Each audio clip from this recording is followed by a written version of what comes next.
While others who travel through time awaken to invincible physiques, you've ended up as a tattered copy of chi gathering skill that's been gathering dust for 3 years. Dust rustles down from the cover as a warm hand abruptly pulls you out.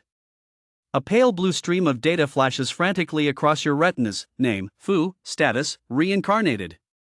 Before you even have time to be stunned, the kid has already sat down cross-legged and flipped you open. In an instant, a colossal surge of mana engulfed you like a storm, and a cold, mechanical voice exploded in your mind without warning. Ding! Host has begun cultivation. Mind reading and mind control have been activated. You clearly heard the murderous thoughts of this reincarnated powerhouse and could even force your way into his subconscious through the threads of mana. Just as you were closing in, exhaling, and preparing to push him to his absolute limit, this max-level powerhouse had already become your puppet. I'm no longer human. I've reincarnated as a chi-gathering skill. Author: a sheet of paper falls to the ground. Status: completed. Synopsis: this book, I'm no longer human. Gu is transported through time and space, landing directly on a bookshelf in the Library of Classics, where he becomes an unremarkable chi-gathering skill. But this is a multiverse genre novel. How am I, a mere chi-gathering skill, supposed to travel across the multiverse? To read, download, and share more ebooks in TXT format, please visit Simplified Chinese, https://ixzs8.com, Traditional Chinese, https://ixzs8.tw, email support@ixdzs.com. Chapter content begins. Chapter 1: I'm not human anymore. I've reincarnated as a chi-gathering skill. San Yuan Guild. One of the 3 top sects in Central Plains. As a long-established major sect, one of the San Yuan Guild's world-renowned strengths is its library. Countless independent cultivators and outer sect disciples all dream of stepping into the San Yuan Guild's library to seek their own stroke of luck. Unfortunately, such opportunities are virtually non-existent. Unless one is an inner sect disciple, no one is allowed to come even half a step within the library's perimeter. As for the inner sect library, a saying circulates within the San Yuan Guild: even if you spent your entire life flipping through the books, you'd never finish them all.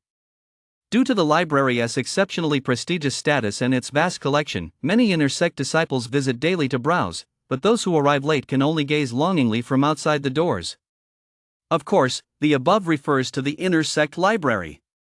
The situation at the outer sect library is the exact opposite. A single character's difference makes a world of difference. The outer sect library. At the entrance, an elderly man sat with his eyes closed, resting. He exuded an air of twilight, and an inexplicable aura spread from his body, lingering for a long time. Inside and outside the main gate, aside from him, there was no one else. It was so quiet it made one want to fall asleep. Gu lay quietly on a bookshelf near the entrance, feeling his body incredibly stiff. He could no longer remember how long it had been since he last moved, perhaps a year, or maybe as long as 3 years. I'm going to die, I'm going to die. Is anyone there? Where has everyone gone? With nothing better to do day after day, Gu wanted to call out, but then suddenly remembered he didn't even have a mouth, and his already stiff body grew even stiffer. His eyes were brimming with tears. Oh, wait, in his current state, Gu couldn't even shed tears. Anyway, he just lay there, lost in endless contemplation. Gu was, in fact, a bona fide time traveler. Though he didn't know the process or the reason behind it, the result was right there before him. Clearly, he had indeed traveled through time. It was just that his situation after the journey was quite different from others. In most novels, the protagonist either reincarnates as a human or a demon, or if they're lucky as a primordial life form. But in his case, how had he ended up as a chi-gathering skill? And not just any book, a chi-gathering skill in the outer sect's library that no one had ever even bothered to open. At first, Gu thought he might be able to use the book to cultivate himself, and who knows, maybe even become some kind of spirit in the end. But as time went on, he realized he didn't even have meridians or a physical body. He couldn't store mana either. With just a few pages of paper for a body, cultivation was out of the question. And so, the days passed one by one. He just lay there on the bookshelf, killing time, with no one even bothering to dust him off. He could only hope that as time went on, maybe some mana would flow into his body, who knows, perhaps a qualitative transformation might occur. That old man is way too lazy. A core stage cultivator sleeping all day, he never even moves around or dusts himself off. He is bound to die on that chair sooner or later. Although Gu had no eyes, he could still perceive the outside world. Glancing toward the doorway, he silently grumbled about the old man in his mind. Perhaps as compensation from the heavens, even though he couldn't cultivate, he could instantly discern certain information about others at a glance. After summarizing and organizing his observations, he had managed to cobble together something resembling a rudimentary system interface for his own reference. Name, Sun. Realm, Core Stage. Status, Elder of the Tsun Yuan Guild Outer Sect Library. Current status, extending lifespan through tortoise breathing. He really is about to die. Elder. Just as Gu was still muttering to himself, a young man's voice suddenly came from outside the door. Judging by the voice, it didn't sound like anyone he knew. A newcomer? Gu's joy lasted no more than a second. Disciples admitted to the Tsun Yuan Guild's outer sect are issued cultivation manuals by designated personnel the moment they pass their trials. His chi-gathering skill, even if it were right under someone's nose, wouldn't warrant a second glance. HM? A newcomer? Old Man Sun, reclining in his chair, narrowed his eyes to slits. He didn't know what he saw, but he recognized the young man's identity at a glance. A newcomer?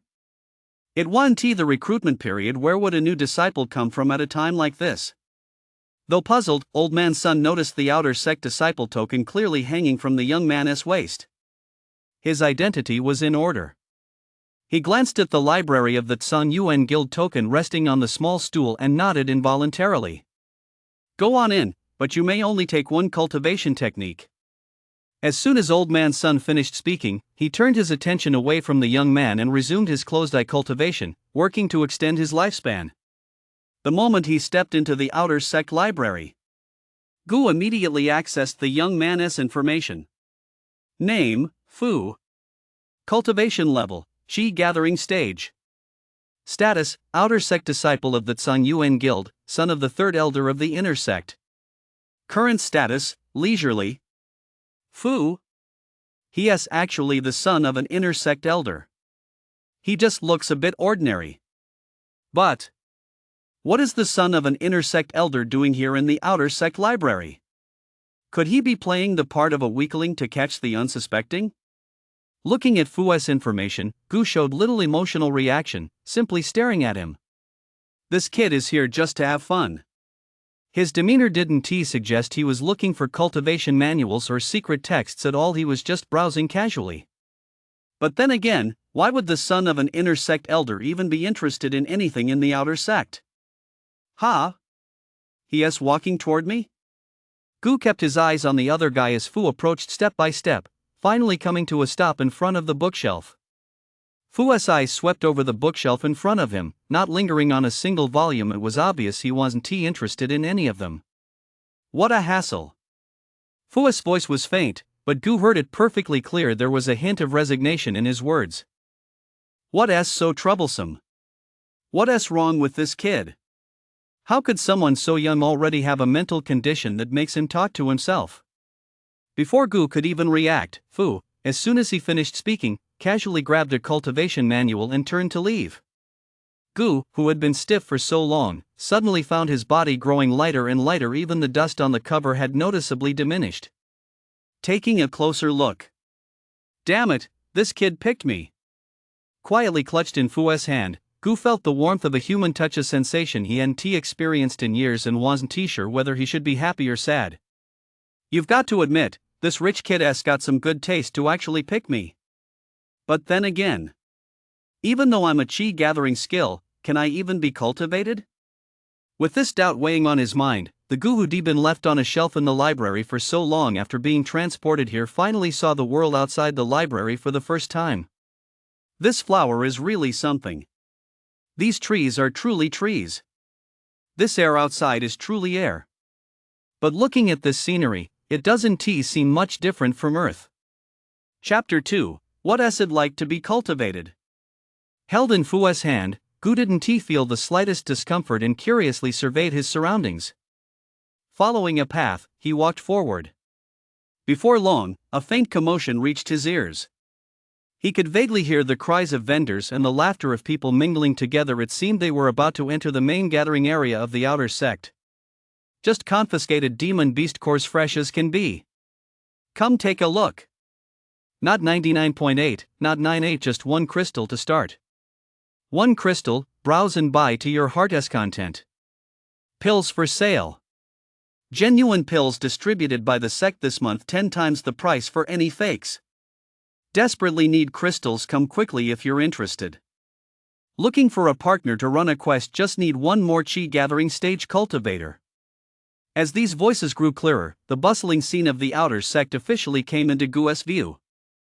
However, with so many outer sect disciples setting up street stalls, it seemed they weren't having an easy time of it. As he walked past these street vendors, for some reason, Gu couldn't help but feel that certain gazes were directed at him. Oh, wait, no, they must be looking at Fu. As for the one being watched, he showed no sign of noticing, not even altering the pace of his steps. That must be him. I caught a glimpse of him at the gate when I was heading out on a mission. A man dressed in plain clothes stood beside a stall, speaking cautiously to his friend in a low voice, one that Gu could still hear. That guy? Judging by the looks of it, this kid's actually pretty famous. After all, he's the son of an inner sect elder. Could he be some kind of spoiled rich kid? You know him, too? Bullshit. How could I not know him? He knelt outside the gates for a whole month without eating or drinking before the third elder of the inner sect made an exception and admitted him to the outer sect. I wouldn't say anything else, but I admire that kind of perseverance. At least he is better than those who heard the rumors and are now kneeling at the gate. Yeah, no food or water, and he is only at the chi gathering stage. Not a single one of those guys out there has managed to last more than 5 days. Admire my ass. He snuck into our San Yuan guild through underhanded means. Even if he makes it into the outer sect, he is still a good for nothing.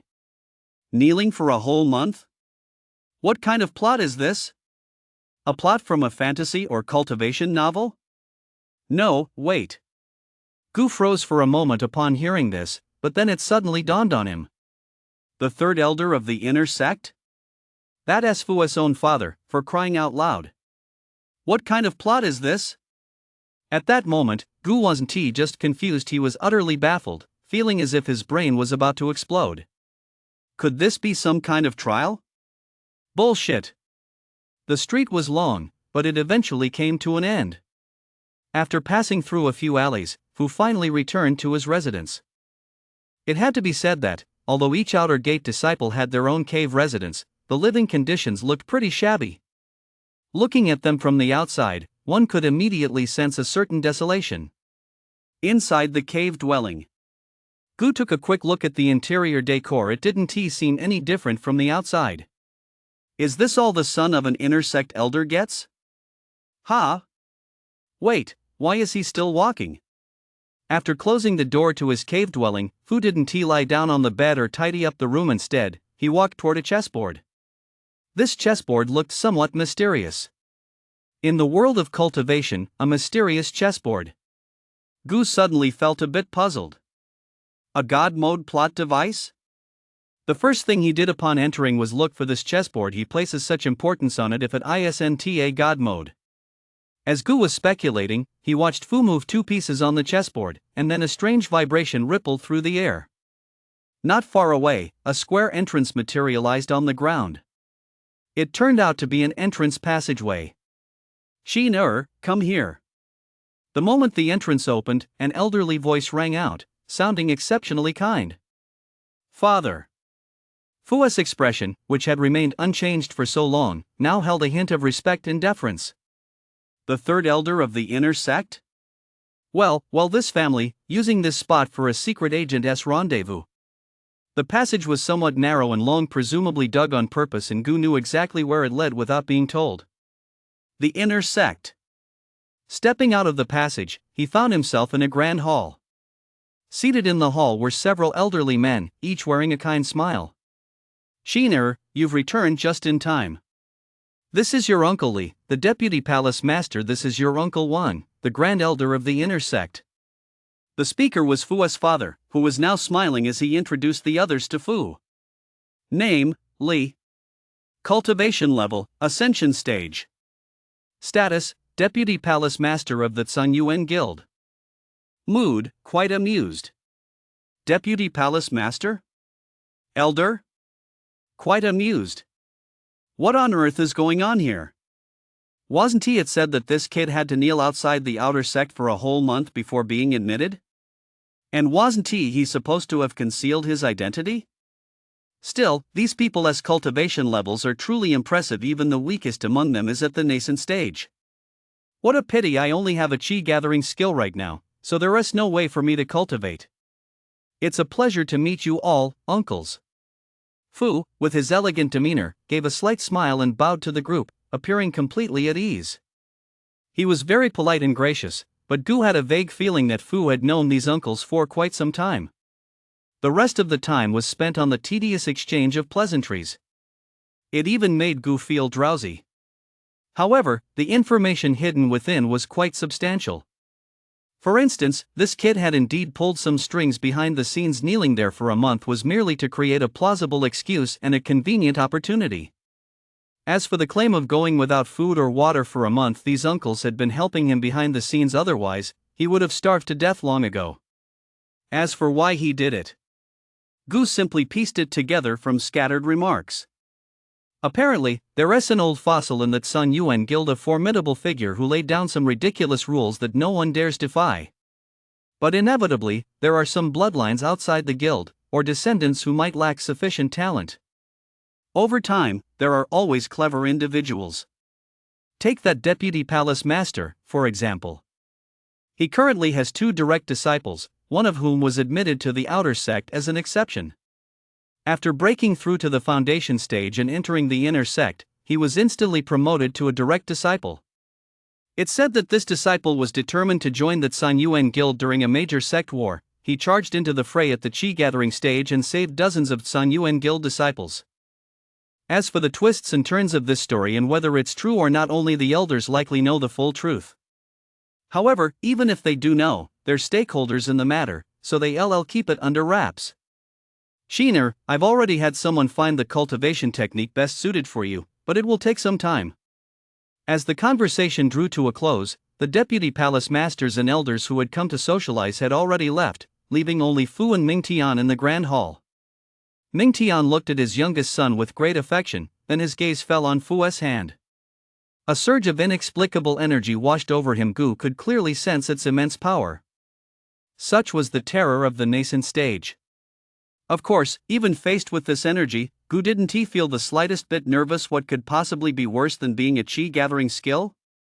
After a long while, Mingtian withdrew his gaze and said softly to Fu, "Your cultivation has previously relied on accumulating mana, but that could only take you as far as the chi-gathering stage.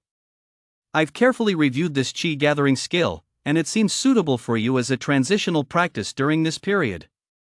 "Yes, Father." Fu nodded, offering no objection. "Cultivate me?" Fu hadn't refused, but Gu couldn't shake the feeling that something was off. What is it like to be the one being cultivated? Chapter 3, is this the protagonist of a reincarnation story? The father and son didn't say much, but it was clear that Fu Tianming truly loved this son. After bidding his father farewell, Fu didn't leave via the original passageway. Instead, he walked straight into a room within the Grand Hall. This made sense after all. He was the son of an elder. Living in that old cave dwelling would be an insult to his status. Gu surveyed the interior of the cave dwelling and couldn't help but marvel. A bed crafted from an unknown mana material, numerous crystals casually scattered in a corner, and plenty of potent spiritual herbs rich in mana. Sure enough, second-generation heirs had it good. Casually sitting down on a meditation cushion, Fu crossed his legs. He is actually quite diligent. Fu held the chi-gathering skill in his hands, his gaze fixed on the cover. Lost in thought, his hand paused briefly before he finally turned to the first page after a long moment. But that look in his eyes, he seemed somewhat distracted. His gaze was deep, and a hint of ferocity flashed across it. If Gu Hengti sensed that the killing intent wasn't directed at him, he would be worried he might be torn to shreds. An enemy? Is there a backstory here? That shouldn't be possible. A second-generation heir who was held in such high regard, logically speaking, even if he had an enemy, his father could wipe them out with a single palm strike. Chu, you didn't expect this, did you? I've been reborn.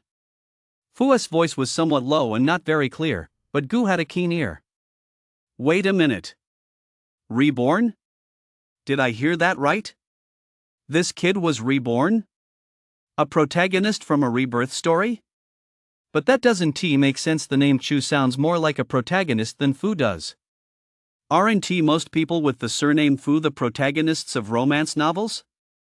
If this kid is the protagonist, then what am I? The protagonist-esque golden finger? Or the old grandpa? 6. For the rest of the time, Gu didn't hear Fu continue to talk to himself. After all, what sane person talks to themselves for no reason? Too bad I can't hear other people's inner thoughts, or else I could really enjoy some juicy gossip. Still, Gu had read plenty of web novels, so he could guess a thing or two. Either he has been betrayed by a brother and reincarnated, or betrayed by a woman and reincarnated, or he is in possession of a precious treasure and betrayed by everyone. Of course, there are also those who get killed outright by the villain, though that category is relatively rare. Based on what was just said, Gu guessed that this Chu was either the main villain or a future brother-in-arms. That fits the conflict structure of reincarnation novels perfectly. Too bad I ended up in this world instead, otherwise, I could at least made 1,000 or 8 million writing a novel. Finally, after waiting quite a while, Fu still didn't put down the book in his hands and continued flipping through its pages. This made Gu breathe a sigh of relief. About half an hour later, Fu gently set the book aside and began cultivating, following the instructions described in the qi gathering skill. As someone who had been reborn, he naturally understood the importance of the cultivation manual his father was about to give him. It was precisely thanks to that manual that he had been able to rise above the crowd of prodigies and become one of the top prodigies in Central Plains. In his previous life, he hadn't practiced any transitional cultivation techniques, resulting in a relatively long gap, a period during which he had needlessly wasted precious time. When it comes to cultivation, not a single moment can be wasted. This qi gathering skill he had now was just what he needed. Fu closed his eyes and channeled his energy. His entire aura became exceptionally steady, and wisp after wisp of mana began surging into his body. The mana here was dense, making it an excellent place for cultivation. Gu watched Fu, curious to see what the cultivation process actually looked like. Even after being here for so long, this was the first time he witnessed it. It was pretty much just as described in novels. Just as Gu was watching as a bystander, he suddenly realized that his body, which had never actually existed to begin with, was growing lighter and lighter, as if wrapped in something, gradually detaching itself from that copy of qi gathering skill. This was... Before Gu had time to react, clusters of mana surged toward him, followed by an inexplicable sensation. In some mysterious way, it felt as though a thread connected Gu and Fu. At that moment, he had completely broken free from the book's constraints, becoming a unique form of existence. He was no longer confined to the other's body but could now appear nearby from a third-person perspective. He could clearly sense the mana within Fu's body and even gain a certain degree of energy boost from Fu's cultivation. If he had just a little more of this energy, perhaps he could achieve some kind of evolution? This feeling was so strange. It was fucking weird. Trying to communicate with his own energy, Gu wanted to see exactly what kind of mysterious power he possessed. A moment later, a mysterious piece of information surfaced. Mind reading? The information was both complex and simple, eventually coalescing into a meaning Gu could understand. Just 2 words? At the very least, he should establish a quantitative standard for the energy consumed each time he used mind reading. Who knows how much energy it consumes per use, or how long each session takes? And are there any other abilities? How does one trigger them? Gu had plenty of questions he wanted to ask, but unfortunately, there was no one who could give him the answers. Oh well, it's better than nothing. As things stand, just having the possibility of evolution is already a stroke of luck. To investigate further, after expending some of his energy, Gu attempted to use this ability for the first time. This chapter isn't over yet. Click the next page to continue reading the exciting content that follows. I must train quickly and eliminate Chu before he grows stronger. Fu, who was in the midst of cultivation, thought to himself. Gu, too, heard his inner thoughts clearly. Cultivate faster? It seemed their cultivation levels were roughly equal, or perhaps Chu was just a tad higher. Chu is currently at the Qi gathering stage. The gap between us isn't that wide. Once I get my hands on that cultivation technique, I'll be able to surpass him in no time. Qi gathering stage. It really isn't that far off. Given Fu's current cultivation level, it would still take some time. However, suddenly, Gu seemed to think of something, and a strange expression flickered across his otherwise expressionless face. That's not right. This definitely can't be right. This kid is either half-witted or has a screw loose. That Chu is only at the Qi gathering stage. Even if Fu can't kill him, his dad certainly can. Having been reborn and knowing who his enemy is, wouldn't he have had him eliminated long ago? Or is this the Tao heart that protagonists in fantasy novels always talk about? Something feels off. Fu doesn't seem like a fool. But his actions are really hard to figure out. Gu naturally looked down on Fu's behavior. No wonder he got killed in his previous life. What a waste. A perfectly good protagonist who doesn't even know how to use his own power. Floating in an unknown location, Gu shook his non-existent head, feeling somewhat helpless. If only he could interfere with the other guy's thoughts. Gu continued observing Fu, then suddenly paused. Some of the energy he'd just absorbed had vanished again. That's right, why can't I have father step in and eliminate him right at the start of his growth? At that moment, Fu, who was sitting cross-legged on a meditation cushion, suddenly opened his eyes, and this thought inexplicably surfaced in his mind. Having father intervene would be the safest bet. Why hadn't he thought of that before? Chapter 4, Kill the protagonist early. Mind control? As Gu observed Fu, he seemed to intuitively grasp a second ability. The thoughts of a mind control practitioner? That's actually a pretty good ability. Currently, as a book, Gu naturally hoped to have as many abilities as possible, so that in the future, the probability of ignoring cultivators' spatial limitations would be slightly higher. It was just a pity that this mind control ability was still too weak.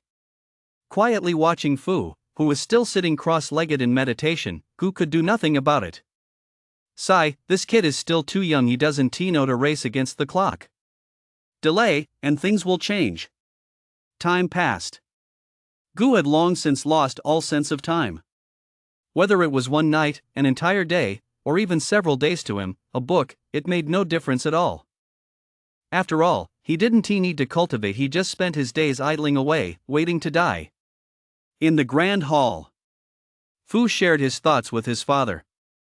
However, he didn't mention that he was a reincarnated soul. He simply told his father that Chu had once bullied him, implying that Chu was evil, acted recklessly, defied the laws of heaven, and deserved to die 1,000 deaths. In short, this man deserved to die, but since Fu couldn't defeat him himself, he wanted his father to intervene silently and without leaving a trace.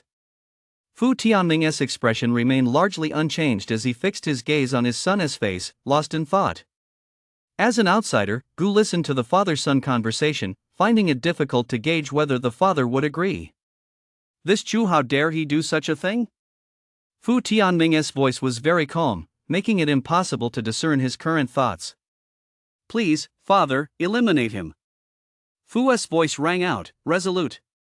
After all, Gu had been exerting mind control over him all along, and it had had some effect. This is simple, but... Fu Tianming walked from Fu's right side to his left, patted his shoulder lightly, and left his sentence unfinished. But you're still too late. Too late? What on earth did that mean? Gu was completely baffled. Why couldn't these people just speak clearly? Every time they spoke, their words were ambiguous, leaving him completely at a loss. Oh, come to think of it, he didn't have a head right now, so never mind. Please enlighten me, Father. When dealing with enemies, you must adhere to 3 principles: as early as possible, as quickly as possible, and with all your might. When I was young, I suffered the consequences of failing to act early, act quickly, and do my utmost. I allowed an enemy to grow stronger, and in the end, I paid a far greater price than I would have otherwise. So, regarding this matter with Chu, you should have told me sooner. Do you understand? Fu Tianming's voice echoed through the hall, causing Fu, who was listening to the lesson, to pause in surprise. Wasn't that exactly how he met his end in his previous life? Unfortunately, he didn't have the same luck as his father. As early as possible, as quickly as possible, and to the best of one's ability? Not only was Fu taken aback, but Gu, too, hadn't he expected that in a world so similar to a novel, there would actually be normal people. Too normal, so normal it wasn't even normal enough. Sure enough, the real world of cultivation is different from novels. Still, something was missing. For instance, one must be extremely cautious when encountering people with surnames like Yi, Lin, Xiao, Wang, Su, Qin, Shen, Zhou, Feng, or Chu. You'd have to scramble every egg in the house.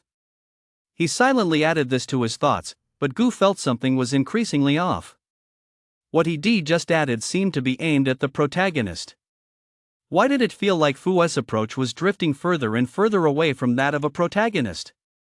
Still, it shouldn't be a big problem. The villain genre is pretty popular, after all. San Yuan Guild, Outer Sect. As the section of the sect with the most disciples, many areas were quite crowded, with cultivators at the Qi gathering stage visible everywhere. A young boy was currently looking around on the bustling street, seemingly searching for something. After a long while, his gaze settled on a corner. This must be the place. He walked straight to the stall and began casually browsing through the items, his expression largely unchanged, though he furrowed his brow from time to time. It seemed he was quite dissatisfied with what the stall had to offer. "Senior brother, I'm afraid these items are a bit overpriced." After idly handling a few items, the boy spoke up, looking at the stall owner across from him. Hee, junior brother, you're joking. These items all come from the secret realm, every single one is a treasure. After carefully sizing up the boy in front of him, the stall owner said with a chuckle, showing no sign of offense at the boy's words. Ugh, every vendor says the same thing, the boy grumbled to himself. But today, he was determined to get this item no matter what. After several rounds of haggling, the teenager finally managed to snag a small furnace at a low price, then convinced the vendor to throw in a small black stone as well. It was a good thing Gu wasn't here. If he'd seen this, he'd probably have called the vendor crazy. It was just too typical. This was the ultimate guide to avoiding scams at street stalls. These people were just at a disadvantage because they hadn't read enough fantasy novels. Chu, what are you doing here? Just as Chu was putting the items away, a voice called out from a short distance away, growing louder as it approached. The person who arrived was a burly, heavy-set man, also at the Qi gathering stage. He gestured toward Chu, panting heavily. He lost his balance and fell flat on the ground. What's wrong, fat one? Just by the figure, Chu knew without even looking at his face that it was his unlucky friend, so he hurried over to help him up. He had no idea how this friend of his had managed to survive all these years. He had a minor stroke of bad luck every day, a moderate one every 10 days, and a major one every month. He really was unlucky. This month's routine task has been assigned. Clearly, Fat Wang had grown accustomed to his bad luck. He brushed the dust off his clothes and said, "A mission?" Oh, he'd almost forgotten this was the time of the sect's monthly routine mission. But didn't it seem to have come a few days early? Chu gave Fat Wang a steadying hand, then followed him to the Outer Sect Mission Hall. Outer Sect Mission Hall. At that moment, the quest hall was surrounded by quite a few Outer Sect disciples. Occasionally, one could hear some disciples grumbling, saying that it had only been half a month since the last quest, so why was this one so early? Of course, they were just venting. They still had to complete the quests. That's just how it is in the Outer Sect. Failing to complete quests incurs a certain number of contribution points, and the ways to earn contribution points are limited either by completing quests or exchanging items. So if you didn't want to complete monthly missions, you'd need to break through the foundation stage as soon as possible and enter the inner sect. But the inner sect, it wasn't that easy to get into. Listening to the disciples' complaints, Chu furrowed his brow slightly. The timing was indeed a bit off, unlike before. Oh my, so many people, how long will this line take? Wang Fatso gazed at the crowd and couldn't help but sigh. No rush. Chu stood in the crowd and reassured Wang Fatso. Having seized that opportunity today, he didn't place much importance on choosing so-called easy quests. As for Wang Fatso, that unlucky guy, when has a monthly quest ever been easy for him? Chapter 5, There's no escaping the dumbed-down quest. He casually scanned the information on the numerous quest boards and spotted a single remaining quest on a board not far away. Reaching out to tear it down, Chu didn't spend much time picking and choosing. Quest name: Slay one Chi Gathering Stage Demon Beast. Quest location: San Yuan Mountains. Cultivation requirement: Chi Gathering Stage. Quest reward: contribution points. This quest was actually quite simple. It wouldn't waste too much time.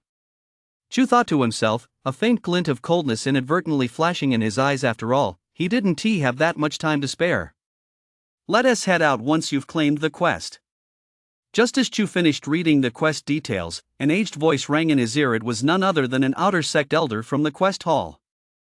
In the outer sect, his temper was legendary. It was said that once, an outer sect disciple had been picking and choosing tasks in the quest hall for so long and refused to heed advice that he was knocked out with a single punch and ended up bedridden for half a year.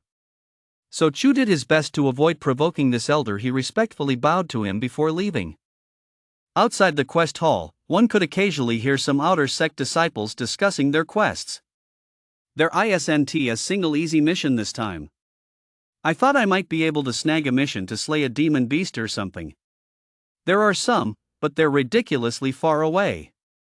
We could clearly go to the San Yuan Mountains, but they insist on setting the location in the San Yuan Mountains. Who knows? I've checked several times, and there isn't a single mission for the San Yuan Mountains. Never mind. I've got to go complete my mission. I won't hang around here chatting with you guys. Ha? No missions in the San Yuan Mountains? Chu, standing in a corner waiting for Wang Fatso, furrowed his brow slightly and glanced at those disciples. He glanced again at the mission in his hand. The mission was so obvious. Were these people blind? No, wait, one might be blind, but two or three? That doesn't make sense. At that moment, all sorts of information kept flooding into Chu's mind. The timing of this mission felt very off. On top of that, this mission. Is there some kind of conspiracy? Once that thought took root in his mind, Chu couldn't shake it off. All of this seemed to be directed at him. It wasn't that he had a persecution complex, but rather. Senior brothers, please wait a moment. After a moment's thought, a faint smile appeared on Chu's face as he walked toward the group he'd just been talking to. Ha! Hearing this, the group who had been about to leave paused slightly, turned to look at Chu behind them, and wore expressions of mild confusion. Is there something you need, junior brother? A tall, muscular man with a rugged face, his smile held not a trace of warmth, spoke up. Junior brother has a favor to ask of you, senior brothers. Chu let out a sigh, looking as though something was weighing on his mind. It's like this, senior brothers.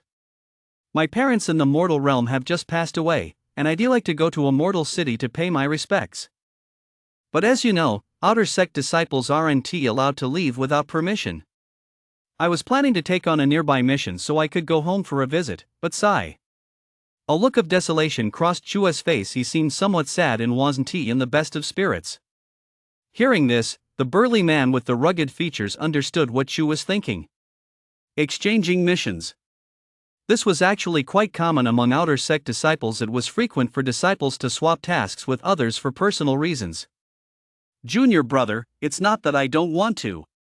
The burly man was about to say something, but his words trailed off as his gaze fell on the mission details in Chu's hand. He then changed the subject.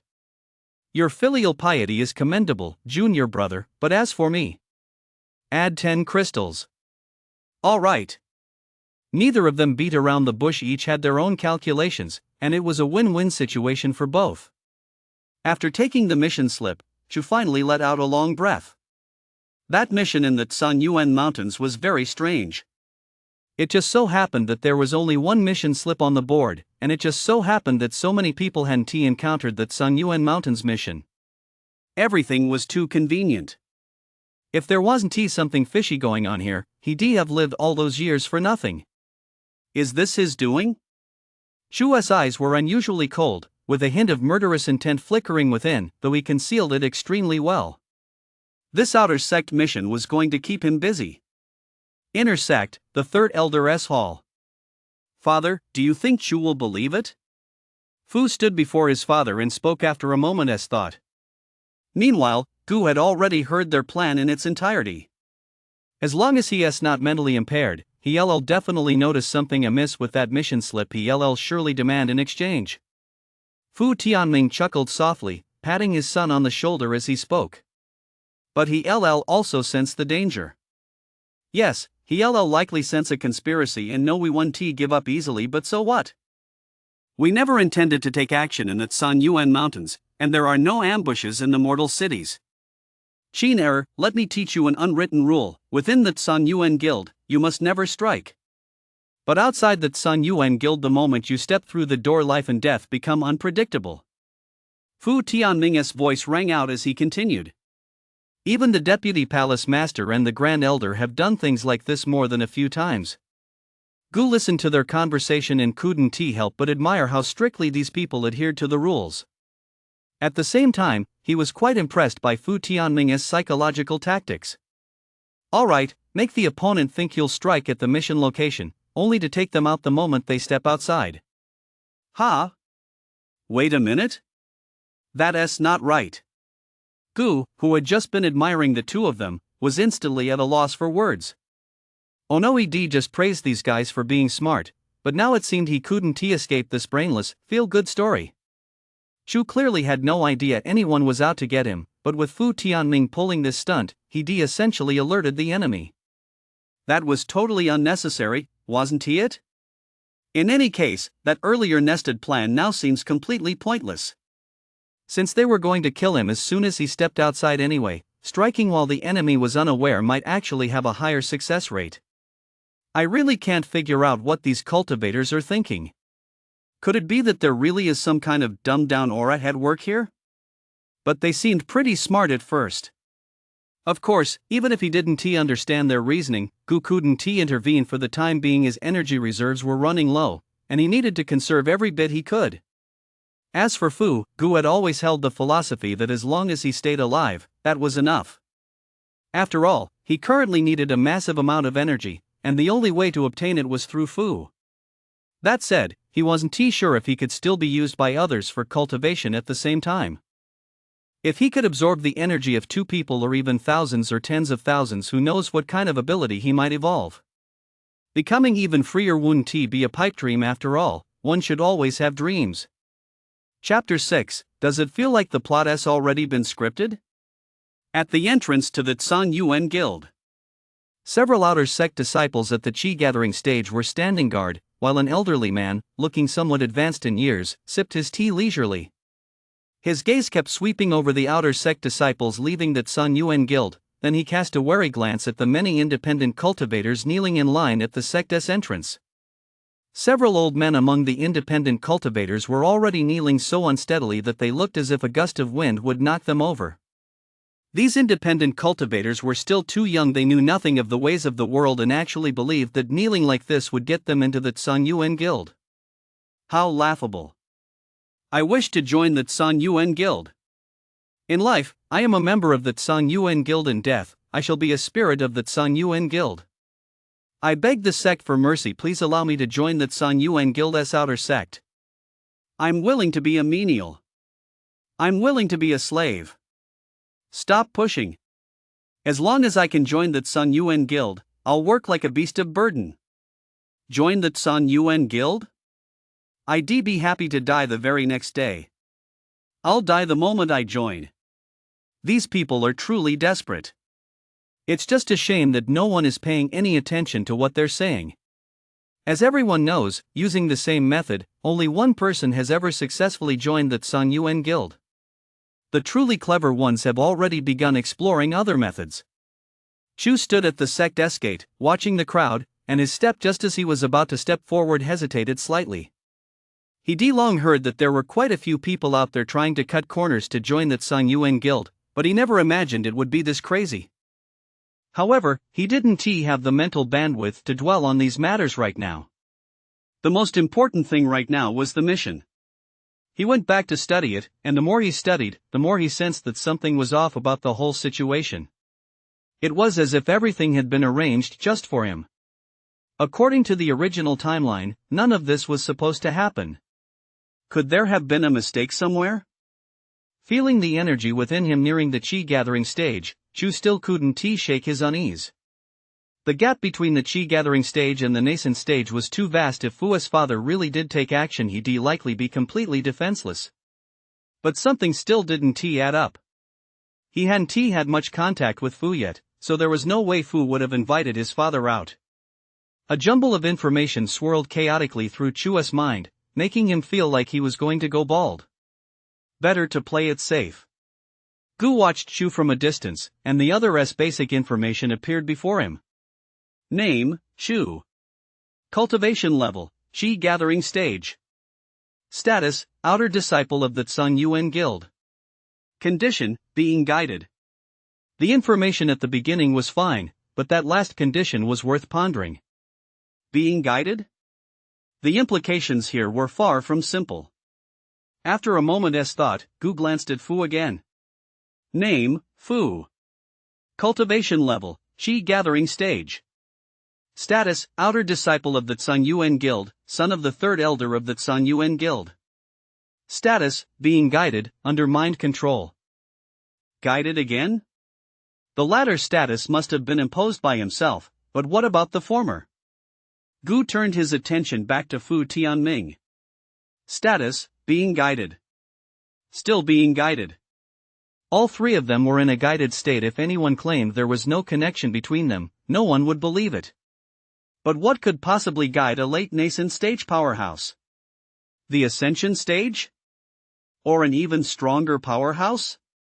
Or perhaps the Tao of Heaven? At that moment, Gu sensed that, in the depths of the unknown, it seemed as though a hand was manipulating everything.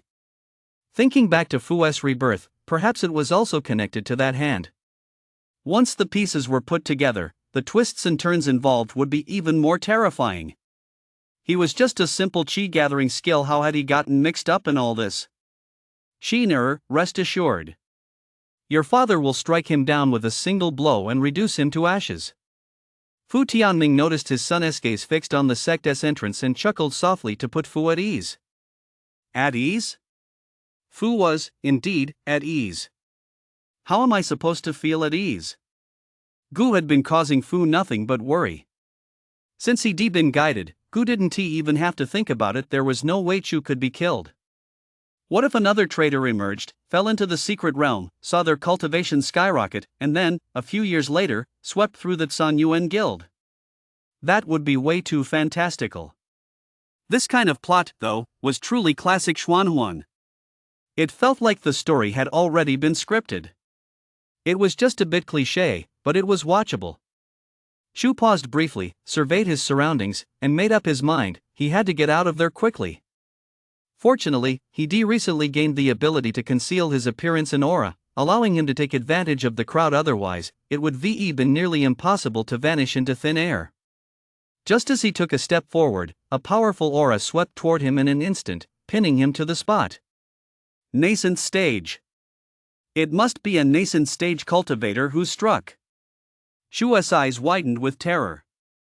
Although he had anticipated this, it still felt unbelievable. He hadn't had any conflicts with anyone, either before or now. Puff. As the nascent stage aura dissipated, the independent cultivators kneeling on the ground suffered collateral damage. A single, lethal strike. A nascent stage cultivator facing off against a chi gathering stage cultivator, especially with a full power attack, the outcome was a foregone conclusion.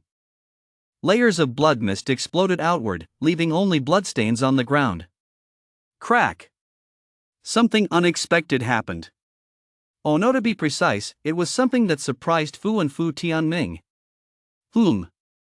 It makes perfect sense for Chu to have a life-saving artifact, right?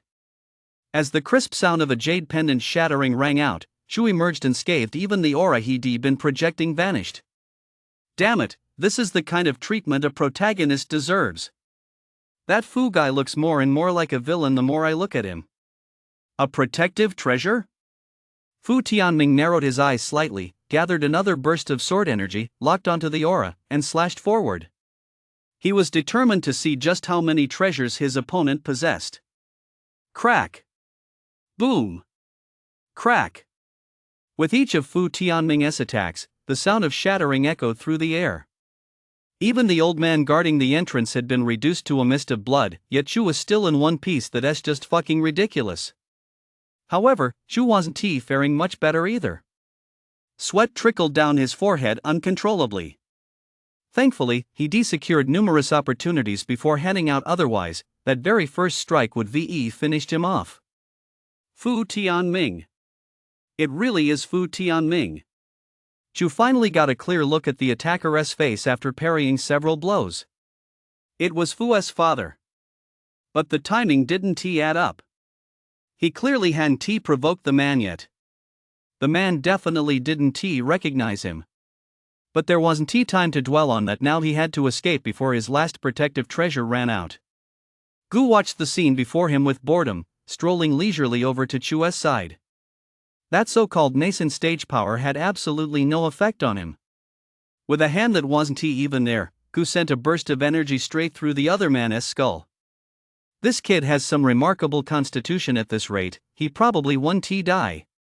He happened to save up some energy. He wasn't sure if it would be enough. He expended some of his energy to imprint his cultivation method into the other's mind. The entire process was simple and brutal. It utilized the most primitive method of energy application, one that Gu had figured out entirely on his own. Still, it shouldn't be a problem. Chapter 7, This reincarnation is truly bizarre. Chu, unable to move, suddenly saw a dense jumble of text appear in his mind. He didn't know where they came from, nor when they had been imprinted in his mind. This is useless. Although Chu knew that something like this must be some kind of stroke of luck, what good would a cultivation technique do in his current situation? If he were to die here today, it wouldn't matter what he had. Gu, watching from the sidelines, had taken no further action after transmitting his cultivation method into Chu's mind. Judging by the time, it should be soon. He was observing the sky, observing his surroundings. Gu remained deeply intrigued by the so-called guidance he'd received earlier. Was it the way of heaven? Or was it someone? Where did that little white stone come from? With his keen eyes, Gu immediately noticed a subtle change in Chu. A small pebble had suddenly appeared in his hand. It wasn't there a moment ago. Where did it come from? Pinned in place, he couldn't use his storage ring, and his previous protective talisman was always worn on his person. It didn't require active use. But this little white stone. Gu clearly remembered not having it on him. Interesting. Just then, Fu launched another all-out attack. A massive sword aura, carrying the force of a storm, whipped up nearby dust, filling the sky with yellow sand, and etched countless sword marks into the ground and the surrounding landscape. The little white stone flashed with light. Space trembled ever so slightly. A teleportation stone? Gu, watching the spectacle, raised an eyebrow slightly as a familiar feeling washed over him. Brilliant. This plot unfolds exactly as he predicted. But who is pulling the strings behind the scenes? Fu's expression changed. He had clearly realized the significance of the white light before him. He never expected that, despite his thorough preparations, Chu would still manage to escape. As the white light grew brighter, Fu's attack dissipated, and he could only watch helplessly as Chu departed. Everything returned to calm. The place was utterly silent. Fu said nothing, nor did Fu Tianming. Dust rippled slightly before settling back onto the ground. Gu didn't really care after all. they couldn't hear him anyway. It was just as well that he escaped. His investment was now half complete. Gu, drifting in this place, had formed some indescribable connection with Chu the very moment he left. That connection was profoundly mysterious, allowing him to switch freely between Fu's and Chu's perspectives. However, since Chu hadn't yet begun his cultivation, this perspective was merely for observation. He took another small step forward. Central Plains, the wasteland. According to legend, dozens of ascension stage powerhouses had once fallen here, fueled by their resentment. Their spiritual essences continued to roam this place. Anyone who ventured in would be cursed by them. Out of every 1,000 or 10,000 who entered, perhaps only one would emerge alive. A cursed land. Undoubtedly a cursed land. Chu felt a throbbing pain in his head and forced his eyes open. He didn't know when that small white stone had ended up in his hand. But deep down, it was as if a voice was telling him, use it. Only by using it could he leave alive and exact his revenge. Put. He spat out a mouthful of blood, and the throbbing pain in his head instantly subsided. Where was this place? In his dazed state, Chu subconsciously began practicing the cultivation technique imprinted in his mind. Qi gathering stage? After practicing it once, he gained an understanding of this mysterious technique.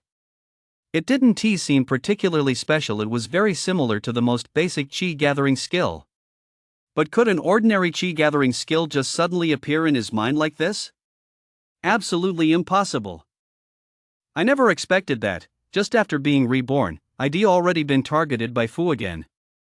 In my previous life, at this point in time, he shouldn't have even known who I was. Chu sighed inwardly, though his feelings were mostly filled with resentment. In his previous life, Fu had executed him on the spot over a trivial matter. To this day, he still remembered the contempt and mockery in the other man's eyes. Reborn? The very moment Chu activated the Qi gathering skill for the first time, Gu was able to smoothly appear right beside him. Hearing Chu's inner thoughts at that moment was nothing short of shocking. This kid had also been reborn. From the sound of it, he'd been executed by Fu as well. Wait a minute, Fu was reborn because Chu executed him, and Chu was reborn because Fu executed him. It was utterly absurd. But who lies to themselves for no reason? It's one thing to deceive others, but you shouldn't deceive yourself. Gu felt that the relationship between these two was a bit messy. No, it was extremely messy. Drawing on the energy he had just gathered, Gu used mind control to make Chu recall events from before his rebirth. About a few minutes later. Looking at Chu, who was sitting cross-legged on the ground, Gu's expression grew somber. Something is wrong, and it's a big problem. Just a moment ago, Chu recalled his past life experiences. Although he himself didn't notice anything amiss, Gu, as an outside observer, had spotted it. Chu's memories only included his life before joining the Sun Yuan Guild and his basic experiences within the guild to date. The only exceptions were potential opportunities within the Sun Yuan Guild and certain memories involving Fu. What about the rest of his memories? They didn't exist. This short chapter isn't over yet. Click the next page to continue reading the exciting content that follows. No matter how he tried to use mind control on Chu, the other party couldn't recall anything beyond this information. This kind of rebirth was a bit crude. Without bothering further with Chu, who was still recovering, Gu turned his attention back to Fu. He activated his mind control ability. Fu began to recall the events of his past life. Fu's memories included his experiences before joining the Sun Yuan Guild, some of his current experiences within the guild, and that was all that remained. His feud with Chu. He had died after being ambushed by Chu, a fellow disciple, within the secret realm. That's completely off the mark. It's utterly absurd. Comparing the two men's relevant memories, there was virtually no overlapping information. In fact, it could be said that both were victims in their own memories. But was that even possible? It wasn't impossible. But that would be too much of a Russian nesting doll scenario, and some things simply didn't add up. Was it the will of heaven? If the will of heaven were capable of pulling this off, it would probably collapse under the strain itself. Given that, the only remaining possibility is the intervention of a powerful being. Interference with reincarnation? That's unlikely. As a seasoned novel reader, Gu speculated that it was likely just their memories that had been tampered with. But what's the point of fabricating two reincarnated individuals? The mastermind behind this must have some ulterior motive. And they must have close ties to the Tsang Yuan Guild. Why say that? Because Gu discovered that every opportunity in their memories was confined solely to the Tsang Yuan Guild. This was getting more and more interesting. It seemed this world really wasn't the traditional Xuanhuan setting he had imagined. Chapter 8, Conditions for the Mutation of the Qi Gathering Skill. The bloodstains at the entrance to the Tsang Yuan Guild's headquarters could no longer be washed away. Dying at this time, in this place, one could only say they were unlucky. But a reasonable explanation had to be provided. Ultimately, Li, the deputy head of the Tsang Yuan Guild, personally assembled an investigation team to look into the matter. The investigation revealed that Chu, a traitor within the Tsang Yuan Guild, had colluded with outsiders, intending to ambush and kill outer sect disciples entering or leaving the premises, resulting in severe consequences, after which he fled. This act is heinous and deserves the death penalty. To root out the traitor, Deputy Guild Master Li issued a joint manhunt order on the spot, vowing to pursue him until he was dead. The last time something like this happened was about 5 years ago, wasn't it? Yes, I remember that too. This Chu is just like that other guy. He looks harmless on the surface, but he is actually incredibly devious. But last time, no manhunt was issued. He was executed right at the sect gates by an elder, which actually saved a lot of trouble. This incident would remain a topic of conversation among the disciples for quite some time. Cultivation really is too tedious. Neither the third elder nor Fu paid much attention to the commotion outside. Right now, their primary concern was Chu's life. For a nascent stage cultivator to personally intervene and still fail to kill him, setting aside everything else, was a disgrace in and of itself for a nascent stage cultivator. Fu Tianming sat in the grand hall with a grim expression. The atmosphere was oppressive. Fu wanted to say something, but seeing his father's expression, he swallowed his words. You'd be better off spending that time cultivating. Lying on a cushion, Gu was bored. Since he didn't need to cultivate, he had nothing to do but wander aimlessly day after day. Now that his range of movement was limited, he wouldn't have cared about Fu's cultivation progress otherwise. Shu was still more reliable. Ever since entering that unknown place, he hadn't stopped cultivating a single day. Sure enough, someone with a name like a protagonist cultivates like a protagonist too. If this isn't a protagonist, then what is? I'll handle Chu's matter myself. What you need to do now is prepare for the outer sect grand competition in 10 days. Fu Tianming composed his expression slightly, then turned to his youngest son, a hint of a smile appearing on his face. Chu definitely had to be killed, but his son's future was even more important. The outer sect competition? Isn't that's supposed to start a year from now? Hearing this, Fu asked with some confusion. I'm not sure either. All I know is that it has something to do with the founding patriarch. After a moment's pause, Fu Tianming replied, his voice taking on a cautious tone. The founding master? Oh. Time for another story.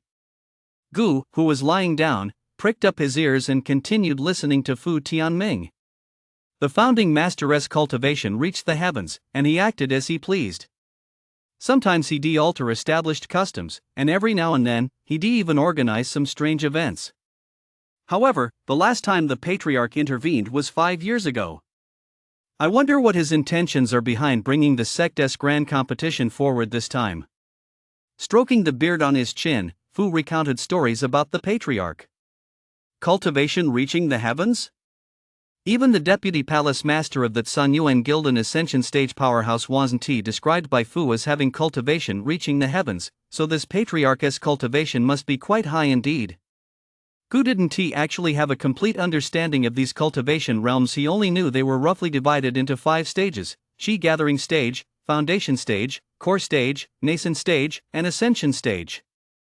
From Fu and Chu's recollections, he learned that there were no more than 20 ascension stage experts in the entire world, with the 3 top sects of Central Plains accounting for over 10 of them.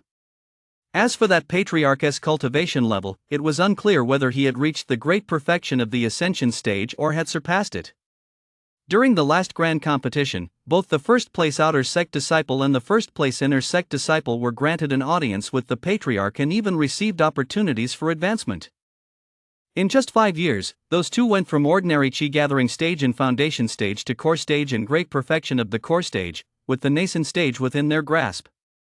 As for earlier times, the current Grand Elder once received such an opportunity as well. 5 years to go from the chi gathering stage to the core stage? What kind of speed is that? It would be unthinkable anywhere in Central Plains. I am already an elder and no longer eligible for this, but you're different, do you understand? As Fu Tianming finished speaking, the stern look in his eyes as he gazed at his son weighed heavily on Gu, creating an inexplicable sense of pressure. This patriarch was quite an interesting figure. Gu rubbed his non-existent head. He couldn't shake the feeling that this patriarch was no ordinary man. I know, father, but as for the cultivation technique. The cultivation technique will be delivered tomorrow. Just focus on your cultivation. Ha! Gu, who hadn't shown much reaction until then, suddenly lost his composure upon hearing about the new cultivation technique. He was still relying on Fu to support him switching cultivation techniques. Now he didn't know if it would have any adverse effects on him. Time passed. 10 days went by in a flash. The entire Sun Yuan Guild, caught up in the sudden sect-wide competition, had completely put Chu's matter out of their minds. 10 days hadn't changed much. But for some of the high-ranking disciples, their cultivation and strength had increased significantly. Especially Fu. Among the high-ranking disciples, he was now the only one still in the outer sect, a truly unique privilege. On the bustling streets, numerous disciples were heading toward the sect's training grounds. The Sun Yuan Guild was a vast and powerful organization. Surely it wasn't unreasonable for it to have a training ground large enough to accommodate the entire outer sect. The outer sect training grounds. A crowd had gathered all around the perimeter. Gu stood at the very front, surveying the entire group of Sun Yuan Guild outer sect disciples, all of whom were chi gathering stage cultivators. This short chapter isn't over yet. Please click the next page to continue reading the exciting content that follows. A few days ago, Fu had revised his cultivation technique. At first, he thought he would have to rely solely on Chu for energy from then on. However, to his surprise, even when Fu wasn't using the chi gathering skill, he could still draw energy from his body, though the amount was somewhat reduced.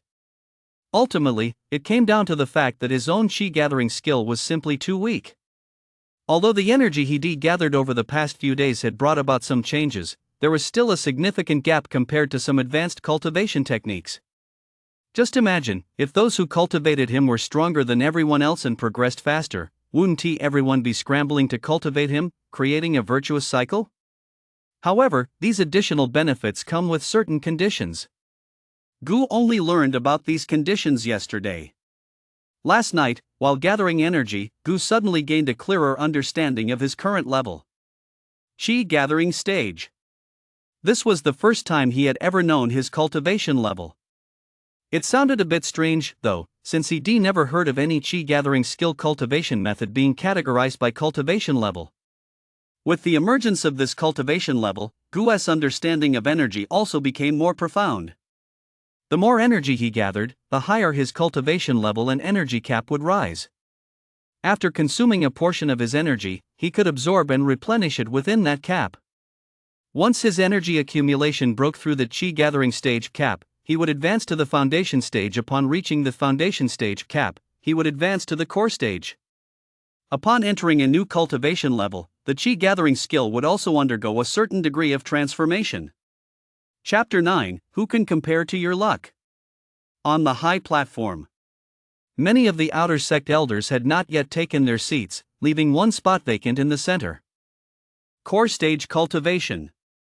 At a glance, Gu could clearly assess the approximate cultivation levels of these people. It must be said that the Sun Yuan Guild was truly a vast and powerful organization. In the outside world, a single core stage cultivator would be enough to found a sect, yet here, they could only serve as an outer sect elder. Shifting his gaze down from the high platform, Gu looked at the outer sect disciples seated in the front rows. Earlier, he had only given them a cursory glance and hadn't paid much attention to their specific cultivation levels. Now that he looked closely, it was Chi gathering stage grand perfection, Chi gathering stage. There were quite a few of them. Fu had only just broken through to the Chi gathering stage in every respect. He lagged significantly behind these people. It remained to be seen whether he could win first place in the grand competition. Gu was deeply worried about him after all, they still relied on him to gather energy. And then there was Chu. Silence. On the high platform, an elder at the core stage who appeared to be the most powerful among them seemed to have received some news. His gaze swept down below, and his voice rang out like the toll of a great bell. A faint aura of authority radiated from him, lending a touch of solemnity to the previously boisterous training grounds. The crowd below fell silent instantly. Everyone looked up at the platform, quietly awaiting further instructions. We humbly welcome the third elder of the inner sect. Then, the core stage elder bowed slightly to the left and said respectfully, "We welcome the third elder of the inner sect." The other elders followed suit and bowed as well. The third elder of the inner sect? A faint, shimmering figure gradually came into focus, appearing on the seat at the center of the high platform. Its aura instantly overshadowed that of the core stage elder. The aura of the nascent stage radiated out truly terrifying. The arrival was none other than Fu Tianming. Fu's old man actually showed up? The disciples below bowed in unison, not a single one dared to breathe a sigh. Of course, Fu was the exception. Wow, just to ensure his son could take first place, this old guy actually came to oversee things personally. The backdoor treatment couldn't be any more obvious. Let us begin. Paying no heed to their bows, the third elder of the inner sect spoke indifferently, as if nothing mattered to him. Yes. The core stage elder bowed and replied. In truth, the rules for the outer sect's entrance exam were quite simple, just as described in many novels. Basically, it started with a free-for-all, followed by a one-on-one elimination tournament for a select number of participants. But for many unlucky cultivators, it wasn't as simple as they imagined. As streaks of light appeared in the sky, tokens rained down from above, and every disciple now held one in their hand. According to the numbers on the tokens, they were to be divided into different free-for-all zones. Gu glanced at his token, Zone 18. The tokens contained a trace of special energy, similar to the spatial energy Chu had left behind earlier. Once all the disciples had entered their respective zones, the core stage elder cleared his throat and declared the competition officially open. As soon as his words fell, the formation activated. The disciples below, who had already been somewhat restless, grew even more agitated. The free-for-all officially began. As an observer, Gu couldn't help but marvel at witnessing such a large-scale melee among cultivators firsthand. Sometimes, the scenes described in novels are a world apart from what one actually sees. Fu remained relatively steady in the melee, not aggressive, but focused on stability. After defeating more than 10 Chi gathering stage and mid-stage disciples in a row, he had all but secured his spot on the arena. The free-for-all is over. With the announcement from the core stage elder, the preliminary round of the grand competition had come to an end. On the high platform, Fu Tianming had remained expressionless from start to finish. No one knew what he was thinking. Could someone who had devised such a scheme to get his son into the sect really remain unmoved during a competition of this magnitude? Gu believed that was definitely impossible. After all, you don't truly appreciate the benefits of pulling strings until you've done it yourself. Following the free-for-all, there was a one-sure rest period. Gu wasn't idle either. The energy he absorbed over the past few days was more than enough to once again imprint the Chi-gathering skill into the minds of others. With a large enough base, his own potential would rise even faster. It was just that these outer sect disciples, they didn't seem to be much to speak of. As he carefully surveyed the many disciples sitting in lotus position, their basic information appeared before Gu's eyes. There were no geniuses, nor were there many exceptional ones. It could be said that without Chu, this outer sect was only Fu average. But that wasn't a big problem. Picking and choosing wouldn't do any good anyway. With only one copy of the Chi gathering skill, what was there to be picky about? If the quality isn't there, we'll win by sheer numbers. So, as Gu wandered among the disciples, he casually selected a few who looked suitable and imprinted a unique chi-gathering skill technique onto them. The bodies of these seated disciples visibly trembled slightly, but being cultivators, they instantly regained their composure. At that moment, the nearly 10 disciples who had been granted the technique were utterly astonished. It had suddenly appeared right before their eyes, yet the elders on the high platform hadn't noticed it. Could it be that the founding master had manifested? Or was it a stroke of good fortune bestowed by some passing master? Whichever the case, the opportunity was genuine, though it seemed a bit too simple. The great Tao is simple. I never expected to have such an opportunity. This cultivation technique looks like the chi-gathering skill. There must be some secret hidden within it. This chapter isn't over yet. Please click the next page to continue reading the exciting content that follows. A stroke of luck. This is a stroke of luck. I'm going to become an immortal. Listening to the inner thoughts of the disciples who had obtained the chi-gathering skill, Gu couldn't help but admire their imagination. Keep up the good work with your cultivation. If you keep at it, you might just help me become an immortal someday. With several additional cultivators providing energy, the convergence of energy within his body brought him closer to breaking through his current limit. Boom! Boom! Boom! An inexplicable bell tolled. It signaled the official start of the arena tournament. The numbers on the tokens also changed at that moment. The disciples all stood up and looked toward the high platform. The third elder still looked as calm and composed as ever, showing no other reaction. Since the number of participants in the free-for-all is an odd number, one person will have a bye in this round. The core stage elder, his expression unchanged, waved his hand, and an ancient scroll appeared in midair as he spoke. Names kept floating up from the scroll. An odd number? Someone gets a bye? Is there such a lucky break? This is a test of luck, after all. Although many people think they're unlucky in their daily lives, at the critical moment, they still hope their luck will skyrocket just this once. Cultivators were no exception. For a moment, the outer sect disciples below all gazed at the ancient scroll with anticipation. Of course. Except for Fu. And Gu, too. In fact, the moment the core stage elder mentioned that someone would receive a bye, Gu knew the others didn't stand a chance. Fu probably felt the same way. These outer sect disciples were still too young. They all thought it was a matter of luck. But when someone as father is sitting right in the middle of the judges' panel, who is even going to compete with you on luck? The buyer, Fu. The name on the ancient scroll came to a halt. It was none other than Fu. Chapter 10, The Bizarre Wastelands of Central Plains. The buyer, Fu. The buyer, Fu. By, Fu. In the time that followed, this group of outer sect disciples truly learned what good luck meant. The arena battles had already gone through several rounds, and as long as the total number of participants was odd, Fu was the one to receive a bye every single time.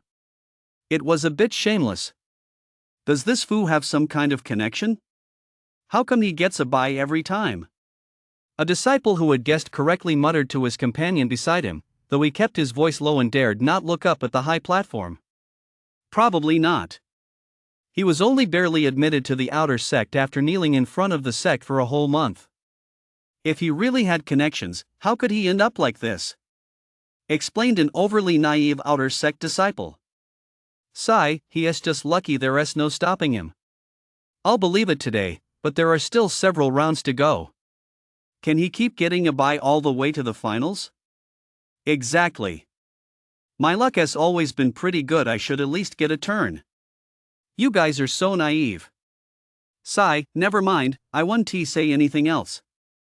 I rounder, Fu. I rounder, Fu. Numerous outer sect disciples.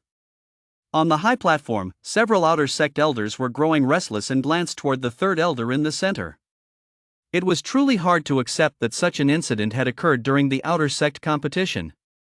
The disciples didn't care much. It was mainly the third elder who was concerned. If the third elder suspected them, the outer sect elders, of cheating or interfering, that would spell serious trouble. It's fine. Just follow the rules. Seeming to have noticed the elder's reactions, Fu Tianming replied calmly. After all, he knew the reason better than anyone. Hearing this, the elders let out a collective sigh of relief and couldn't help but wipe the sweat from their foreheads. To be honest, today's events didn't just seem fishy to the disciples. The elders found them hard to believe as well. After all, receiving buys for several consecutive rounds was an unprecedented phenomenon in the entire history of the outer sect. It was a good thing the third elder didn't take notice, otherwise, it would been really hard to explain. In the rest area below, Gu stood to Fu's left and couldn't help but marvel at how awesome it was to have such a powerful father. It was just too outrageous. From the start of the tournament to the semi-finals, this kid had barely moved while sitting here. He just sat there watching the fighters brawl on the stage. Anyone who didn't know better would thought he was just an ordinary spectator. The tournament quickly reached the semi-finals. Fu, who had been sitting still for quite a while, finally shifted his body slightly. According to the rules, there were still 2 hours left in the rest period. This was so boring. Gu had never imagined a tournament could be this boring, so he decided to focus his attention on Chu instead. Central Plains, the Wastelands. The cost of forcibly using a teleportation stone was considerable, but after nearly a month of recuperation, Chu's strength had mostly recovered. Qi gathering stage cultivation level. Seeing how quickly Chu was progressing made Gu anxious. The wasteland is still too dangerous. I must find a way to leave. Standing beneath a tree, Chu surveyed his surroundings, his gaze fixed on the sun and the sky as he tried to find a way out. A place described in nearly every ancient text as a land of peril was no place for a mere Qi gathering stage cultivator like him to survive. Leave. He had to leave. Deep within the wasteland. It wasn't as barren as he imagined. On the contrary, there were numerous groves of trees stretching out in contiguous patches. However, within them, it was hard to spot even a single living creature. Apart from plants, there was nothing else. During his days of recuperation, Chu had survived solely on leaves and plants. He kept moving forward in one direction. The farther he went, the thicker the mist became. The gravitational pull on the ground also increased accordingly. This isn't the right direction. Chu wasn't stupid after all. He lived 2 lifetimes. Although he hadn't been here in his previous life, he knew something was off about his current situation. Buzz, buzz, buzz. Buzz, buzz, buzz. An inexplicable sound kept ringing in his ears. It was as if countless mosquitoes were swarming around his ears. Deep down, it seemed as though there were other voices calling out for something. The sky was gloomy. With these sounds in the mist, it was practically a scene straight out of a horror movie. There were 2 auras. They must be people, right? Gu had a keen sense of auras. He looked to the left and ahead. Behind the thick mist, 2 beings, at least at the nascent stage, were watching this spot. Their exact appearances were unclear, but for now, they showed no hostility toward Chu. What on earth is going on? A so-called curse? It didn't really feel like one. Chu walked in the opposite direction through the mist, an inexplicable feeling growing stronger and stronger within him. The 2 auras vanished. Strangely, however, the eerie atmosphere only thickened. Gusts of chilling wind blew, carrying a bone-chilling cold. Amid the mist, the light dimmed, as if he had entered a special realm. The rustling of branches filled the air. It seemed as if something was surging beneath the ground, and the space before him was warping slightly. What a thrill! When it came to panic, Gu certainly wasn't one to panic. After all, his form of existence was even more absurd than that of a so-called ghost. So Chu quickened his pace, channeling his mana as he weaved through the woods. Ding, ding, ding. The sound of bells, coming from who knows where, rang out through the woods, mingled with the faint murmur of a stream. A stream? Where could there be a stream here? There isn't even a muddy puddle nearby. This question flashed through Chu's mind, but he didn't dwell on it. The immediate priority was to get out of this place as quickly as possible. Perhaps once he reached the ascension stage in the future, he could investigate it further. As for this, Gu could only express regret over Chu's decision. To be honest, he was genuinely curious about the wasteland. The atmosphere, the unknown presences, and the mysterious sounds all stirred a strong desire to explore within him. Generally, places like this are either sites of ancient traditions, the dwelling places of powerful beings, or sites where some malevolent entity has been sealed away. If he had a physical body, he might actually be able to go in and take a look. Those two auras have appeared again. As he followed Chu away, Gu clearly sensed that the two auras were still watching them until they were far out of sight. They didn't show themselves, didn't harm them, they were just there to intimidate. The wasteland didn't seem to live up to the so-called dangers described in the rumors. But barring any surprises, the rumors must refer to what they encountered today. But why did those beings let Chu go? Why? Was there something different about Chu compared to the others? And what exactly lay deep within the wasteland? These questions flooded Gu's mind, plunging him into deep thought. Once Chu had walked far enough away, the mist in the woods shifted once more. The eerie atmosphere seemed to be completely shrouded in the gray mist. The earlier sense of unease had vanished, though the occasional sound of a babbling brook could still be heard. Rustle, rustle. The trees continued to sway in the wind. Beneath the gray mist, the wind stirred up sand, revealing a hint of ancient blood red. Chapter 11, Patriarch San Yuan. San Yuan Guild. The four great guilds tournament had concluded, and as expected, Fu had officially advanced to the finals. On the stage, the two stood facing each other, faint smiles playing on their faces. Countless eyes were fixed on them, and many below were whispering among themselves. It's said that Peng Yu went into seclusion a few days ago and has already broken through to the great perfection of the Qi gathering stage. He is just one step away from entering the foundation stage and joining the inner sect. Fu's chances are slim. He has relied on luck to get this far, and this is as far as he'll go. You're either too naive or too young. What do you mean? Nothing. Peak Qi gathering stage. Compared to Peng Yu, Fu's cultivation was far inferior. A mid-stage cultivator against a peak cultivator, he had almost no chance of winning. But he wasn't the least bit flustered. Although he didn't know exactly how he'd ultimately secure victory, having a powerful father meant everything had already been arranged. Peng Yu. Fu. The two announced their names to each other, then began channeling their mana. Gu kept his gaze fixed on Peng Yu, noticing that his opponent's speed was extremely fast, his body brimming with spiritual energy, giving off an air of dominance. The air around them crackled incessantly as their figures darted back and forth across the ring. Fu gradually began to lose ground, and it seemed Peng Yu was about to win, but in the next second, the situation took a sudden turn. The moment Peng Yu's fist made contact with Fu's, he was sent flying right off the ring. It all happened too fast. The many outer sect disciples below didn't even have time to react. However, many of the outer sect elders in the stands immediately sprang to their feet. If others didn't know, how could they not? That brief contact, to be precise, there was barely any contact at all, and Peng Yu had been sent flying. Fake. Totally fake. With the third elder of the inner sect present, how were they supposed to explain this? Let the rankings stand as they are. Noticing the expressions on these faces, the third elder of the inner sect remained impassive. Upon hearing this, some of the elders who had been feeling a bit uneasy instantly understood what was happening, and their hearts were stirred. So that's how it is.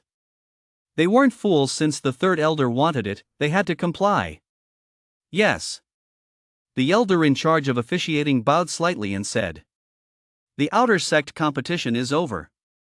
The winner is Fu."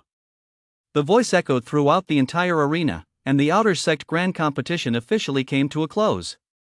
As a competition organized on short notice, many did not know what it signified. The back mountain of the San Yuan Guild. The ancestral master's cave residence. As a forbidden zone within the entire San Yuan Guild, no one was permitted to enter without the ancestral master's permission. Not even the current guild master, nor even the so-called supreme elders. This was the very heart of the San Yuan Guild, the true foundation of its power. From the outside, it appeared solemn and majestic, enveloped in manna. It would not be an exaggeration to call it a celestial paradise. Inside the cave residence, a youthful-looking man lay on a recliner, rocking back and forth, looking utterly at ease. Directly in front of him was a light screen formed from manna, displaying various scenes. Quite interesting. Indeed, this man was none other than the San Yuan patriarch. As he watched the scenes, he murmured those 4 words softly. Immediately afterward, with a wave of his hand, the recliner vanished. The entire interior of the cave residence underwent a sudden transformation. A mysterious aura rose, and countless unknown runes were etched onto the walls of the cave residence, inspiring awe. The main door of the cave residence silently opened, revealing a man and a woman standing outside.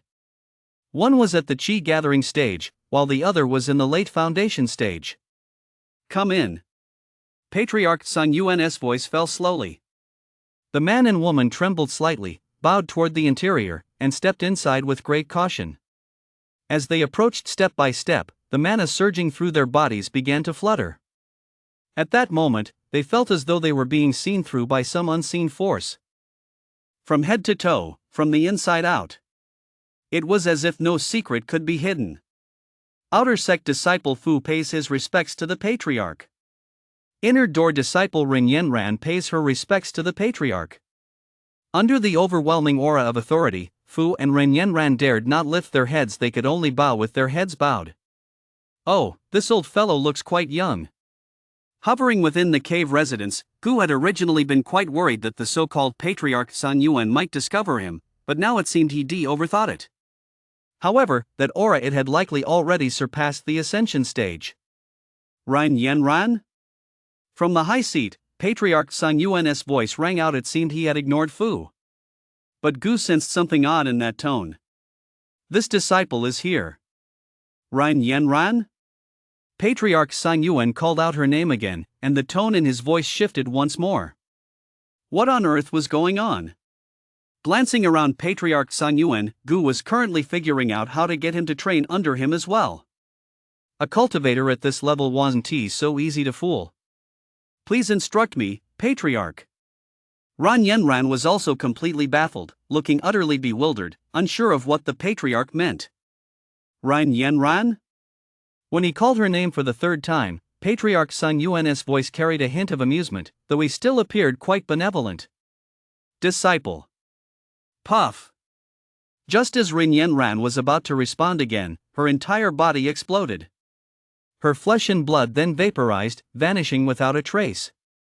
Dead? What does this mean? How did Rin Yenran just die? This short chapter isn't over yet. Click the next page to continue reading the exciting content that follows.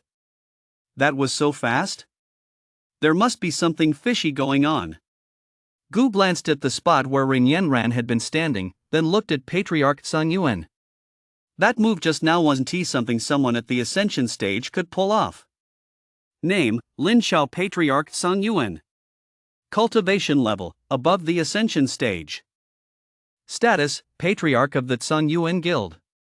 Current state, calm. His current cultivation level was still too low. He couldn't accurately gauge the opponent's strength. Fu? Instead of explaining why he had slain Rin Yenran, Patriarch San Yuan called out Fu's name. It would have been fine if he hadn't called out, but once he did, it was a big deal. How did Rin Yenran die just now? She was killed simply by calling out her name. So, is it his turn now? As someone who had been reborn, this was the first ordeal Fu had faced since his rebirth. You're quite impressive. With cultivation at the Qi gathering stage, you took first place in the outer sect competition. Since you came in first, there's a reward. Go ahead, tell me what reward you want. A reward? Just staying alive would be good enough. This disciple dares not ask for any reward. I only hope to contribute to the prosperity of the San Yuan Guild. Fu pondered for a moment, then chose to go against his conscience and said this. He sure has some nerve. Well said. The San Yuan Guild's Patriarch's voice was full of authority, as if he were praising the other party. In that case, I shall grant you an opportunity. No sooner had the words left his mouth than a faint glow shot from the Tsun Yuan Guild's Patriarch's finger, landing directly deep within Fu's brow. With another wave of his hand, he pushed Fu out of the cave residence. It all happened too quickly. Fortunately, Gu reacted quickly and, at the very last moment, injected the chi-gathering skill into the Tsun Yuan Patriarch's mind. Wealth and prestige must be sought through risk. Chapter 12, the Tsun Yuan Patriarch who disobeys the system. Oh. To have managed to get this far without being detected by this one, that's quite a feat. Grandmaster Sun Yuan, seated on his high throne, now had a flash of sharpness in his expression, and the look in his eyes as he gazed at the cave residence had changed. A massive aura of pressure radiated from him, as if compressing the surrounding air into a single point. Space warped slightly, and mana raged. An inexplicable energy swept through every corner, over and over again. No one here? Gu stood to the side, watching as Patriarch Sun Yuan spoke to himself. As expected, those at a higher cultivation level are different, they aren't so easily fooled. Chi-gathering skill? The Patriarch of the Tsun Yuan Guild was certain that, given his own cultivation, no one in the present world could accomplish such a feat without making a sound. Of course, if it weren't someone from his own world, that would be another matter. At this thought, a sharp gleam flashed in Grandmaster Sun Yuan's eyes. With a wave of his hand, he completely sealed off the surrounding area from the outside world. System, scan. Grandmaster Sun Yuan silently chanted in his mind. He was actually summoning the system. The system. A mere isolated space naturally couldn't stop Gu after all, even he himself didn't know what kind of existence he was right now. But the moment it stepped through and tuned into his thoughts, it heard Patriarch Sun Yuan calling out to the system. This wasn't something to be called out casually. What is there to scan? It's just an ordinary chi-gathering skill. Don't you have eyes or hands? This thing is the kind no one would even bother picking up if it were left on the street. The system's voice rang out, sounding somewhat impatient. Really? Patriarch Sun Yuan seemed a bit skeptical and asked again. Believe it or not. Clearly, the system wasn't giving Patriarch Sun Yuan any leeway. Its tone and attitude were less than pleasant. Meanwhile, Gu, standing nearby, began studying the situation with great interest. He hadn't expected that he could actually hear what the system was saying. He had no idea how that worked. All right then. Tell me exactly where the person in the shadows is. Once I've slain them, I'll leave this world. Master Sun Yuan paused for a moment before continuing to address the system. The person in the shadows? Leave this world? Something didn't feel quite right. Upon hearing those words, Gu could clearly sense that Master Sun Yuan wasn't referring to him. There might be some hidden meaning behind it all. Thinking back to Ren Yenran, who had previously died when her body exploded, perhaps his hunch was correct. As for leaving this world, what kind of condition is that? Could it be that the system is some kind of way of heaven that wants the strong to ascend? Give me a break. I don't believe a single word you say right now. How many times have you lied to me? Let me tell you straight, my level is tied to your cultivation realm. If you just listened to me and left this world sooner, your cultivation wouldn't have stagnated for all these years. As for the masterminds in other worlds, I'd have crushed them with a single slap. Hiding like a scared turtle in this world day after day, waiting for powerhouses from other worlds to arrive, you'll just be a fish on a cutting board.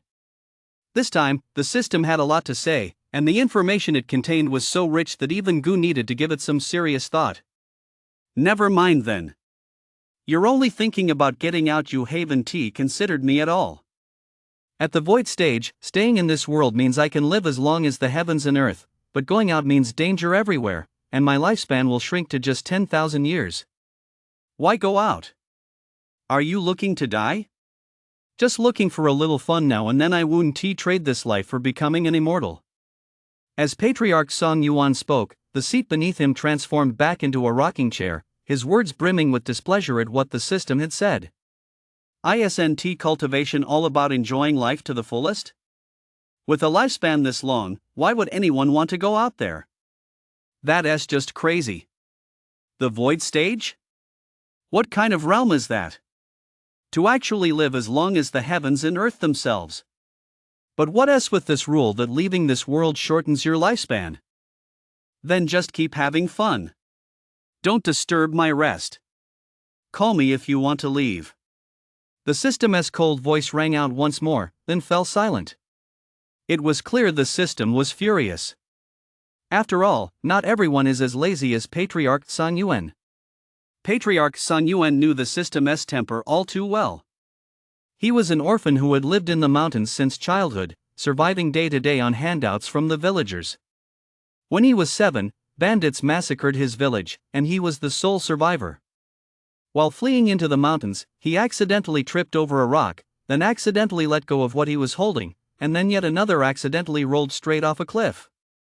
After that, he accidentally landed in a pond and didn't die then. Accidentally, he encountered a giant python at the foot of the mountain, and finally, accidentally, he killed the giant python. Finally, a rock fell from the sky and smashed into his head, splitting his skull open and causing him to bleed profusely. That's when the system bound itself to him. In the blink of an eye, over 10,000 years had passed. Now, when he thinks back on those experiences, he is genuinely grateful to the system. There is no way there were that many accidents if it weren't for this damn system. He wouldn't believe it. Wouldn't a peaceful life be nice? At this thought, Patriarch Sun Yuan couldn't help but sigh. He really just wanted to live a good life and find a little fun in the midst of that tranquility. Was that really so hard to achieve? After all, he was the strongest being in this world. Qi gathering skill, Chu. With these two things, what exactly does this outsider want? And why is he targeting Fu? Or could it be? Having lived for 10,000 years, Patriarch Sun Yuan had seen far too much and understood far too many things. Chu? So this wasn't actually Patriarch Sun Yuan's doing? Gu, who had been listening to Patriarch Sun Yuan's inner thoughts all along, also fell deep in thought. The Qi gathering skill incident was naturally his own doing, but what was the story behind this Chu? Having gathered this much information, Gu had already pieced together a great deal. Fu was likely a memory that Patriarch Sun Yuan had tampered with, all for the sake of the so-called mastermind behind the scenes. Chu was probably a pawn chosen by that mastermind to target Patriarch Sun Yuan, though this pawn had been discovered a bit too early and now seemed more like a sacrificial piece. Patriarch Sun Yuan hadn't captured this pawn either. It seemed he was playing the long game to reel in a bigger fish. It's just a pity that this person is extremely cautious and still has no intention of cultivating the Qi gathering skill. This leaves Gu, who is currently desperately short on energy, feeling utterly helpless. It seems he'll still need to focus his efforts on Fu and Chu. As for conspiracies or whatever, they don't really matter to Gu. He just wants to boost his energy level. What kind of malicious intent could he possibly have? The wasteland. It's hard to say how Chu's luck has been these past few days. On the one hand, he has encountered several wandering cultivators along the way. They immediately tried to attack him upon meeting, and there was nothing to eat. On the other hand, after slaying them, the resources he gained were quite substantial, and he even stumbled upon some serendipitous encounters along the way. All in all, though, things have been pretty good. I've finally broken through to the great perfection of the Qi gathering stage. I didn't expect to leap over a minor realm. Inside the cave, Chu, who had been sitting cross-legged on the ground, let out a long breath and slowly stood up. Mana swirled around him, and his entire aura had grown much deeper. At the same time, a portion of his mana flowed into Gu's body from an unknown source. Not bad. You've been working hard. Gu, thumbs up for you. OD.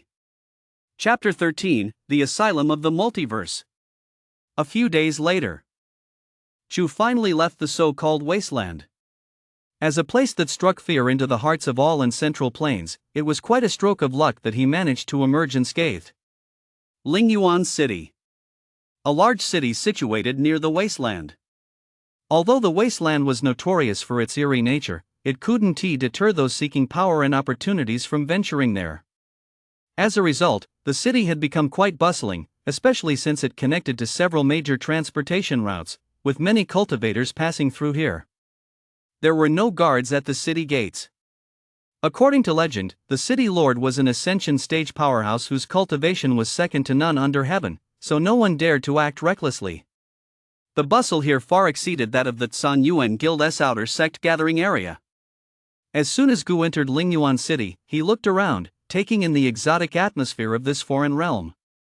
Ever since he first suspected that Chu was connected to the mastermind behind the scenes, he had been keeping a close eye on Chu.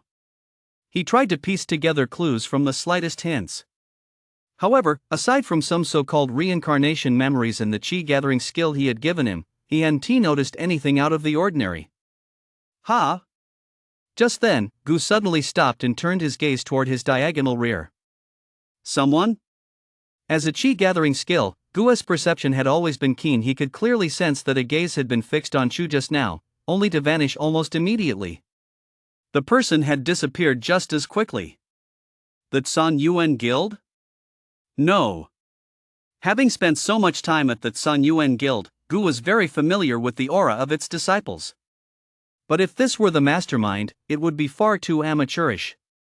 Inside an inn, 3 men and 2 women sat gathered around a table. Their clothes were incredibly lavish. They clearly did not come from ordinary families. Are you sure? Are you certain it's him? A middle-aged man who appeared very composed fixed his gaze on the person across from him and asked. It's him. Not only does his aura match, but even his attire and appearance are exactly as described in the information we received. The speaker was a woman of ordinary appearance, though she possessed a certain grace. So what do we do next? A younger man sitting nearby furrowed his brow slightly and looked at the middle-aged man. Clearly, this middle-aged man was the leader of the group. What should they do? Hearing this, the middle-aged man remained silent, his right fingers tapping lightly on the table as if deep in thought. They had come here on a mission, and they had a specific target in mind. In an instant, the entire room fell into silence. We don't have time to hesitate. Whether the informant set a trap or not, we have to give it a try. Besides, the mission deadline is approaching. If we fail, you know what the consequences will be. As long as this mission is completed, I'm confident I can break through to the void stage. Once that happens, our squad's rank will rise, and we'll have greater redemption privileges. We'll make our move tonight. The middle-aged man pondered for a moment before finally making his decision. The ring on his finger kept flickering with light.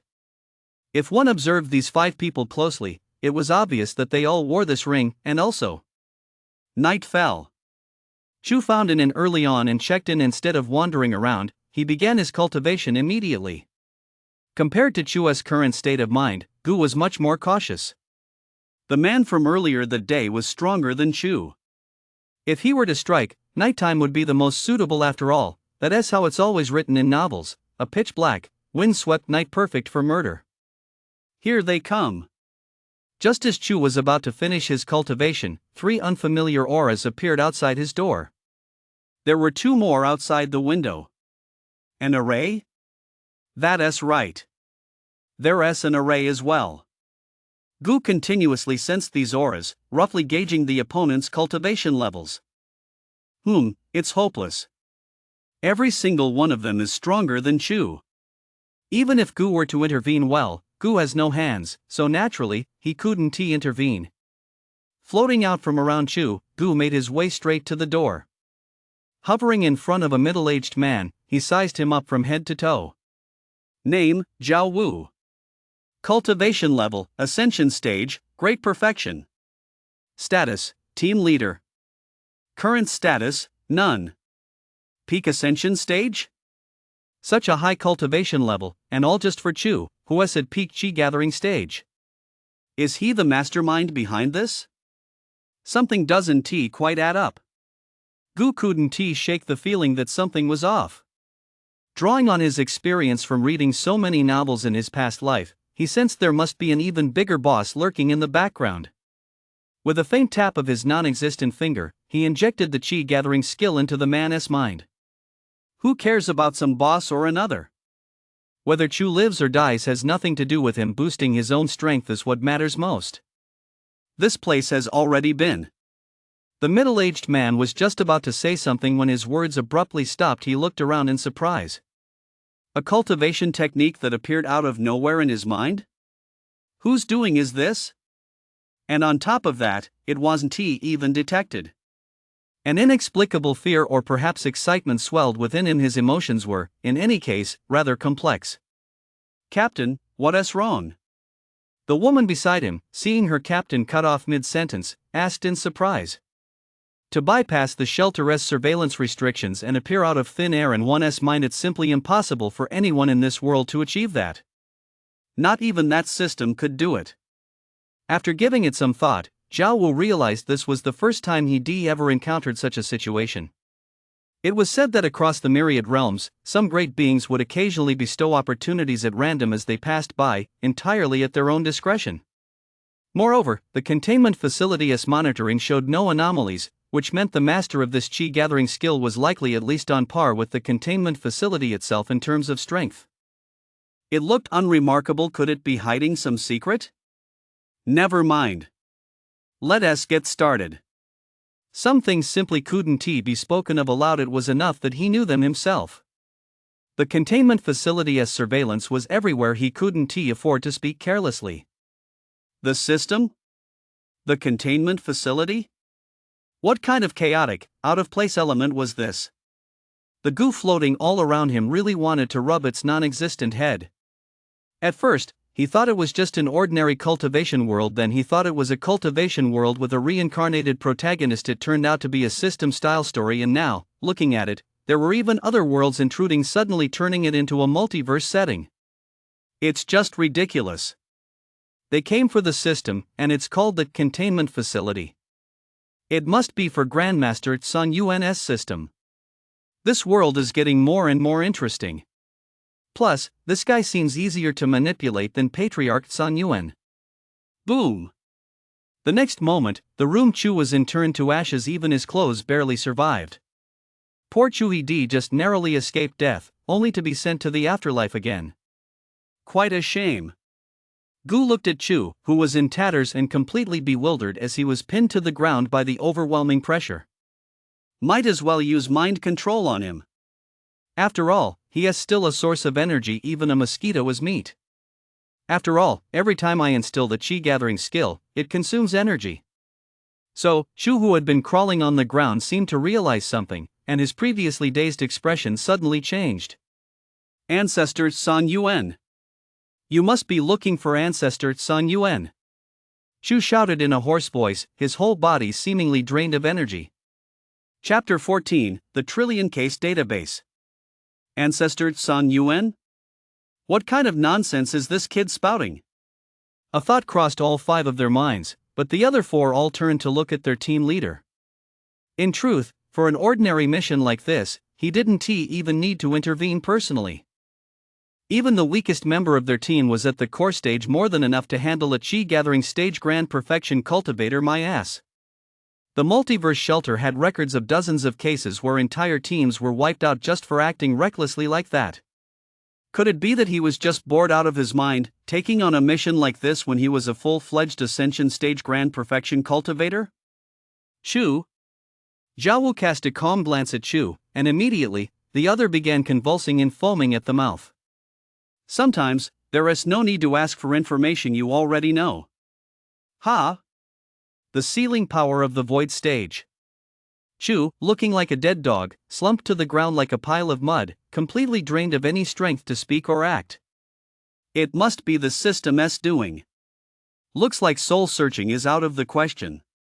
A team member standing nearby furrowed his brow, glanced at Chu, and analyzed the situation. If soul searching is out of the question, then we'll use the most primitive methods. He'll eventually talk. Zhao Wu couldn't care less about this. He was just a worthless waste of space at the peak of the chi-gathering stage. It was just a bit of a waste of time. Chu belongs to the system. Which system? Gu knew far more than these 5 people from the containment facility. Ancestor Sun Yuan said Chu Wan Ti his man, while the containment facility claimed Chu belonged to the system. It was getting more and more confusing. It seemed the system had indeed gone to great lengths to ensure Ancestor Sun Yuan's departure from this world. Ancestor Sun Yuan. Ancestor Sun Yuan. An extremely weakened Chu kept muttering the name of the Sun Yuan patriarch. At this moment, he had lost all sense of self-awareness and could only repeat the words from Gu's mind control. Whereas the information you were told to investigate earlier? Glancing at the unconscious Chu, Zhao Wu addressed a woman. With a wave of her hand, a virtual screen appeared before them. Information about Patriarch Sang Yuan instantly appeared: where he was born, how he rose to prominence, and how he founded that Sun Yuan Guild, all of it fairly detailed. The turning point in his life seemed to be the year he was 7, when bandits massacred his village. Zhao Wu seemed to have made up his mind and immediately ordered. Combine the information we currently have with the database to analyze Patriarch Sun Yuan's life story. Beep. Data analysis in progress. Please wait. Beep. Based on a comparison with our trillion-case database, the probability that Patriarch Sun Yuan possesses the system is 99.99%. Determined to be a system owner. Admission approved. Beep. You have exhausted your free attempts in the Smart Comparison database. For additional attempts, please purchase a VIP membership. Buy now to enjoy a 20% discount. What a gem! This really is a gem, except you only get one free try. If they make a wrong call, it's a total waste. A 20% discount? Even at 70% off, it's still way too expensive. If he hadn't been short on time, he might not have used it at all. Holy crap! A trillion cases? Gu wasn't the least bit impressed by the so-called comparison system. This kind of data analysis exists in many tech-driven worlds. What really shocked him was the figure of a trillion cases. That means this so-called shelter has housed at least a trillion systems. What kind of scale is that? That ancestor Sun Yuan possesses void stage strength. Although I'm only one step behind him, it's still a bit of a hassle. Is the void stage right above the ascension stage? Chi gathering stage, foundation stage, core stage, nascent stage, ascension stage, void stage. There sure are a lot of cultivation levels. Why not use that ancient artifact? The young man hesitated for a moment before offering his suggestion. An ancient artifact? It sounds incredibly powerful. Gu really wanted to see what that thing looked like. That thing is far too sinister. Although its malevolence has diminished significantly since the Great Ancient Cataclysm, it's best to avoid using it if possible. Upon hearing those words, a hint of apprehension clearly flashed across Zhao Wu's face. Unless absolutely necessary, he was unwilling to use that sinister artifact. The Great Ancient Cataclysm? Gu felt like a frog at the bottom of a well, knowing nothing, yet another term he'd never heard before. Still, this feeling of gradually uncovering the secrets of the multiverse was actually quite nice. What about Chu? Kill him. Great. In the end, Chu didn't even make it out alive. I feel bad for Chu. I feel bad for the energy I'll be missing out on from now on. Sun Yuan Guild. Fu was walking through the inner courtyard. That's right, he'd broken through. After seizing the opportunity granted by Patriarch Sun Yuan, obtaining the secret manual his father had been searching for, and acquiring the chi gathering skill from the scripture hall, his cultivation progress had been incredibly rapid. In a short time, he'd broken through several minor cultivation levels in quick succession, becoming a foundation stage cultivator. That chi gathering skill might seem low level, but it's actually quite effective for stabilizing one's cultivation realm. Not giving up on the chi gathering skill, he has a promising prospect. Gu suddenly appeared all around Fu. His cultivation realm had also reached the foundation stage. Of course, this breakthrough to the foundation stage wasn't solely due to Fu, it was also thanks to the hard work of some outer sect disciples. And Zhao Wu. Zhao Wu trusted him too easily. At first, Gu thought the other guy might have some kind of scheme, but it turned out he simply saw himself as a stroke of luck. Sure enough, the people who believe in these things the most are either those who've seen the world or those who haven't. At this rate, with Zhao Wu's help, the core stage is just around the corner. Whoa! Another breakthrough mid-foundation stage. Zhao Wu is awesome. However, these 5 have been hanging around outside the Sun Yuan Guild for several days now, hesitating to make their move. They're still too wary of Patriarch Sun Yuan. Gu glanced at Patriarch Sun Yuan's current state. They really were overthinking it. At that moment, Patriarch Sun Yuan was still taking it easy, rocking back and forth in his lounge chair, munching on some fruits, and occasionally scanning the light screen in front of him for interesting stories from within the Sun Yuan guild. So many people from the outer sector kneeling again. How did this selling oneself to bury one's father business spread all the way here? Patriarch Sun Yuan glanced at the independent cultivators outside the Sun Yuan guild who were seeking to join the sect, his gaze settling on a man holding up a sign offering to sell himself to bury his father. He is not even dead yet. A surge of divine soul energy penetrated the man's mind. He detested liars, so with a sweeping gesture of his hand, he beheaded the man's elderly father from 1,000 li away. And since he didn't want the old man to be lonely, he went ahead and beheaded his old mother as well. Killing one is the same as killing two. Now that's the real deal. Cultivation has to be genuine and down to earth. There really are more good people like him in this world. Gu. He really is. I'm going to cry myself to death. You're so boring. Oh. System, you're alive again? I'm just reminding you, as usual, to step out of the world sooner and become stronger. Oh, so that's it. I don't believe it. Patriarch Sun Yuan rocked his chair, a smile spreading across his face as he stared ahead and spoke. The system remained silent. Shu is one of your people, isn't? Faced with the system's silence, Patriarch Sun Yuan didn't seem to mind and continued speaking. His expression remained unchanged from start to finish. Chapter 15, Arrival at the Sun Yuan Guild. Yes. Surprisingly, the system didn't deny it. Instead, it admitted it openly. What you're doing is really boring, honestly. Patriarch Sun Yuan sighed. In truth, he'd begun suspecting the system long ago. This sort of thing was exactly the kind of thing it would do. Could Amir Chu really make me leave this world and give up my long life? Don't be ridiculous. You'll want to leave. Why? You seem quite certain. Hearing this, the Sun Yuan Patriarch sat up slightly in his rocking chair and said, Yes. The system didn't respond much to the Sun Yuan Patriarch's words. After all these years, it naturally knew his temperament well. There were some things he simply wouldn't believe until they actually happened. Was the containment facility brought here by the system? Standing nearby, Gu raised his non-existent eyebrows, instantly grasping the situation. The so-called Chu information was likely provided by the system as well. Using external pressure to force Patriarch Sun Yuan out of his comfort zone? Poor Patriarch Sun Yuan hadn't even realized he was about to make enemies of the forces of the myriad heavens. But did he truly have the strength to stand up to the containment facility? So this chi gathering skill is the compensation you're offering me? That's a bit cheap, isn't it? Ancestor Sun Yuan chuckled, his tone tinged with mockery. After all, he was a void stage powerhouse, the pinnacle of this realm. Giving him a mere chi gathering skill was simply ridiculous. Chi gathering skill? I do not know the origin of the chi gathering skill. The system's cold voice rang out. Doesn't he know?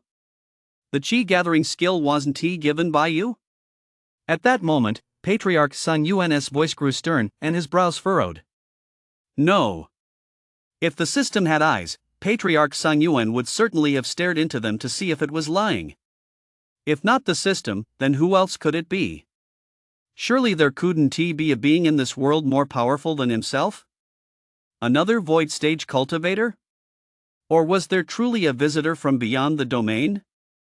A look of gravity flashed across Patriarch Sun Yuan's eyes. For the other party to have gone undetected by him, their cultivation level must be superior to his own. Chi gathering skill? What deeper meaning could there possibly be in giving him such a basic cultivation technique? Chi gathering skill. Grandmaster Sun Yuan set out to carefully study the cultivation manual in his mind, going over it again and again, seemingly putting his conversation with the system out of his mind. A moment later, Grandmaster Sun Yuan opened his eyes once more. He had studied the chi gathering skill from beginning to end, over and over, scrutinizing every single character. He found no hidden dangers in the chi gathering skill. Instead, he discovered something peculiar. This was a comprehensive chi gathering skill. What is a comprehensive chi gathering skill? It means that whoever masters this technique can pass it on to others, and as those others cultivate, a portion of their cultivation progress will be reflected back to the master. It was a very peculiar chi gathering skill. He hadn't realized it possessed such a function before. A sharp gleam flashed in Patriarch Sun Yuan's eyes as he pondered something. A valuable item? Of course it was. But something that appeared out of nowhere. With such a function, it was hard to believe he was the original source. In truth, the main reason Patriarch Sun Yuan hadn't discovered this function was due to the goo. After all, he had only recently broken through to the foundation stage, and had only just begun to utilize such functions. Still, it all felt a bit like a pyramid scheme. Level after level. Master Sun Yuan was simply being too cautious. What malicious intent could Gu possibly have? Gu really wanted to use mind control to change the other person's thoughts. But for someone who hadn't yet begun cultivating the chi gathering skill, mind control required too much energy, so he didn't yet have the ability to influence the other person. Constructing the so-called ultimate chi gathering skill would consume even more energy. He'd have to wait a little longer, save up some energy, and only then, after some time had passed, would he be able to influence his thoughts. If only everyone were as easy to manipulate as Zhao Wu. Ha! He's already in the late foundation stage. That's pretty fast. 3 days passed quickly. Everything at the Sun Yuan Guild remained as usual. The outer sect was still bustling as ever, with a crowd of disciples setting up stalls to sell goods.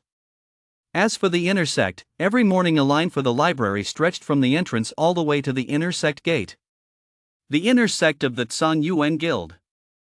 Amid the crowd, 3 men and 2 women weaved their way through. They seemed uninterested in the so-called library hall.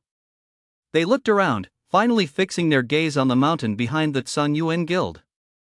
That's right, they were the same people from the shelter at the inn earlier.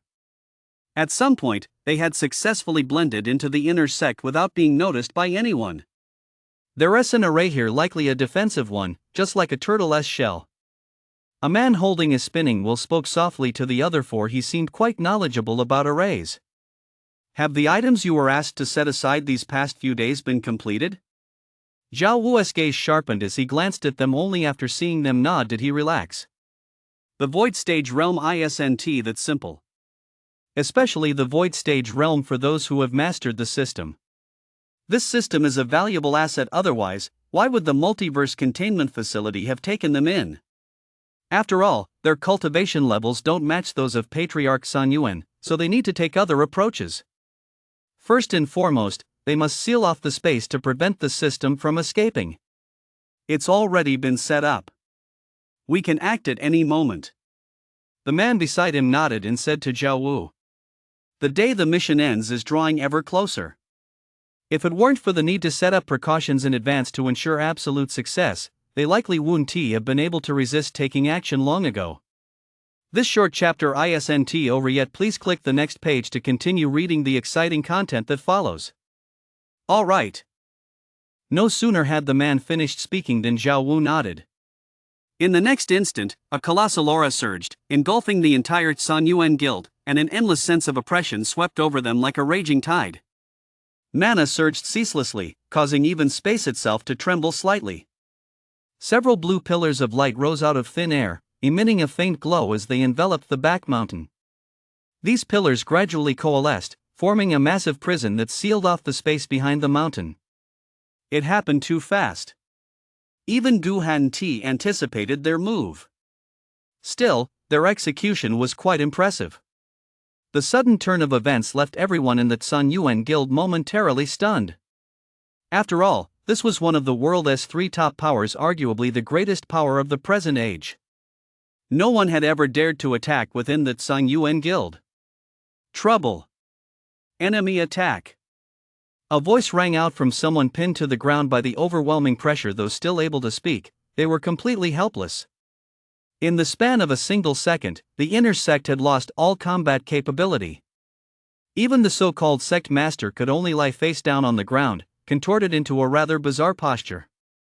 As for the outer sect, it seemed no one was paying them any attention.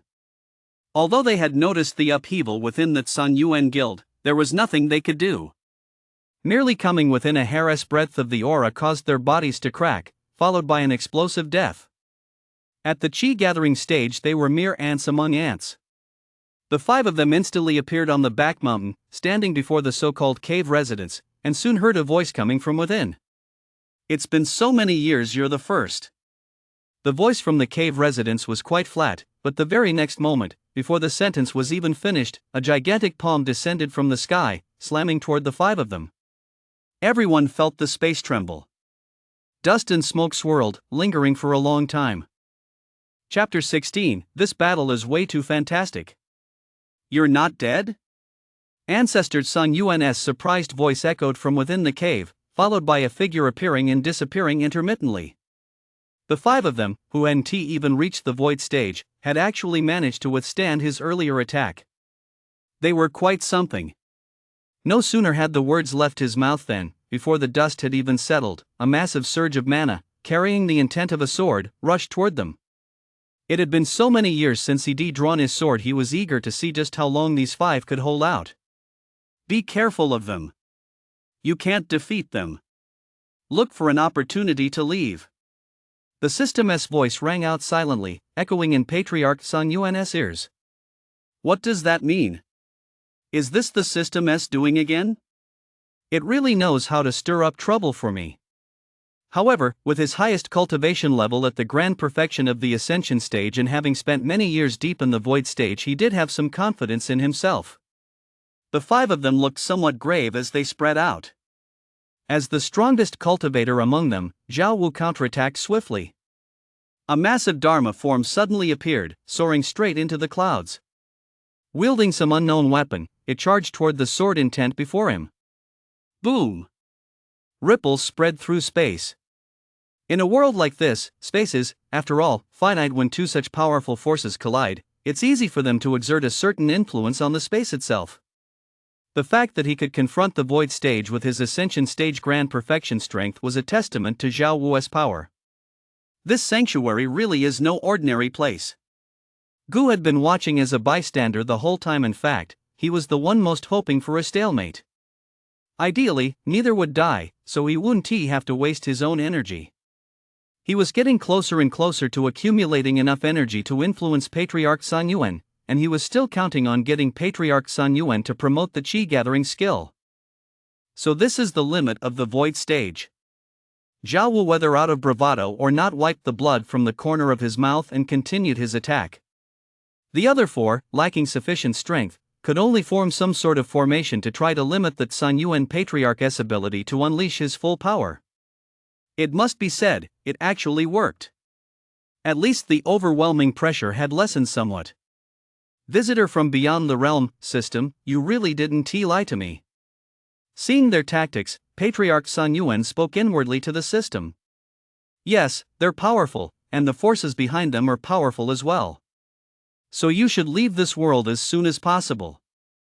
The system continued to urge Patriarch Sun Yuan to leave, its voice as cold as ever. "Did you bring them here?" Patriarch Sun Yuan cut straight to the heart of the matter. Yes and no. The system's answer was quite vague. But with the situation at a critical juncture, Patriarch Sun Yuan didn't have time to delve deeper. He had to eliminate those 5 first. The battle between the 2 sides was fierce. Gu really wanted to munch on some sunflower seeds, but there was nothing but a patch of gray nothing at all. Well, even if there were, he couldn't eat them anyway. So this is what a battle between the ascension stage and the void stage looks like.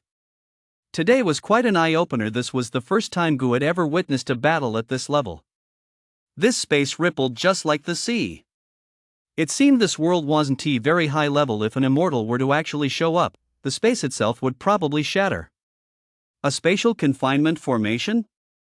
Master Sun Yuan, in the midst of battle, naturally noticed the spatial ripples constantly flowing back, and narrowed his eyes slightly.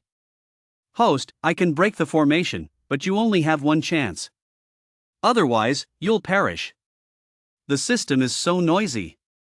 Silently ignoring the system's voice, Patriarch Sun Yuan lunged at Zhao Wu with a sword strike. His sword intent shone like a rainbow. No way, this can't be happening. The sanctuary looked pretty powerful, so how did it suddenly end up at a disadvantage? He glanced at his current energy level. Still a little short. Almost there. A surge of special energy instantly flooded into Patriarch Sun Yuan's body. Mind control activated. Just as the sword intent was about to strike Zhao Wu, it veered slightly to the left. The sword intent sliced right through thin air. Ha! Patriarch Sun Yuan was clearly taken aback. Why had he veered off course just now? That's strange. Zhao Wu was also baffled how had that sword strike suddenly veered off course just now. Even Patriarch Sun Yuan couldn't aim properly. That's more like it. After finding a slightly clearer spot, Gu used mind control on both sides, effectively becoming the director of this battlefield. You throw a punch that hits the sky. My Dharma form turns its back on the enemy. Why do I suddenly want to throw my sword away? Wait a minute. Why do I suddenly want to shout out the name of my move as I strike? Sun Yuan sword technique. Diluo heavenly fist. Eternal body tempering, third Dharma form. Qiankuan unity. What the heck is going on here? The four shelter personnel holding the line had no idea what was happening. This wasn't how things were going just a moment ago. How did those two suddenly start announcing their techniques and styles? How did this turn into a turn-based battle? Something off, definitely something off. What's the captain doing? No idea. Is he planning something? Possible. The captain is the captain after all. He was at a disadvantage just now, but in an instant, the battle's even. Let us just hold the line, leave the rest to the captain. The four had no idea what to do now, so they could only stick to their earlier plan. Time passed. 1 hour went by. High in the sky, Zhao Wu and Patriarch Sun Yuan were locked in a back-and-forth battle, evenly matched. I didn't expect a mere ascension stage grand perfection cultivator to be able to hold his own against me. So this is the limit of the void stage. Well. The dialogue and scene now looked just like something straight out of a fantasy novel. What can you do? He read so many Gu novels they inevitably left their mark. Zhao Wu panted heavily, a flicker of apprehension crossing his eyes as he looked at Patriarch Sun Yuan. Time was the most critical factor. The mission timer was about to run out. Even if he didn't die, he'd pay a massive price. Neither outcome was something he could easily bear. He couldn't keep draining his energy like this. System. Empower me. I'll take him down first, then we'll worry about leaving. Ancestors Sun Yuan communicated with the system in his mind, seeking its power. The system remained silent. Useless piece of junk. After cursing the system under his breath, Patriarch Sun Yuan's expression darkened. He had no choice but to resort to the ancient artifact. Glancing at the mission timer, Zhao Wu, high in the sky, gritted his teeth and made up his mind. He couldn't wait that long. He had to end this quickly. Ancient artifact? He had heard those 4 words Gu earlier at the inn. It was said to be extremely sinister, though he didn't know exactly how. Wait. This aura. The wasteland. Standing above the void, Patriarch Sun Yuan fixed his gaze on the cup-like object and uttered those 2 words. That's right, it was the wasteland. As the world's strongest being today, he had explored nearly every corner of this realm. Among them, the aura of the wasteland was one he would never forget. That cup's aura was far more intense than that of the wasteland.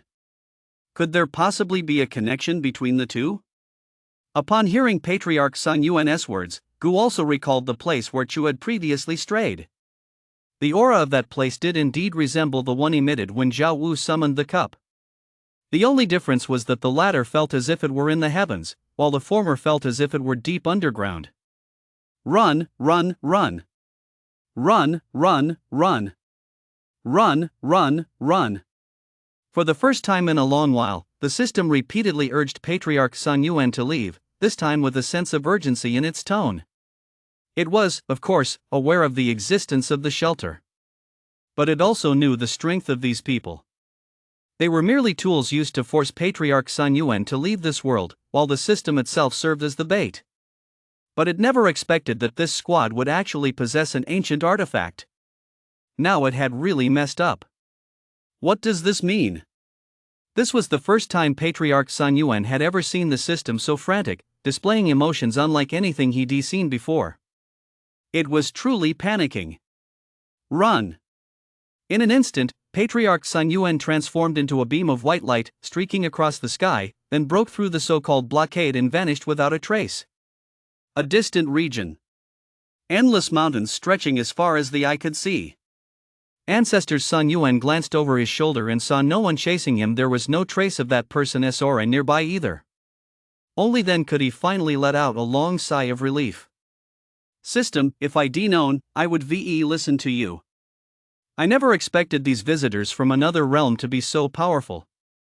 Tell me, did you lure them here, you little rascal? What exactly is that thing? Having casually materialized atop a mountain peak, Patriarch Sun Yuan was conversing with the system. Why aren't you saying anything? 3 seconds, 1 minute, 10 minutes. As time passed, cold sweat suddenly broke out on Patriarch Sun Yuan's forehead. System? System, where the hell have you gone? System, you're not dead, say something. Unfortunately, no matter how loudly Patriarch Sun Yuan called out to the system, it still didn't respond. What was going on? System, I want to leave this world right now. I'm going to get stronger this time, I mean it. Open the system panel. Grandmaster Sun Yuan seemed to realize something and spoke out in a somewhat panicked voice. A gentle breeze blew by the wind on the mountaintop. Wasn't particularly cold for someone at the void stage, yet Grandmaster Sun Yuan's body trembled slightly. The system was gone. How could the system be gone? That's impossible. Behind the Sun Yuan guild. Zhao Wu watched Grandmaster Sun Yuan leave without trying to stop him, though his expression grew grim. That kid's running so fast. I've just summoned this ancient treasure. Is there any way I can recall it now? Never mind. Smashing the system outright will do just as well. At the edge of the so-called spatial confinement, a glowing, spherical object floated. Though it had no face, one could sense its awkwardness. The host has left. Why is the system still here? Is this formation really that powerful? Gu looked at the object that appeared to be the system, then glanced at Patriarch Sun Yuan's perspective, immediately confirming the object's identity. Still, it was just as well that Patriarch Sun Yuan had left. Whether the system lived or died was none of his business. I never expected the asylum's spatial confinement to have advanced this far. The glowing, spherical object no one knew where the voice was coming from spoke. Zhao Wu casually reached down toward the 4 people below and grabbed them all in his hand. Shouts of surprise rang out from their mouths. They had no idea why Zhao Wu had suddenly done this. He squeezed their hands slightly. The cup-shaped object was positioned directly beneath his palm. Put! The 4 exploded, their blood mixed with mana dripping into the cup, or it was completely devoured by the eerie aura. Within the space, the eerie aura surged once more. From the rim of the cup emerged a power surpassing the void stage, a power so vivid it seemed almost alive. Terror. Decay. Eerie. Such an aura was intoxicating, utterly captivating. Even Zhao Wu was beginning to succumb to its pull. Unlocking an ancient artifact requires certain conditions or a price to be paid, and once unlocked, the process is irreversible. Since the ultimate goal was to either seize or destroy the system, he had no choice but to abandon his teammates with a heavy heart. Ah, such is fate. The system made no attempt to hide it, merely let out a long sigh, seemingly resigned to its fate. It had descended upon this world and bound itself to Patriarch Sun Yuan, originally believing it could evolve with the hostess' help. But who could have known that this old fellow would become complacent, simply giving up after becoming invincible in this era? It tried to persuade him time and time again, and pressured him time and time again. It even went so far as to create a mysterious powerhouse opposed to Patriarch Sun Yuan to foster a better atmosphere. During one such intervention, it accidentally leaked its own aura, which was promptly detected by the containment facility. Originally, it had planned to have Patriarch Sun Yuan flee with it once the multiverse containment facility arrived, but it knew that even if it told him, he probably wouldn't believe it. This short chapter isn't over yet. Please click the next page to continue reading the exciting content that follows. In the end, luck was on its side. Upon investigating the 5 individuals, it discovered that their strongest member was merely at the grand perfection of the ascension stage. By comparison, Patriarch Sun Yuan stood unbeatable. Perhaps it could even use this opportunity to expedite Patriarch Sun Yuan's departure. Who could have imagined an ancient artifact? The containment facility's spatial confinement had also been upgraded. How unlucky does one have to be to run into something like this? How unlucky does one have to be to end up with a host who has given up entirely? Destroy it. It really deserves to die. A sinister aura enveloped the light sphere, and the voice gradually grew fainter. In an instant, the aura vanished. On the outer wall of that ancient artifact, several more unknown patterns appeared, making it even more mysterious, ancient, and eerie. It's over. Zhao Wu felt completely drained, a self-deprecating expression crossing his face. The cost was too high. 4 teammates had died, and in the end, he completely destroyed the system. With the system's core gone, 80% of the mission reward would be deducted. This mission had been a near total disaster. He hadn't gained a single benefit from it. Return. Gazing down at the gruesome scene below, Zhao Wu retrieved the ancient artifact, closed his eyes, and spoke directly.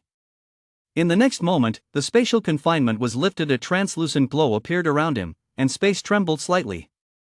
Zhao Wu's presence dissipated, and he vanished without a trace. Immediately afterward, Gu also vanished in an instant, reappearing in a cave residence within the inner sect. Not far away, Fu sat cross-legged on the ground, meditating.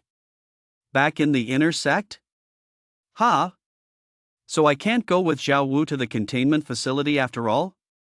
Gu had originally thought he'd be able to take a look around the shelter, but it seemed that wouldn't be possible for the time being. It appeared there were restrictions related to cultivation level or energy. Chapter 18, New Ability, Convergence. After Zhao Wu's departure, the back mountain of the Sun Yuan Guild's inner sect was finally free of any restrictions. However, the once mysterious and awe-inspiring back mountain was now nothing but yellow earth. A breeze blew, scattering it in all directions. Upon learning they could finally enter, numerous supreme elders and inner sect elders went into a frenzy, frantically searching for their founding patriarch. Beneath the yellow earth, beneath the ruins, anywhere a person might be, they searched every nook and cranny. They were panicking. They were panicking terribly. The Sun Yuan Guild had stood firm in Central Plains for tens of thousands of years, not because of so-called historical depth, nor because of these elders, but solely because of the Sun Yuan Patriarch. The Sun Yuan Patriarch was nothing less than the pillar that steadied the sea. Once, with just himself and his sword, he had subdued every invading enemy, striking fear into the hearts of all across Central Plains. Have you found him yet? We searched high and low, nothing. We haven't found him. I'm afraid this time, the Patriarch's remains. An inner sect elder, his face etched with worry and his eyes brimming with tears, spoke with a trembling voice. Before he could finish, he was flung directly into the air. Boom! Dust swirled as he crashed into the ground. Then, a familiar figure slowly descended. To his surprise, it was none other than Patriarch Sun Yuan, who had previously fled to seek refuge. He had only just returned, and already he was hearing such ill-omened words. Did they actually want him to perish? The more he thought about it, the angrier he became, so he swept his sleeve once more, causing the man to vanish into thin air. He glanced around, ignoring the so-called elders. Had that man's aura disappeared? His main purpose had been to sense Zhao Wu's presence. Now that it was gone, Patriarch Sun Yuan couldn't help but breathe a sigh of relief, though his expression grew grave. After all, the system had been with him for so many years, he did have some attachment to it. Even though it was always at odds with him, fabricating enemies, scheming against him, and... Never mind. Dead is dead. It truly deserved to die. It was a well-deserved end. Ah, the system truly did not deceive me. Indeed, there are always those more skilled than oneself, and the sky has no limits. Standing on a patch of yellow earth, Patriarch Sun Yuan felt a sense of emotion. As he reflected on the battle that had just taken place, his expression grew serious once more. Become stronger. He must become stronger. Now, even without the system as prodding, he was determined to grow stronger. If only he'd realized this sooner, today's events probably wouldn't have happened. At least he wouldn't have been in such a sorry state. As for how to grow stronger. Leave? He certainly wasn't leaving now. After this battle, he finally understood that the outside world was actually very dangerous, and full of powerful beings. To be on the safe side, he had to further refine his cultivation before he could survive out there. The chi gathering skill? Standing on the yellow earth, Patriarch Sun Yuan was filled with emotion. Suddenly recalling a cultivation technique he'd acquired out of nowhere, he couldn't help but mutter to himself. This wasn't from the system, nor was it likely from those mysterious figures. It had simply appeared in his mind out of thin air. Could it really be a stroke of fate? With the dream of growing stronger in his heart, an idea immediately took root in Patriarch Sun Yuan's mind. Promote the chi gathering skill with all my might. Let the entire Sun Yuan guild help me cultivate. As for the hidden dangers and the conspiracy behind it, not to mention Gu's interference, he simply pushed them to the back of his mind. Perhaps this was the so-called dumbed-down aura of legend. Time flew by in the blink of an eye. 3 months had passed. Gu lay casually against a tree, sensing the progress of his cultivation. Over the course of 3 months, thanks to his massive cultivation base, he had finally succeeded in breaking through to the core stage. At this level, even in Zhengzhou or within the Sun Yuan guild, he would qualify as an outer sect elder. In some ordinary sects, even the sect master might only be at this level. But overall, Gu still felt his cultivation progress was too slow. Unfortunately, after reaching the core stage, the pace of advancement slowed even further, and the amount of energy required kept increasing. Every cultivator's feedback was limited, and he had no idea when he would be able to possess a physical body. Floating around here day after day, it felt completely disconnected from reality. This is becoming more and more different from what I experienced in my previous life. The changes are truly immense. Directly below Gu, under a large tree, Fu watched the many disciples coming and going, his heart filled with mixed emotions. He didn't know when it had started, but everything was different from his past life. The great battle on the back mountain had never happened, nor had the founding master's teaching session. The most absurd part was that the cultivation technique taught by the founding master was actually one he'd casually picked up from the outer sect's scripture hall. All the serendipitous events he'd originally remembered were gone. So, had he truly been reborn, or had it all just been a dream? At that moment, Fu began to doubt his own memories. It was strange, really, really strange. Poor kid, he still didn't know he'd been treated as a sacrificial pawn. The Patriarch is giving a lecture. Everyone, hurry up. If you're late, there won't be any seats left. What? How come I didn't hear a thing about this? Hurry, hurry, hurry. What is he teaching today? Let me see, it's the 89th lecture on the chi gathering skill. Actually, I feel like this chi gathering skill, never mind, I won't say it. The Patriarch is here. Throughout the Sun Yuan Guild, there was actually some confusion regarding the Patriarch's push to popularize the chi gathering skill. The chi gathering skill was clearly inferior in level to the sect's original standard cultivation techniques, and it seemed quite simple as well. But there was nothing they could do. It was being promoted by the Patriarch, the strongest cultivator in all of Central Plains. He must have his reasons for doing this, even though the content of his lectures was always pretty much the same. But in the past, this would have been unthinkable. A lecture? It was impossible to even catch a glimpse of him.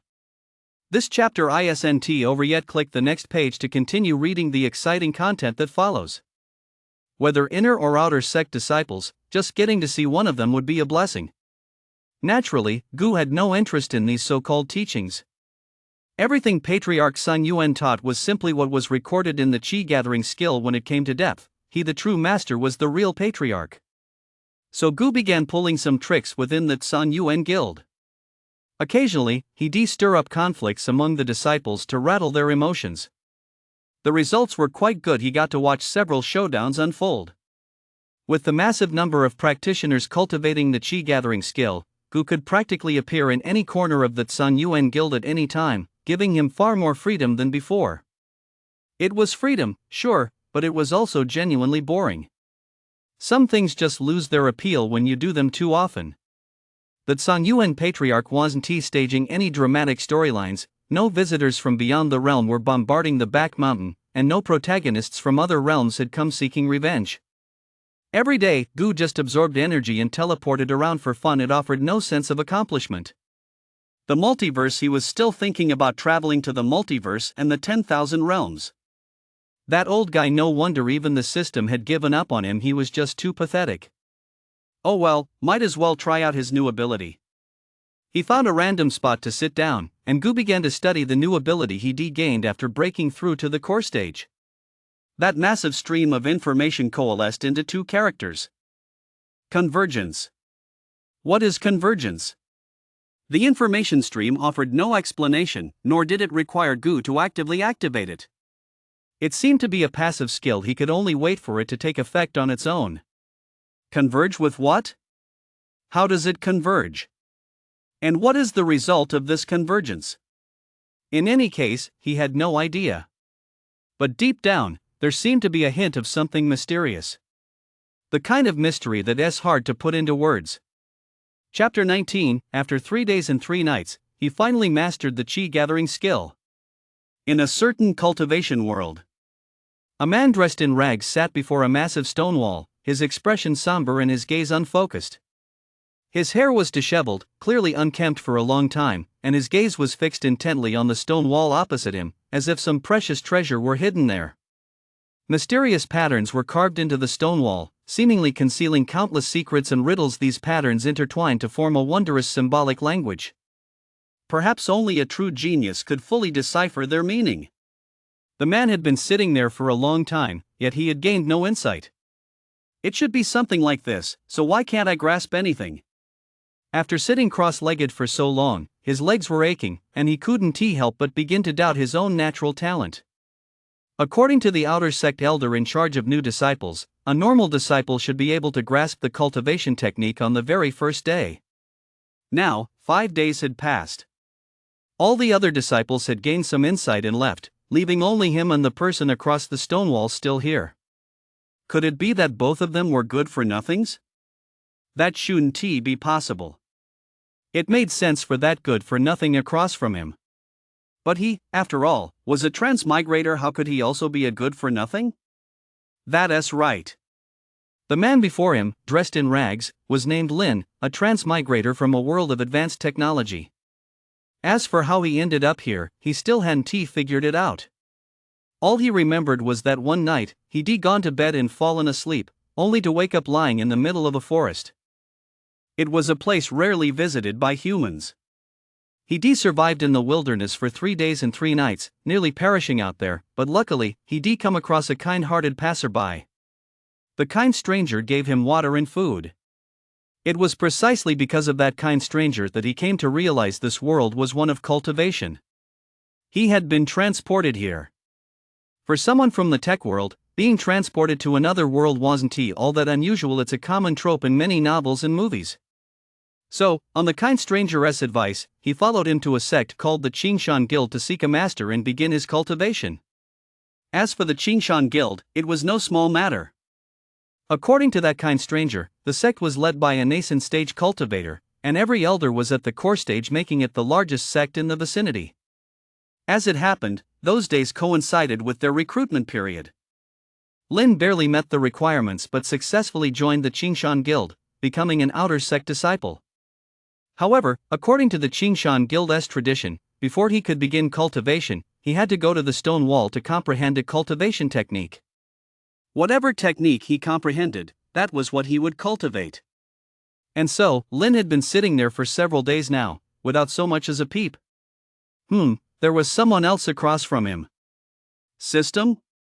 Are you there? Old man? Did you absorb the cultivation technique I comprehended? Remember to give me a copy. Silently calling out to his golden finger, Lin still hoped he could start cultivating soon. Well, nothing happened. He'd just have to keep trying to grasp the techniques. His gaze remained fixed on the stone wall, studying the patterns without blinking once. Ha! Something felt off. Was that laughter he heard? He must be hallucinating from sitting here so long. Not giving it a second thought, Lin sat up straight and examined the patterns intently. At that moment, Shin Yunfei, sitting across from the stone wall, was also deep in thought, staring at it in a daze. Suddenly, a cry of surprise rang out. I've figured it out. I've finally figured it out. The voice belonged to Lin, sitting across from him. Lin leapt to his feet, his face radiating boundless joy. Just a moment ago, as he was about to drift off to sleep, mysterious characters had suddenly appeared in his mind. Those characters formed 3 large characters. Chi gathering skill. A cultivation technique. A genuine cultivation technique. Otherwise, what else could have appeared out of thin air in his mind? After calming himself down a bit, Lin peered toward the stone wall across from him and happened to lock eyes with the person there. He gave a nod to signal that he was leaving as well, then brushed off his clothes and walked toward the outer sect hall. Only Shin Yunfei remained, sitting there dumbfounded. Am I the only one left? So I'm the real good for nothing after all. Xingshan Guild. Outer Sect Disciples Hall. Lin stood outside the hall, his heart brimming with joy. 3 days had passed, and he'd finally proven himself. Next, he would seek guidance from the outer sect elders and begin his cultivation journey. This place, it's no good. Floating beside Lin, he glanced at the hall before him. It looked quite magnificent, with a touch of antiquity, but compared to the Tsun Yuan Guild, it was like comparing a minor sorcerer to a grand master. Still, his new ability, Convergence, did have some potential. Just a second ago, Gu had been goofing off in the Tsun Yuan world, but the next second, he sensed a mysterious connection and instantly teleported to this realm. Without even expending any energy, he entered Lin's mind. So this convergence is about finding those with a predestined connection. I wonder what this world has to offer. And what level of cultivation the strongest here possesses. This disciple requests an audience with the elder.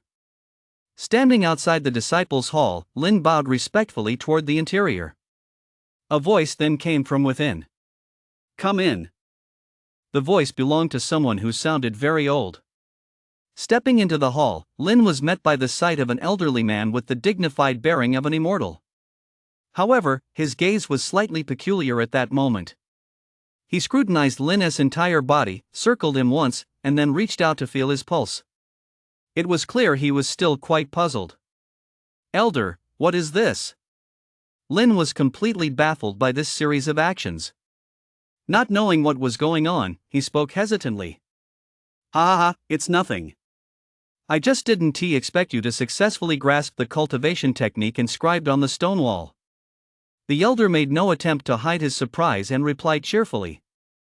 Yet in his eyes, Gu could still see confusion, bewilderment, and a certain look as if he were staring at a fool. How strange. What's wrong with the elder? This disciple has grasped a technique called Chi gathering skill. I haven't begun cultivating it yet, so I hope the elder can offer some guidance. Lin, lacking Gu's insight, continued to speak respectfully. You really grasped it? Yes, this disciple truly has. Chi gathering skill? Yes, elder. The entire text appeared out of nowhere in my mind. Really? Really? Right there by the stone wall? Yes, elder. You're not lying to me? I wouldn't dare deceive the elder. Well, this Chapter 20, The Cultivation World of the Chu Plan? Alright, since you're unwilling to reveal it, I won't press you further. As for the mysteries of cultivation, there's a book here, you can take it and have a look. If there's anything you don't understand, just come ask me. After glancing at Lin's reaction, the elder's expression returned to normal, and he spoke with a smile on his face.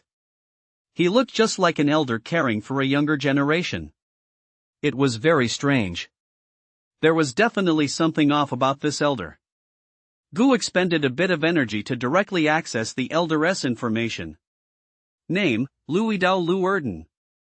Cultivation level, late foundation stage none. Status, outer sect elder of the Qingshan Guild, nth ranked actor in the cultivation world. Current state, taunting, wanting to laugh. Lu Erden? No cultivation? The nth ranked actor in the cultivation world? And he's actually trying to laugh.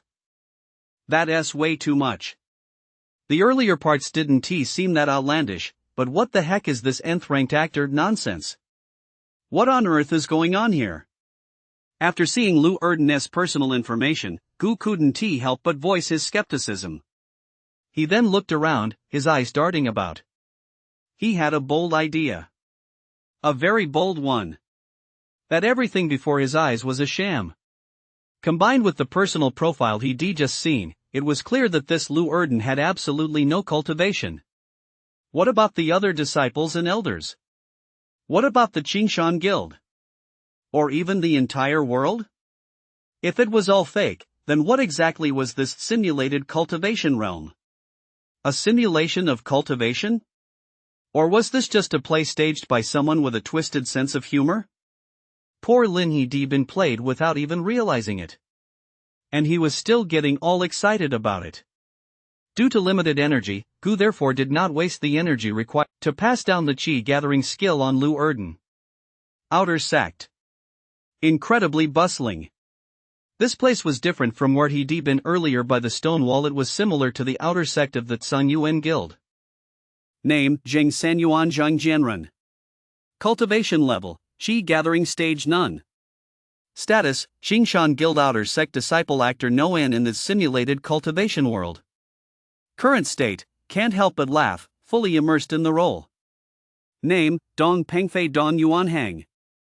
Cultivation level, Qi gathering stage none. Status, outer sect disciple of the Qingshan Guild, nth ranked actor in the cultivation world. Current state, slacking off, wanting to laugh. Along the way, Gu randomly picked a few people and looked up their profiles in detail.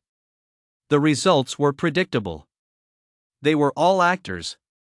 Not a single one had any cultivation. They were either goofing off, trying to make people laugh, or getting overly excited. It was truly ridiculous. At the very least, it was clear that this so-called Qingshan Guild was definitely not the real deal. No wonder Lin had spent 3 days and 3 nights meditating by the stone wall without gaining any insights. It would have been strange if he'd actually figured anything out.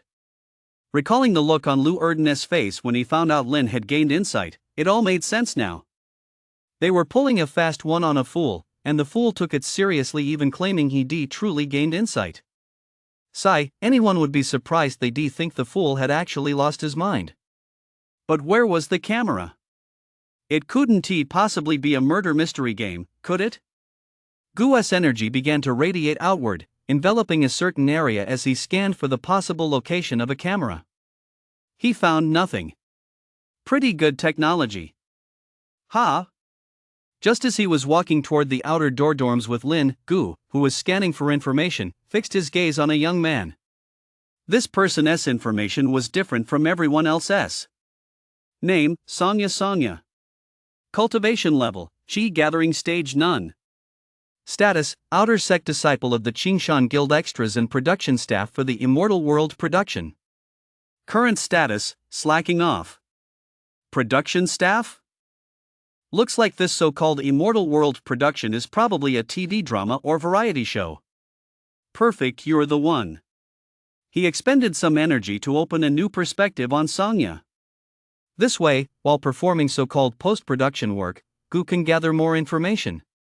He walked along, stopping now and then. Finally, Lin arrived at the outer sect dormitory area. Living conditions for outer sect disciples were far inferior to those of the inner sect. Unless you were wealthy, you could only stay in a 4-person room. It had to be said that Lin was lucky the 4-person rooms were all occupied, leaving only a single room available. He moved in for free right away. Lucky, huh? What a coincidence. It would be strange if it weren't. After all, he was a time traveler, and the other actors still needed to rest. Living together would be quite inconvenient. Upon entering the room, Lin didn't rest but instead began studying the chi gathering skill and the cultivation methods given to him by the elder. Gu ignored him, letting him study at his own pace. His perspective had now shifted to Songya. After Lin left, everyone continued acting according to the original script. Very professional. Even without the lead actor, they had to perform well. After all, Songya was just a stand-in, brought in to fill a scene for a specific actor. His main job was post-production work. Once the scene was over, he'd leave immediately. So it's a huge island. Following Songya's perspective, Gu traveled from the coast all the way to another continent. So the cultivation world was actually an island. The production team really went all out.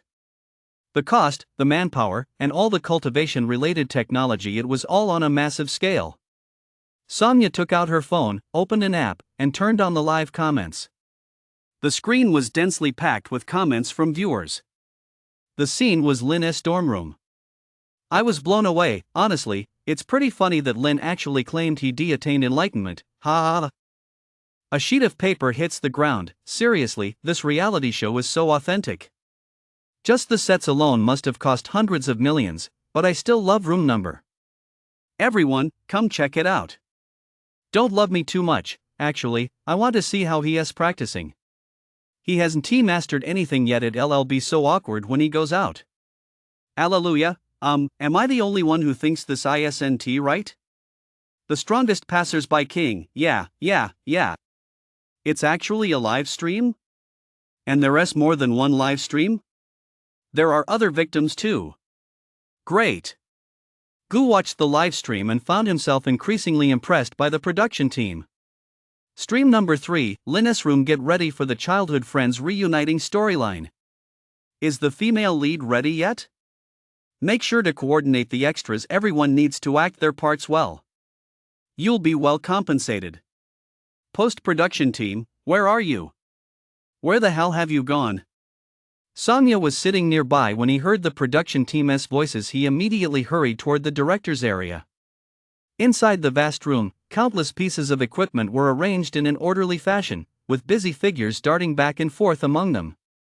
At the very front were the 9 main screens, each corresponding to one of the 9 live streams. The screens in other areas were all smaller displays showing different scene perspectives. In front of each large screen sat an executive director, and behind them, the chief director oversaw the entire operation. The chief director appeared to be in his 50s, exuding a strong scholarly air, though it was unclear when he developed this twisted sense of humor. Chapter 21, The Director's Plot Arrangements. Gu expended some energy to shift his perspective to the chief director. Since he wanted a goddess eye view, there was no one more suitable than him. Shin Yunfei is still meditating? Is this kid not quite right in the head? Why hasn't he given up after all this time?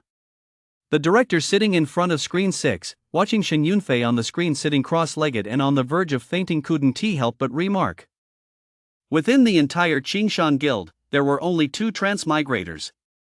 Lin is one, and Shin Yunfei is the other. Otherwise, what kind of fool would spend days and nights in a row meditating in front of some mysterious rock wall? At least Lin is smart enough to fake the illusion that he has achieved enlightenment. But this Shin Yunfei is just stubborn as hell. Director, there's nothing we can do.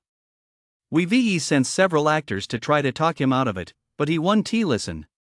He says he has never been inferior to anyone in his life. A crew member standing nearby explained, sounding somewhat exasperated. Right, blame it all on Lin. Yes. The crew from production team number 6 chimed in. After all, the viewership in other live streams was higher than theirs, and if this continued, their pay would be docked, so they had no choice but to pass the buck. I won't hear any excuses. Force him out. Move on to the next scene. Holding the walkie-talkie, the director of live stream number 6's production team issued the order. The executive director remained silent, making no move to intervene. Instead, he quietly scrolled through the live streams and read the comments. Xingshan Guild. Outer Sect Dormitory. Since returning from the Elder, Lin had cultivated for 2 hours. He had successfully refined the sensation of qi within his body one more step forward, and he would be able to break through to the qi gathering stage. Still, even at this stage, he was overjoyed. Having a sense of qi meant he had some talent. With a little more effort, he might reach the foundation stage someday, and who knows, he might even become an immortal in the future. Is Brother Lin there? Brother Lin. Outside the dormitory, a girl's voice rang out. He didn't know when it had started, and to his surprise, she was calling his name. Ha? Who's calling me? Lin, who was sitting cross-legged, paused slightly and listened carefully to the content of the voice. Brother Lin? Is she looking for me? That can't be right, I'm a reincarnated soul. Where would I have a younger sister? Shaking his head, Lin ignored the voice from outside. It was probably just someone from the same sect who shared his surname. Directing team number 3, female lead, change the way you address him. Make Lin's identity clear. Outside the dormitory area. The female lead, Jean, listened to the voice coming from nearby and was at a loss for words. Is this way of calling out not acceptable either? Is Brother Lin from Dorm 03 there? Brother Lin, who just came out of the disciples' hall a short while ago. Inside the dormitory. Lin heard Jean's voice again. Number 03? Just came out of the disciples' hall? What kind of way is that to call out? So she's looking for me. Feeling puzzled, Lin stood up from the floor, pushed open the door, and looked out at the young woman standing outside the dorm. She was wearing a long white robe, had fair skin and a lovely face, and looked to be around 20 years old. I don't recognize her. Why is she looking for me? Brother Lin, you really did join the Xingshan Guild. The moment she saw Lin, a flash of delight crossed Gina's face, her eyes sparkling like starlight. What a great actress. You're. Lin hesitated slightly, looking at the woman in front of him, unsure of what to say. Someone I know? That can't be, I'm from another world. Ha! It's actually Jean, an inner sect direct disciple. She's actually here? What? She's Jean? The very same Jean who was personally invited into the sect by the elders and became a direct disciple right away? That's right, it's her. She's a prodigy. Who is Lin? How could he get senior sister Jean to call him brother? Just as Lin was hesitating, disciples from other dorms poked their heads out one after another, and a flurry of whispers broke out. Their voices were so loud that Lin couldn't help but hear them. An inner sect direct disciple. Jean? But I don't know her. Could it be that I've taken over the body of one of her old acquaintances? Excuse me, who are you? I was attacked by bandits while traveling earlier, so my memory is a bit fuzzy. Fortunately, I was saved by a kind stranger. Lin opened his mouth as if to say something, but after a moment's thought, he continued. Amnesia. That's actually a good plan. What? Brother Lin has lost his memory? What bandits would dare harm Brother Lin? I'll make their lives a living hell. Jean looked indignant, and by the end, she was seething with rage. In an instant, it seemed as though a mysterious power emanated from her body, radiating outward in all directions. The disciples who had been standing around gawking were knocked to the ground, wailing in pain. Only Lin remained standing where he was, unaware of what had happened. They're all down? What just happened? Is this the power of cultivation? Wait a minute, I remember that Senior Brother E, a direct disciple of the inner sect, has been pursuing Senior Sister Jean. If Senior Brother E finds out about this, Lin will probably. Yeah, there were so many rumors before I was starting to think Senior Brother E was going to become Dao companions with Senior Sister Jean. A mere outer sect disciple daring to compete with Senior Brother E? That's just asking for trouble. But I think Senior Sister Jean is more. Wow, even though they were all lying on the ground, they still hadn't shut up. They didn't even lower their voices, so Lin could hear every word clearly. This is getting interesting. Gu arrived at the scene, watching the story unfold between Lin and Jean. I have to say, this plot is exactly the same as the novels I read in my past life. The director and actors really put in the effort. It's just that Jean's moves look a bit fake. She didn't even have two fans blowing air at her, yet she managed to knock all those disciples to the ground. Could the prop department pay a little more attention? The story continued with Jean pulling Lin aside to spend some time alone, reminiscing about the past. All in all, it was a classic childhood sweetheart storyline. Both families were prominent clans in a certain city, and the two had been close since childhood. When Jean was taken away by an elder of the Qingshan Guild, Lin, not wanting to be alone, set out on his own to the Qingshan Guild. I can't remember anything right now. I'm sorry. Lin was clearly uncomfortable and said this with a troubled expression. It's okay. I'll wait until you get your memory back, Lin. Jean's eyes were determined as he threw himself into Lin's arms. Lin was torn. He didn't know whether to hold him or not. This scene instantly filled the live stream viewers with envy and jealousy, and all sorts of comments flooded the screen. Viewer numbers and the volume of comments skyrocketed. It didn't matter if the comments were insults, expressions of envy, or fans shipping the couple. Combined with Lin pretending to have mastered the martial art, the stream stood out from the rest. Viewership soared. And that was exactly the result the production team had hoped for. Ha! Is the energy for the Qi gathering skill inheritance ready again? Glancing at the highly dedicated Jean, Gu transmitted the Qi gathering skill into her mind. In an instant, Jean, who was fully immersed in her role, shuddered. No one noticed the change in her eyes. Appeared out of thin air? The Qi gathering skill? This is a real cultivation technique. It appeared out of thin air. Fortunately, her acting skills were professional enough to allow her to adjust her emotions instantly. Chapter 22, You think you're so cool, huh? I'll show you. Brother Lin, I won't let anyone hurt you. Stay right here. I'm going to wipe out all those mountain bandits. After resting in his arms for a moment, Jean seized the opportunity and said to Lin with a loving gaze. No sooner had the words left her mouth than she reluctantly walked away, leaving Lin standing there, dumbfounded. Film crew, Jean, what are you doing? Why aren't you following the script? The villain hasn't even appeared yet. Seeing Jean's reaction, the film crew began to get restless. But Jean couldn't care less about that right now. She'd just been given this opportunity. She had to go and confirm it properly. Sorry, director, I suddenly have to go to the bathroom. I can't hold it anymore. I'm so sorry. Walking out of Lin's sight, Jean addressed the production team, his voice sounding somewhat frantic. Unexpected situations are inevitable. The production team couldn't really say anything about it, so they had to add a scene where Jean fiercely slays the mountain bandits and make some last-minute adjustments for the other disciples. That's strange. Lin rubbed his head and glanced at the disciples gathered around. He had a nagging feeling that something was off, but he just couldn't put his finger on it. Still, this Jean seemed to treat his original host pretty well. As for senior brother he'd just have to take things as they came. Inside an unmarked hut, Jean inspected every nook and cranny, and only after confirming there were no cameras did he sit down in a chair and let out a long sigh. Although their show was called Portraying the Cultivation World, cultivation didn't actually exist. Every person and object was fake.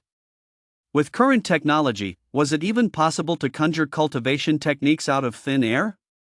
Absolutely impossible. Then it must be fate. A genuine cultivation technique. Her heart raced. She felt her blood boiling, and her excitement was plain to see. Following the so-called Qi gathering skill mind control, she sat cross-legged and began her cultivation. At the same time, in another inner sect cave residence, a handsome young man dressed in a pale blue robe sat cross-legged, cultivating with an aloof expression. Suddenly, he opened his eyes and looked at a disciple who had just approached. Speak. What is it? He was extremely cold, seeming to have no interest in anything. There's no camera here, what are you acting for? It's your turn to go on stage. Hurry up. But the disciple who had come was clearly not playing along. Instead, he urged him on. Ha? So soon? Senior Brother E, who was being dragged along by the disciple, hadn't even had time to react before he was already out of the cave residence. He could only ask as he ran. The female lead has something come up. You need to make your entrance early. Remember your lines, there are millions of people watching. Okay.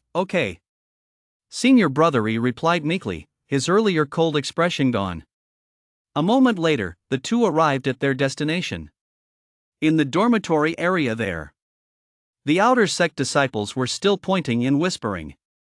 Hiding behind a fence, Senior Brother E peeked through a gap and saw Lynn tidying up her room.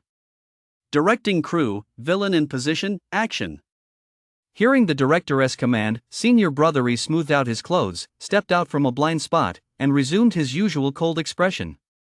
Senior Brother E is here. I knew it. Senior Brother E would definitely find out about this. Lynn S in for it now. I heard Senior Brother E's master is an inner sect elder. Only someone of that status is worthy of Gene. The dedicated extras, upon seeing E make his entrance, immediately perked up and began to gossip. Their voices were as loud as they could possibly be. Even E could hear them. The extras' acting skills still needed improvement. Gu silently added a thought to himself, then glanced at E. He didn't even bother to probe for information from these NPCs anymore, it was simply a waste of energy. Who is Lynn? Lynn, get your ass out here. He stood in the center of the courtyard, with several henchmen or lackeys, if you will, having appeared behind him at some point.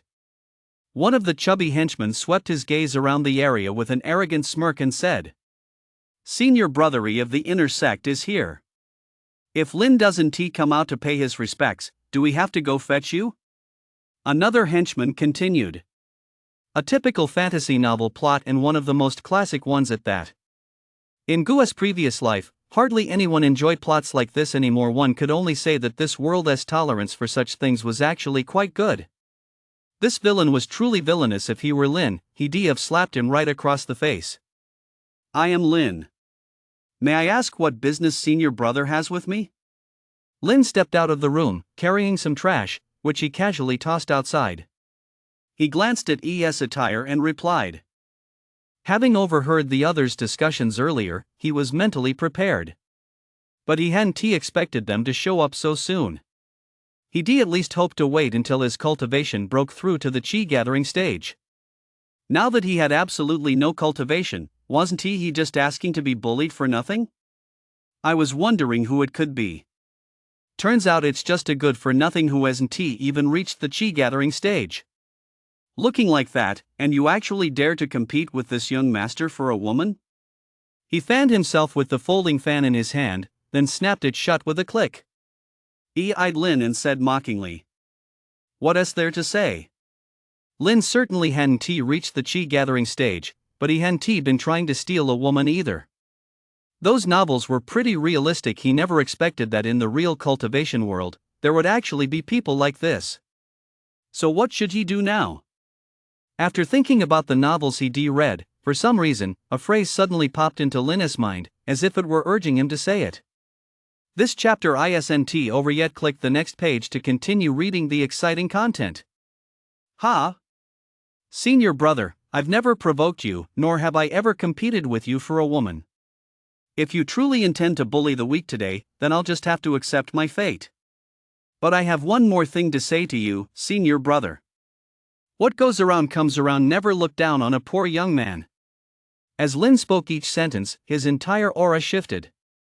When he reached the final line, his expression was remarkably composed, his gaze piercing as he fixed it firmly on ES eyes. The moment those words left his mouth, the entire dormitory fell silent. Not only on set, but even among the director's crew, no one uttered a word. The live comments section, however, was a different story. After a moment of stunned silence, the screen began to flood with comments. I'm so awesome. Lynn didn't know how he managed to pull off such a performance, but he silently praised himself in his heart. Brilliant. What a line! What goes around comes around. Never look down on a poor young man. Today I'll show you what it means to be poor as a youth, poor in middle age, poor in old age, and even poor in your next life after death. With Lin S showboating, ES face turned grim even though it was clearly his scene. He'd been instantly outshone by the other guy. Someone, give him a good beating for me. I want to lift a finger myself, so no one can say I'm picking on a poor guy. With a glance at his henchman standing nearby, E chuckled softly, turned his back on Lin, and strode toward the exit. Shortly after, waves of agonized screams rose from behind him. Trying to show off, are you? Let us see how that goes. These henchmen were all legitimate boxers. Dealing with Lin, who hadn't even reached the chi gathering stage yet, was a piece of cake. Chapter 23, Our sect's cultivation method produces no mana fluctuations. Fortunately, under the direction of the production crew, those henchmen didn't inflict serious injuries on Lin. At most, they were superficial wounds, nothing more than a few scrapes that would heal with some rest. But Lin was seething inside. He finally understood the obsession that drove the protagonists in novels to cultivate. It was all to avoid being bullied to become stronger. In a cultivation world like this, it's survival of the fittest. He wanted to change himself. He didn't want to become the kind of person he described, someone who was poor as a teenager, in middle age, and even in death. Watching those sycophants walk away while mocking him, a look of determination flashed in Lin's eyes. A pair of pants in the forest, has he had another epiphany? I want to be reborn. Look at that look in his eyes, it's way better than any actor's performance. I'm really looking forward to seeing if he can actually master that so-called chi gathering skill, ha. I'm a warm guy, to be honest. It was pretty intense at first. I actually thought Lin was really powerful. Best friends forever, where's the female lead? I want to see the female lead. Who cares about the guy? Hurry up and bring the female lead over. The comment stream was abuzz with all sorts of comments and opinions. Go for it, kid. Watching the teenager, whose eyes were filled with hatred, Gu leaned against the outer wall of the house and yawned. A world without cultivators is just a pain. You have to guide them one by one yourself. Over the next few days, according to the production team's arrangements, all outer sect disciples were required to attend the elders' lectures, supposedly to promote their progress. However, these lectures were basically devoid of substance. Occasionally, an elder would fly on a sword or shoot fireballs with their bare hands. If it weren't for the absence of spiritual energy fluctuations, it would be easy to take it at face value. The path of cultivation aligns with the Tao. One must seek it within the heart, seek it within oneself, comprehend the heavens and earth, and cultivate both the inner and outer. Do you know what makes our Qingshan Guild lineage so unique? The elder delivering the sermon sat on his meditation cushion, his gaze sweeping over the crowd below as he asked, "What makes the Qingshan Guild unique?" How would I know? The outer sect disciples below, most of whom hadn't been members for very long, shook their heads in unison. He, it's only natural that you don't know. Alright then, let me explain. The Qingshan Guild was founded by the Qingshan ancestor. His cultivation reached the heavens, and his mastery of concealment was unparalleled. Before he entered nirvana, he established the stone wall of inheritance. That's the very thing you've been comprehending. All the cultivation techniques that can be grasped from the stone wall originate from the ancestor, so they also pass down his most formidable abilities. Disciples of our sect, regardless of their cultivation level, will not leak mana when using these techniques. They leave no trace and their cultivation level remains undetectable by others. In fact, a very small number of them don't even know their own realm. That's why other sects dare not act recklessly against our disciples. They're afraid precisely because they don't know their cultivation levels. As he finished that last sentence, the lecturing elder chuckled softly, stroking his white beard with an air of great pride. Unparalleled concealment abilities? That impressive? Well, this is just a plot device the production team threw in. Never mind the Qingshan Guild, all the other sects introduced themselves this way, precisely to minimize suspicion. After all, you've never actually been to the cultivation world. How would you know this isn't true?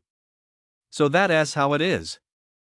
Upon hearing the teaching elder's words, the disciples nodded in unison, signaling their understanding. Even Lin had a moment of epiphany. So the sect he joined was this powerful, capable of playing the fool to catch the tiger? No wonder he hadn't been able to tell how the elders were fighting earlier. Truly a great sect. Ha! Isn't that Xin Yunfei? Did they trick him back from the stone wall? Gu, who rarely bothered with that so-called Dharma preaching elder, spotted Xin Yunfei sitting in the corner. If anyone was truly pitiful, it was Xin Yunfei. He believed even more than Lin that he was a good-for-nothing. With Lin's cautionary tale fresh in his mind, he nearly died of shock at the stone wall. So, after he fainted, the production team arranged for an elder to tell him, "You've already grasped the cultivation technique. It's just that this technique is incredibly powerful and passive, so it needs to be activated." As for exactly how to activate it, that was entirely up to him. Did Xin Yunfei believe it? Of course he did. Would the sect deceive him? Would an elder as powerful as that deceive him? Impossible. But how to activate it turned out to be a real puzzle. These past few days, he'd been searching for the answer, even paying closer attention to the lectures than anyone else. Thinking of this, he felt a twinge of envy toward the other disciples. He even felt a bit jealous of Lin. Look at him, even though he was slow to grasp things, he had a girlfriend. She was a direct disciple of the inner sect, and in the mortal world, her family background was quite respectable. Sigh. When would this cultivation technique finally activate? Alright, that concludes today's lecture. Remember to write a 1,000-character reflection and submit it to me tomorrow morning. As the teaching elder's voice trailed off, it signaled the end of the lecture. But what the heck is this about writing reflections? A chorus of groans rose from below. You want to write that badly? Then make it 1,500 words, and be on time tomorrow. That's all for now. I have some business to attend to, so I'll be leaving. For some reason, the teaching elder's expression suddenly changed, a look of puzzlement in his eyes. He glanced at the crowd, forced himself to remain calm, and then, without another word, left immediately. He left in quite a hurry. It was unclear what urgent matter had arisen. The disciples scattered in a rush and left. Time to clock out. The production team had made it clear, once the preaching elder left, today's sermon segment was over, and everyone could rest within the sect as they pleased. Thus, only Lin and Xin Yunfei remained. Glancing at Xin Yunfei, Lin couldn't help but feel that there was something odd about his gaze, as if he were looking at her with a hint of resentment. What on earth was going on? Could it be that her previous incarnation had some kind of history with Xin Yunfei? At this thought, Lin felt a chill run down her spine and hurriedly left the sermon hall. The elder's cave residence. The sermon elder was none other than Lu Erden, the one who had welcomed the disciples earlier. He had originally intended to say a few more words to boost his own profile. But with the urgent situation, he had no choice but to leave. Qi gathering skill? Holy shit! Is it really the Qi gathering skill? The cave residence's soundproofing was excellent, and as a private dwelling, it had no security cameras. It just appeared out of thin air in his mind. Exactly as Lin had described. It was simply too surreal. Could it be that Lin really did obtain a cultivation technique? Lu Erden found it hard to hide his excitement as he recalled what Lin had told him earlier. He had even mocked Lin, wondering if he'd lost his mind. It turned out he was the real fool. Had Lin already started cultivating? Then what was he waiting for if he wasn't cultivating himself? If Lin achieved mastery and discovered that they'd been deceiving him, who could possibly withstand that? It seemed he'd have to lie low for now. He absolutely couldn't reveal himself before he'd achieved mastery in his own cultivation. Having made up his mind, Lu Erden, filled with excitement, began cultivating according to the information in his mind. Chapter 24, You're already at the Qi gathering stage, don't you know that? Gu divided the energy fed back from the Tsanyuan world into two parts. One part was used to advance his cultivation realm, and the other was used to activate his abilities. Even if the entire Sun Yuan guild cultivated according to the instructions of the Sun Yuan patriarch, this energy would still not be enough. Time passed slowly. A month passed. During that month, Lin cultivated day and night without rest. Occasionally, outer sect disciples looking to curry favor with inner sect members would pick fights with him, and there were also some so-called outer sect tasks he had to complete. He just didn't know what his childhood sweetheart had been up to lately. He felt that this single month of life was more exciting than the past 20 years combined. This cultivation world was actually quite interesting. However, while Lin found it interesting, the viewers didn't. Watching a live stream every day, who would want to spend their time watching someone's daily cultivation routine or listening to others preach?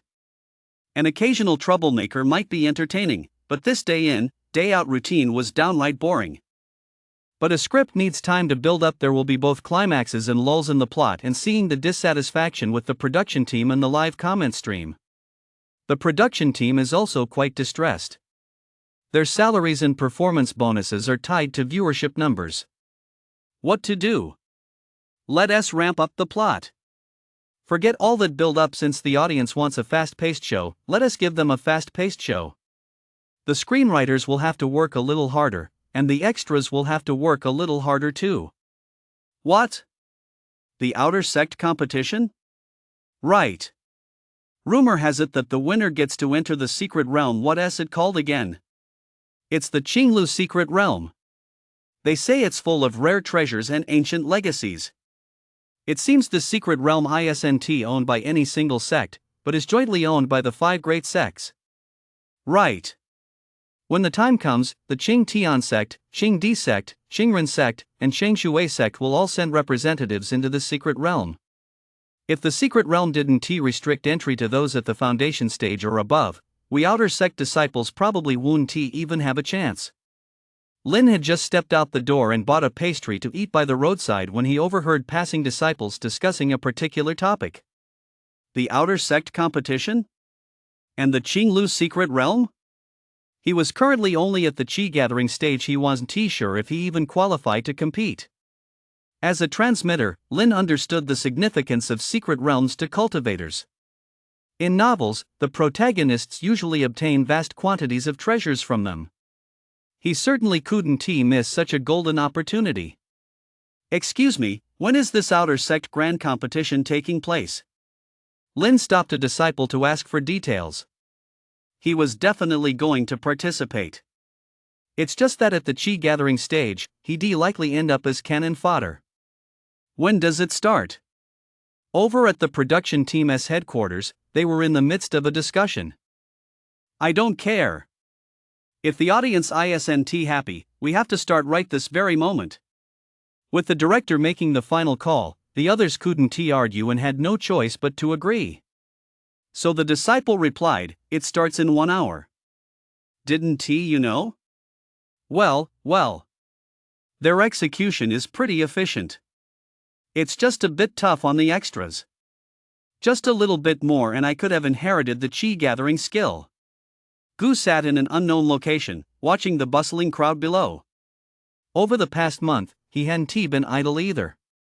Using Lu Erden as a conduit, he had approached the so-called first and second elders of the Qingshan Guild's inner sect, as well as the guildmaster, and successfully taught them the Qi gathering skill. Of course, on the villainous side, he had also won Gu's favor. As a result, the simulated Qingshan Guild could barely be considered a genuine cultivation sect. Unlike Lin, who had to go through tedious plotlines every day. The others had limited screen time. Aside from resting and going through their assigned plotlines, they could spend the rest of the day cultivating. Their cultivation progress is much faster than Lin's.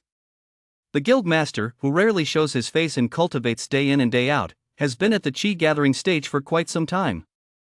The others, who make occasional appearances but have ample time to cultivate, have all at least just entered the Qi gathering stage, even the weakest among them. Sure enough, having fewer scenes does have its advantages. Originally, some of them had even asked for more screen time, but now they don't say a word. Getting paid to slack off while cultivating, and even if they're exposed, they can just blame it on special effects. It's practically too good to be true. The outer sect competition is about to begin. All outer sect disciples, please proceed to the arena area. A voice pierced through the buildings, echoing throughout the entire Qingshan Guild, ensuring everyone heard the announcement. Lin glanced up, wondering to himself when he'd be able to reach that level. 1 hour is a very short time. By the time Lin had finished getting ready and arrived at the arena, quite a few people were already gathered there. Based on the quota of 500 new recruits every 5 years, and with outer sect members over 50 being sent out, the entire outer sect likely numbered 3,000 or 4,000. At the very front of the crowd were 5 seats, presumably reserved for the leaders. Since this concerned the selection for the Qinglu secret realm, the sect undoubtedly placed great importance on it. The sect master might even show up. He just didn't know how these leaders would arrive. Would they fly over? Or would they simply tear open a rift in space?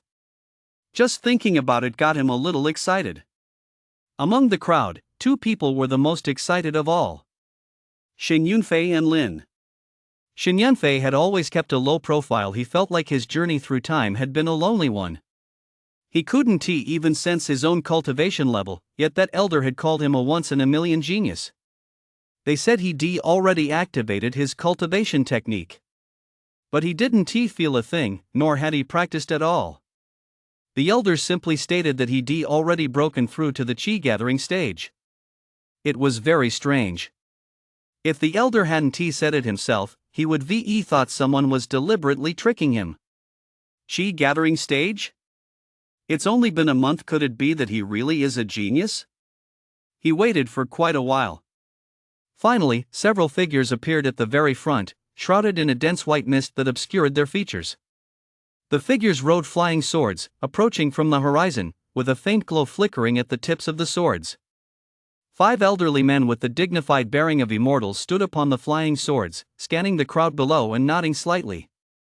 They then settled into their seats, and the flying swords transformed into rainbows, vanishing into the distance.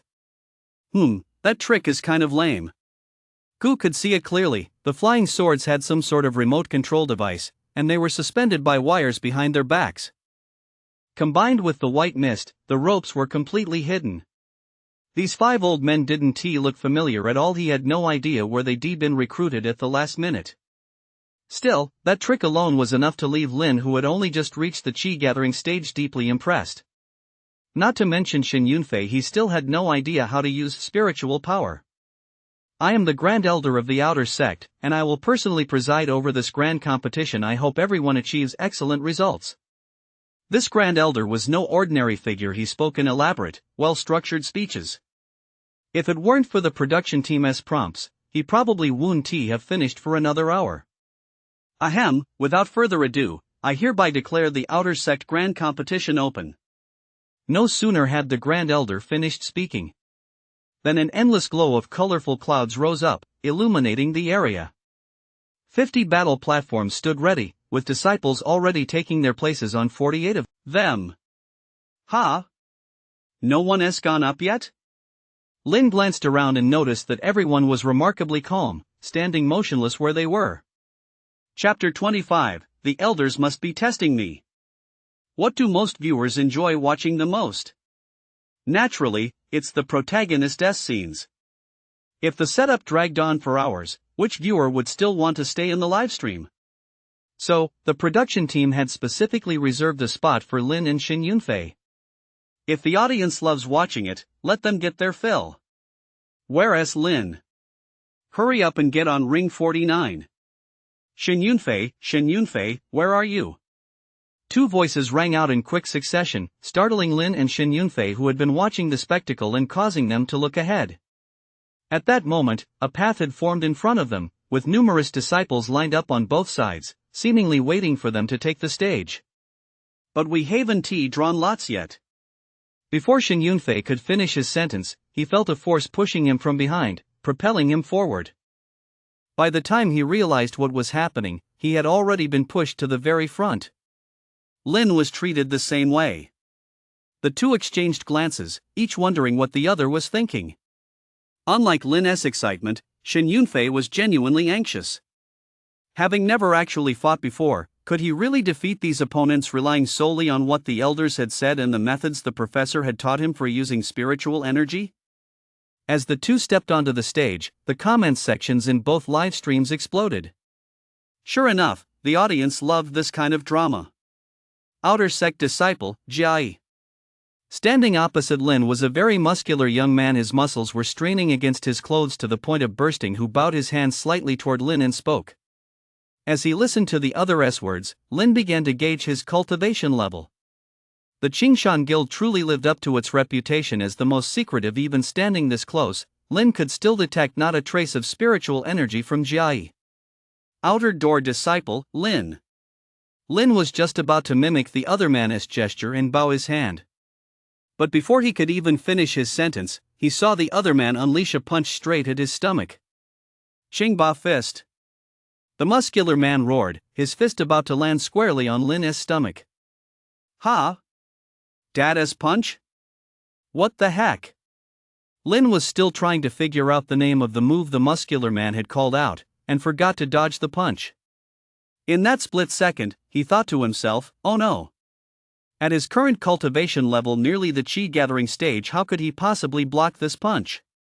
Thud. A dull thud echoed.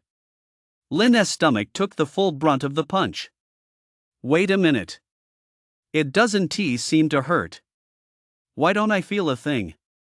Muscle weakness? Glancing at the muscle-bound man frozen in place, Lin instinctively kicked out, channeling spiritual energy into the blow and sending him flying off the stage on the spot. It all happened so fast. Thud. A loud crash echoed. That kick left the production crew and the actors completely stunned. After all, Lin had always come across as soft and weak. He'd even been bullied by yes-men before. How did he suddenly become so fierce? Or is this actor's performance just that good?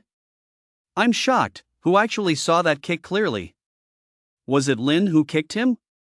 Alleluia, it felt like it was acted out. This actor is really dedicated.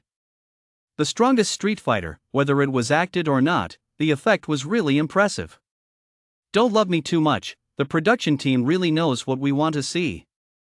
They were playing dumb earlier. Hurry up and get on with the plot. The comment stream was flooded with all kinds of messages. Meanwhile, the person who truly knew the truth was lying against a tree, munching on sunflower seeds formed from manna. Lin wins. The referee was the first to react and immediately declared Lin the winner. Look, Xin Yunfei's ring. A sudden gasp rang out from the crowd. They're all main characters. Even though they're on different live streams, the production team can't play favorites. They have to give everyone their fair share of attention. Thanks to his unique persistence and naivety, Xin Yunfei's viewership is currently second only to Lin's. Tens of millions of viewers were watching him. On Ring 50, Xin Yunfei had just begun his match against his opponent. Take this kick. Heaven and Earth Shadowless kick. It has to be said, whoever came up with that name really has no talent for naming things. What to do? The elder seemed to say that in this situation, he should just strike with a single palm strike and then let it go. Pondering how to channel his power, Xin Yunfei gritted his teeth and had no choice but to trust the elder. So he thrust his right palm forward with all his might. There were no extraordinary phenomena, nor was there any mana swirling around it. It was just an ordinary palm strike. Pft! The opponent across from him, upon seeing this strike, suddenly turned pale and was sent flying backward. Blood spurted from his mouth. It looked absolutely gruesome. The entire sequence was incredibly smooth. Great! Senior Brother Shen, you're amazing. Senior Brother Shen, I love you. That was incredible. That palm strike just now looked ordinary, but it actually carried multiple types of spiritual energy, something an ordinary person would never be able to tell. Is he really that strong? Of course. I've seen plenty of battles between powerful fighters. Is a single palm strike really that powerful? Lin, on the neighboring stage, let a hint of apprehension flicker in his eyes. He'd just been lucky earlier, but this Xin Yunfei's cultivation level was definitely higher than his own. Xin Yunfei wins. The referee announced. Another quick resolution? Unbelievable. It was still acceptable earlier, but now the comments were getting a bit critical. Spicy water dropwort, is it over? Is it over? I eat bitter melon, is that it? Faster than the director. Scary but no rain, is this all we get to see? I'm a VIP, after all. Live another 500 years, the production team is just going through the motions. The tournament was wrapping up too quickly, and the audience felt it wasn't satisfying enough. What should they do? The director's office. The crew members offered their suggestions. Only the director sat there deep in thought. In this day and age, what's most important? The audience, of course. If the audience wants to see it, we'll give it to them. In the next scene, Lin goes back to the ring and so does Shin Yunfei. You guys come up with the specific reasons yourselves. Do I have to do everything? Are you the writers and planners, or am I? The directors of the two live streams consulted briefly and made a decision on the spot. So what if they already fought? Let them fight again. For the audience's sake, they fight today whether they want to or not. What a headache, the writers are so stressed their hair is turning gray. They're writers, not gods, they can't possibly satisfy every demand. Scriptwriters team, attention all units, attention referees, just say bullshit. Scriptwriters team, sorry, that didn't come out right. Just say they drew special tickets and must compete in consecutive rounds all the way to the finals. Xingshan Guild. The referee stood in place, blocking Lin and Shin Yunfei as they tried to leave. That bullshit. Here's the thing, the higher-ups have taken a special interest in you two and decided to have you participate in every round of the tournament. The more rounds you win, the greater your final reward will be. The referee polished up the scriptwriter's words a bit, paused, and said to the two with a smile. He made it seem as if Lin and Shin Yunfei had won the lottery. Continue? Their voices rang out in unison, neither had expected such a twist. It must be ES scheme. Lin thought to himself. The elders must be putting me through a trial. Shin Yunfei thought to himself.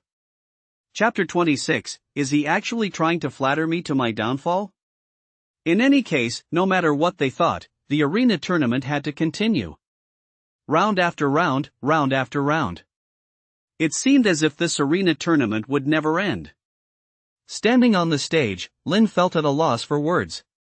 He felt like a clown on this stage. Every opponent he faced was a complete waste of space, and he could defeat them all with a single move. It all seemed as if it had been staged. What was the point of this? What was he trying to do? Was this a praise to destroy tactic? Are they trying to make me arrogant and overconfident, so that when I reach my peak, they can plunge me into the abyss of despair? The more Lin thought about it, the more it made sense. After all, the Qingshan Guild was a major sect. How could its outer sect disciples be so pathetic? Only that theory could explain all of this. Well done, E. Just you wait. His resolve grew even stronger. As he looked at yet another opponent standing before him, he lost count by now. Lin felt an overwhelming sense of calm. His cultivation was still too low. He couldn't let pride get the better of him. He couldn't let himself fall into the other side's trap. He let out a long breath, then kicked his opponent off the stage with a single blow. Referee. That was too fast.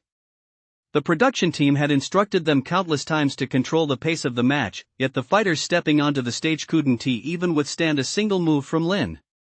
Just look at Shin Yunfei on the adjacent ring. He is still locked in a fierce battle. Beads of sweat trickled down Shin Yunfei's forehead. Though he couldn't sense his opponent's spiritual energy, he could feel the opponent's immense power. The palm technique that used to knock opponents down with a single strike had almost no effect on this man. At most, it could only make him take a few steps back. Peak Qi gathering stage? Or perhaps a Qi gathering stage practitioner with even deeper foundations than his own? Elder, you've really put me through hell. Rubbing his chest, Shin Yunfei coughed lightly twice, feeling as if his lungs were about to cough up blood. Too strong. The Qingshan Guild truly lived up to its reputation. His own Qi gathering stage strength simply wasn't enough. After about half an hour of fierce combat, Shin Yunfei finally secured a hard-fought victory. Compared to Lin, Shin Yunfei was truly suffering. Referee, director, should we continue? I feel like Shin Yunfei is about to collapse. Through his nano earpiece, the referee communicated with the production team. After more than a dozen rounds, even a genuine cultivator would likely be at their limit. In the director's room. Glancing at the live chat, the director remained expressionless and replied bluntly, "Continue." Continue. If the audience loves it, let them have their fill. But the onlookers love a good spectacle. The more drama, the better. Who wouldn't want to watch the fun? The comment stream was filled with jeers. The occasional serious was drowned out by the chaos. The match continues. The referee's voice fell, devoid of any emotion. Lin, however, looked absolutely livid. More than a dozen rounds and they still won. Let me off the hook. Do they really think I'm a pushover? This is getting interesting. Gu had appeared beside the stands at some point, sitting casually as he watched the grand tournament on the stage below. Lin's imagination really was something else. He was actually looking forward to seeing the two of them face off. He glanced at ES perspective. He was currently in the midst of cultivation. The chi gathering stage, combined with the time limit on cultivation, made it rather difficult for Lin to catch up. The grand tournament continues. Let the competition continue. Who knows how many rounds had passed? Lin was holding up okay on the stage, but Shin Yunfei had collapsed from exhaustion right there on the ground. He just couldn't go on anymore. The competition is over. With the referee's command, the outer sect competition was officially declared over. Some people pointed out that Lin and Shin Yunfei hadn't faced off yet, and the final match hadn't even taken place, so how could it be over? All we can say is, the audience had seen enough. The directors of the two major livestream channels, who fully respected the audience's opinions, immediately ended the competition the moment they realized this. Actually, ending it now was for the best. Lin and Shin Yunfei couldn't face off just yet. After all, they were both protagonists. If they were to realize there was no actor present, how would they continue the performance? Shin Yunfei's lips had turned pale, and he was on the verge of collapsing. Leaning against the edge of the ring, a smile finally appeared on his face. At the very front, many elders stood up, their gazes fixed on Lin and Shin Yunfei. The Grand Elder spoke, summarizing the competition.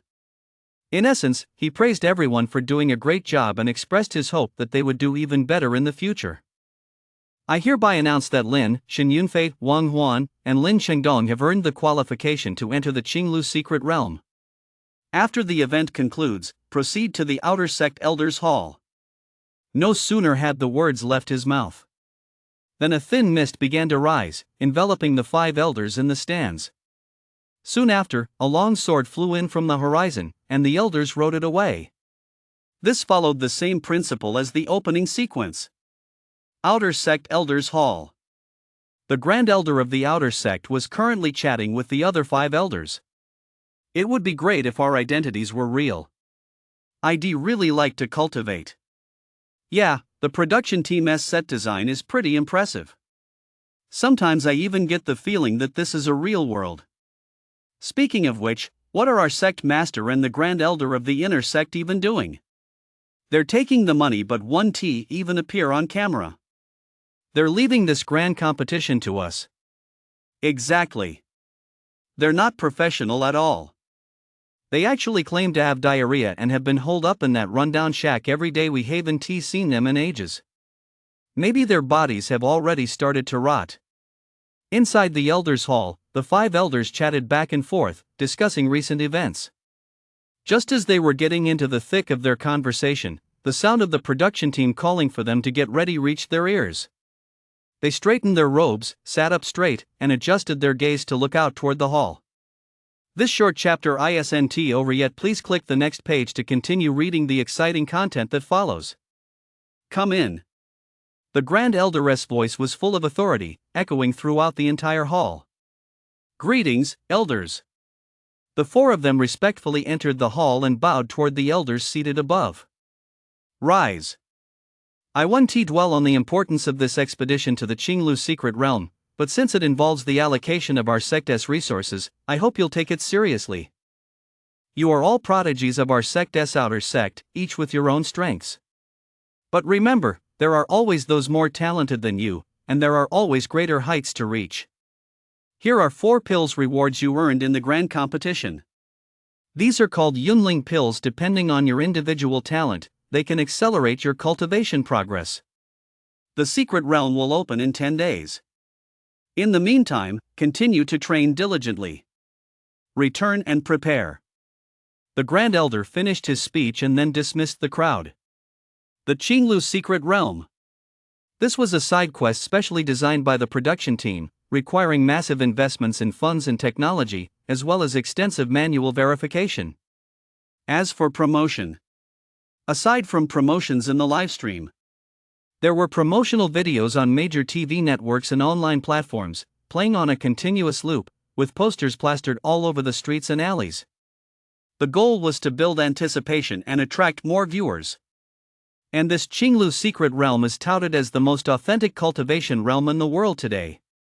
Clan competitions and the like are mere child's play. They can be adjusted at will. This is personally overseen by the executive producer. It's undoubtedly his pet project. Rumor has it that within the realm, there are ferocious beasts, specially cultivated heavenly treasures, and even the legacy of a fallen powerhouse. Chapter 27, The new storyline realm opens. The wait for the opening was excruciatingly long, so to prevent viewer attrition, they continued to arrange alternative storylines for these main characters. I'll interrupt your cultivation. Unwelcome guests at the door, villains looking down on you, and people gossiping behind your back. Throw it all in. The audience just loves watching that. There's no helping it. Gu wasn't interested in any of this, nor was he part of the audience. He wandered through the Qingshan Guild and enlightened another intersect elder of the Qingshan Guild. In a few more days, once there's enough energy, the number of cultivators can increase further. As for why he goes to such lengths to teach the way, it's simply that not everyone is entitled to the treatment bestowed upon Patriarch San Yuan, and independently teaching the Qi gathering skill isn't that straightforward either. The so-called general Qi gathering skill consumes a tremendous amount of energy and has a certain upper limit. Given the current situation, having even one is already quite good. After all, not everyone can reach the void stage. 10 days passed quickly. On this particular day, the outer sect was bustling with activity. Brother Lin! Brother Lin! Jean, who had been missing for quite some time, finally reappeared.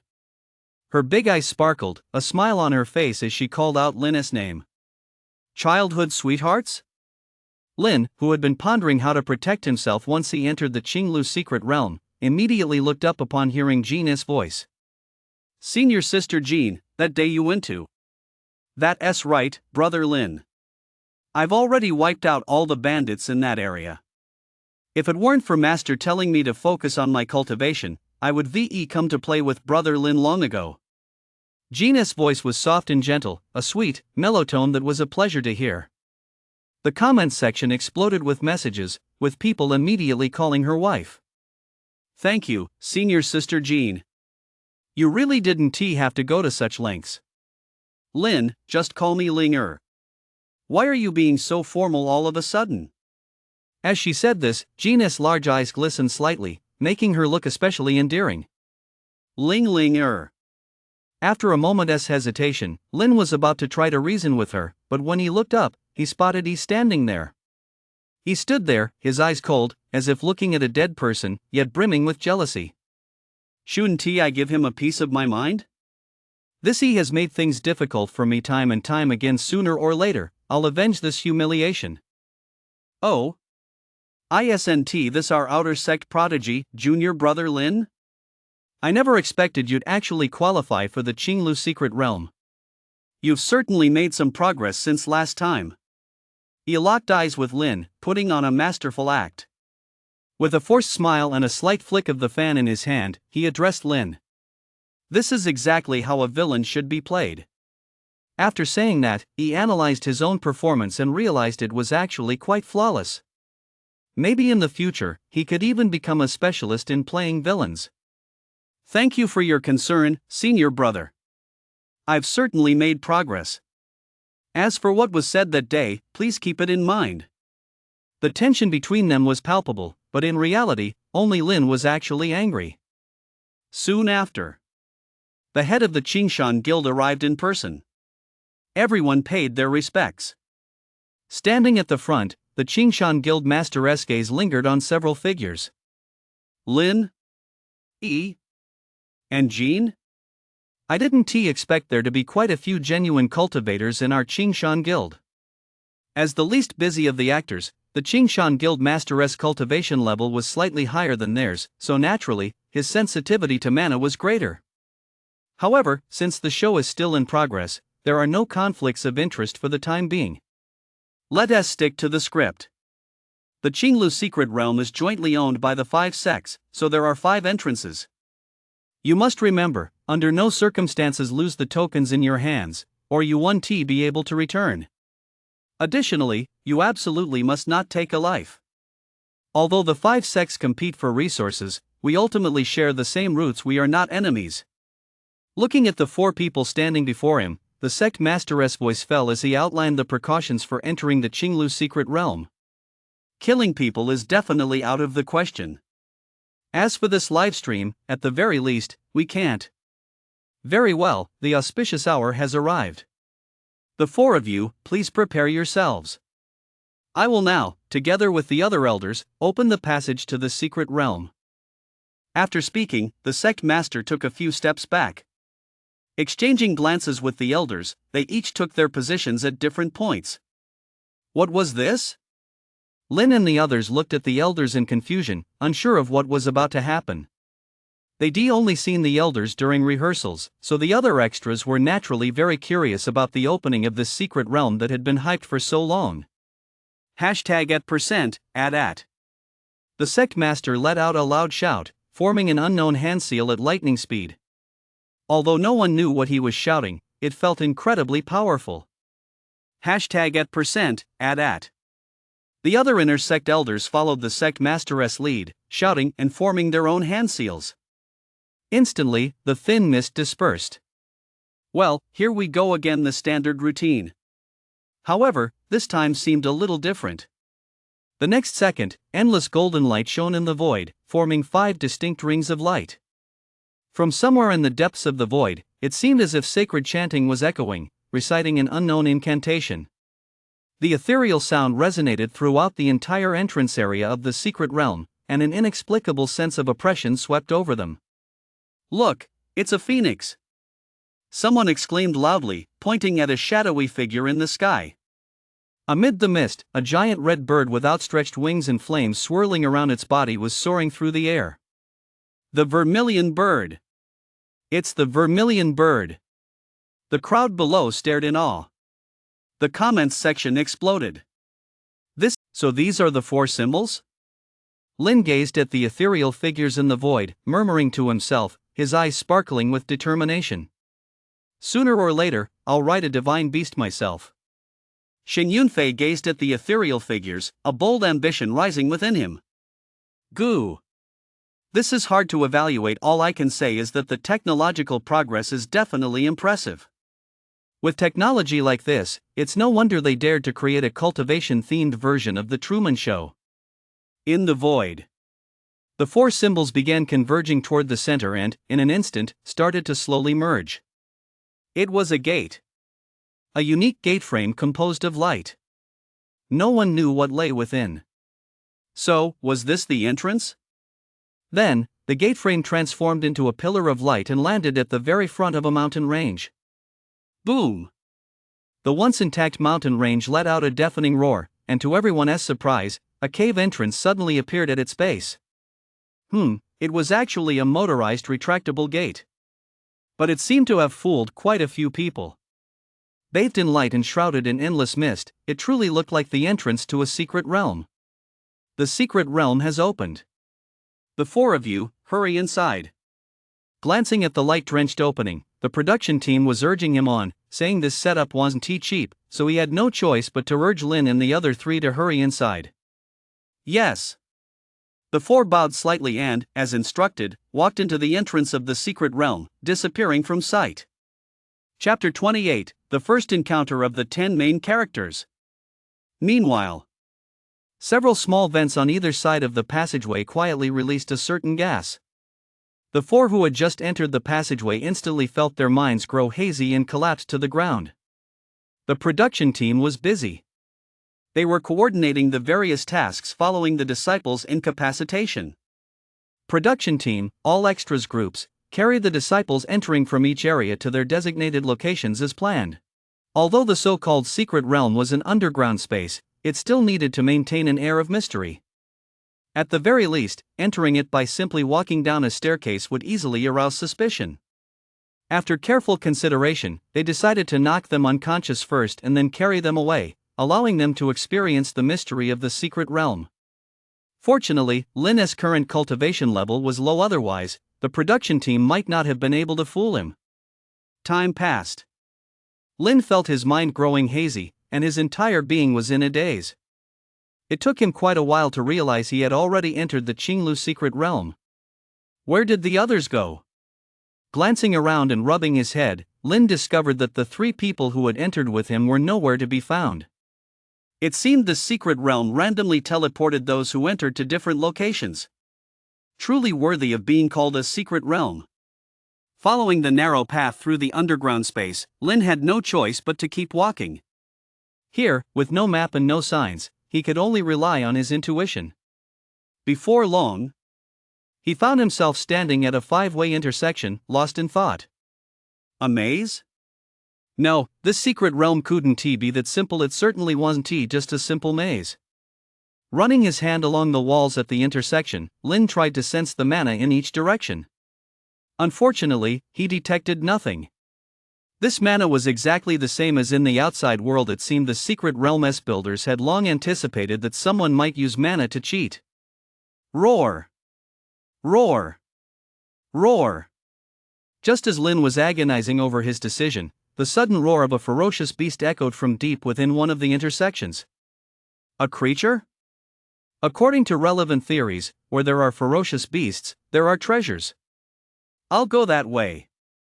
Having made his choice, Lin channeled his mana and shot forward at lightning speed. At that speed, he was definitely an elite athlete. Director's Office, Logistics Division 3, stand by. The battle against the fierce beast storyline is about to begin. Ensure the beast is under control. Over. The secret realm was bound to be dangerous. It would be unrealistic for there to be no fierce beasts at all. Fortunately, a tech company had developed a nanochip for controlling wild animals. Through special stimulation, it could instantly render animals implanted with the chip incapable of fighting, ensuring the actor's safety. The closer Lin got to the screech, the slower his pace became, until he was moving with the utmost caution. Hiding behind a boulder, he peered through a crack at the ferocious beast crouching in its spot. But this beast looked somewhat familiar. Roar! Just as Lin was pondering, the beast suddenly went berserk for some unknown reason. It began ramming wildly into the air all around, then charged toward the boulder. Boom! A massive crash echoed as a huge crack split open the boulder. Blood-red eyes glinted in the beast's gaze as it stared at Lin, its eyes filled with a chilling glint. Facing a ferocious beast for the first time in his life, Lin couldn't help but feel a little nervous.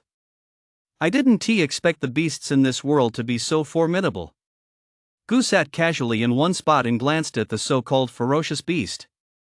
Its fur resembled a tiger's, it had horns on its head, its build was like an elephant's, and it had no tail. It must be a carnivore. Truly, there is nothing unusual in this vast world. Lin gripped the sword in his hand tightly, his gaze fixed intently on his opponent. Clang! The moment the long sword struck the horn, a crisp clang echoed through the confined space. Lin, gripping the sword, could feel a tingling numbness in his hand. Bro, you're so cool. I'm literally drooling over the screen. So cool. Lin is definitely the hottest male lead across all 10 live streams. Go, bro. Slash that beast in one strike. In the comments stream, some fans who were drawn to Lin's looks had appeared out of nowhere, cheering him on at this critical moment. That last strike was indeed pretty cool. In the cramped space, Lin fought the beast alone, feeling as if his hand was no longer his own. It's tough. It's really tough. If I'd known, I would ask the elder for a better sword. This ordinary weapon is holding me back too much. Thud. Another long while passed. For some reason, the beast seemed to lose focus for a moment. Lin seized the opportunity, slashing his sword across its most vulnerable spot, the abdomen. Rip. Boom. With that, he sheathed his sword. The sequence of movements was incredibly fluid, yet he couldn't help but feel the victory had come a bit too easily. Soon, his attention was drawn to a strange plant. With a ferocious beast guarding it, it was surely no ordinary item. Unfortunately, he didn't recognize it, so he could only stow it in his backpack. Since the secret realm was open for a limited time, Lin naturally couldn't linger here for long. On the rest of the journey, the production team arranged 3 more seemingly perilous missions to obtain unknown treasures, as well as 2 encounters where ferocious beasts attacked intruders. This allowed Lin to truly experience what it meant for danger and opportunity to coexist. Executive Production Team, attention all units, attention all units. All 10 protagonists are about to meet. Actors on set, maintain scene control. Proceed strictly according to the script and avoid any unexpected incidents as much as possible. The 10 protagonists are about to meet. This is a major test for the production team. It's also a segment that promises to be quite a spectacle. Of course, the audience is the most excited of all. 10 people, all protagonists. Just imagining what kind of sparks this might ignite is enough to get anyone hooked. This short chapter isn't over yet. Please click the next page to continue reading the exciting content that follows. In an instant, the live chat exploded with comments. Come on soulmates.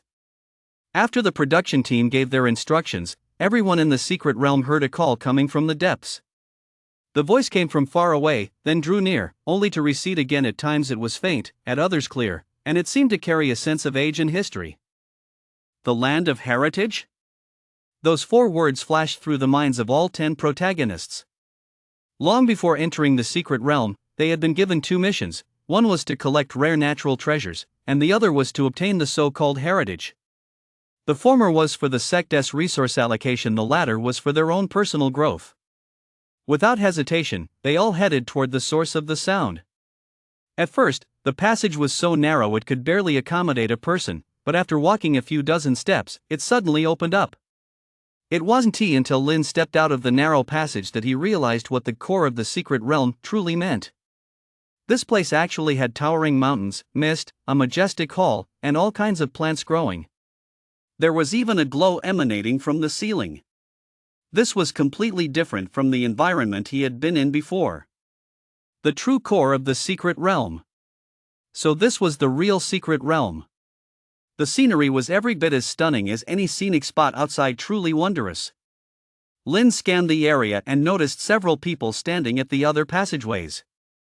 Their attire differed from that of the Qingshan Guild. Some wore expressions of pride and confidence. They must be the prodigies from the other 4 major sects. I wonder what kind of cultivation levels the prodigies from the other sects have. As he scrutinized the others, they, in turn, scrutinized Lin. Without a doubt, this was their first time venturing outside their sects, and they appeared exceptionally cautious. Chapter 29, Just Call Me Ling. So it's my fellow disciples from Tongyuan. What a coincidence. A young man in a long robe, his long hair flowing freely, looked extremely haughty as he swept his gaze over the crowd and said with a smile. However, in his words, he had elevated himself to the position of senior disciple. His name was Zhang Yun. Ever since joining the Qingtian sect, he had been hailed by numerous elders as a prodigy.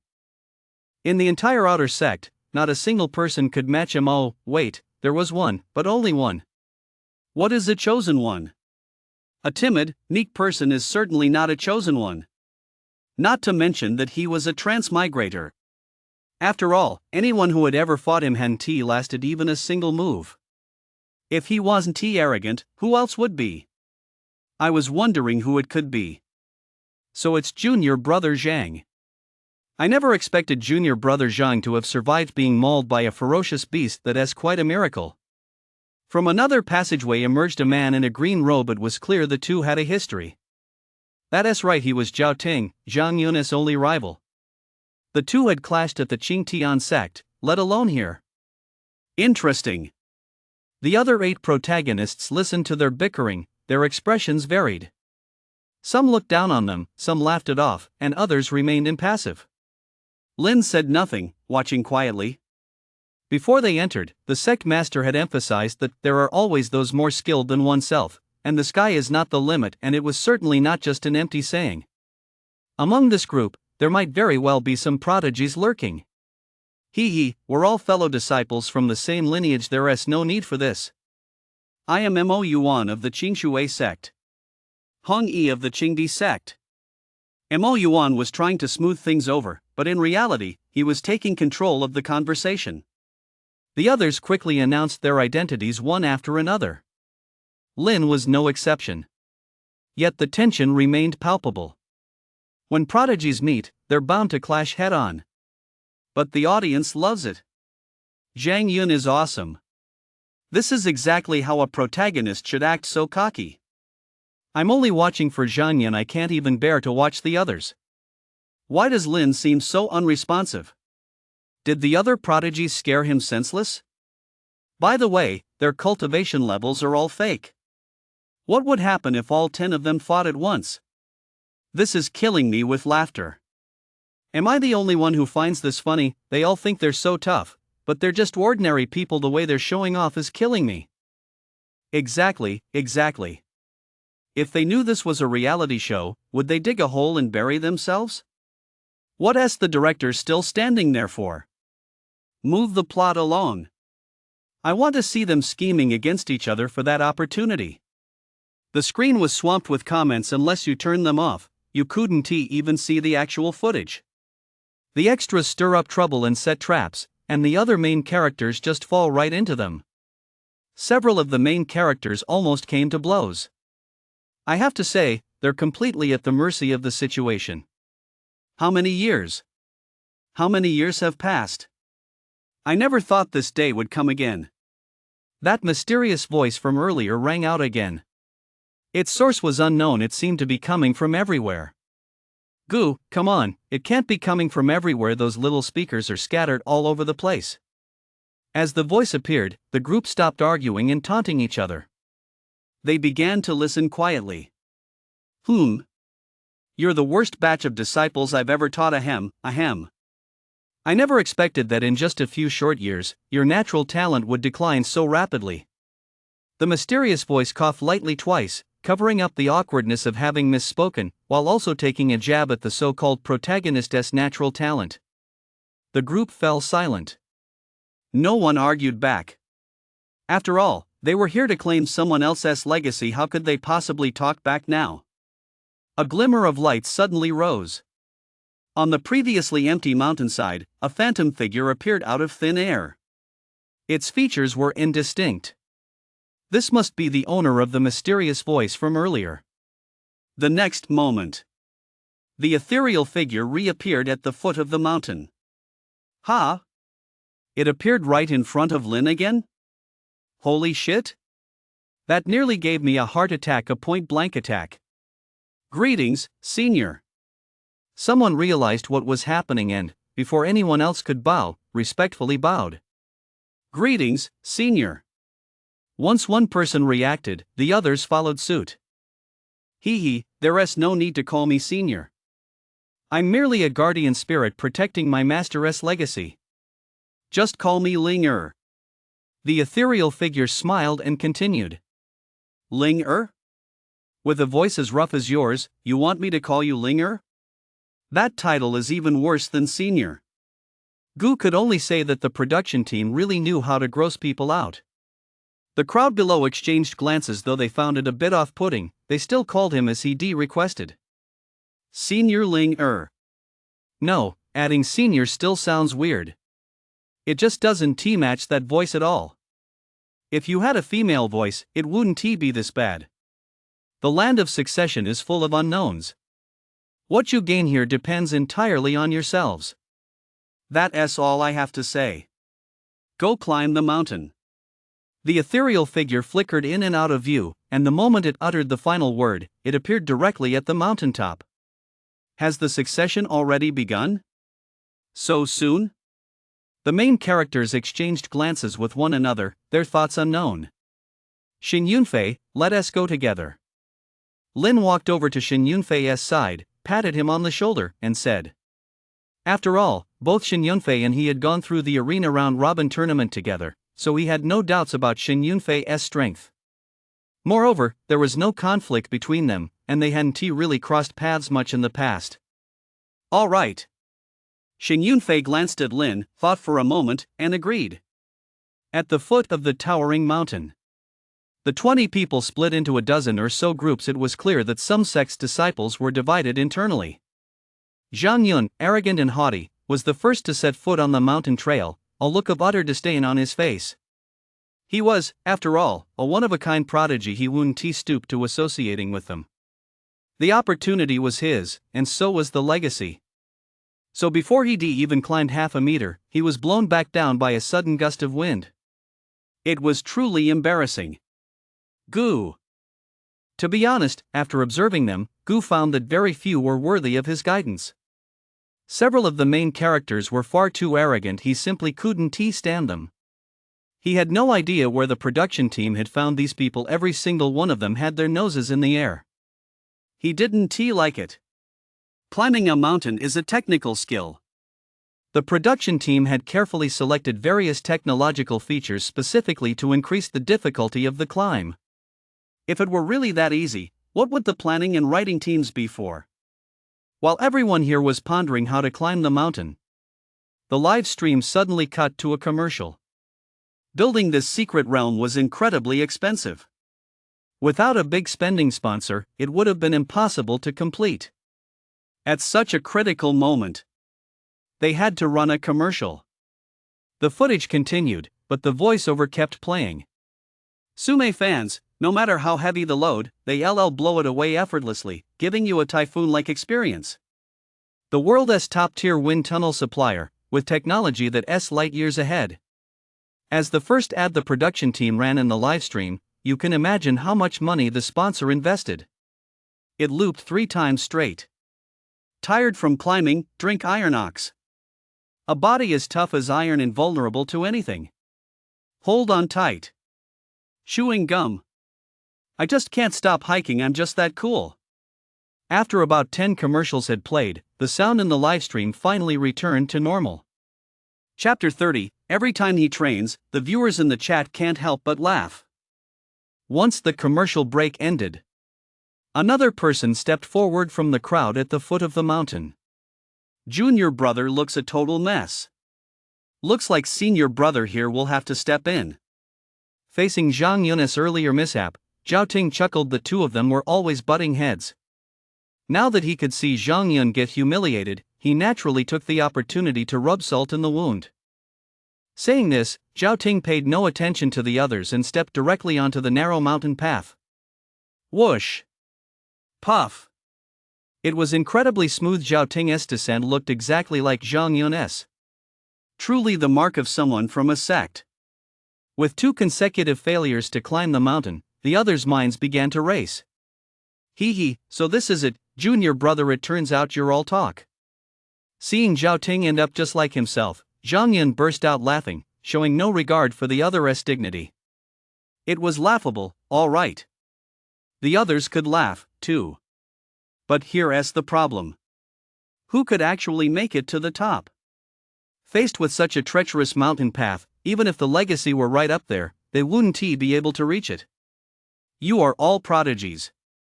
My cultivation is still shallow, so I won't compete with my fellow disciples for first place. A long-haired man in blue robes voluntarily withdrew from the race for first place, stepping back and remaining silent. No one is stepping up? Every prodigy present was a well-known figure in their respective sects. No one wanted to bring shame upon their sect in front of the others. How about I give it a try? For some reason, Lin, who had originally been reluctant to go up, suddenly felt an urge to step forward. It was strange. Since Lin hadn't spoken much earlier, this was the first time the others had really noticed the man in white. He seemed to possess excellent poise and was quite handsome. However, if he wanted to be the one to step forward, it would depend on his abilities. What is your cultivation level? Qi gathering stage. Lin didn't hesitate, he answered directly. But when these words reached the others' ears, they were taken aback. Qi gathering stage?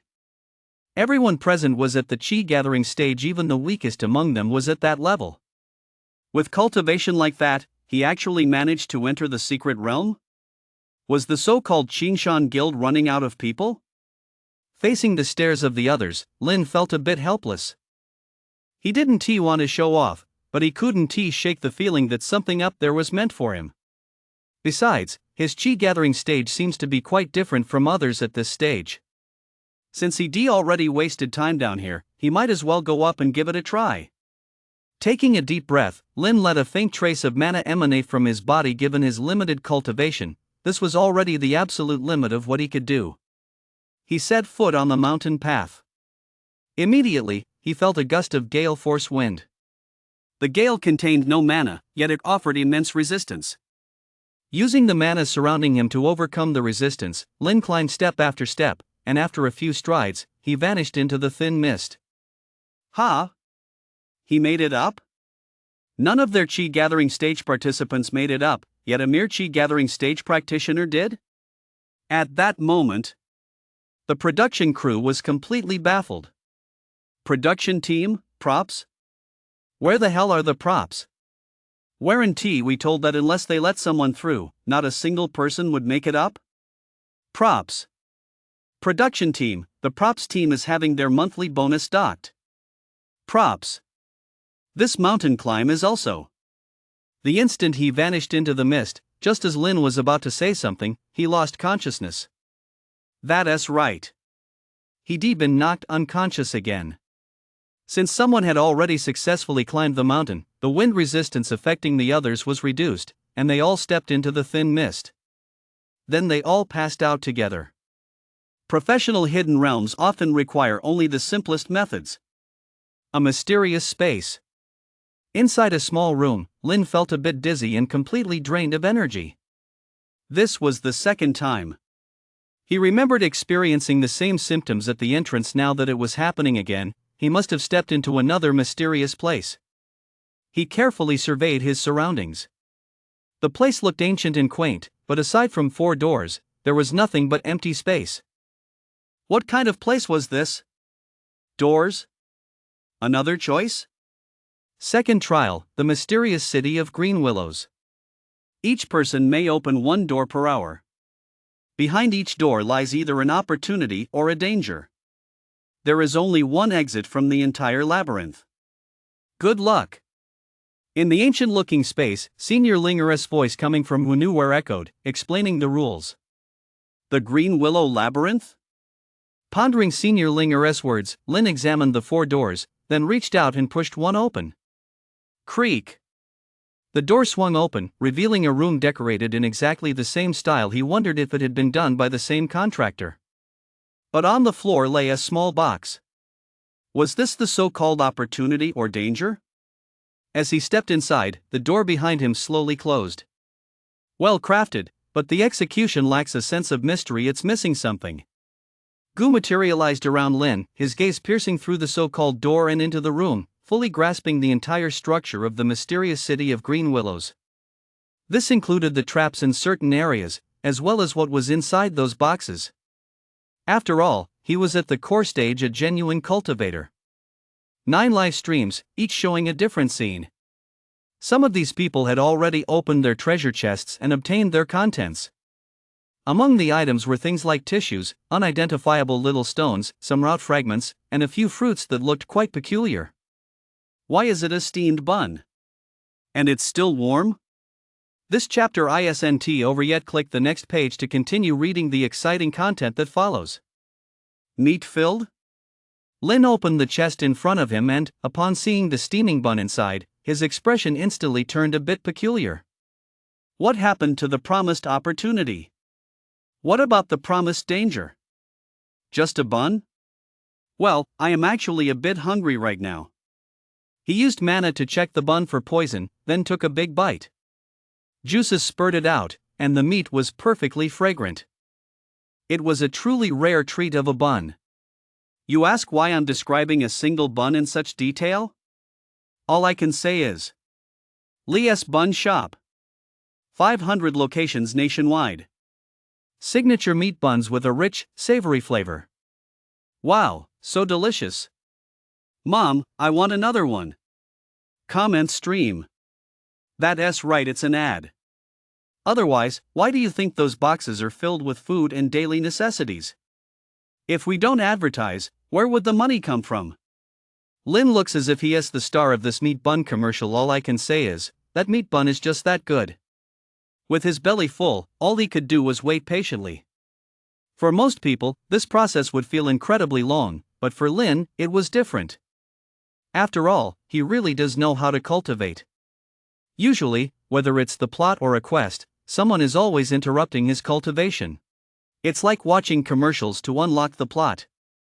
But that jingle, it sounds familiar. Meanwhile, Shin Yunfei wasn't as lucky as Lin. He opened 2 doors in total. Behind each one lurked a ferocious beast. What was playing out in his livestream? It was a real-life version of Wu Song fighting the tiger. It was enough to get anyone's blood pumping. Even with a sliding tackle, it took him ages to take one down.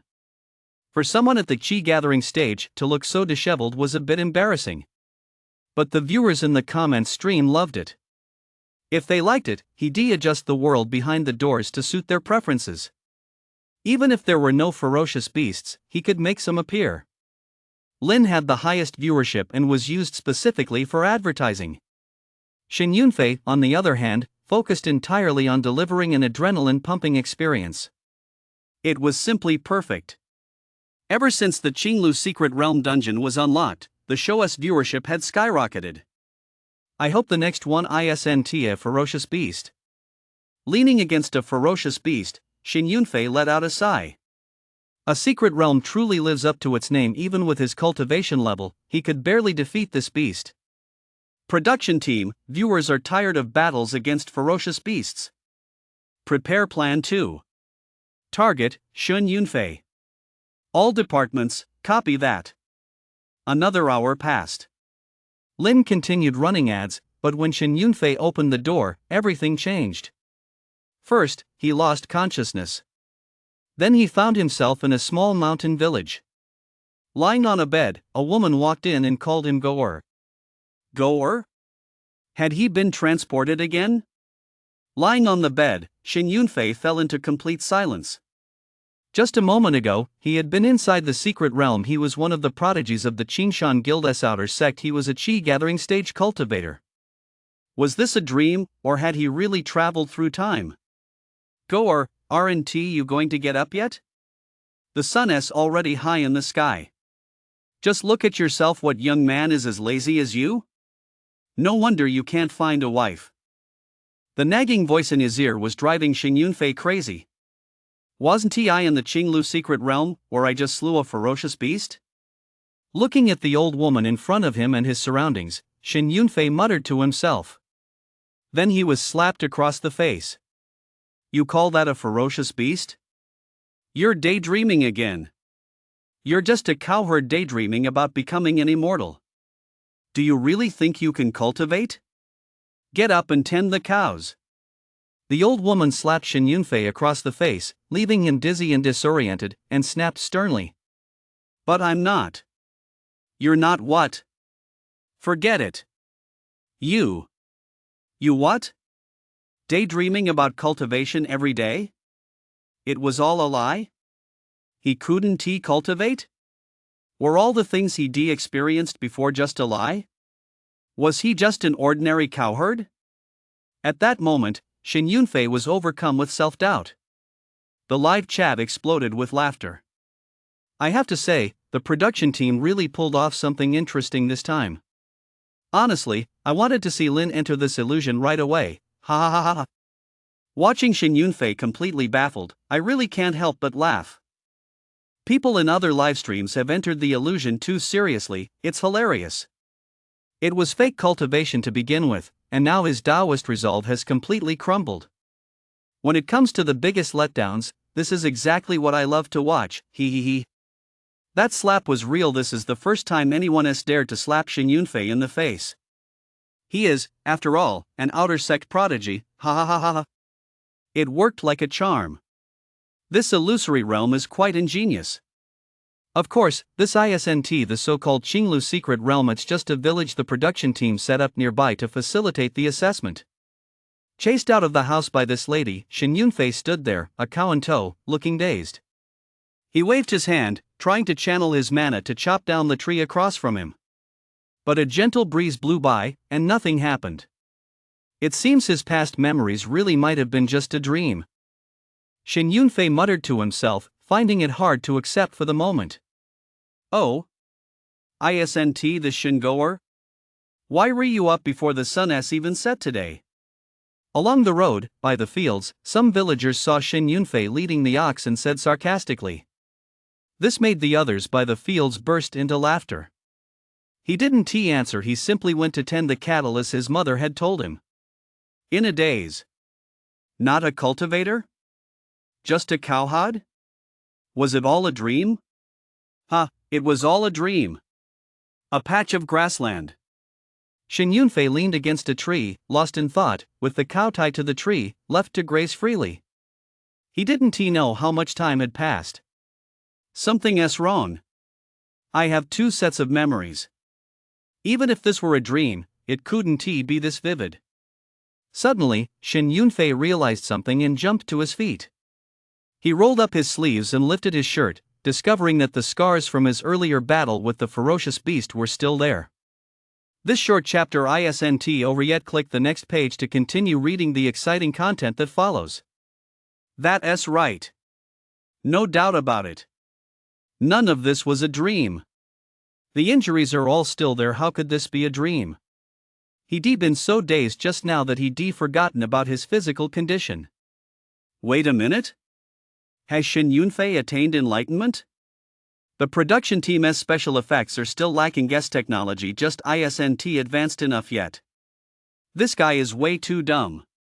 Did he overdo it with the sleep-inducing drug before?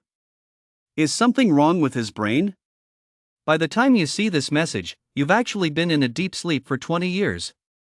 We use technology to send this message into your dreams. But we don't know what form it will take in your dreams. So wake up quickly, we're all waiting for you to wake up.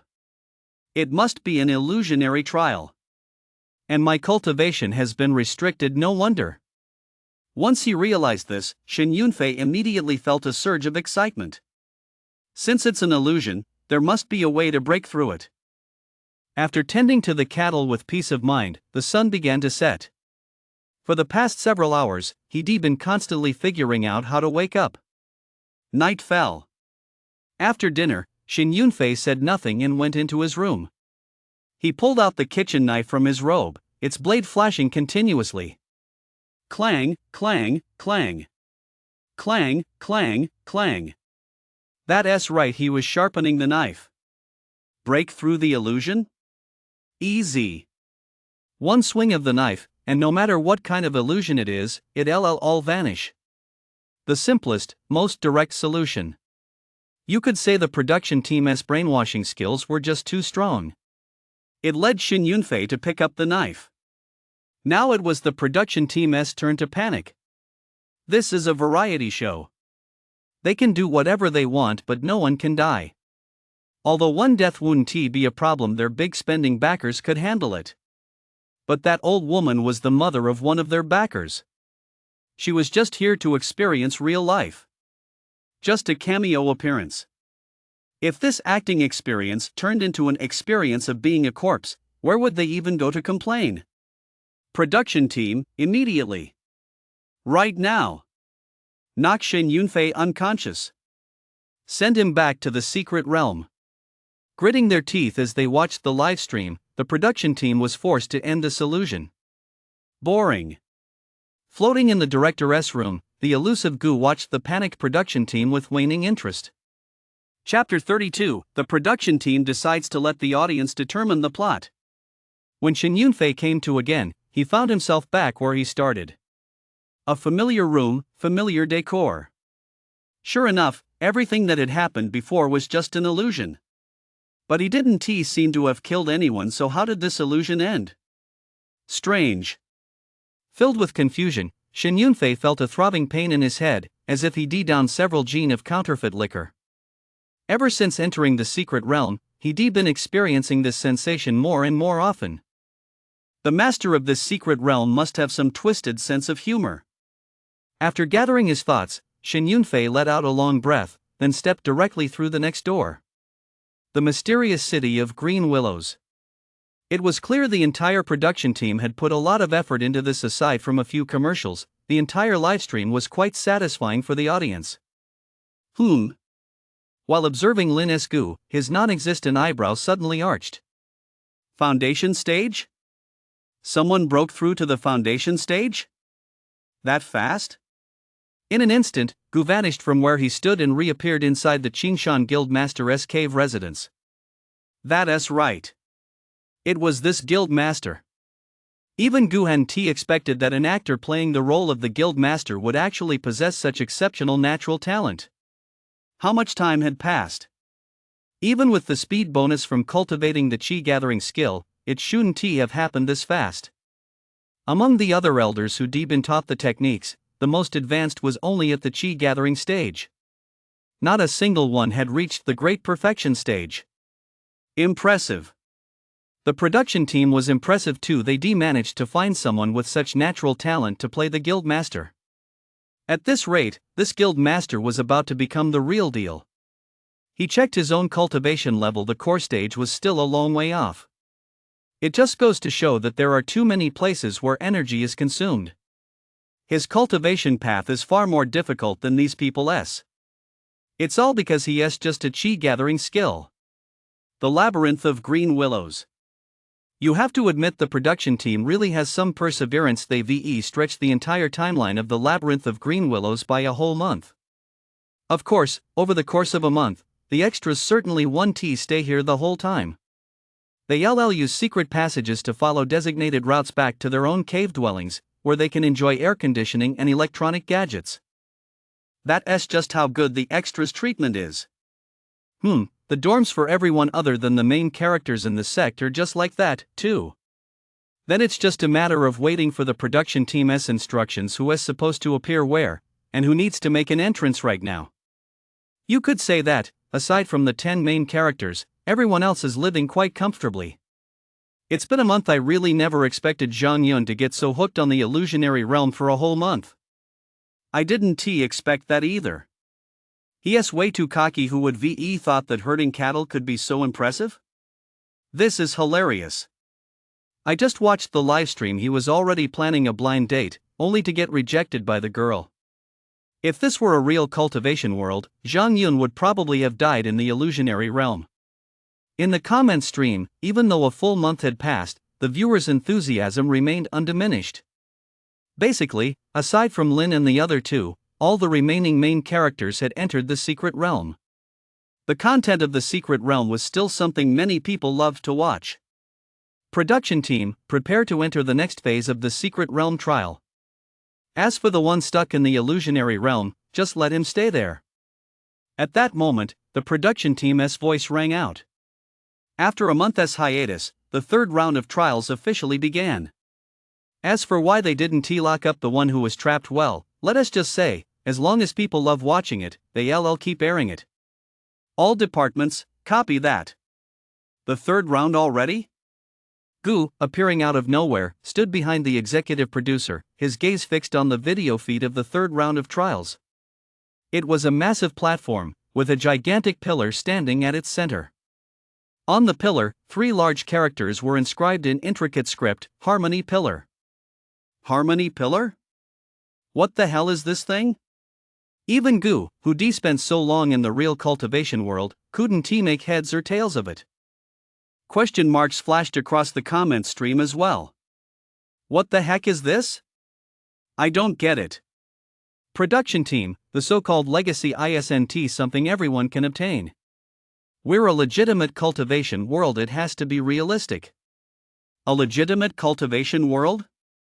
Like hell, I believe that. Right now, Zhang Yun is still herding cattle. So what? What exactly is the production team getting at? Question marks continue to flood the comment stream. Production team, so, only 3 of the 10 main characters can enter the final legacy. Oh wait, we have to exclude Zhang Yun, so it should be 3 out of 9. The production team's voice didn't stop ignoring the comments in the live chat, they continued. Production team, after careful consideration, we decided to hand the selection over to the audience. Production team, text plus protagonist number 2, number. Each text message costs 1 yuan. The compatibility scoring countdown has 2 hours remaining. Live comments. Goo. He thought it was some kind of script or high-tech gimmick. Turns out the production team is pulling a Renaissance stunt. This is pure and simple Renaissance. And 1 yuan per text. They must be desperate for money. The telecom operators are their big sponsors, right? Ha, Renaissance is one thing, but charging for it? Seriously. I'm going to support Brother Xin Yunfei. Brother Xin Yunfei is having such a rough time, I have to support him. I'm sending 100 texts. This short chapter isn't over yet. Click the next page to continue reading the exciting content that follows. I don't get it, I'm just watching, but I'm really rooting for Lin. But my body is being very honest. As expected, the viewers are the ones with the money. Production team, tech crew, display the real-time vote count in the livestream. Of course it's the leaderboard. Go, go, go. Come on, viewers. The poor 9 protagonists still have no idea their fates are hanging in the balance. The various mechanisms of the Aoyan maze slowly began to move, and based on the original timeline, the rooms behind the doors started to rearrange. In 2 hours, they begin emerging from the maze one by one. Lin. Lin. Lin. Xin Yunfei. Xin Yunfei. Zhao Ting. Zhao Ting. A barrage of comments bearing the protagonists' names flooded the live stream, making it nearly impossible to see any of the actual footage on screen. 10 million. 100 million. 500 million. The total vote count kept updating. The rankings on the leaderboard were shifting as well. It's only 1 yuan per vote, right? Vote now. Who has short a yuan? What they crave is the thrill of controlling the fate of the cultivation world. Go, go, go. The comments were getting wilder and wilder. 156.8 billion. That's mind-boggling. Even after splitting the revenue with the platform, that's still a massive sum. The viewers are truly passionate. Chapter 33, The Land of Heritage? Where's the heritage? As the final door swung open, Zhao Ting was the first to step out of the Qinglu labyrinth. He glanced around and, seeing no one else, let a faint smile cross his face. First place. That's what true strength looks like. That's what true strength looks like. I wonder how that guy Zhang Yun is doing. Just as he was thinking this, another figure emerged, Lin. A moment later, all 7 of them emerged one after another. Everyone's here. At the production team's signal, the elderly man playing Linger instantly appeared before them. Not bad, 9 of you actually made it through the 3rd stage. A hoarse voice slowly rang out. Linger spoke as she swept her gaze over the 9 of them. 9 people? Does that mean the others were eliminated? Or are they dead? At this thought, the smile on Zhao Ting's face grew even wider. Unfortunately, before he could finish smiling, Linger's voice rang out again. They've already been eliminated and will be automatically expelled from the secret realm. So it was expulsion after all. He'd gotten his hopes up for nothing. Zhao Ting's smile froze, but thinking of Zhang Yun's elimination still filled him with glee. The 3rd stage is also the final stage. As long as you pass it, you'll have a chance to obtain the legacy. This stage is different from the first two. It primarily tests your compatibility with the master. A faint, flickering image appeared before them, shifting position constantly with a noticeable lag. Testing compatibility with the master of the legacy? Those paying close attention had already turned their gaze to the stone pillar not far away.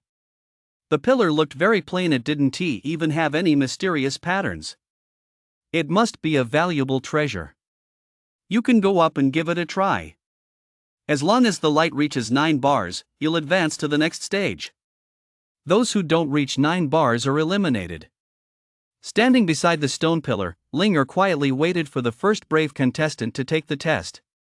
To be honest, the outcome was a foregone conclusion, and he spoke about it without much enthusiasm. Both the production team and the audience already knew the final result.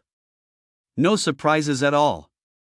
But the 9 contestants didn't know that. They were nervous.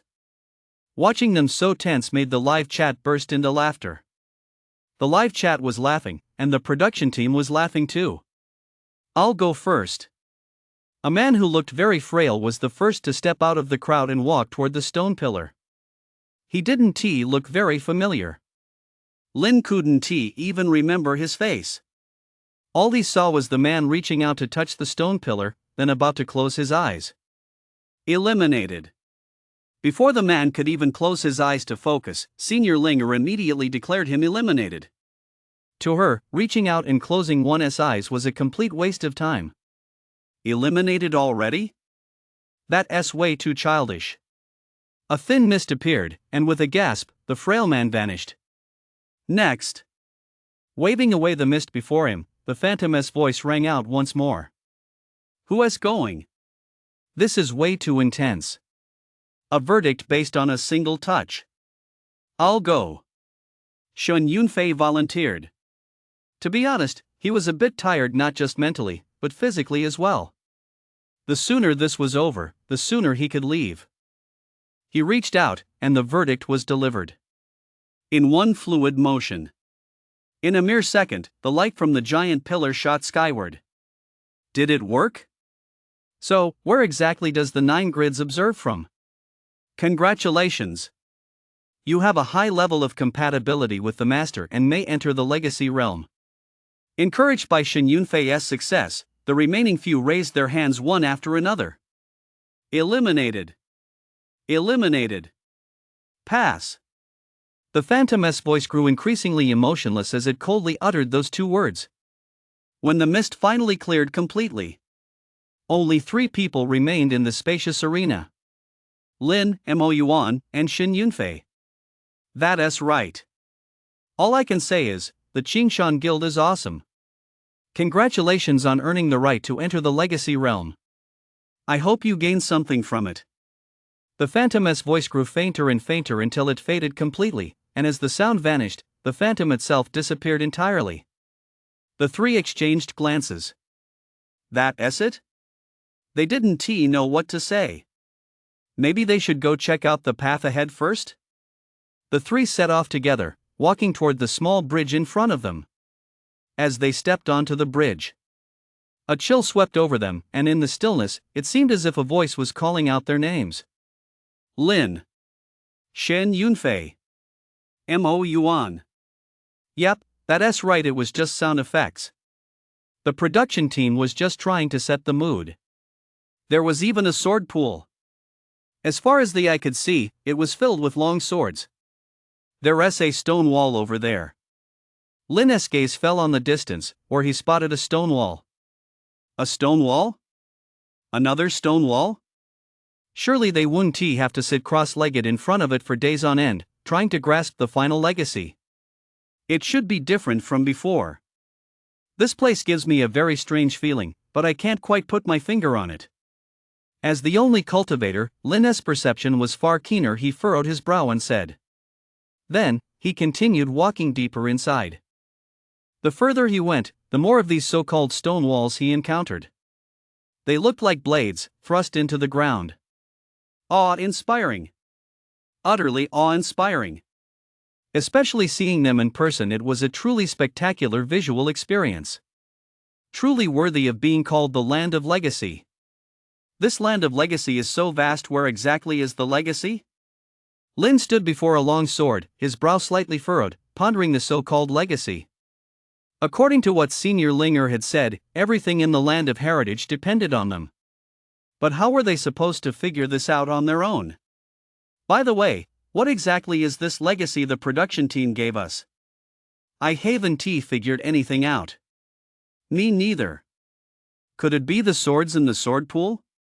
Or the characters on the stone walls? Maybe the production team has something even deeper that we haven't figured out yet? That makes sense. By the way, why is Zhang Yun still in the illusion? If she doesn't come out soon, she is going to have a baby. I wonder if some kind of major technological breakthrough was being used in this legacy, like implanted chips or memory replacement. The comment stream was filled with speculation. Everyone was eagerly anticipating what the production team had in store for the legacy realm. Anything produced by the production team is bound to be top-notch. Directorial team? Inside the director's room at that moment, complete silence. Not only were they silent, but Gu, standing off to the side, was silent too. This is ridiculous. Just now, the head of the props department came over and admitted the problem with the land of succession right in front of everyone. What land of succession? They even forgot to set up the succession itself. As it stands, aside from those strange-looking objects, the only real legacy in the land of heritage is the three of them. After all, they're all still fertile. A major production blunder. This is the first blunder in the entire history of the Immortal Cultivation World variety show. The director is smoking. The other staff members are whispering among themselves. What should we do? Just as the production team was fretting, a sudden gasp rang out from the livestream chat. I get it. I know what the legacy is. It was Shin Yunfei who spoke, laughing heartily as if he suddenly realized something. Ha! What did he figure out? The production team stared at the screen in disbelief, while Lin and Mo Yuan were also at a loss. Chapter 34, The Legacy. Enlightenment of the Tao Heart. The true legacy of this place is ourselves. Seeing the two looking at him, Shin Yunfei didn't keep the legacy to himself. He spoke directly and with conviction. Ourselves? What kind of legacy are we, exactly? In this so-called place of legacy, there is a bridge, a sword pool, and a forest of stone cliffs. That bridge actually represents the opportunities and obstacles on the path of cultivation. You must have heard your own names earlier. Those were actually our inner demons. Cross that bridge, and you'll see the sword pool. The countless swords densely packed within it symbolize the hardships we must endure in our cultivation, as well as the doubts and trials we must face along the path. Finally, the stone wall forest standing densely packed represents what we gain after enduring it all. Understanding the truth, seeing through illusions, and remaining vigilant against delusions. This is luminous Tao Heart. This is the legacy of the land of inheritance. Shin Yunfei's voice resounded throughout the area, echoing endlessly. His voice seemed to be imbued with magic. A clear and luminous Tao Heart. It's actually a clear and luminous Tao Heart. So these places hold such meaning after all. In the comments section, countless viewers finally understood what the production team meant. The production team, too, only now realized what they had intended. Oh. That's how we designed it. Clarity of the Tao Heart? Mo Yuan fell silent for a moment, murmuring those four characters to himself. That's right, it's precisely clarity of the Tao Heart. I don't know if you've noticed, but your current state is different from before. Once you achieve clarity of the Tao Heart, your cultivation path will become much smoother. Shin Yunfei felt a surge of emotion. His gaze darted back and forth between three different spots, his whole body brimming with excitement. Did the production team come up with something this profound? No wonder I didn't believe it. Am I the only one who thinks Shin Yunfei is amazing? He actually managed to grasp the production team's intent. Holy crap! Now that you mention it, it does seem to make sense. The production team really put some effort into this. The director's room. Silence reigned. The executive director looked at the live chat comments on the screen, his expression somewhat peculiar. Director, how do we explain this? A staff member stared at the screen and spoke softly. Explain? Why explain? The production team designed it this way in the first place. Why explain? Hearing this, the executive director looked up and glanced at the staff member, his expression unchanged, as if everything were perfectly natural. Exactly. Why explain? The director's right. That's exactly it. It all comes down to the director's brilliant design. Absolutely, absolutely. The director truly lives up to his title. His contribution to the entire show is immense. Instantly, the previously silent director's room erupted into a buzz of excitement. Outside the Qinglu secret realm, Tang Dongyang, the long-absent guild master of the Qingshan Guild, appeared at the entrance to the secret realm. With his eyes closed, he stood at the very front of the group. The mana within his body began to flow of its own accord. Cultivation. He couldn't afford to slack off for even a moment. Otherwise, how could he have been the first to break through the foundation stage? Ever since his breakthrough, Tang Dongyang's entire demeanor had changed. Originally an actor, he had portrayed the image of a guild master, but his aura had always been slightly lacking. But now, he was the undisputed guild master of the Qingshan Guild. The supreme leader guiding the entire guild. Has the guild master's acting skills improved? Some extras couldn't help but take an extra look at Tang Dongyang, sensing his aura, and silently wondered to themselves. It was almost time. Suddenly, the director's voice rang out. Tang Dongyang opened his eyes and watched as mist rose from the entrance to the passageway. Several figures began to appear faintly at the entrance. What are you all standing around for? Come help out. Why is Lin so heavy? There is nothing good to eat in the secret realm either. Come on, hey, that's it. These people were carrying the unconscious Lin and Shen Yunfei toward the group, calling out to others to come help as they walked. That's right. Leaving the secret realm was still just as plain and unadorned as ever. They passed out just like that.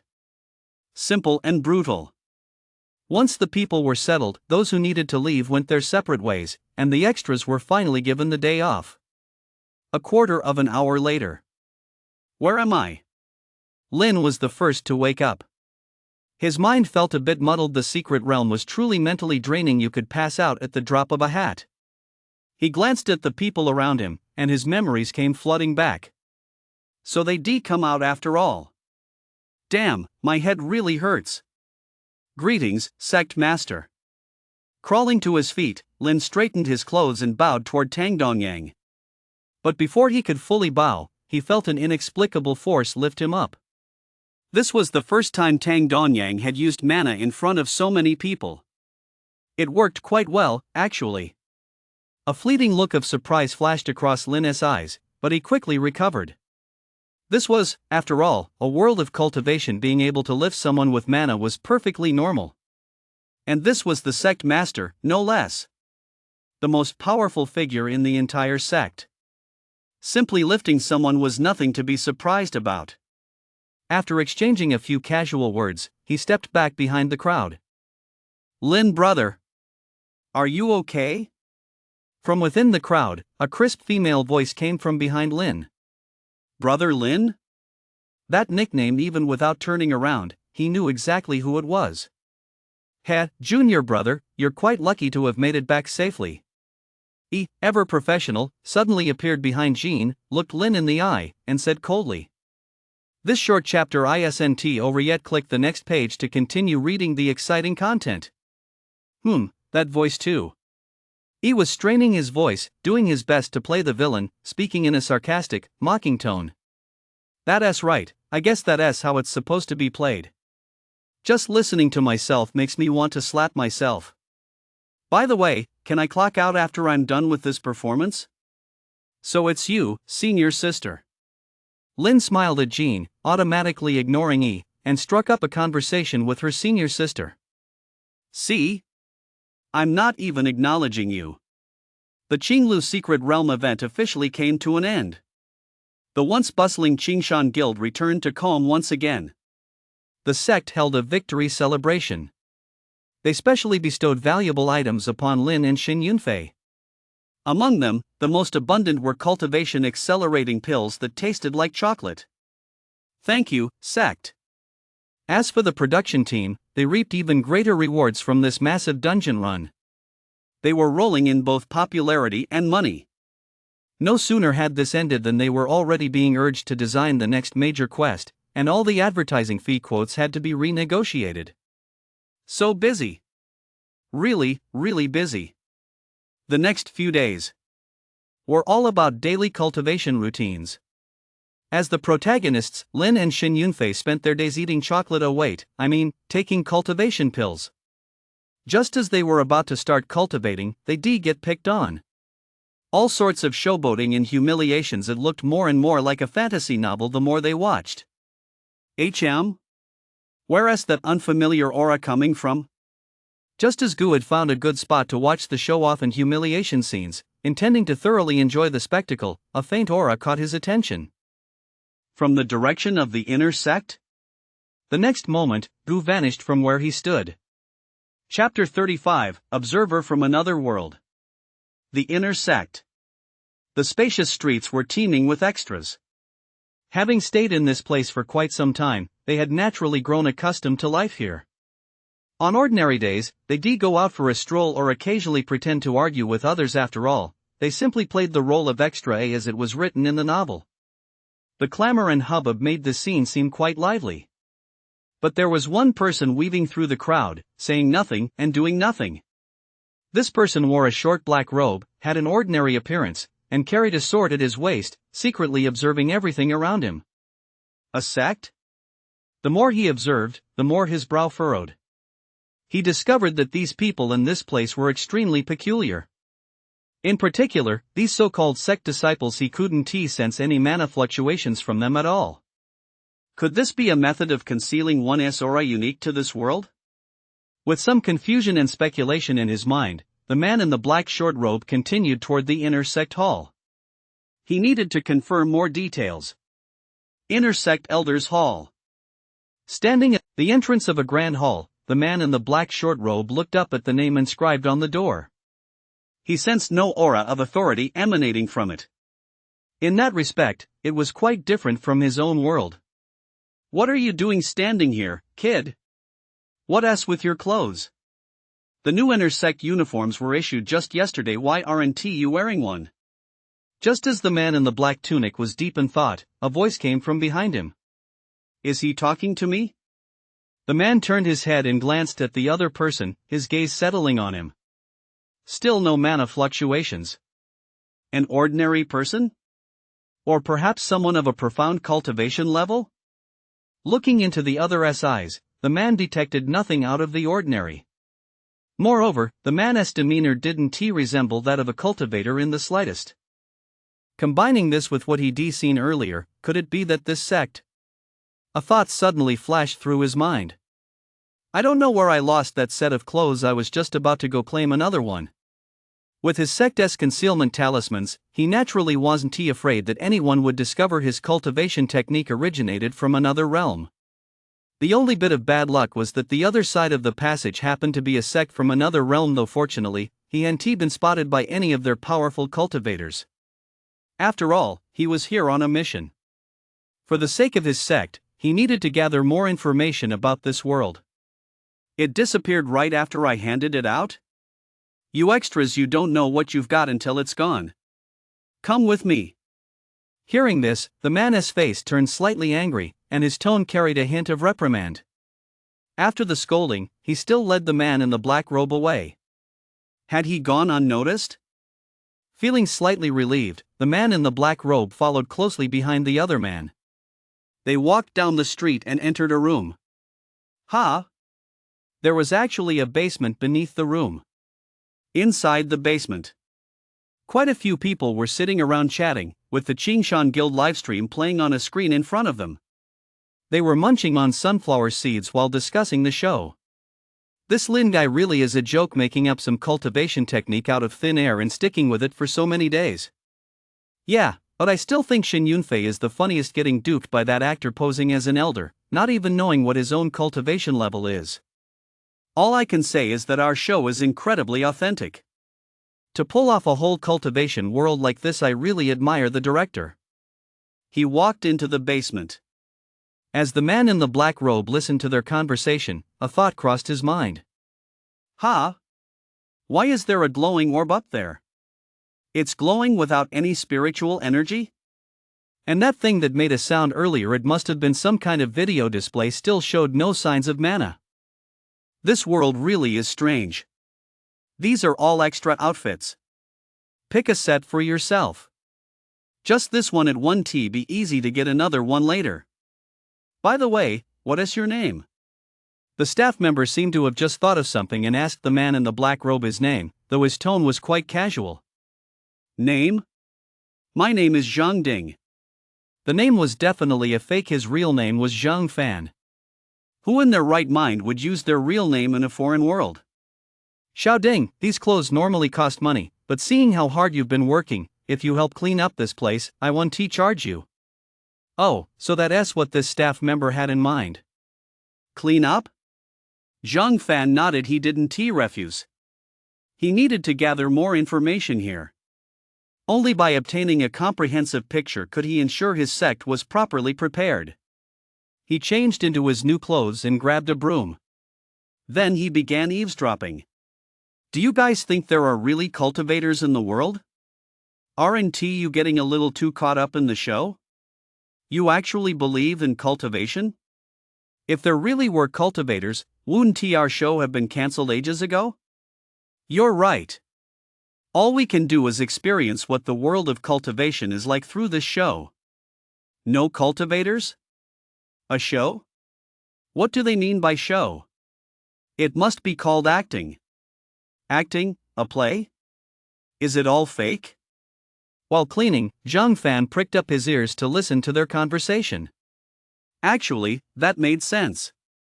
After all, he'd seen so many so-called sect disciples, and not a single one possessed any cultivation. He'd better observe some more. He couldn't act rashly. Cautious as ever, Zhang Fan didn't take their words at face value just because of that conversation. A moment later, the room was tidied up. Zhang Fan had also gleaned more information from their conversation. This was a fake cultivation world, with tens of thousands of people acting alongside just 10 others. Outside, there were so-called live streams in many places, meaning a lot of people could watch. Is it real? Or is it fake? Bearing the sect's mission, Zhang Fan decided to observe a little longer. After stepping outside, with the intention of conducting an on-site investigation, Zhang Fan spoke with several extras. He probed indirectly. In any case, he asked about many things. As he spoke with more and more people, Zhang Fan became increasingly convinced that this was indeed a simulated cultivation world. There were no formations in the main hall. Nor were there any formations within the sect. As for the so-called forbidden zones, the disciples came and went as they pleased. It was nothing like what a sect should look like. Not a single mana fluctuation was detected along the way. If this isn't fake, then what is? Surely there couldn't be some powerful being here just messing with me. And no one would be that bored anyway. A world devoid of cultivators, as long as it's managed properly, is actually quite suitable for a sect's rule. These people are actually quite lucky. Once the sect sets up camp here and puts an end to this simulated cultivation world, anyone with decent talent will be able to join my Joding sect. How can fake cultivation compare to the real thing? This time, I've truly rendered a great service to the sect. I'm sure the reward upon my return 1T be skimpy. Zhang Fan walked to a corner and found that there was no one around, nor were there any usable items. So he pulled out a stone and recited the details of his investigation. Basic information about this world, not just the so-called simulated cultivation realm, but also the real social conditions. So-called technology, and so-called hot weapons. Anyway, he bundled up everything he knew and sent it off. Mission complete. Chapter 36, Actors these days are so competitive they're even stealing scenes. Who is there? Just as Zhang Fan was about to turn and leave, he suddenly froze, his voice low as he glanced in a certain direction. Mana fluctuations. That had to be mana fluctuations. Was there actually a cultivator here? But according to his previous investigation, that was simply impossible. A cultivator? One who can actually detect my mana fluctuations? From the corner, Tang Dongyang stepped out and sized the other person up. Dressed in the robes of an inner sect disciple, he looked like an extra. He just looked a bit unfamiliar. Having spent so long in the inner sect, though most of that time was devoted to cultivation, he'd seen quite a few of the inner sect's people. Yet this man's demeanor didn't quite seem like that of an ordinary person. I never expected there to actually be cultivators in this world. It seems I've been deceived by you all. Looking at Tang Dongyang, Zhang Fan's heart sank. Could it be that there's only one foundation stage cultivator in this world? He didn't believe it. And could all that had happened earlier have been a deliberate act on their part?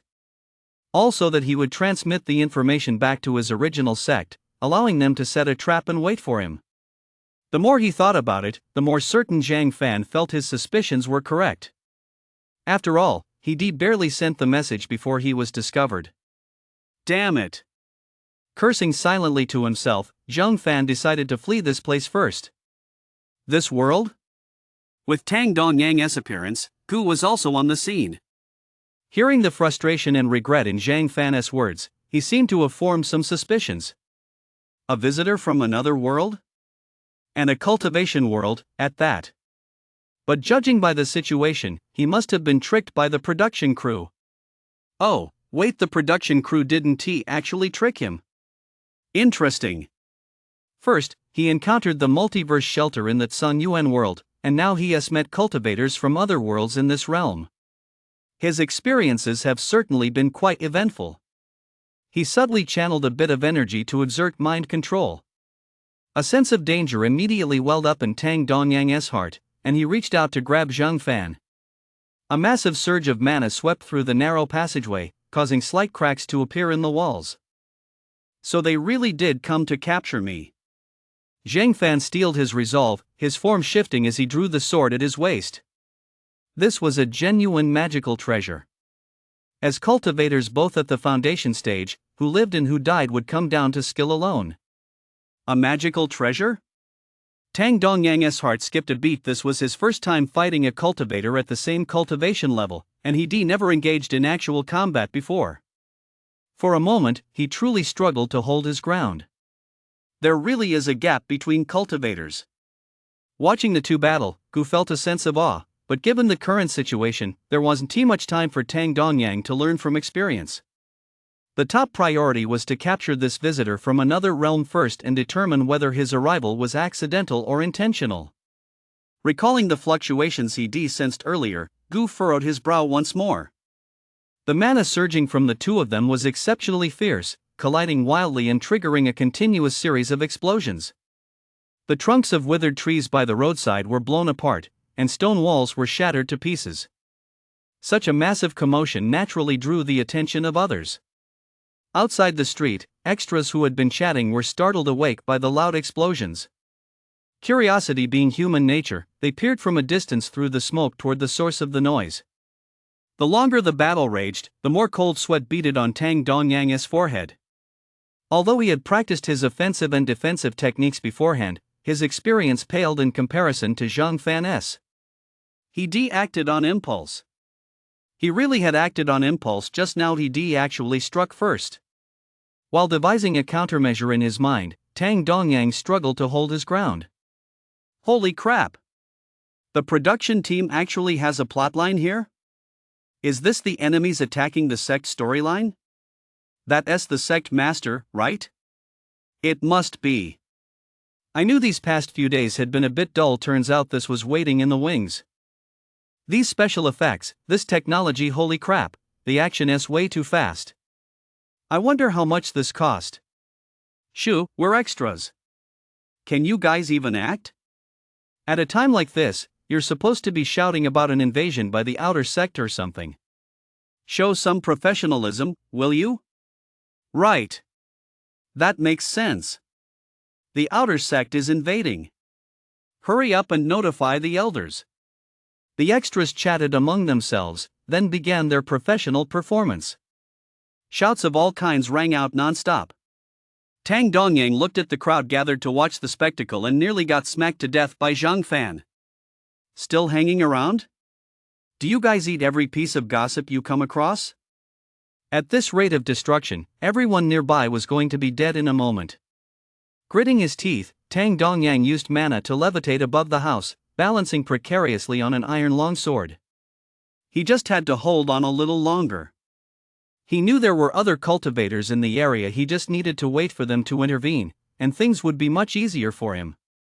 With a single shout from Zhang Fan, a golden sword beam instantly formed in his hand and swept fiercely and dominantly toward Tang Dongyang.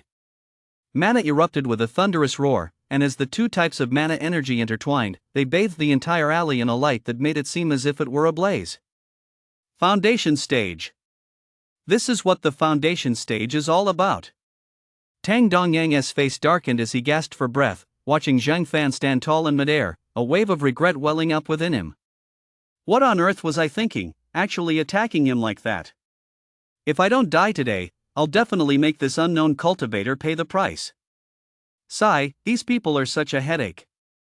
Gu was incredibly thick-skinned, or rather, he had no shame at all and automatically ignored the fact that it was his interference that had triggered the attack. At that moment, the inner sect elders, under his mind control, were rushing toward this location. After all, he was an excellent employee. Gu's ultimate plan was to build a real sect, so there was no way he could let Tang Dongyang die here. Director's room. Not bad, not bad. The props team and the actors did a great job this time. I'll give you all a bonus. The director of live stream room number 3 was watching the screen, his gaze fixed on the stream as he nodded. Things had been too quiet lately, the viewers needed a little excitement, so he arranged for the outer sect to invade. He hadn't expected the show to kick off so quickly. Their execution was quite impressive. The head of the props team stood nearby, smiling apologetically, though a flicker of confusion crossed his eyes. He didn't think he'd even started assigning tasks yet. How had it already begun? But that confusion vanished in an instant. Bonus pay? That's right, this was all meticulously planned by our props team. That's exactly how it's supposed to go. Meanwhile, in the inner sect, a middle-aged man, fresh from having his makeup applied, watched the two figures battling in the sky, then glanced down at himself. He flipped through the script and fell into deep thought. Man, actors these days are so competitive they're even fighting over lines. Look, the sect master is battling the intruder. Is this what the nascent stage is like? It's terrifying. That intruder is pretty formidable too. He is actually holding his own against the sect master. Yeah, but I believe in the sect master. He is one of the strongest around. Sect master Tang Dongyang, breaking out in a cold sweat. In the outer sect dorms, the extras, having received instructions from the production team, also began to gasp in astonishment, acting as exaggeratedly as possible. They played the roles of extras A, B, C, and D to perfection. Their purpose was to allow Lin and Shin Yunfei to watch and better believe in the authenticity of this world. Chapter 37. Lin, will never step out of the cultivation chamber unless it collapses. Senior Elder, Second Elder, why haven't you intervened yet?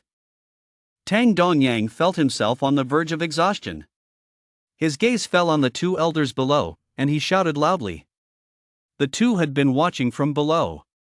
This was a battle between cultivators of a higher realm than their own, not some staged performance. The slightest lapse in attention could mean certain death and the annihilation of their Tao. Sect Master, I'll come to your aid. I'm here too. With their chi-gathering stage cultivation, flying on swords was extremely taxing, so the two could only launch attacks from below. The sect master and the two elders fought the external enemies together. It was absolutely thrilling. The extras below were really pulling their weight, shouting until their faces turned red and their necks bulged. It was just a pity that their cultivation levels were still too low. While their mana displays looked spectacular, the destruction they caused was limited to a few houses and walls.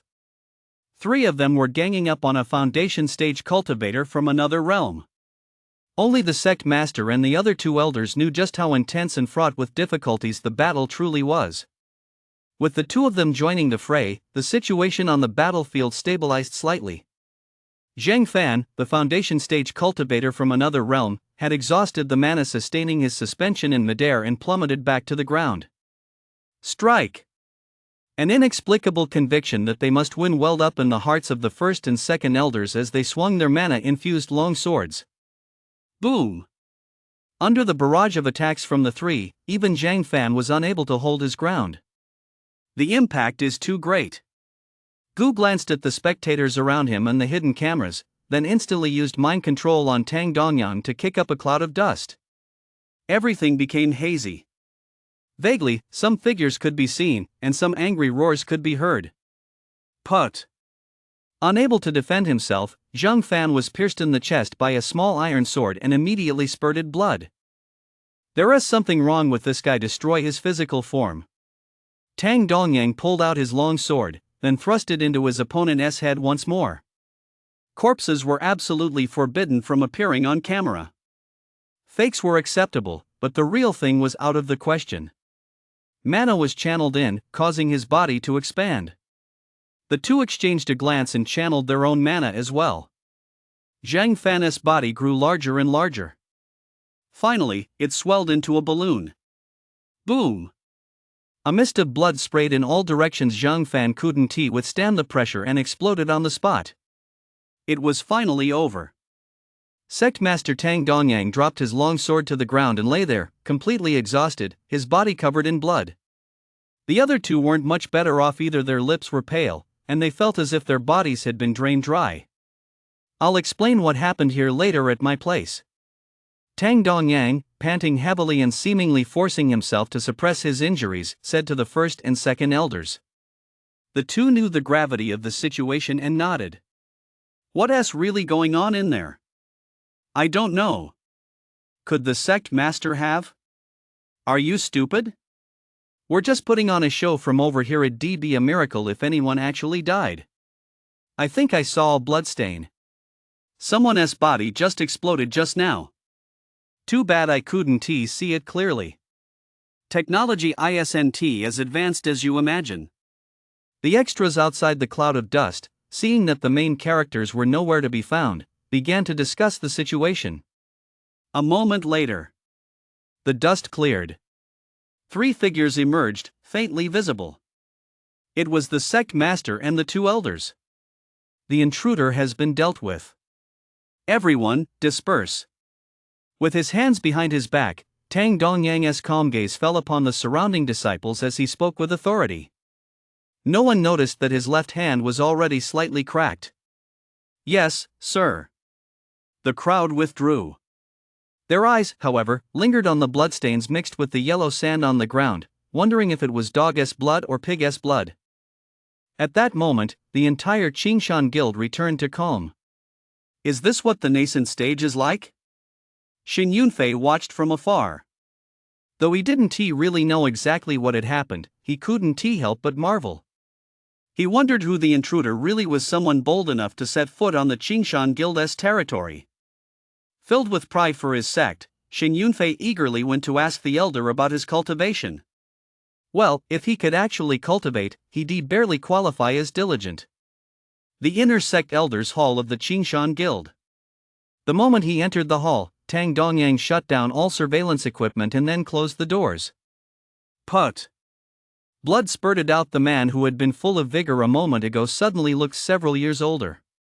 Sitting on the ground, he wiped away the blood with a wry smile.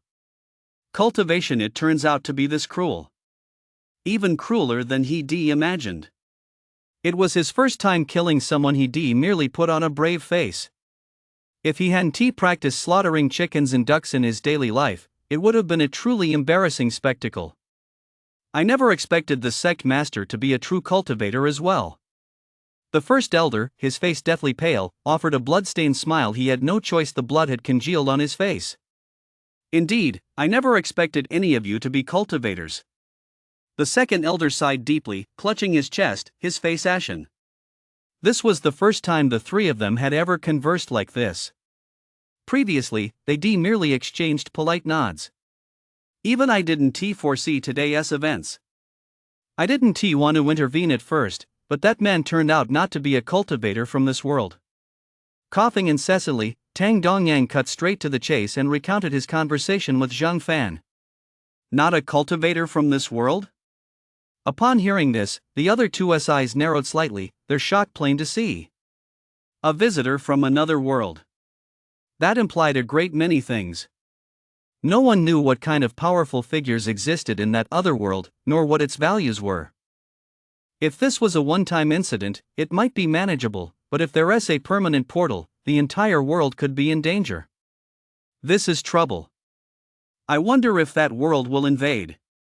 This short chapter isn't over yet. Click the next page to continue reading the exciting content.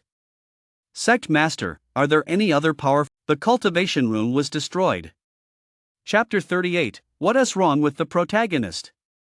Even the protagonist can't hog the spotlight. Still so far from the core stage?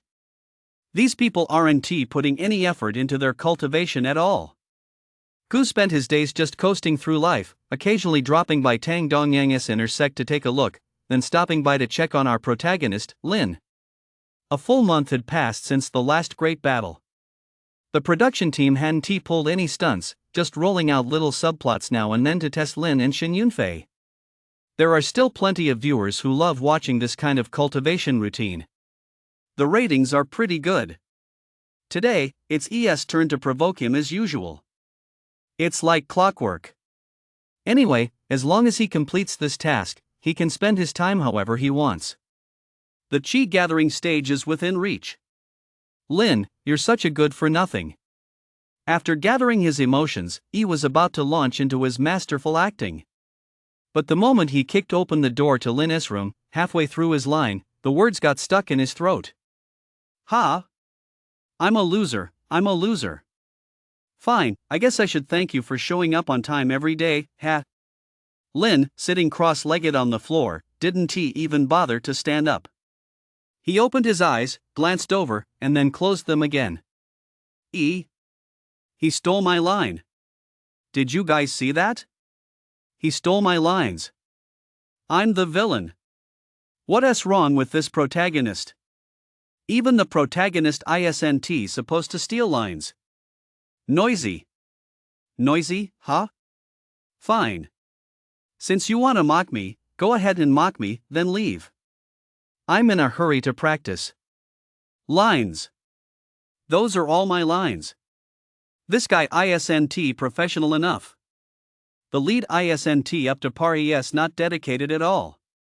He didn't finish his sentence. Feeling a bit frustrated, he took a deep breath. I advise you.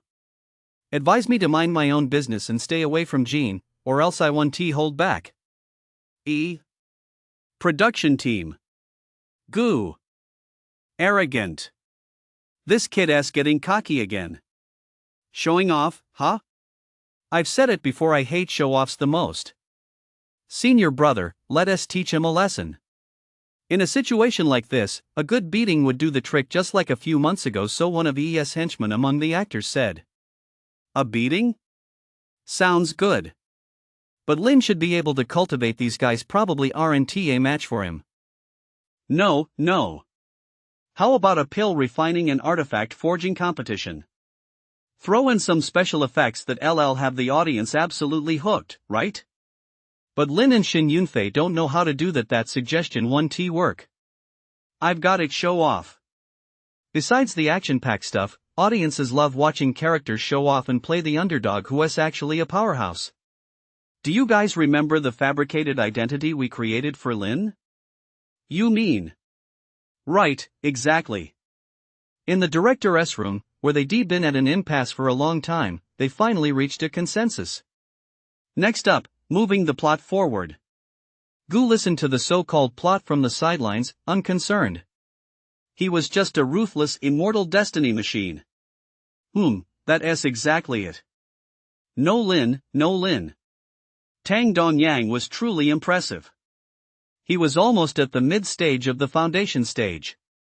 Advancing one minor realm per month at that pace, it was just a shame he was a bit older. If he were in the Sun Yuan Guild, he'd probably be an inner sect disciple by now. Keep it up, Sect Master. The 3 days passed quickly. During those 3 days, for the first time in a long while, no one came looking for Lynn. It was strange. Not only did the local extras find it odd, but even Lynn himself felt something was off. For 3 whole days, he had been cultivating something he wouldn't have dared to imagine in the past. I guess nothing is going to happen today either. Lynn opened the dorm room door, poked his head out, and glanced around. No one was in sight. No one? Perfect. So he crossed his legs, sat down, closed his eyes, and began channeling his mana. Bang! The door was kicked open. Lynn! That was fast. He just checked that no one was around, and the moment he sat down, the door was kicked in. This was on purpose, wasn't it? Just as Lynn was about to give a half-hearted response, a voice reached his ears. Oh no, Lynn G.E. This time, it wasn't anyone else, it was Jean. Jean looked flustered and anxious as she watched Lynn meditating cross-legged and said, "Ha? So it was little Ling. Little sister Linger? You're in such a rush, what happened? Tell me. I've got this." A hint of tenderness flashed across Lynn's face. After spending so much time together, he had grown quite fond of this younger sister who cared so much about him. Of course, whether that feeling was mixed with something else, well, that remained to be seen. Your mom died. Put. Lynn didn't have time to react and nearly choked on his own spit. Gu widened his non-existent eyes, feeling a bit moved as well. Wow. Production team? Countless comments flooded the screen. 666. Is that an insult? I hope not. Whatever my wife says goes. I was just drinking water and spit it right out. That girl sure knows how to talk, ha. No way, pulling a big move right in her face? Lynn froze. What? Your mom died. A second strike. A letter just arrived from home saying that Aunt Jean was pushed to the ground during a dispute with another family, and then Jean realized his words might have been a bit inappropriate, so he explained. Oh, so my mom really did die. Lynn suddenly realized. Who on earth would dare be so brazen? They're asking for trouble. Once he came to his senses, Lynn's expression darkened. Although he didn't know his hostess mother, she was, after all, his biological mother in name.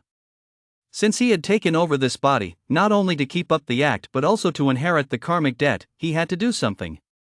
Uncle Lin said you need to go back for the funeral. Time is of the essence. As for the sect, I've spoken to my master, and he has already agreed to let you leave the mountain. Jean urged him anxiously. It was clear she was truly in a hurry. It was just unclear whether she was worried about Lynn's family affairs or simply eager to get back to her own cultivation.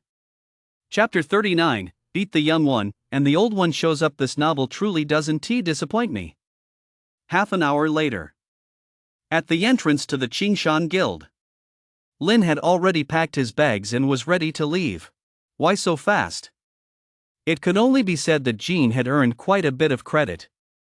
Brother Lin, take care. Please give my regards to Uncle Lin.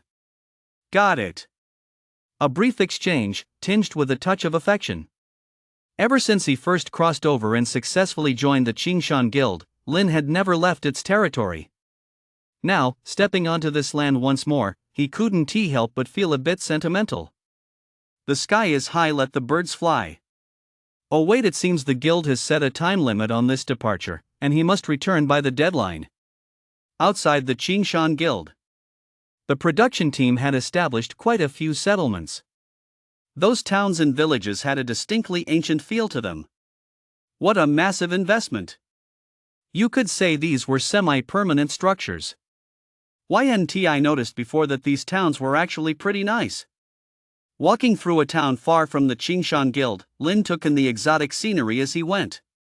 Before joining the sect, he hadn't had the time or inclination to appreciate such things. The town was bustling, nearby villages sent people to trade here, and it got crowded from time to time. Sir, come on over and have some fun. True to form for a traditional industry, it's just as developed in the cultivation world. Just as Lin continued to look around with curiosity, he suddenly noticed the people around him parting to make a path. Ha! Before Lin could even react, he heard the neighing of horses. Get me? Me? When did I ever look down on anyone? Lin froze, staring at the menacing Lu Manor servant before him, completely baffled. Oh? Let this young master see just who dares to snub me right here. Behind him, the massive procession slowly came to a halt. The 16-pole palanquin carrying the young master of the Lu Manor was set down, and a young head peeked out, glancing at Lin. Excellent. Kid, you're the first person who has dared to show disrespect to the Lu Mansion here. You've got some nerve. This was just a lackey playing a bit part. Disrespect the Lu Mansion? When did I ever disrespect the Lu Mansion? This is my first time passing by today, and you're already accusing me of disrespecting the Lu Mansion. This isn't just picking a fight. What's going on here? Someone, teach him a lesson. With a wave of the young master's hand, his men instantly understood and spoke up. Instantly, 5 or 6 burly men appeared and strode toward Lin. To actually dare provoke the young master of the Lu Mansion, man, he is really thick-headed. Sigh, with the Lu Mansion acting like this, who dares speak out? The Lu Manor has been running roughshod over the land for so many years. When will it ever end? The onlookers pointed and whispered, their murmurs filling the air. Over there, facing the Lu Manor's aggressive advance, Lin had already struck. In the blink of an eye, he knocked all 6 burly men to the ground. An immortal has intervened. It's an immortal. I never thought I'd actually get to see an immortal. True to an immortal's reputation to take down 6 burly men so easily, and these guys were all trained in martial arts. The extras put on a show, with several of them reciting their lines while bowing in reverence. This scenario was pretty much exactly what Lin had anticipated. Out in the wider world, immortals really are quite rare. Returning home in glory. What does returning home in glory even mean? It's when someone goes to a major sect, achieves something in their cultivation, and then shows off on the way home. The production team effortlessly played on the audience's emotions. This is the secret to going viral. Immortal, spare our lives. Immortal, spare our lives. The servants of the Lu household kept kowtowing and prostrating themselves, thinking to themselves that with such great acting, the director was sure to give them a raise. Immortal? A mere immortal has you all acting like this? My father just joined the Qingshan Guild as a menial disciple. How dare you disgrace the Lu family? You've got some nerve. All of you, get up for your young master. Clearly, the young master of the Lu household was completely unafraid. He wasn't intimidated even by a cultivator. The Qingshan Guild. Lin looked at the incredibly arrogant young master of the Lu family, raised an eyebrow, and even felt a bit of a chuckle rising. He finally knew what it felt like to show off. Back at the Qingshan Guild, every time he tried to show off, he would interrupt him. He never expected to get a chance like this here. I've already had someone notify my father. Just you wait, he won't let you off the hook.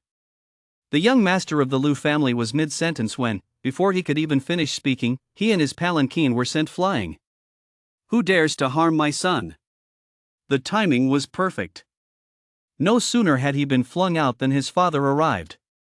First the youngster gets beaten up, then the old man shows up. This novel really doesn't disappoint me. Quite amusing. Gu, blending into the crowd, watched the scene unfold before him, almost wishing he had a mouth to munch on some sunflower seeds. The production team is clearly setting Lin up to be a financial burden. I wonder how much psychological trauma he'll suffer once he learns the truth. A middle-aged man, dressed in brocaded robes with a handlebar mustache, exuding the air of a wealthy landowner, rode up on horseback. He examined his son's injuries. The man's face darkened. He glared at Lin with bloodshot eyes. How dare you? You actually dare to bully someone from my Qingshan Guild? Do you think my Qingshan Guild has no one? He started off with a major accusation right away. The head of the Lu household spoke with great confidence, looking down on Lin from on high. Well. A menial disciple. Anyone who didn't know better would think he was an inner sect direct disciple. Lin felt a bit helpless. What kind of luck had he run into today to meet people like this? Are you a menial at the Qingshan Guild? Haha, what? Scared? Let me tell you greetings, senior brother. Hearing Lin's question, the head of the Lu household sneered with disdain and continued his threats. But the moment he saw Lin hold up a token, his eyes widened in shock, and he hurriedly bowed in respect. What? Senior brother. Could this young man also be from the Qingshan Guild? The crowd of extras looked on in shock. Chapter 40, by the way, why won't this divine statue kneel before me?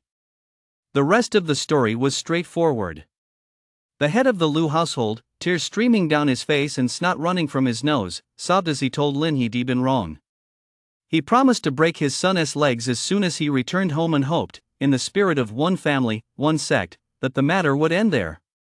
Lin neither rejected nor accepted the head of the Lu. Gu didn't have any thoughts on the matter after all, he just tagged along out of boredom. He had no expectations for cultivation or for Lin, for that matter. Just a moment ago, another person had broken through to the Qi gathering stage. Other people are more reliable after all. As he left the city, Lin was in high spirits. Looking back at the long row of commoners kneeling behind him, their eyes brimming with tears, he resolved to be a good person. Farewell, benefactor. Without you, I wouldn't be where I am today. Benefactor, in my next life, I'll be your ox or horse to repay you. The extras behind him wiped away their tears and shouted excitedly. Being a good person. It feels so good. Lin left the city and continued on his way. The journey home was still quite long. He would have to cross at least 2 mountains and pass through 3 cities. For an ordinary person, it would be extremely exhausting. But Lin, thanks to his cultivation, had much greater speed and physical stamina. Night fell. At the entrance to a dilapidated temple, Lin glanced inside. It was pitch black. How did the novel put it again? A place like this was bound to be inhabited by spirits or evil forces. The danger level was quite high. But Lin, having just done a good deed, couldn't be bothered with such concerns. If there really was danger, he'd take it upon himself to uphold justice today. Lin instantly snapped to attention, cautiously scanning the darkness for the person. Is there someone here? The temple's stone walls had weathered over time, crisscrossed with vines. Moonlight streaming through the broken windows illuminated the ruins inside. The few remaining fragments of murals on the walls exuded a heavy sense of history, as if they harbored ancient spirits. A desolate and eerie atmosphere hung in the air, stirring 1,000 thoughts. A god? A ghost? Or a human? Suddenly, the once pitch-black, dilapidated temple was instantly illuminated by candles, their faint light flickering in the breeze. Now, he could see much more clearly than before. To Lin's left and slightly ahead of him sat an old man whose face was indistinct. The old man wore a strange hat and very plain clothes. He was seated in a chair, with a long table in front of him. Interesting. Your destiny is quite intriguing, sir. The old man seemed not to have heard Lin's words, speaking to himself as if in a trance. Who are you? This was the first time Lin had encountered something so eerie. He grew wary, watching the old man closely, ready to flee at a moment's notice. Who am I? It's been so many years I've forgotten. The old man grinned, as if reminiscing about the past, his face looking deeply weathered. So many years? Could he be some kind of ancient monster? Why don't you worship the god? The statue should be the one showing him reverence. Come to think of it, why isn't this statue kneeling before me? This short chapter isn't over yet. Click the next page to continue reading the exciting content that follows. You do look the part, a defier of heaven. Ha ha ha, interesting, interesting. Upon hearing this, the old man burst out laughing. A defier of heaven? Me? Who was this old man, anyway? Lin's mind raced with speculation. Indeed, a defier of heaven. Your fate was once severed, yet here you are, alive and well. Moreover, you don't seem to belong here. The old man's voice was hoarse and deep, yet to Lin's ears, it sounded like thunder from the heavens. A break in his fate. He doesn't belong here. These were his deepest secrets. Who are you, exactly? Lin's face turned grim. He was starting to panic. This was the first time anyone had ever uncovered his true nature. Not even the Grand Master of the Qingshan Guild could do that. Who was he, really? Ha ha ha, the road ahead is long. Who can live forever? An immortal? A god? A mortal? The way of heaven is ever changing, ever changing. A thin mist rose. It enveloped the surroundings. Lin felt his eyelids grow heavy, and then he lost consciousness. Here we go again. Aren't they afraid of causing resistance? Gu grumbled at the production team's setup. Creak. The already uneven ground let out a sound. Then, a hole appeared in the floor. From within the hole, a number of crew members emerged, carrying various tools. Without saying a word, they tossed Lin aside and set about dismantling the dilapidated temple on their own. The roof, the deity statues, the surrounding walls. Seeing that he was no longer needed, the elderly actor entered the opening, officially wrapping up his scene. A moment later, the crew left. All traces of the dilapidated temple were erased, leaving only Lin lying unconscious on the ground. To prevent him from waking up early, the dose this time was a bit heavy enough to keep him asleep until dawn. Chapter 41, The Lin Mansion Extras. Acting skills go wild. Dawn was breaking. Lin clutched his head and shook it slightly. He felt a bit groggy. What happened? Wait, no. Didn't I remember being in a dilapidated temple? The temple had shattered idols and a strange old man. That old man had been saying some strange things, too. Now, Lin looked around, a look of confusion on his face. This tree, that boulder, this was definitely the same place. But there was clearly a dilapidated temple here. Recalling the old man's words, Lin felt a deep sense of foreboding. Knowing his true identity, that man was definitely no ordinary person. If it were just a dream, that would be fine. But if last night really happened... Suddenly, Lin seemed to spot something, and his expression changed drastically. His heart began to race, and his steps quickened. What is this?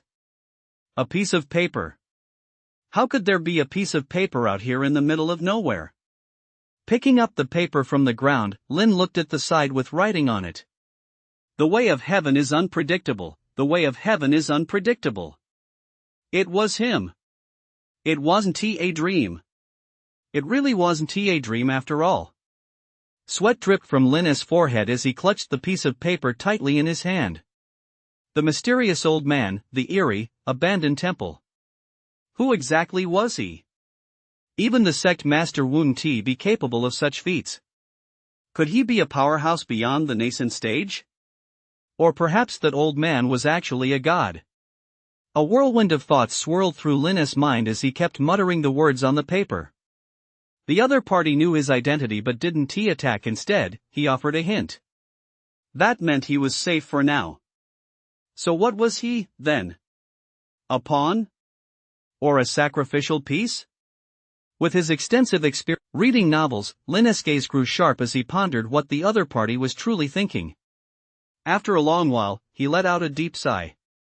What difference does it make whether he is a pawn or a sacrificial piece? After all, he was nothing more than an ordinary chi-gathering stage cultivator. Last night had taught him only one thing: this world was incredibly treacherous. Bottomless.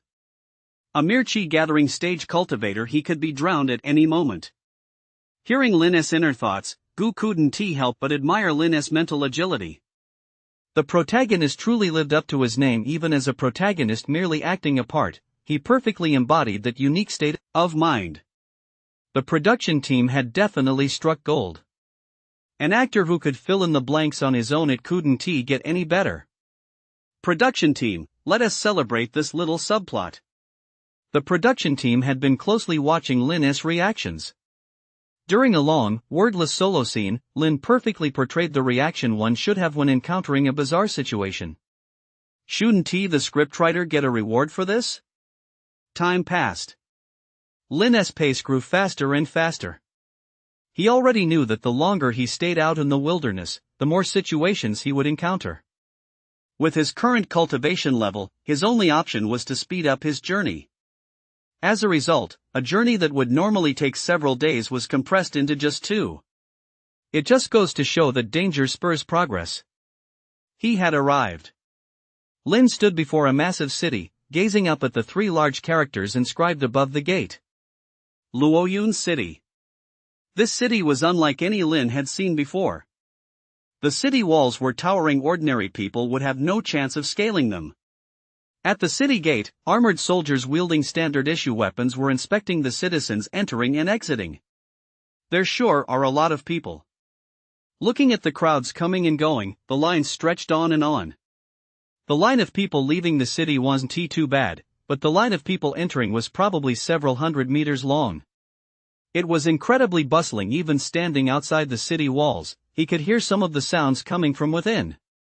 Bro, want to get into the city? No need to wait in line. Just as Lin was taking in the sight of the city, a deep voice reached his ears. Ha! A scalper? Are there scalpers even in the cultivation world? No, thanks. Lin glanced at the man, an ordinary person, and turned him down outright. Take it easy, buddy. Look at that blazing sun and that long line. It'll probably take half an hour to get through. The scalper didn't tee up. He seemed genuinely eager to make the sale. No need. Rejecting him once more, Lin walked straight toward the city gate.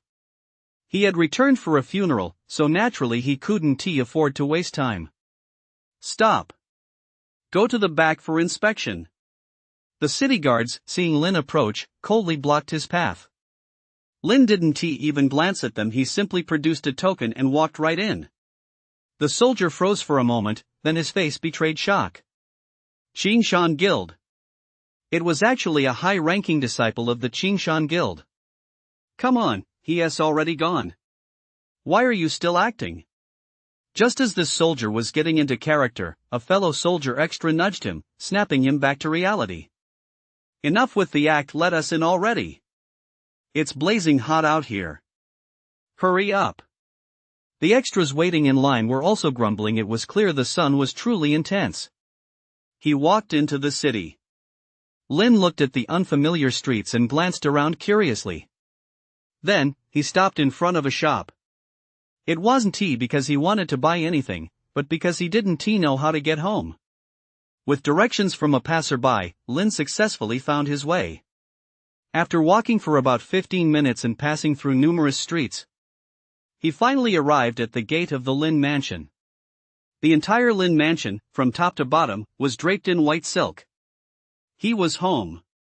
But at that moment, Lin still felt a bit nervous. After all, he was a squatter in someone else's nest. He couldn't remember a thing. If he went inside and gave himself away, it would be incredibly awkward. Young master! Young master, you're back! Just as Lin was wondering how to enter, the young servant standing outside wiped his eyes and exclaimed in surprise. The next second, the other servants realized what was happening as well. Their gazes fell on Lin. The second young master is back. Master! Master! The second young master had. This is something I'd rather not discuss, my son. Seated in his chair, old Master Lin sighed, looking utterly helpless. He stammered, unsure of what to say. Don't worry, father. They dared to provoke our Lin family, and mother died because of it. If I don't avenge this, I'll no longer be human. Lin's voice was exceptionally firm. It was clear he had truly inherited the original hostess' hatred and to settle the score. Actually, it was all because of me. Old Master Lin stammered, clenching his teeth before finally deciding to speak. Because of his father? I had my eye on their family's fields and planned to use some underhanded tactics to swap them for ours, but who knew? That's not right? This plot doesn't add up. Lin froze upon hearing this. He'd already imagined how his family had been bullied, and how some powerful figure from the other side was trying to seize the Lin family's assets by force. But now you're telling me the Lin family is the one committing the extortion? I've become the villain? Who would ve thought that good-for-nothing third young master of the Chu family would dare to stand in our way? In a fit of rage, I gathered my family and set out to teach them a lesson. Lin. Gu. This plot twist was definitely unexpected. Then how did Mother pass away? His family was a prominent clan in this city. Given their existing influence, their martial prowess must have been extraordinary. So how did his mother end up dying? Could it be that the good-for-nothing third young master somehow stumbled upon some stroke of luck and suddenly displayed divine might? Did he slap her to death with a single blow? Your mother insisted on going to watch, saying she'd never seen a spectacle like that in all these years. But when the two families clashed, she lost her footing while watching and hit her head.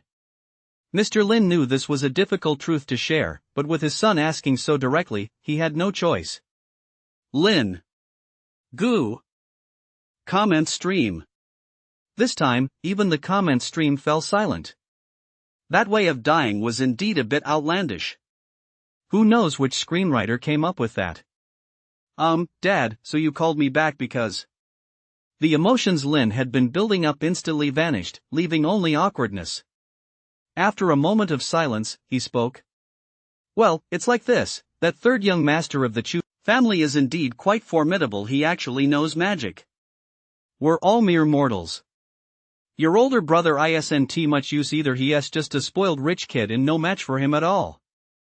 Mr. Lin paused to choose his words carefully before speaking. Well, I knew it. Lin let out a long sigh, not knowing what to say. If you're going to take over someone else's territory, just do it. If you're going to watch the show, just watch the show. But why make such a big fuss out of it? Never mind. Since we're back now, we might as well deal with the Chu family's affairs. Rubbing the bridge of his nose, Lin felt a slight headache. He wasn't sure if it was a lingering effect from earlier. The next day. A large number of household guards had gathered at the Lin residence early that morning, each holding a weapon. The Chu family has always bullied the villagers, and just the other day they even harmed my wife. Today, with my two sons by my side, I'll turn the entire Chu family's world upside down. In the courtyard, Master Lin's voice boomed loudly as he stirred up the crowd. Lin, who had been using the time to practice his cultivation, was unable to continue due to the commotion. As he opened the door, he saw the household servants brandishing weapons of all sizes, shouting that they would destroy the Chu family. So I'm the villain after all. Rubbing his head, Lin looked at the crowd, unsure of what to say. The commotion at the Lin residence quickly drew the attention of outsiders. A crowd of onlookers stood outside the Lin mansion, peering inside and whispering among themselves. A moment later, a massive procession set out from the Lin residence, officially marching toward the Chu family estate. The Chu family estate. Inside, the many extras were itching to get into the action. Some were already eagerly their weapons. If it weren't for the production team's repeated reminders to stick to their assigned roles according to the original script, they would likely have already stormed out of the Chu family gates. Aren't they here yet? They should be here soon. Have you figured out how you're going to die? I've got it all planned out. First, I'll do a 360-degree spin, then find the camera angles I want to be on screen as much as possible. I plan to take out a few first, then collapse. That way, I'll convey that sense of loyalty, the kind where you give your all. I've even prepared my lines. You guys are something else. I just want to lie there as a corpse from the start and coast my way to some easy money. The Chu family's extras still couldn't contain their excitement and kept discussing the scene. In the hall, the Chu family's good-for-nothing third young master sat in a chair, sipping tea and mulling over the upcoming plot. Beside him was a middle-aged woman, coaching him on his lines. Later, you'll start like this, then do this. The middle-aged woman seemed a bit uneasy as she gave instructions to the Chu family's third young master. All right, Sister Wang. I may have only acted in one show, but my fans all praise my acting skills. I know exactly how to handle this. The Chu family's good-for-nothing third young master interrupted the middle-aged woman, flashing a confident and radiant smile as he took a sip of tea and said, Chapter 43, could it be that Lin has actually mastered this technique? Bonus Chapter 2. As a young heartthrob, his acting skills had already been fully recognized by his fans. This time, he would be the hottest guy on the variety show. A massive contingent of Lin Manor's enforcers had already surrounded the Chu residence. Among these enforcers, over 100 were dressed in uniform robes and armed with standard-issue weapons. They were likely Lin Manor's own armed forces. Standing at the entrance to the Chu residence, Lin took his place at the very front. Paying no heed to the panic among the servants outside, he pushed open the main gate and straight inside. Oh! Who dares to act so brazenly in my Chu household? At that moment, a middle-aged man dressed in a gray robe emerged from the inner chambers. His voice was deep and resonant, and his expression remained remarkably calm. So it's the Lin family. Paying a visit this early in the morning with such a large entourage, what do you want? Could it be that you intend to wipe out the entire Chu family? That tone seemed to suggest he had nothing to fear. That was a bit strange. Lin sized up the head of the Chu family, trying to figure out what cards he was holding. According to the information his father had provided, only the Chu family's third young master was of any interest. The Chu family's misdeeds are too numerous to list naturally. We of the Lin family are here to uphold justice on behalf of heaven. Lin's stepfather was the first to respond to the head of the Chu family. With his son by his side, who was he to fear? I'm eager to see who dares to touch my Chu family. Just then, a voice echoed all around them, its source unknown. The third young master of the Chu family? Hearing his voice before seeing him? Lin didn't think he could pull that off, but strength wasn't something that could be judged by such things alone. His experiences in the Outer Sect Grand Competition and the Qinglu Secret Realm were all solid accumulations of true cultivation. In the distance, the third young master of the Chu family slowly stepped forward. Instantly, Lin felt much more at ease. He was simply walking, not flying, nor appearing out of nowhere. His cultivation was limited. That was good news. I've heard that the third young master of the Chu family has committed countless atrocities, burning, killing, and plundering, leaving no evil undone. I intend to seek justice for the common people. Narrowing his eyes slightly as he watched the third young master of the Chu family, Lin stood on his moral high ground, pointing an accusing finger at him. Then, his figure began to move rapidly. With a single stride covering several paces, he charged toward the third young master of the Chu family. This sudden turn of events left everyone present unable to react. The plotlines that were supposed to unfold were forced to come to an abrupt halt. The Chu family was given no chance to speak. Thwack! Just one palm strike. With that single strike, the third young master of the Chu family spat out a mouthful of blood and was sent flying. Fortunately, he was caught by a thicket of shrubs, sparing him a painful fall. What just happened? The third young master of the Chu family looked completely bewildered. This isn't right. The script isn't like this, and neither are the lines.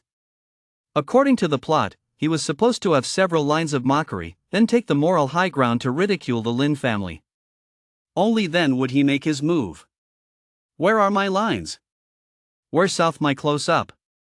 Where did they all go? What the? Why is there blood? So weak? Lin had originally intended to test his opponent's cultivation level first, so he hadn't struck with full force. But even so, how could he have been sent flying like that and end up looking like this? You call this a cultivator? He can't possibly be just starting out at the chi gathering stage, can he? My own father is completely unreliable, and now, because of this good for nothing, I have to step in myself. The plot has been thrown off track. The rest of the extras didn't know how to play their parts either. The head of the Chu family stood there, looking somewhat embarrassed, staring at the master of the Lin household. It was as if he were asking, "What do we do now?" The director's room. Complete silence. A few voices broke the stillness. Could it be that Lin has actually mastered his cultivation? Probably not. If he really had, he wouldn't have been kicked flying by E, and he wouldn't have beaten this pretty boy up like this. See?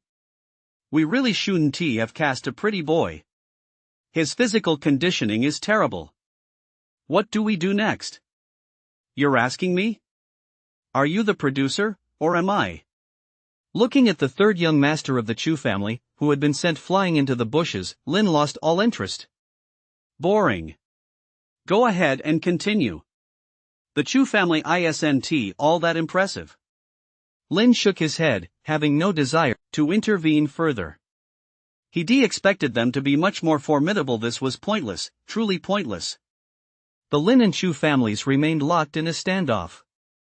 No one spoke, they were all waiting for orders from the production team. After about 3 seconds of silence, the head of the Lin household gave the command, and the melee erupted immediately. The clang of bladed weapons echoed through the air, swords and blades flashing as blood spattered everywhere. Lin didn't stay there any longer but headed out toward the street to take a look around. Without the support of the third young master Chu, the Chu family was no match for the Lin family at all. We'll defend the Chu family to the death. Lin family, you'll get your comeuppance. We, the Chu family, refuse to accept this. We refuse. Kill. The extras began to showcase their acting and movement skills, portraying the image of loyal servants. Blood stained the ground red, and many corpses lay scattered across it. It was brutal, truly brutal. With this single battle alone, the Chu family would be erased from Luoyun City. And the Lin family's fearsome reputation would strike even greater terror into the entire city. Of course, no one was actually going to die in this scene. The blood was all animal blood, and some of the people lying on the ground were nearly asleep. Everyone was having a blast fighting. The audience was enjoying the show as well. Except for Lin and that young heartthrob. For 3 consecutive days, the Lin manor relentlessly crushed the Chu family's remaining forces, finally eradicating the entire Chu clan on the 3rd day. For a time, Luoyun City was gripped by fear and panic. For the first time, Lin experienced what it meant to be part of a great clan. He learned what a life of idleness was like. He stayed at home for a full month. Partway through, at Jean's request, he paid a visit to her father and told him about life at the sect. To be honest, he really felt more at ease here than he did at the sect. At the sect, people would occasionally interrupt his cultivation, but at home, only his father bothered him every day. The amount of time he could devote to cultivation was simply incredible. There's no place like home. At this rate, he'd break through to the Qi gathering stage in just a few more days. It was just a shame that the sect's deadline was only a few days away. He had to leave, and he had to return to the sect. A month might seem like a long time, but for a cultivator, it was nothing. Take the head of the Qingshan Guild, for example. His natural talent was so extraordinary that it nearly moved Gu to tears. Don't let his age fool you, his cultivation level is anything but lacking. Mid-foundation stage. He broke through from the foundation stage to the mid-foundation stage in just over a month. That speed is truly remarkable. As for the first and second elders of the inner sect, both have broken through to the great perfection of the Qi gathering stage and are just one step away from entering the foundation stage.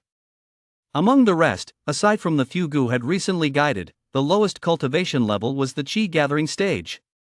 The number of cultivators kept growing, now reaching 23. The elders made up the largest group, followed by the inner sect disciples. If Gu hadn't channeled his energy into breaking through to the core stage, the number would likely have exceeded 50. Energy consumption was simply too high. That San Yuan world still lacked sufficient dedication to cultivation. Chapter 44, Spatial Fluctuations Reappear. Bonus Chapter 3. San Yuan world. Behind the mountain, the Patriarch's cave residence. San Yuan Patriarch, who was in the midst of cultivation, sneezed and immediately furrowed his brow slightly. After all, his current cultivation level had reached the mid-void stage, just one step away from entering the late void stage. At such a cultivation level, would he sneeze for no reason? That was simply impossible. As he calculated something in his mind, San Yuan's frown deepened. He hadn't detected anything. How strange. Ancestor, it's time for your lecture. From outside the cave residence, an elderess voice called out, reminding San Yuan to proceed with his lecture. Hearing this, Grandmaster San Yuan's expression eased slightly. If he hadn't discovered anything, so be it for now, cultivation was the top priority. Once he reached the void stage and gained even a modicum of self-defense capabilities, he would be able to break through the realm barrier.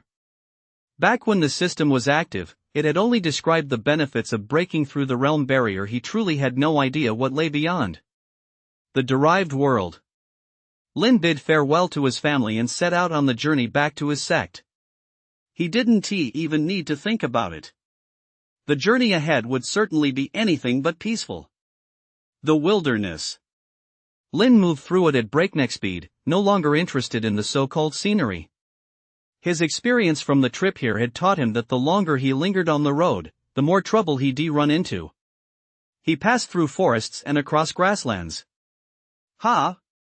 Why is there someone up ahead?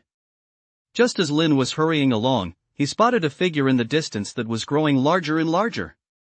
A cry for help reached his ears, growing louder as it drew nearer. Aren't you afraid of my family's retaliation? The voice belonged to a girl, screaming for help out in the wilderness. She must have run into some kind of danger. Gu appeared beside Lin, eager to see what new antics the production crew had in store. The figure grew larger and larger. To his surprise, it was a woman dressed in white. Her clothes were somewhat torn, a trace of blood stained the corner of her mouth, and the long sword in her hand was already broken in half. She looked panicked, judging by her words. Someone was chasing her.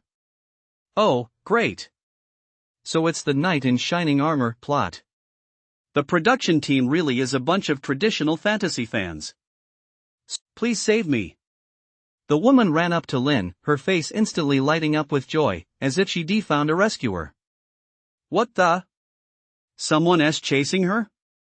Lin looked up and scanned the distance. Apart from a few trees, there was nothing but grasslands and some small hills. Where's the chase? That's strange. Miss, there's no one chasing you here, is there? Glancing at the white-clad woman, whose face was radiant with joy, Lin felt a bit puzzled and looked into the distance again to confirm. Ha! Upon hearing this, the white-clad woman visibly froze. No one? How is that possible? Didn't the production team arrange for someone to chase me? How come they're gone? Miss, please behave yourself. Lin cleared his throat twice, then stopped the white-clad woman who was trying to get closer to him. A woman appearing in the middle of nowhere. It's strange, better to be cautious. Someone really is chasing me. The woman in white gritted her teeth as she watched Lin's reaction. But where are they? Exactly. Where are they? In the director's office. The production crew was in a frenzy. How could the extras they arranged suddenly vanish? Weren't they right behind us just a moment ago? Director, extras team, what's going on? Extras team, I have no idea. There were clearly people back there, how could they just vanish? The head of the extras team looked completely baffled. Everyone nearby had seen the actors being dispatched. There's no way they could have disappeared. Extras team, where did you guys go? Holding his walkie-talkie, the head of the extras team called out to the three extras. Unfortunately, there was no response. Gu, who had been watching the scene, floated nearby, mocking the production team's blunder. But the next moment, his expression changed. Something's wrong. A spatial fluctuation. There was a spatial fluctuation just now. It felt exactly like when that visitor from another realm arrived before, but the energy level was different. In an instant, Gu appeared right next to Lin. His gaze fixed on that spot in space. Others couldn't see it, but he could. That space was fluctuating. It rippled like water. If the production team hadn't made a mistake, there really were three extras chasing the woman in white just now. As for their disappearance, it might be related to this fluctuation. Spatial fluctuations are quite mysterious. If the other world can reach this world, then this world must also be able to reach the other world. The only question is whether this spatial fluctuation is a coincidence or something created by the other world. It seems there isn't much time left before the other world's arrival. Gu's transparent eyes concealed an unknown depth. Progress really needs to be sped up. Meanwhile, Lin, who had been rejecting the woman in white, suddenly collapsed to the ground. The woman in white tested the situation briefly, then, following the production team's instructions, dragged Lin into a cave entrance. She stripped him of his clothes and tossed them aside, then took off her own outer garments and lay down next to him. Then, there definitely wasn't TA then. What else do you expect to see after that? Is this all you've got to hook me? What were the production team thinking? Wait, I'm a VIP. Why can't I unlock the rest? Am I not worthy? I can upgrade to Supreme VIP. Huh? That it today's cultivation drama ends here. No way, director, is this all you're showing us? What is there to watch? At least give us some plot or action. Thumbs down. This short chapter isn't over yet. Click next page to continue reading the exciting content that follows. All sorts of comments flashed across the live chat. What do you call this? A classic cliché. Either the male lead gets poisoned, or the female lead does. Whichever it is, the poison will definitely make them lose control, and there's no ordinary antidote. Back and forth, the male and female leads fall in love. So cliché. The night passed without incident. Lin and the woman in white lay there all night. When the sun shone through the cave entrance, Lin's nose twitched slightly, and he rolled over on the ground. He pressed his hand to his forehead, unsure of what had happened.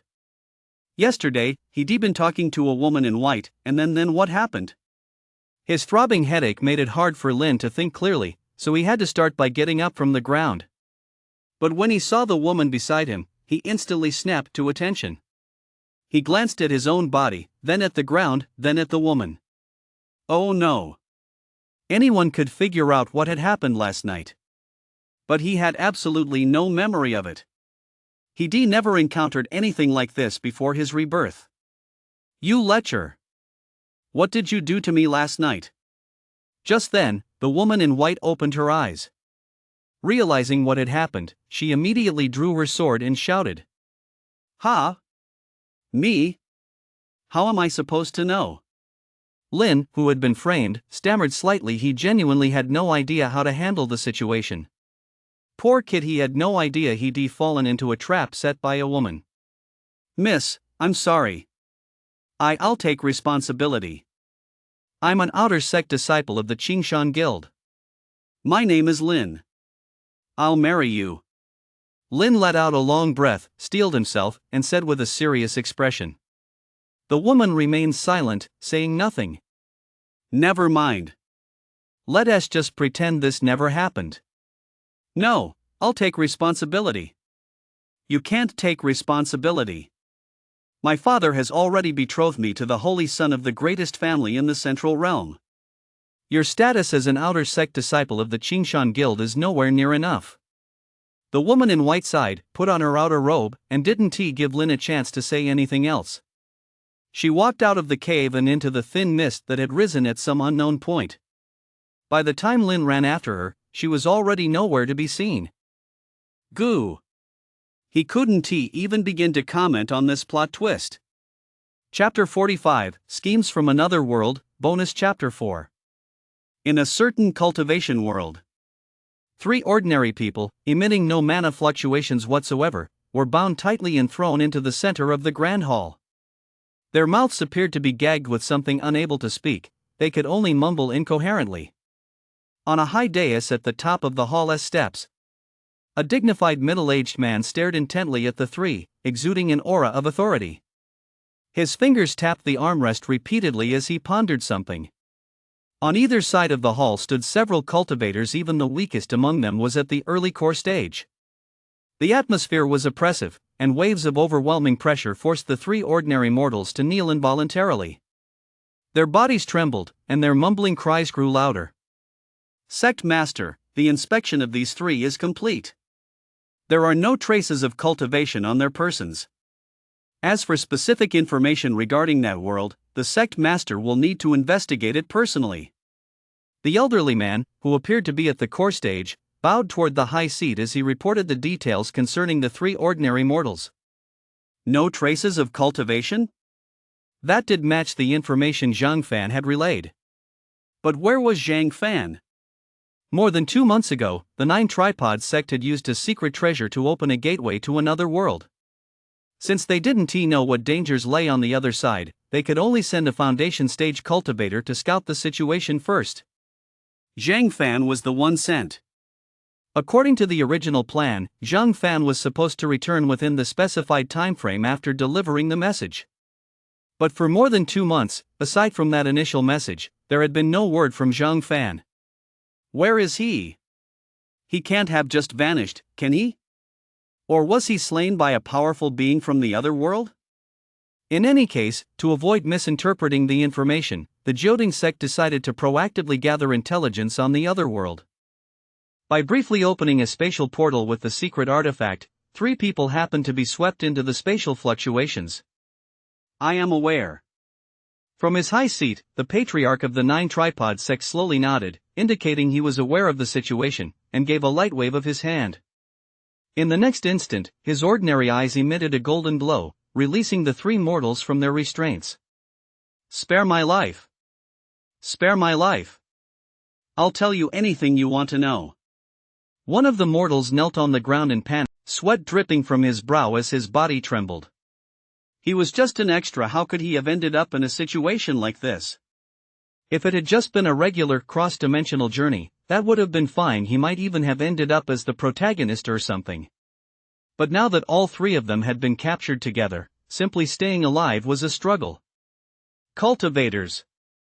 He never imagined that cultivators actually existed in this world. The 3 of them were deathly pale, and the other 2 scrambled to speak up. Spare our lives. I'll tell you anything. I'll be your slave, just don't kill us. Kneeling on the ground, they were truly terrified. Inside the grand hall, the only sounds were their cries. Which one of you is willing to tell us everything? From his high seat, the sect master actually flashed a faint smile, ignoring their pleas as he spoke. Me. I'll do it. The one who looked the youngest among the mortals immediately spoke up first. The other 2 looked somewhat frustrated that they hadn't spoken up first. Oh. Very well. The sect master chuckled and held out a hand. Boom.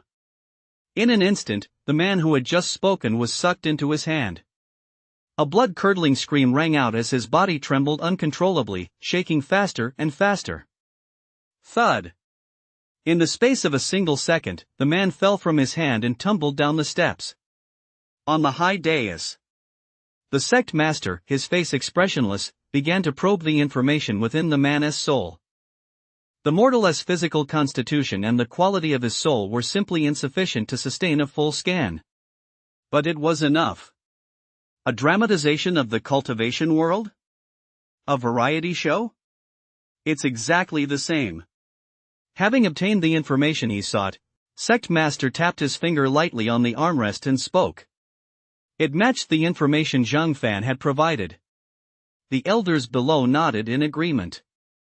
Only the 2 unlucky extras were trembling, their hearts filled with supplication. Soul scanning. Having read the novel themselves, they naturally recognized the technique used just now. If a single scan revealed everything, what was the point of their existence? There was only one way out: death. My lord, I'm willing to be your ox or horse, to serve as your vanguard in conquering the world. My lord, I'm willing to. You can treat me like a pile of shit if you must. I'll go and discuss them. Well. One was willing to be an ox or a horse, while the other was ready to become excrement. It just goes to show how desperate they were to survive. Interesting.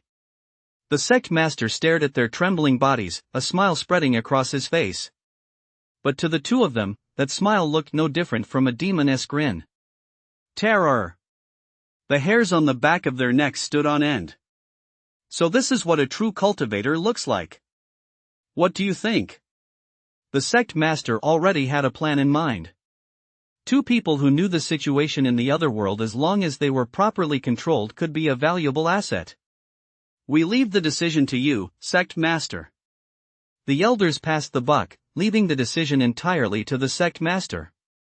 They didn't really care either way. After all, they were sure to get their share of the other world's resources.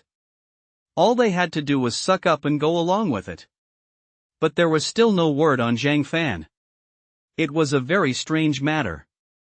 Where on earth had he gone? Had he betrayed the sect to live it up, or had he been slain? Third Elder, I entrust these two to your care for training. Since he decided to make use of them, proper training was essential. With that in mind, the sect master glanced at the third elder, who sat below with an air of calm composure, and gave his orders. Instantly, the two men, who had been on edge, regained hope for survival. Yes.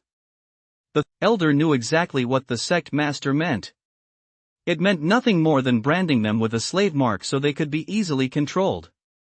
The elder departed the grand hall. The doors of the hall closed. Only the sect master of the 9 tripod sect remained, sitting alone on his high throne, lost in thought. Crossing dimensions wasn't as easy as he imagined. Sending out the vanguard earlier and opening the spatial portal this time both required enormous resources. If he wanted to truly invade that world, he would need even more resources and energy. Combined with what Zhang Fan had mentioned earlier about hot weapons which were said to pose a threat to cultivators, the preparations required for a full-scale interdimensional crossing would be even greater. If he took action personally, he could subdue that world much more quickly. Suppress the other world. By then, the 9 tripod sect, ruling over both worlds, would become even more powerful. The 9 tripod sect still needed time. The cauldrons also require resources. In the empty hall, a cauldron densely engraved with unknown patterns appeared, floating before the patriarch of the 9 Ding sect.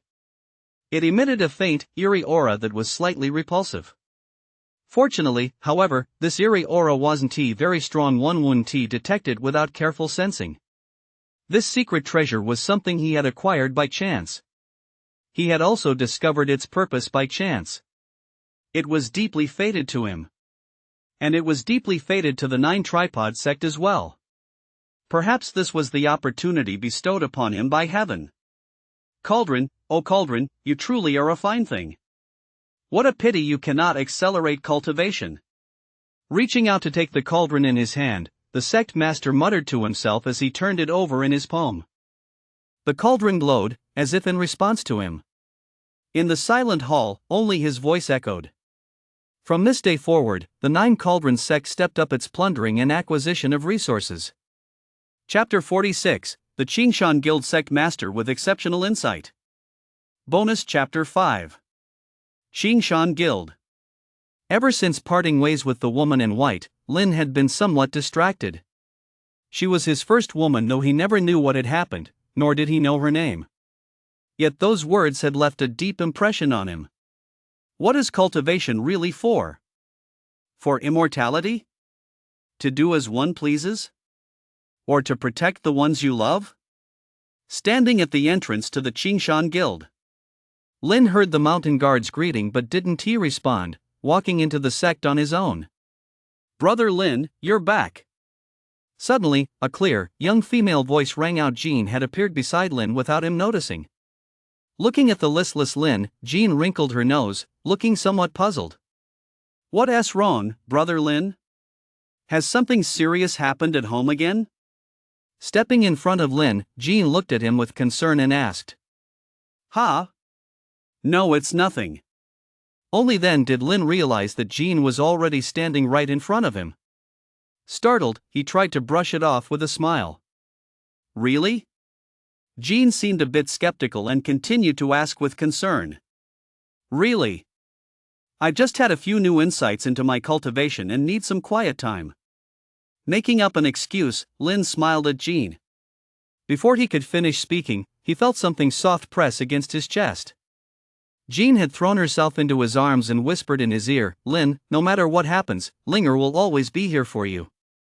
Jerk. Gu, floating somewhere out of sight, muttered those 2 words upon seeing the scene. Romance is so boring. I'd better go see what our sect master is up to. The sect master's cave residence. Tang Dongyang held a long sword in his hand, examining it closely.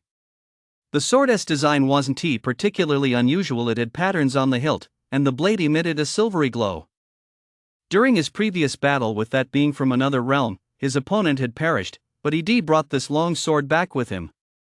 The sword was a magical artifact. If he hadn't been so busy breaking through to the next realm, he would have started studying it long ago. It probably wasn't very high grade. After all, his opponent had only been a foundation stage cultivator. After examining the sword for a while, Tang Dongyang tried infusing it with spiritual energy. In an instant, the sword emitted waves of mana, becoming even sharper and filled with a murderous aura. Sure enough, the novel didn't lie to me. There was just one thing, though it seemed he hadn't performed the blood-binding ritual to claim it as his own. He swung it once in his hand with a casual stroke. He split a boulder in front of him in two. What a fine sword. If he defaced that cultivator from another realm with this sword, he wouldn't have needed the help of the other two elders at all. It's a pity he died so completely he left behind no combat techniques or secret manuals. After testing the long sword in his hand, Tang Dongyang sheathed it and let out a sigh. There are differences among cultivators. That cultivator from another realm possessed both magical treasures and offensive techniques. One can only imagine how widespread such things are in his world. According to what he said, if cultivators from another realm were to arrive, they would find it very difficult to stand against them. It's hard. So very hard. In truth, it wasn't that he didn't want to pass on his teachings to others to prepare for a potential crisis. But the chi-gathering skill in his memory seemed to be an instinct, something that couldn't be put into writing. He was already in his 50s. He never imagined that at this age, he'd still have to save the world. Tang Dongyang shook his head slightly, feeling a bit helpless.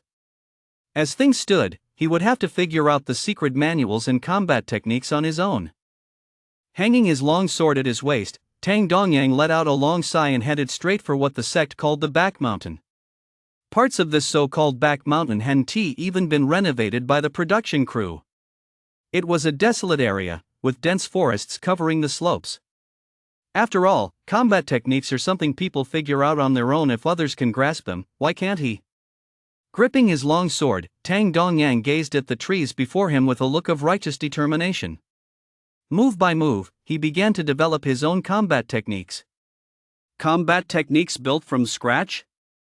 Watching Tang Dongyang practice coordinating his mana with his long sword, even Gu couldn't help but admire his perseverance. Whether in terms of cultivation speed or mental fortitude. It could be said that, among all those cultivating the chi-gathering skill in this world, he was the best. No. As he swung his sword, Tang Dongyang frowned and adjusted the flow of his mana. Raging mana rippled through the forest, and the trees fell in wave after wave. Combat techniques primarily emphasize attack. The long sword in Tang Dongyang's hand continuously changed its techniques, moving faster and faster. There's something to this. Standing to the side, Gu quietly watched Tang Dongyang. He noticed that Tang Dongyang seemed to have entered a special state, one of deep immersion. It seemed as though he had truly gained some insight. 1 hour passed. 3 hours passed. A full day passed. Tang Dongyang had completely cut himself off from the outside world and began to wield his sword in his own unique way. Strike after strike. Here it comes. Suddenly, Tang Dongyang froze, his eyes sharp as a blade. He swung his sword. It was as if one could hear the sword singing. Was that sword energy? Tang Dongyang had grasped the essence of sword energy on his own. Wow, this guy is a true genius of the way of the sword. Sword armor. Silently repeating those two words in his mind, Tang Dongyang gave this sword technique a name. This short chapter isn't over yet. Please click the next page to continue reading the exciting content that follows. It was cliché and lacked originality.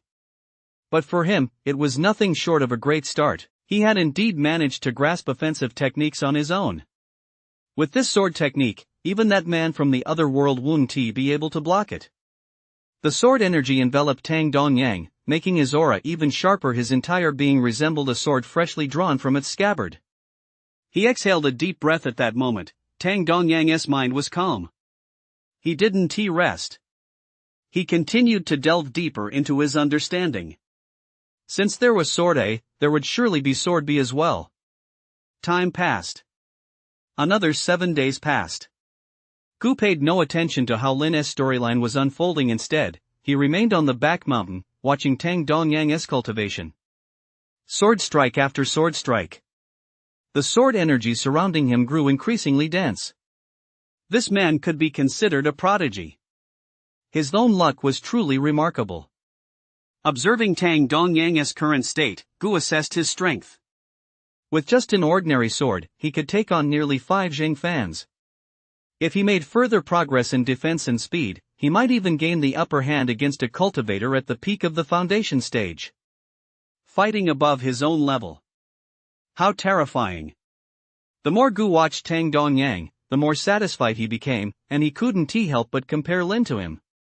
But the more he compared them, the more frustrated he grew. Lin really couldn't hold a candle to him in any aspect. His speed and defense are still lacking. If he were to face a cultivator from another realm, he'd likely struggle to hold his own. But how should he temper his physical body? Just look at him. Tang Dongyang was well aware of his own weaknesses and didn't stop just because he successfully devised a new offensive technique. Standing beside a pile of rubble, he muttered to himself as he began researching other methods. That's right, this is how you push yourself. Everyone, work hard at your cultivation. Chapter 47, What? So many true cultivators in the inner sect? Bonus Chapter 6. Outer sect. Ever since Lin parted ways with that woman last time, he began cultivating with renewed determination. To cultivate day and night. But unfortunately, the production team just wouldn't let him. The already boring plot was playing out all over again. He sent people over every day to cause trouble. He didn't even bother to come in person. Have you heard? Senior Brother Shen has broken through to the foundation stage and officially become an inner sect disciple. What? Which Senior Brother Shen are you talking about? Senior Brother Shen Yunfei, of course. No way. How could he cultivate that fast? Wasn't he supposed to be the last disciple to comprehend the teachings on the stone wall? And now he is already at the foundation stage. Exactly. Do you think the longer it takes to grasp the teachings, the stronger you become? I don't think so. That Lin from the outer sect said he just broke through to the chi gathering stage.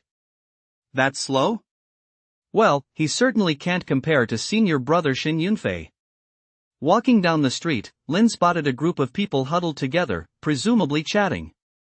But when he heard that Shen Yunfei had broken through to the foundation stage and entered the inner sect, Lin's footsteps faltered slightly.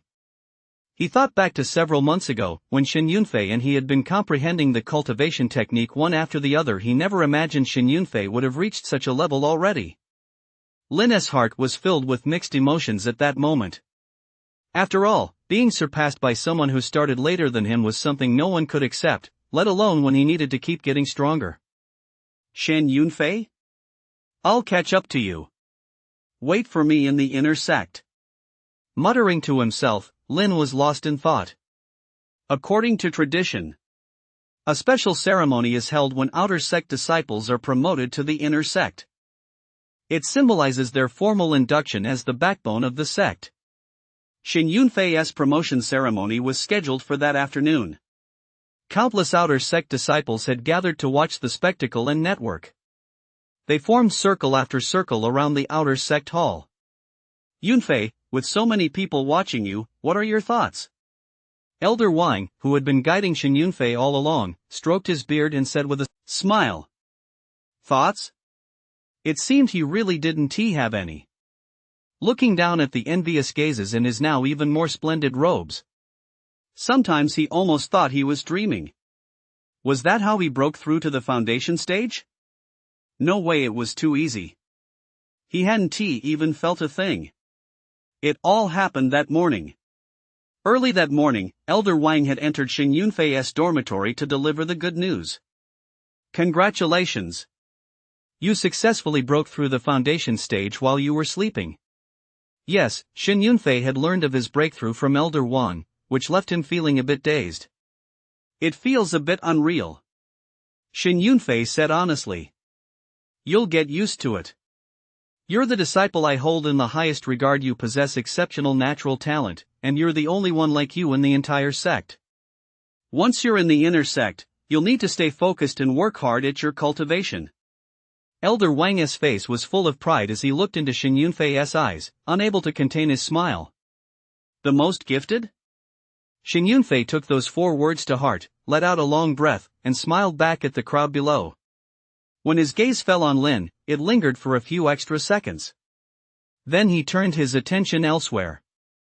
The inner sect was a new beginning. He would become the brightest star of the Qingshan Guild. Outer sect disciple Shen Yunfei, possessing exceptional natural talent and having reached the foundation stage, is hereby permitted to advance to the inner sect. All disciples, offer your congratulations. After exchanging a few brief words with Shen Yunfei, Elder Wang turned to the matter at hand. He swept his gaze over the multitude of outer sect disciples below and announced. Instantly, the crowd below erupted. Some were cheering wildly, while others fainted on the spot. Anyone unaware of the situation might have thought a celebrity had just won an award. The scene was simply too grand. The acting was simply too convincing. He was tricked into the inner sect just like that? Gu appeared beside Elder Wang, glanced at the excited Shen Yunfei, and muttered sarcastically.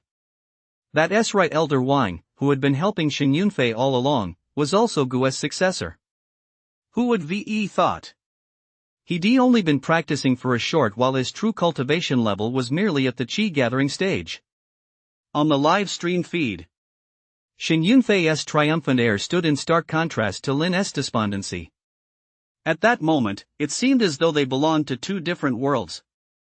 The production team went out of their way to adjust the color grading of these shots to further stir the audience's emotions. Ah, that look in Lin's eyes, it's enough to make me cry. The production team, you're heartless. Shen Yunfei is more of a prodigy type, while Lin is more of a loser type. Honestly, we're all Team Lin.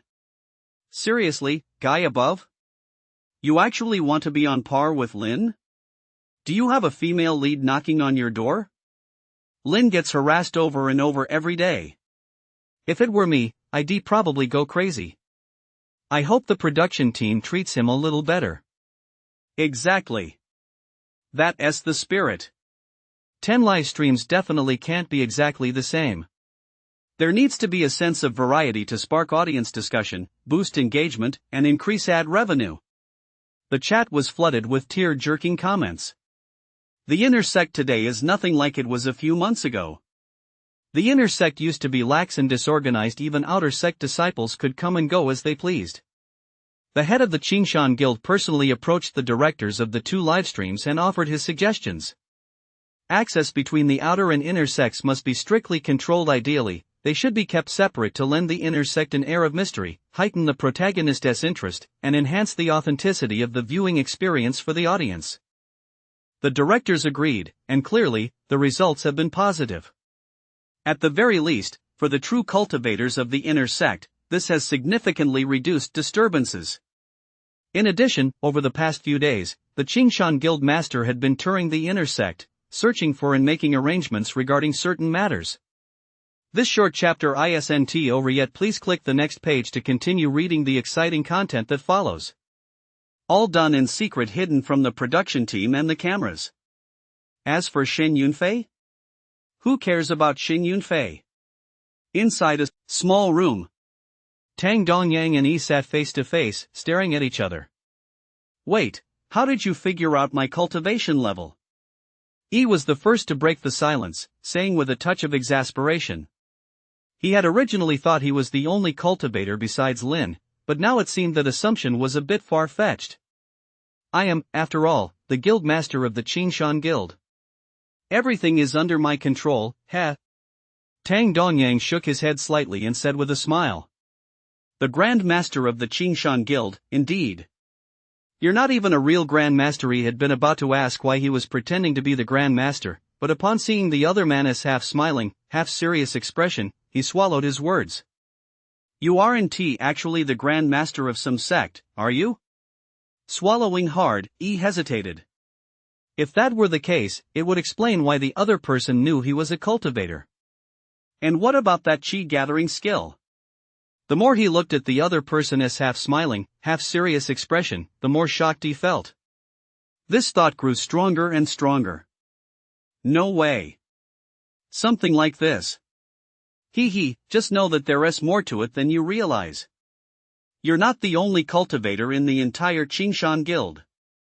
Seeing E's expression, Tang Dongyang didn't argue. After all, he hadn't said anything. What did it matter to him what he was thinking? I know it's just Lin, right? No, there are many others. The major elders of the inner sect, and even Jean, the one your character likes, they're all cultivators. Tang Dongyang's words were like a bomb dropped in the midst of calm. They left completely dumbfounded. What? All of them. Chapter 48, Tang Dongyang teaches the 3 methods. Bonus Chapter 7. That many? How is that possible? He looked at Tang Dongyang in disbelief, exclaiming in astonishment. Yeah, he originally thought Lin was the only cultivator, or at most, himself included.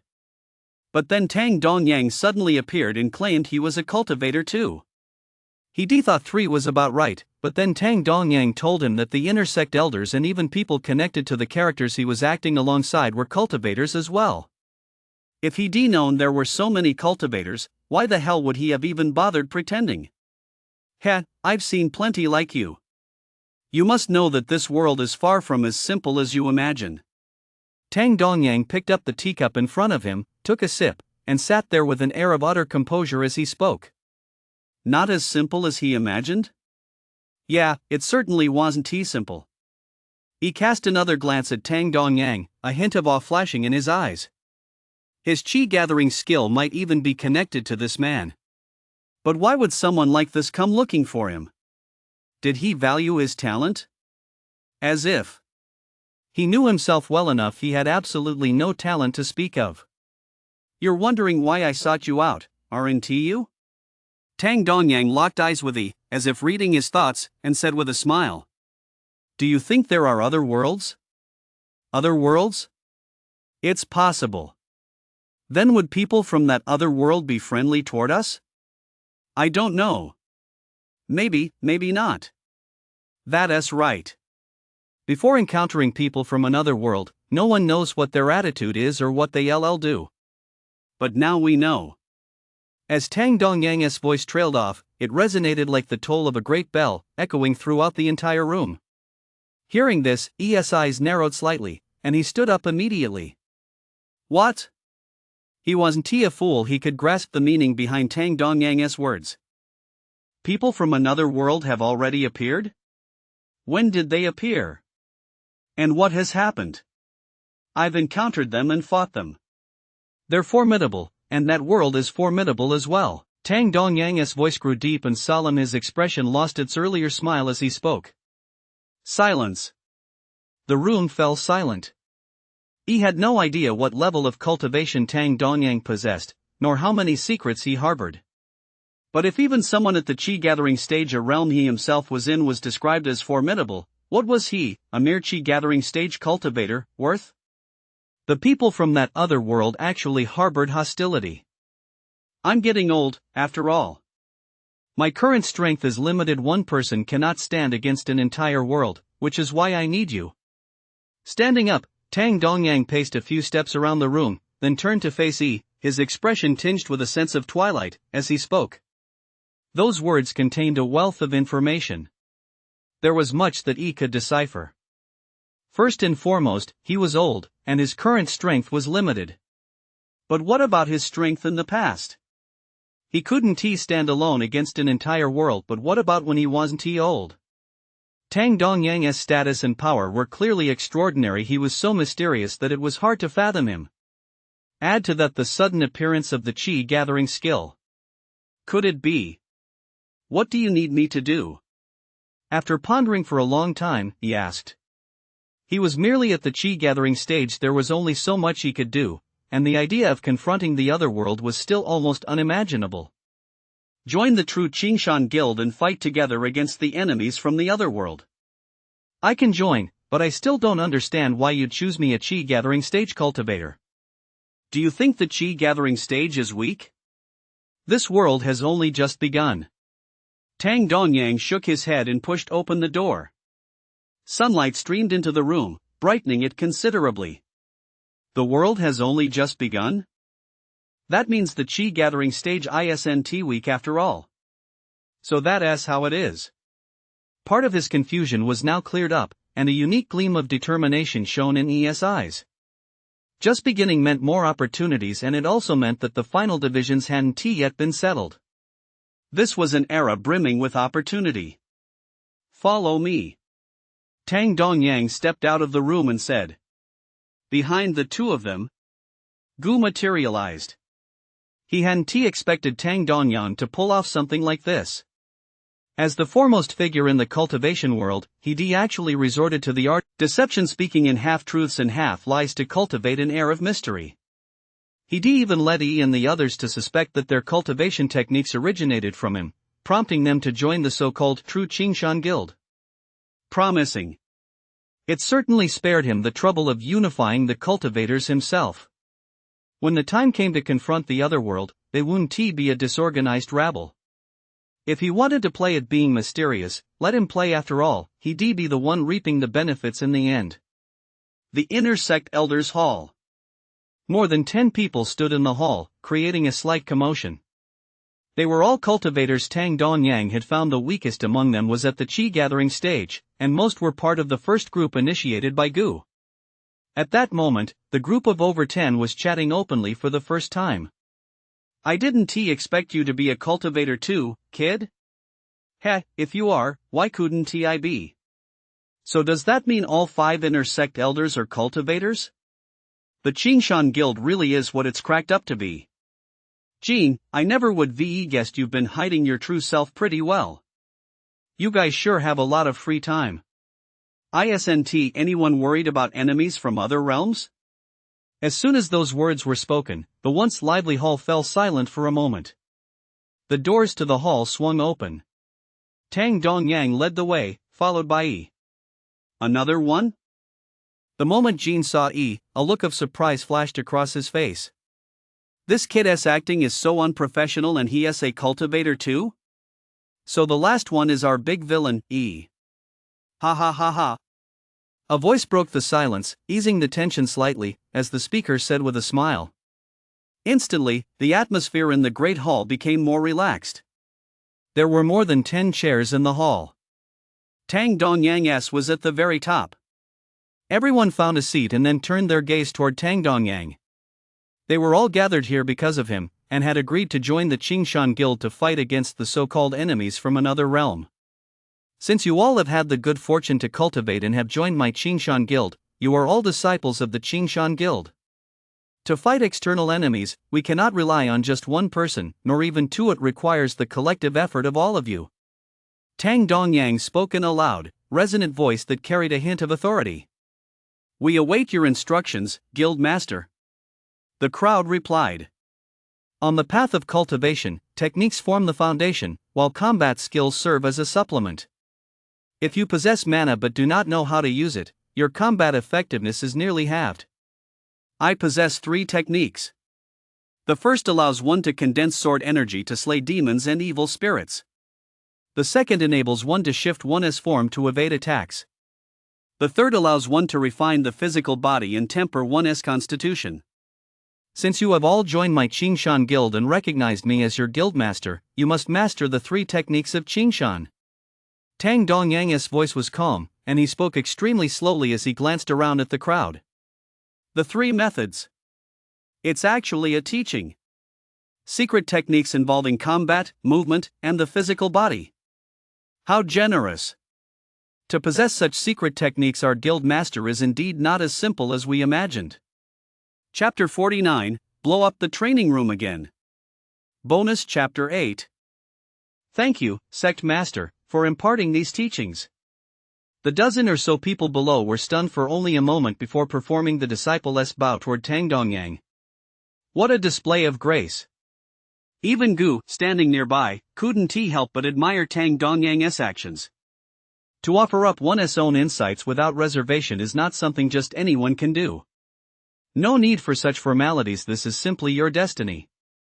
Tang Dongyang waved his hand dismissively, seemingly unconcerned about the matter. The Qingshan Guild has much work ahead. Even after the sect's construction is complete, you will remain its backbone. All you need to do is cultivate diligently. Just one requirement to cultivate diligently? Instantly, the crowd, who already admired Tang Dongyang, felt their respect for him grow even deeper. What a good man! He really is a good man. I'm staying with the Qingshan Guild for the rest of my life. I've already printed out these manuals. There are 3 copies for each of you. Tang Dongyang stood up, walked behind the raised platform, carried a cardboard box, and placed it in the middle of the crowd. Thank goodness for advanced technology, it saves us the time of copying them by hand. Though these printed manuals did somewhat disrupt the atmosphere of cultivation, they look just like junk manuals bought online. Oh wait, even junk bought online comes in packaging. Since they were all modern people, naturally no one was too bothered by the manual's appearance. As long as they knew they could practice and grow stronger, that was all that mattered. So everyone began lining up to receive their copies, 3 per person, making the scene look just like elementary school students receiving textbooks. Those who received the manuals immediately began perusing the contents. Many of the passages were incredibly profound and captivating. Can I learn this too? A thought flashed through Gu's mind, and he floated over to hover near a few people, peering over their shoulders to read the manuals. As a mysterious conglomerate, Gu possessed a superlative memory. As they flipped through the pages, Gu memorized everything on the spot. They were indeed quite good. Even within the Sun Yuan Guild, these would be considered 3 excellent manuals. But they were of little use to him. He tried cultivating from the manuals, but to no avail. Something was missing. It seemed to be the very last few levels. So that acid Tang Dongyang had held something back. Still, it's a shame about these manuals. Perhaps later, when my cultivation reaches a higher level, I'll be able to use my mind control ability to imprint them into the minds of the successors. Shaking his head, Gu continued looking through them. Don't tell anyone else about what happened today. If you want to practice the manuals, go to the back mountain. After a few brief instructions, Tang Dongyang paid no further attention to them and walked toward his cave residence with his hands behind his back. Teaching is one thing, but cultivation is another. He de-established an image as a master, so it would be awkward if they caught up to his cultivation level.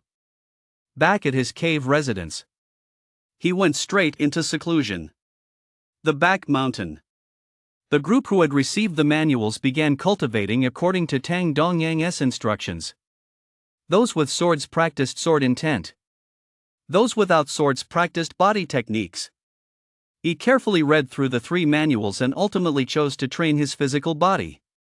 Simply put, this meant taking blows, channeling the manual's energy while standing and enduring the strikes. The back mountain, long desolate, hadn't been this lively in quite some time. Qingshan Guild, Outer Sect. The production team and numerous extras had no idea that a meeting capable of affecting the entire world had just taken place in the inner sect. At that moment, they were discussing how to move the plot forward. Viewers had demanding tastes and wanted rich storylines every day. But cultivation takes time in those novels, doesn't every cultivation journey take months upon months, years upon years, and in the later stages, even thousands or tens of thousands of years? Moving the plot that fast was simply unrealistic.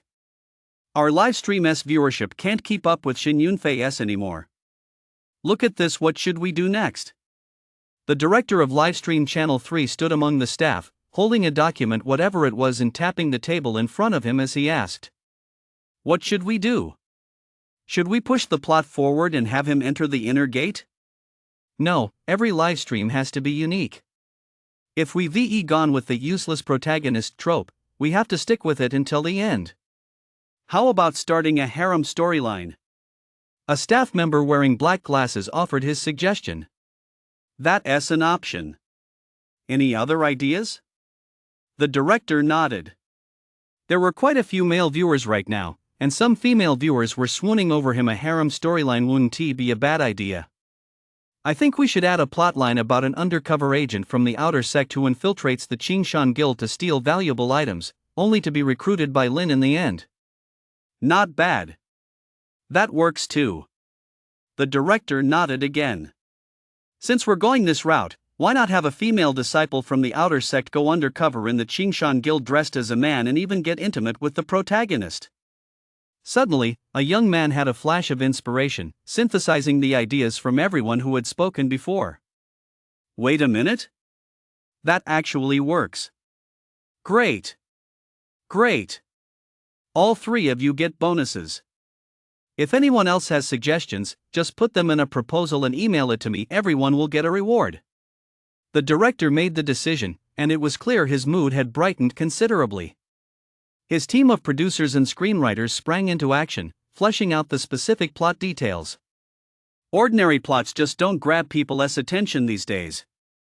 We really have to put some thought into this. The next day.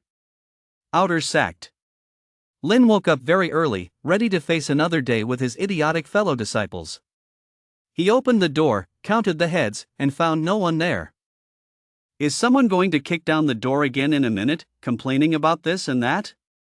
Glancing outside, Lin muttered to himself.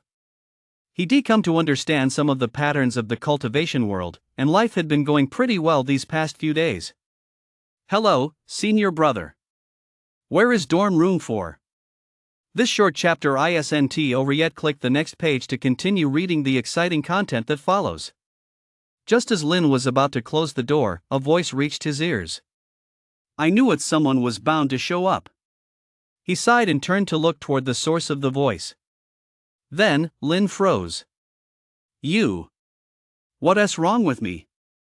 The handsome young man looked at Lin with a puzzled expression. Dressed as a man? No way do they use this just wear men's clothes to pretend to be a man trope in this other world too? He didn't even bother with a fake beard. Dorm number 4 is right next door. Thanks. The handsome young man seemed to realize something, then smiled at Lin. Lin kept a rather strange expression on his face until the young man had entered the room. He thought to himself, the sect leader can't be blind, can he? Lin shook his head. No one else had disturbed him so far today, so he should be able to cultivate in peace for the rest of the day. Can I come in for a bit? At some point, the person dressed as a man had walked back to the door and asked. Lin. Great. I knew it. The handsome young man simply said thank you and walked into Lin's dorm. It was very sparse. Apart from the bed and a meditation cushion, there was nothing else. Is this guy crazy? A thought crossed Lin's mind. He was truly at a loss. The Qingshan Guild was great in every way, but there were quite a few mentally unstable people. He was one, his neighbors were another, and now this guy right in front of him was yet another. Take your time looking around. I'm going out for a bit. If I can't take him on, I can at least avoid him, right? With that, Lin didn't even look back as he turned and walked toward the exit. The training room should be fixed by now. Might as well go in for a retreat. A retreat? You're saying you're going on a retreat? No way. Director's team, have the female lead follow him to stage a chance encounter. Also, prop team, blow up the meditation room again. Director's team, this time, blow it to smithereens. You're not doing your job, all you do is practice. Chapter 50, haven't you eaten yet? Go ahead and hit me. Inner sect. Shenyun flew along the main street of the inner sect, glancing around. He heard that because the inner sect had so few members, one could encounter many powerful cultivators there. But he'd been in the inner sect for quite some time now, and he hadn't seen a single elder, let alone those 2 direct disciples. Where had all these powerful cultivators gone? There sure were a lot of these obscure senior brothers, though. Junior brother Shen, what are you doing here? Today's the day you're supposed to climb the Tower of Heaven. Everyone's waiting for you. Just as Shen Yunfei continued strolling through the inner sect, a man came running from a distance, panting heavily, and addressed him. The Tower of Heaven? Today. How could I have forgotten about this? According to the sect's rules, cultivators who have just been promoted to the inner sect must complete the Tower of Heaven within a specified time frame. A few days ago, Shen Yunfei had set the date and today was the day. The Tower of Heaven. It was said to have a total of 99 levels. Each level featured different opponents, and the higher the level, the stronger the opponents. To date, not a single newly promoted disciple had managed to reach beyond the 30th level. Although there weren't many inner sect disciples, there was no shortage of onlookers. They formed a circle all around the tower, waiting for Shin Yunfei to step inside. Of course, Gu couldn't care less about what happens here. His primary concern remains the inner sect's heir, the Grand Elder's cave residence. Before the white-haired Grand Elder lie scattered fragments of jade, with mana dancing at his fingertips. These jade pieces vary in type and size. With a light tap of his finger, the jade shattered instantly. Failure. Another failure. The Grand Elder furrowed his brow, clenched the jade shards in his left hand, and fell deep in thought. Still no success? A thought flashed through his mind, and the Grand Elder couldn't help but let out a sigh. For the past 2 months, he had been researching mana storage and the simplest array formations. So far, none of his attempts had succeeded. He and the second elder were different from the other cultivators. While others, upon hearing Tang Dongyang's tall tales, might doubt whether the chi-gathering skill was truly bestowed by him and thus shrouded in a veil of mystery. They had actually participated in the battle against the powerful beings from another realm. They knew full well that Tang Dongyang's strength was higher than theirs, but not by much. Of course, none of them called him out on this matter. After all, Tang Dongyang had provided them with genuine means of attack and they were indebted to him. What if we tried this? The Grand Elder didn't give up. He continued to study the jade. Facing the possible arrival of powerful beings from another realm, he too wanted to contribute his share. While he certainly couldn't rapidly improve his own cultivation, there were still external forces he could rely on to counter them. Formations. If they could truly develop a formation, it would be of immense significance to the entire world. Storage time is limited. This jade material won't work. It can't withstand the strain. Standing nearby, Gu fixed his gaze on the shattered jade pieces, sensing the faint traces of mana and making his assessment. This Grand Elder did possess a natural talent for manipulating mana within the Xun Yuan world. In fact, some people do use ordinary jade as part of formations, but those pieces of jade need to be engraved with special runes in advance, otherwise, they're simply crystals. That's right. Why don't I research rune engraving?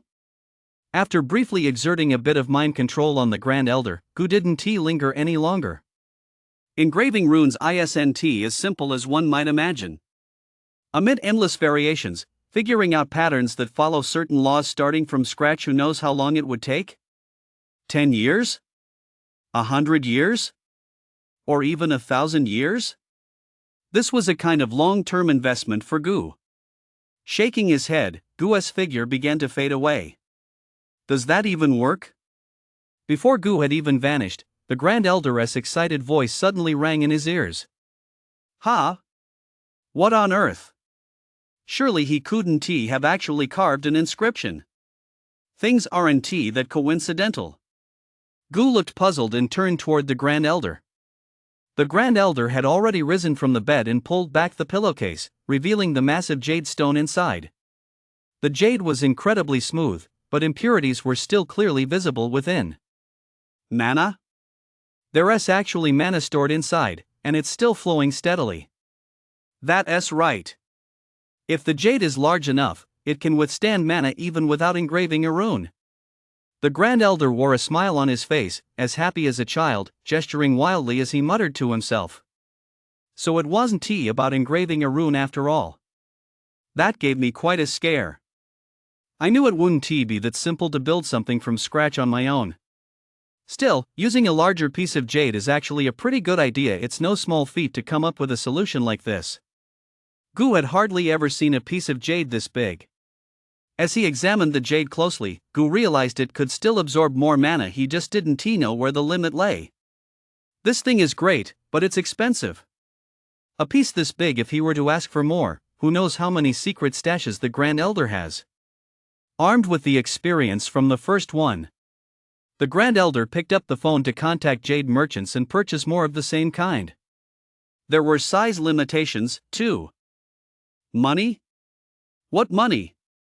He wasn't exactly short on money to begin with. Otherwise, who would sleep with a huge piece of jade as a pillow for no reason? Coming here to put on this act was more about experiencing life. As long as the jade can contain mana, nothing else is a major issue. This short chapter isn't over yet. Click the next page to continue reading the exciting content that follows. If this isn't the chosen one, what is it?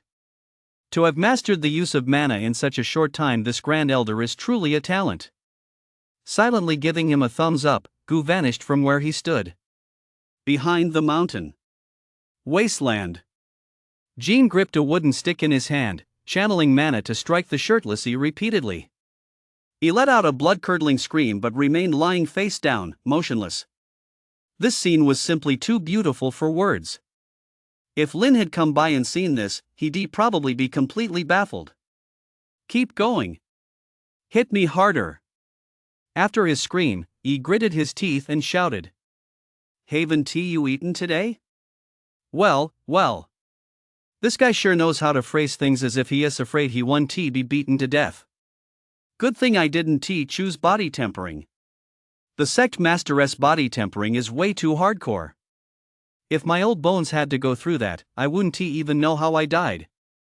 A white-haired elder, still shaken by the experience, couldn't help but look away at the sight of ES' miserable state. I was originally planning to practice all three arts and cultivate all three disciplines, but it looks like I'll have to give one up. My energy is limited. A slightly younger heir shook his head, mentally banishing body tempering to the back burner. Keep going. I said you hadn't eaten. Did you really skip a meal? Go ahead and hit me as much as you want. He might be all talk, but ES' body was even tougher. Today, I'll show you all what a real tough guy is. A little while later. I'm done. Find someone else. I'm exhausted. Jean was panting heavily. She collapsed into a seat, exhausted, and waved her hand, refusing to continue striking E. Pervert. He's a total pervert. This kid must have some kind of masochistic tendency. Chapter 51, Mid-Foundation Stage? Seems like no big deal? ES' face was flushed, and even though his body was covered in wounds, he showed no signs of stopping. Jean doesn't want to hit him? Then find someone else. When it comes to body tempering, he is definitely at the forefront of everyone else. This boy has limitless potential. Why don't you just say he has the makings of a great emperor? Among the dozen or so cultivators, the most popular choices were still agility techniques and sword techniques. Even at the entry level, there were already several practitioners.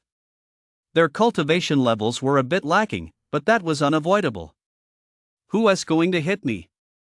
He stood up from the ground, wincing in pain, then shouted at the crowd.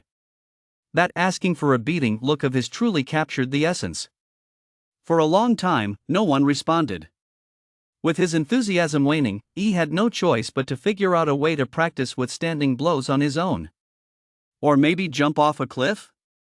Intersect, the Tower of Heaven. By now, Shen Yunfei had already made it to the 15th floor. Standing in a room on the 15th floor, sweat dripped down his cheeks. Why is there such a huge difference between the first 14 floors and the 15th? Muttering complaints about the Tower of Heaven's inner workings, Shen Yunfei seized the moment to recover while his opponent had yet to appear. If the first 14 levels were at the level of elementary school math, the 15th level had suddenly jumped to the difficulty of the college entrance exam. It was very strange. The leap in difficulty was just too great. Roar! Suddenly, on the 15th level, a massive ferocious beast emerged from an unmarked room, roaring furiously. At a glance, its body took up nearly 1/7 of the space in the room. You call this thing a ferocious beast? It could swat 6 people dead with a single slap. How did the ferocious beast get so huge? If it weren't for Shen Yunfei's quick reflexes, I'd have thought it was CGI. Is that it? You call that big? Give me a kitchen knife, and I'd take it down with ease. Wait, isn't this supposed to be a genius story? It's only the 15th level. How is Shen Yunfei supposed to become a prodigy? Are the producers idiots? Exactly. I picked Shin Yunfei because I wanted to read a feel-good genius story. This plot has gone off the rails. The comment stream remained densely packed with so many viewers, there were plenty of people eager to vent. Burp. Before Shin Yunfei even had a chance to act, the beast let out a burp and then collapsed straight to the ground. Game over. Shin Yunfei. Comment stream. Unexpected, yet not surprising. Truly a feel-good story about a genius. Outside the Tower of Heaven. The extras were incredibly professional. Even knowing the protagonist wasn't watching them, they still let out loud gasps of surprise. Look! Shin Yunfei actually cleared the 15th level in less than 5 breaths. Unbelievable. The last time anyone achieved this was probably that person 500 years ago. Look, he has cleared the 16th level too. Could he really break the 30-level record? What? He is on the 20th level now, and his times keep getting shorter. It's simply unbelievable. Shin Yunfei actually broke the record. He reached the 32nd level on his very first attempt. That's terrifying. The inner sect was in an uproar. Gu weaved through the crowd of extras, picking out promising prospects who caught his eye. Well, not a single one caught his eye. He might as well save that energy for his own cultivation breakthrough. He sensed his own cultivation level. The progress bar toward the late core stage had barely passed the halfway mark. Ha! More people arriving? Gu, who had been mingling with the crowd, suddenly froze, his gaze turning toward the back mountain. Spatial fluctuations. Exactly the same spatial fluctuations as before. Could it be that the other realm has begun a full-scale invasion? No, these spatial fluctuations were very brief. It must mean they've dispatched another vanguard. That direction, what a coincidence. The back mountain. Complete silence. Everyone was staring toward the northeast. Is that someone who just appeared out of nowhere? Clad in a gray robe, he clearly wasn't a friend. Trouble. A cultivator from the other world. The second elder was the first to react. Having participated in the previous battle, he knew that cultivators from the other world could appear suddenly, so he shouted loudly. Before his words had even finished, he lunged forward and thrust his sword directly at the figure. The sect master had said, when striking, one must take the enemy by surprise. Chi gathering stage? Seeing the second elder's attack, the man in the gray robe didn't even move. Instead, he instantly assessed the opponent's cultivation level with a single glance. Crack! His palm struck the blade, shattering it into fragments. An ordinary long sword simply wasn't up to the task. Zhang Fan actually dared to deceive the sect. With a cold snort, the man in the gray robe swept his gaze over the crowd, his eyes flashing with intensity. After all, invading another world was an extremely important matter that required thorough preparation. The purpose of his early arrival this time was, first, to establish the sect's domain, and second, to track down Zhang Fan. Mid-foundation stage. Higher than even Zhang Fan's cultivation level. Gu instantly assessed the opponent's cultivation level, estimating that even those at the Qi gathering stage below him weren't worth his time. However, the others might be a different story. Sword armor. Boom. Splash. An inexplicable sound rang out, as if accompanied by a gale sweeping across the sky, like a sharp sword piercing toward the man in the gray robe. The speed was too great. The man in the gray robe couldn't dodge in time. He could only raise his hand to block the attack, spitting out blood as his entire body trembled uncontrollably. Sword intent. The man in the gray robe's eyes widened as he looked in a certain direction, a look of apprehension on his face. There was actually such a powerful figure here. It was actually sword intent. It's the sect master. Only the sect master could wield sword techniques like this. This is the first time I've ever seen the sect master in action. Sir. Jian. Tang Dongyang didn't give the man in the gray robe a chance to speak. He slashed out again, striking through the air. Puff. The man's arm instantly exploded into a mist of blood. His entire body plummeted from the sky, crashing into the ground and leaving a massive crater. Mid-foundation stage? Seems rather unimpressive, doesn't it? Only now did Tang Dongyang's figure gradually come into view. His aura was overwhelming, his entire presence was like a sharp sword. He walked up to the crater. Tang Dongyang cast a glance at the grey-robed man, who was now incapacitated. A long sword hung at his waist just like the previous man's. It was a magical artifact, and a standard-issue long sword at that. It was a decent item, all things considered. There was a small pouch at his waist, which was somewhat different. He reached out and took it. A storage pouch? Sensing the mana within, Tang Dongyang tried to retrieve something from it, but it seemed to be blocked by some kind of restriction. He frowned slightly. Thwack! With another casual palm strike, he finished off the man in the grey robe. From start to finish, Tang Dongyang hadn't given his opponent a chance to speak. Just as expected. Once the man was dead, the restriction vanished into thin air. Now the storage pouch was ownerless. This matter is settled. I hope you all continue to cultivate diligently. Having shown off and collected the valuable items, Tang Dongyang walked straight back to his cave residence without looking back. After all, a master must always carry himself like one. Besides, he still had to take inventory of his spoils. Gazing at Tang Dongyang's retreating figure, the crowd's eyes still held traces of shock. Even the second elder, clutching his arm, looked utterly stunned.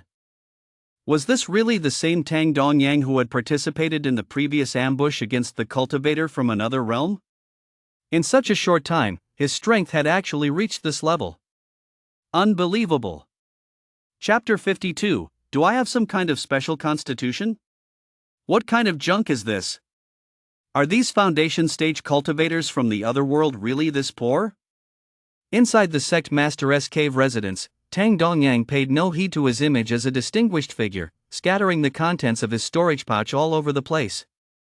It had to be said, the storage space was quite decent, several cubic meters. But there just wasn't anything worthwhile. Crystals? Are these the legendary crystals? The mana is too weak, I'll just toss them to the second elder for research. Young people these days, how can you just leave your underwear lying around like that? That smellug, no wonder he died. Pills? Not even a description. Who'd dare eat these? So young, and already a pervert stuffing every woman's stuff in there? Where are the cultivation techniques? Where are the secret manuals? Don't cultivators from this other world pass down their teachings? After flipping through them for a long time, Tang Dongyang wiped his hands with a tissue in disgust. He'd have to disinfect them when he got back, otherwise, he wouldn't even dare use the storage pouch. This wasn't some foundation stage cultivator from another world at all, he was just a pervert. Aside from that long sword, a few crystals, and a handful of unidentified elixirs, and the storage pouch itself, he was nothing but a penniless bum. In his 50-plus years of life, this was the first time Tang Dongyang had ever felt such disgust toward another person. Luckily, the guy was already dead, otherwise, he'd have been hung up and beaten several times over. Feeling a bit down, Tang Dongyang looked at the various odds and ends in his cave residence. Just as he was about to begin cultivation, he paused. I'd better hire a cleaner. He then walked straight out of the cave residence. The back mountain. The back mountain was far from calm now that Tang Dongyang had left. They had witnessed with their own eyes how the sect master had cut down that powerhouse from another realm with just 2 sword strikes. That power. That aura. No matter who you were, it would be deeply etched into your mind. Cultivate. I must cultivate. I'm going to master Sword A and Sword B too. E is in for a treat now. Aren't you just itching to get beaten up? Come on, my sword will do just fine, come here and let me stab you a couple of times. As a result, the current scene on the back mountain was quite puzzling. You could see several people with swords ganging up on one person, yet that person offered no resistance, merely dodging at most. This was a golden opportunity. It seemed possible to practice both body tempering and footwork at the same time. Watching the crowd of sword wielders approaching him, he broke into a satisfied smile. Goo. Has he actually raised a psychopath here? Phew, time to start cultivating. Cross-legged on the meditation cushion, Lin let out a long breath, a smile spreading across his face. He closed his eyes, then opened them, then closed them again. He tried that several more times. No problem, tonight was the night he'd break through to the chi-gathering stage. Immediately, he activated the chi-gathering skill and began absorbing mana. Bang! The door to Lin's room was kicked open yet again. Lin! What did I tell you? I told you I have a special constitution. This is ridiculous. Every time I try to cultivate in peace, someone always comes to cause trouble. I'm really at a loss for words. Senior brother Lin. Trouble. The sect's treasure has been stolen. The entire outer sect must immediately search for intruders. The visitor was an inconspicuous outer sect disciple whom Lin had only met a few times. He spoke anxiously. The sect's treasure was stolen? It's not like mine was stolen. Why are you bugging me? Alright, wait a moment. I'll go look for them. Offering a casual, perfunctory response, Lin planned to ignore the matter. Cultivation. I'm about to break through. That kid Shin Yunfei has already cleared over 30 levels of the inner sect's Tower of Heaven, while I'm still stuck in the outer sect. No way. All outer sect disciples have to go right now. Right now? Yes, right now. Can I wait a little while? No, the elders said it has to be right this very moment. Lin. They're not giving me a single way out, are they? Let us go, let us go. If I catch that outsider today, I'll beat the crap out of him. Blinded by rage, Lin slammed his fist on the ground, stood up, and strode straight out the door. The outer sect dormitory area. It was deathly quiet. Stepping out of his dorm, Lin furrowed his brow slightly. Aren't we all supposed to be out searching? Why is it so quiet? After stepping out of his room, Lin looked around at the eerie silence and turned to ask. Where is everyone? Weren't they right behind me just a moment ago? Come to think of it, if I go back now, surely no one is still kicking down the door, right? This short chapter isn't over yet. Click the next page to continue reading the exciting content that follows. This thought popped into Lin's head for no apparent reason. After a moment's hesitation, he tiptoed back into his room. Then he went through the same routine again. Bang! I give up. I've really seen it all today. I'm done with this damn cultivation, okay? Lin muttered under his breath, getting to his feet as he cursed, intending to head out. Senior brother Lin? What are you doing?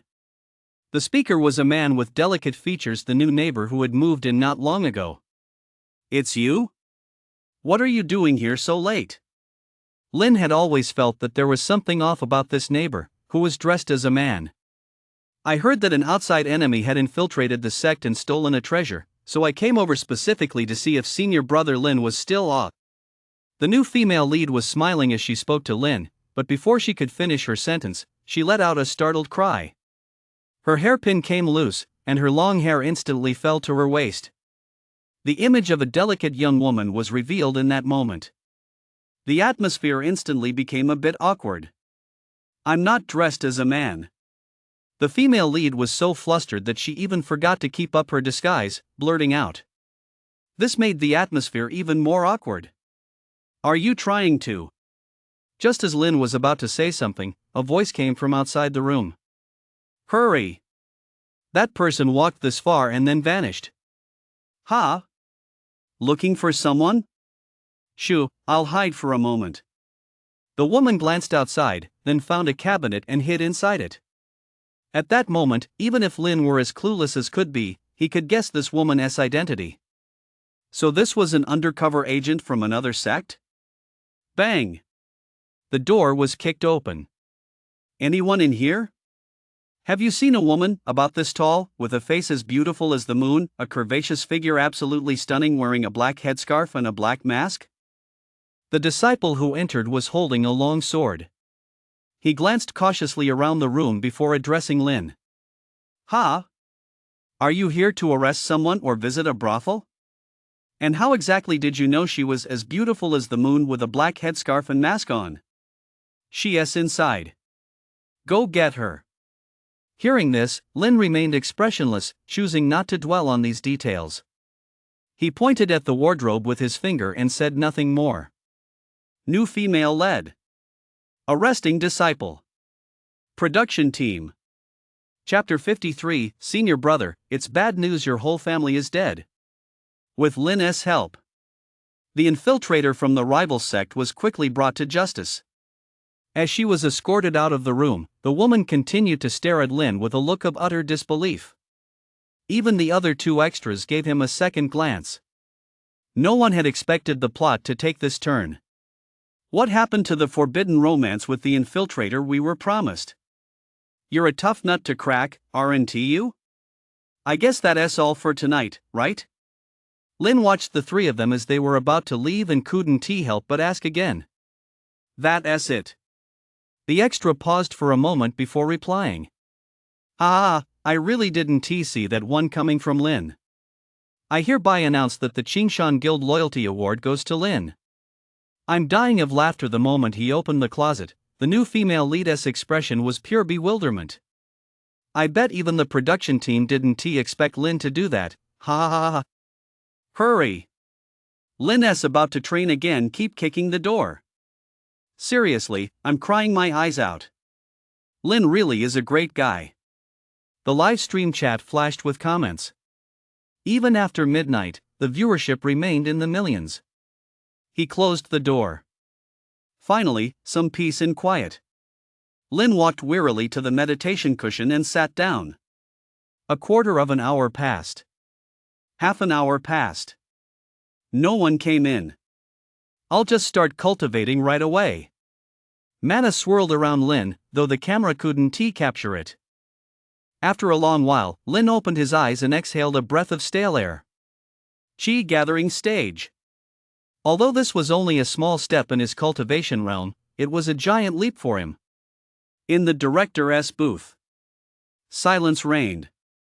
The producer and screenwriter had just been berated. Who could have imagined that Lin wouldn't play by the script?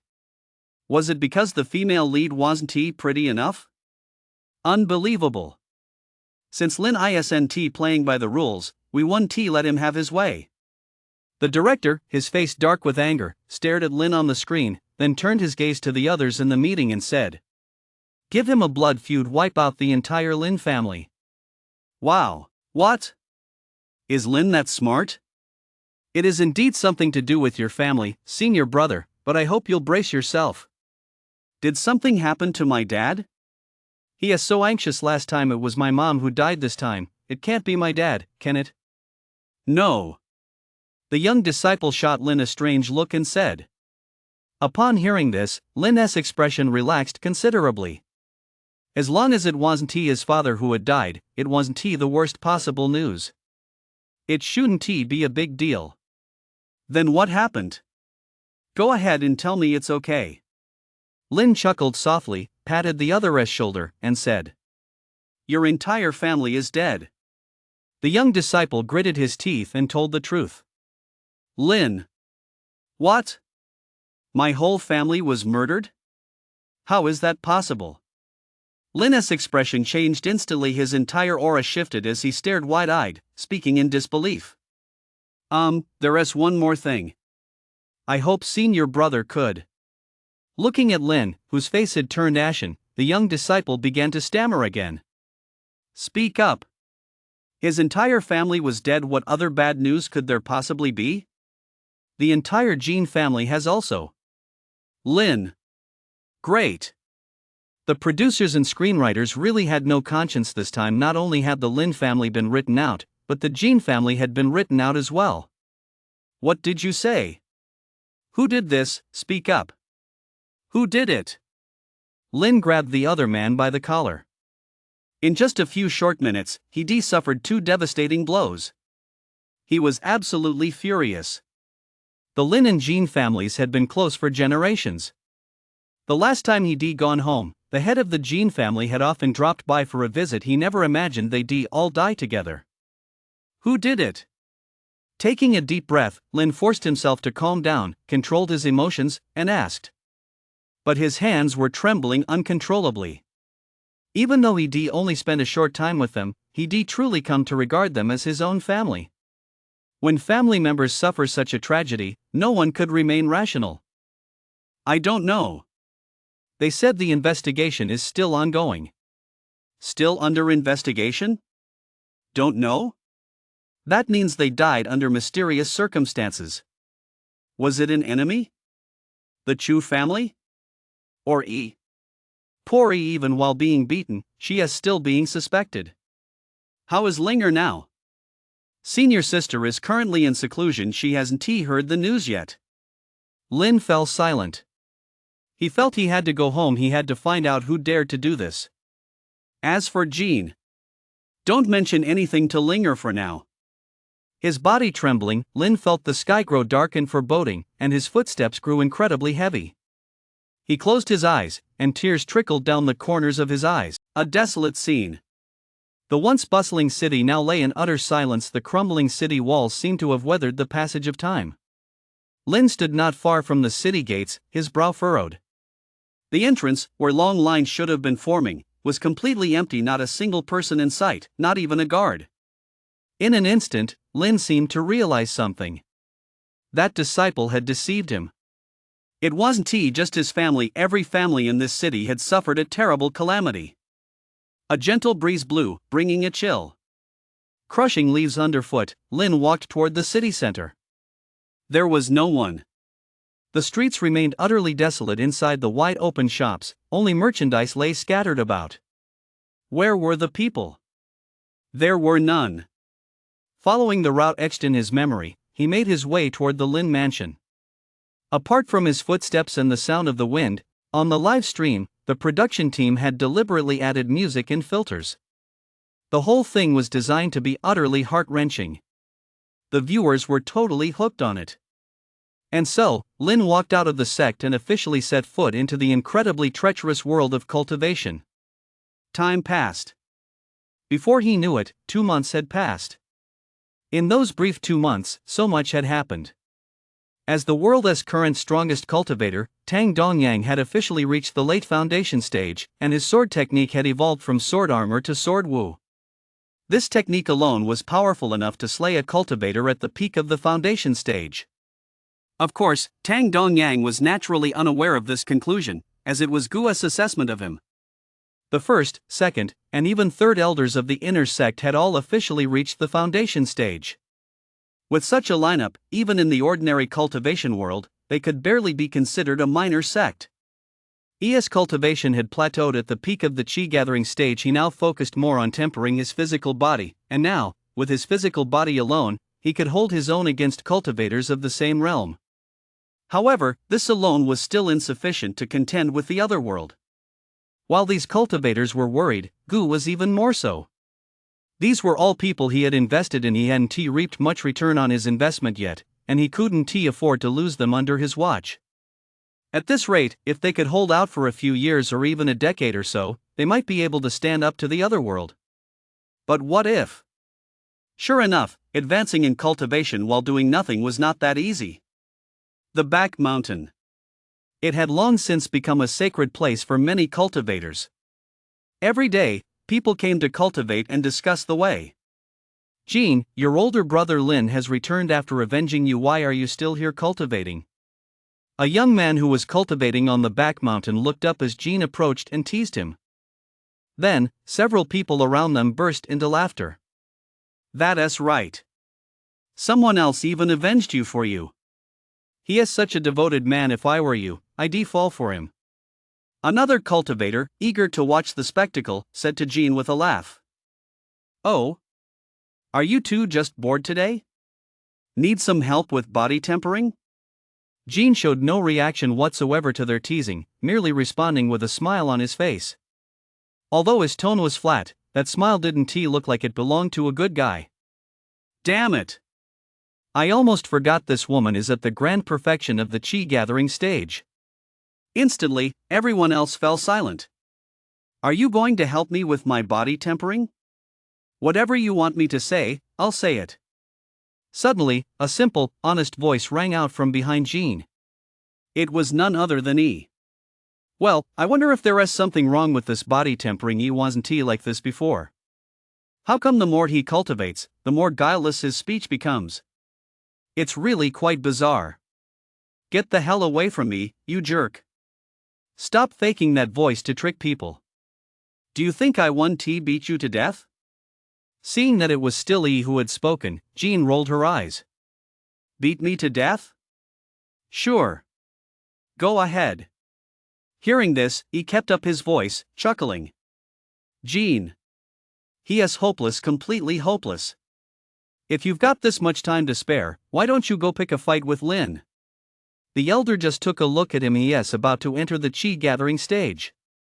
Jean, seething with anger, kicked E and said, about to enter the chi gathering stage? That's slow? He hasn't been back at the sect for over 2 months. How come his progress is so slow? The protagonist gets special treatment. The production team has it all mapped out for him. It's exactly the same inside and outside the sect. But without his hard work, we wouldn't be living the good life we have now. Jean seemed to sense everyone's surprise, so she added, that's absolutely correct. It's been so great not having to act these past few days. Senior sister Jean, you probably won't be able to stay here much longer. He is bound to come looking for you, said a chi gathering stage cultivator standing nearby. After all, Jean was the female lead, the main female lead, no less, and her role was incredibly important.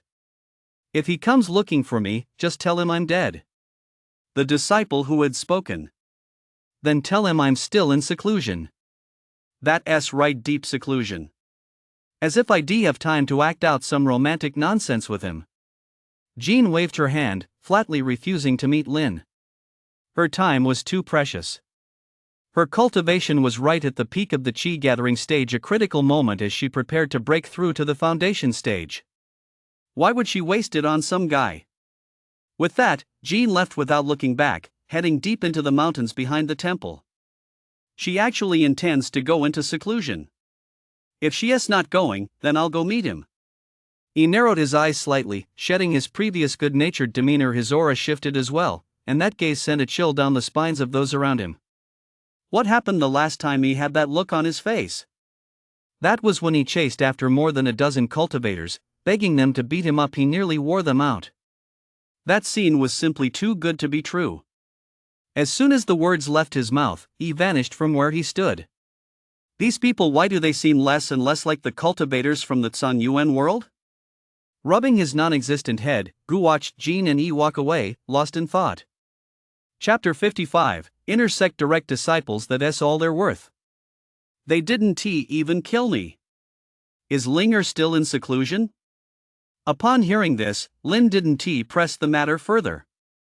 After all, the inner sect was different from the outer sect. Linger surely had her own pressures to deal with. Still, if she emerged from seclusion and learned the news from home. However, revenge had finally been exacted, even if he hadn't done it with his own hands. These past few days, he'd been outside the sect, sleeping under the stars and eating in the open, all in pursuit of his enemy. Relying on scant clues, he first tracked down the traces of the ferocious beasts, then located their gathering place. Finally, near the beast's lair, he obtained information about a cultivator. An old man in a black robe had once been seen in numerous cities. None of those cities met a good end afterward. All the clues pointed to him, so Lin placed him at the top of his list of suspects. By chance, in a mountain forest, he witnessed the old man in black robes commanding the ferocious beasts. He saw with his own eyes how flesh and blood vanished before the old man. It was him. But just as Lin was about to strike in revenge, an old Taoist priest suddenly appeared and confronted the old man in black. From their conversation, Lin learned that the old man in black had been slaughtering entire cities to obtain vast quantities of mortal flesh and blood for his cultivation of a certain demonic art. The so-called Luoyun city was merely the most insignificant of them all. After the old Taoist revealed the old man in black's crimes, the two began a duel high in the sky. It seemed they were actually fellow disciples. In the end, the old Taoist emerged with a hard-fought victory, and the old man in black perished on the spot. Though Linus' experiences over the past 2 months could be summarized in just a few sentences, the hardships he endured were beyond description. From that moment on, the world of cultivation left the deepest impression on Lin. For the sake of cultivation, one would slaughter city after city, treating the lives of ordinary people as worthless as grass. Oh? I was wondering who it could be. I never expected our outer sect's top prodigy to actually make it back alive. Just as Lin was about to leave the inner sect gates, a familiar voice drifted from the distance, its tone dripping with sarcasm. That's right, it was none other than our main antagonist, E. He had come here for nothing more than plot quests and body tempering. The two didn't interfere with each other, he might as well handle them at the same time. E? Lin watched as ES figure gradually came into view, furrowing his brow slightly as a hint of disgust welled up inside him. Villains were truly repulsive, and so were their words. What are you doing here? Oh? This is the inner sect. I can go anywhere I please within the inner sect, why shouldn't I be here? He raised an eyebrow, then looked at Lin with a smirk. Then senior brother, you might as well stay right here. Lin didn't want to waste time with E here, so he turned to leave. Oh? Did I say you could leave? As an outer sect disciple, you see an inner sect disciple and don't bow, you show no respect for a direct disciple. You're getting pretty cocky these days. A few of his henchmen surrounded Lin. He opened the fan in his hand, gave it a gentle flick, and spoke softly. This guy is here to pick a fight. Is it because of Ling? A flash of sharp determination crossed Lin's eyes, and he stopped in his tracks. He never expected that his repeated acts of forbearance would actually embolden E to push his luck even further. Over the past 2 months, he had slain many ferocious beasts in the outside world and had become quite proficient in the use of mana. Rumor had it that these so-called inner sect direct disciples weren't necessarily at the foundation stage either. This E. I really don't like the look in your eyes, it makes me think of an ant that refuses to accept its fate. E completely ignored the lines provided by the production team, constantly provoking Lin and portraying the role of a villain to perfection. Such words, combined with his good looks, attracted even more viewers and fans. You're really resentful. Do you want to fight me? Fine. I'll give you that chance. Is a fight about to break out? The production team hadn't expected E to improvise like this. However, the audience's reaction was positive, so they didn't call cut. Then I'd like to learn from senior brother's masterful techniques. Enough is enough, no need to hold back any longer. Lin's aura shifted instantly, he went on high alert, his gaze fixed on E, ready to strike. Chi gathering stage just a few steps away from reaching the chi gathering stage.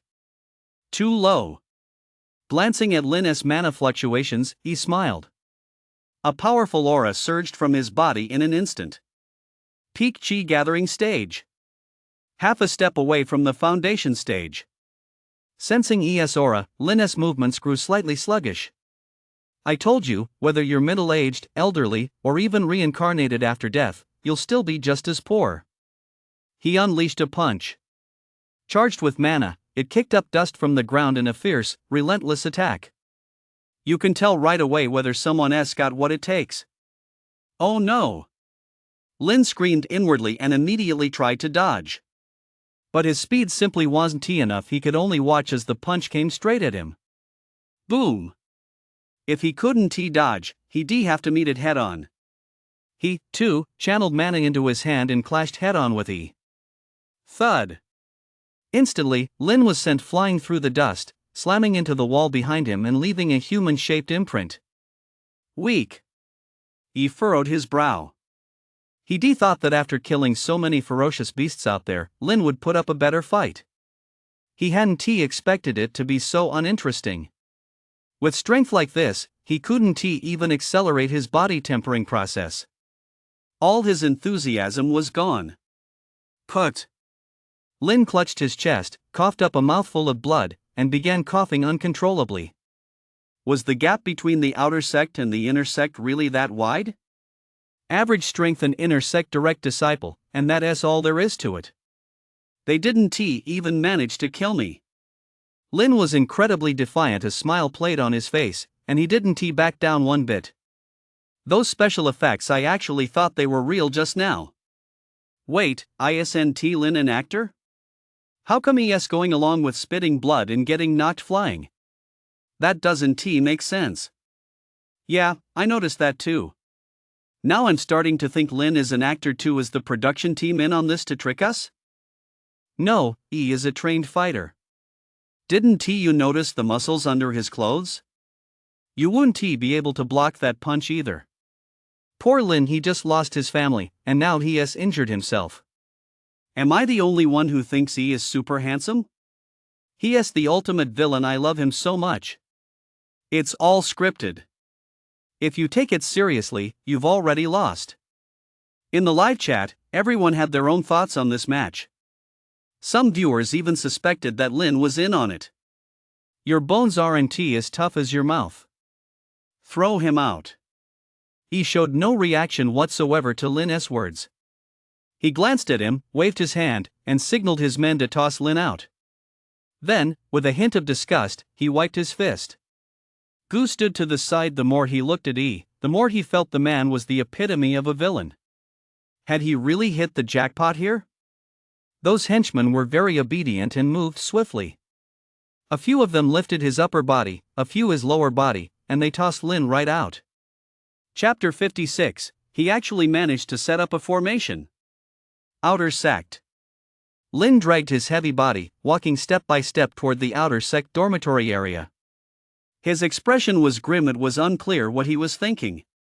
He had originally thought that after more than 2 months of training outside the sect, the gap between himself and that would narrow.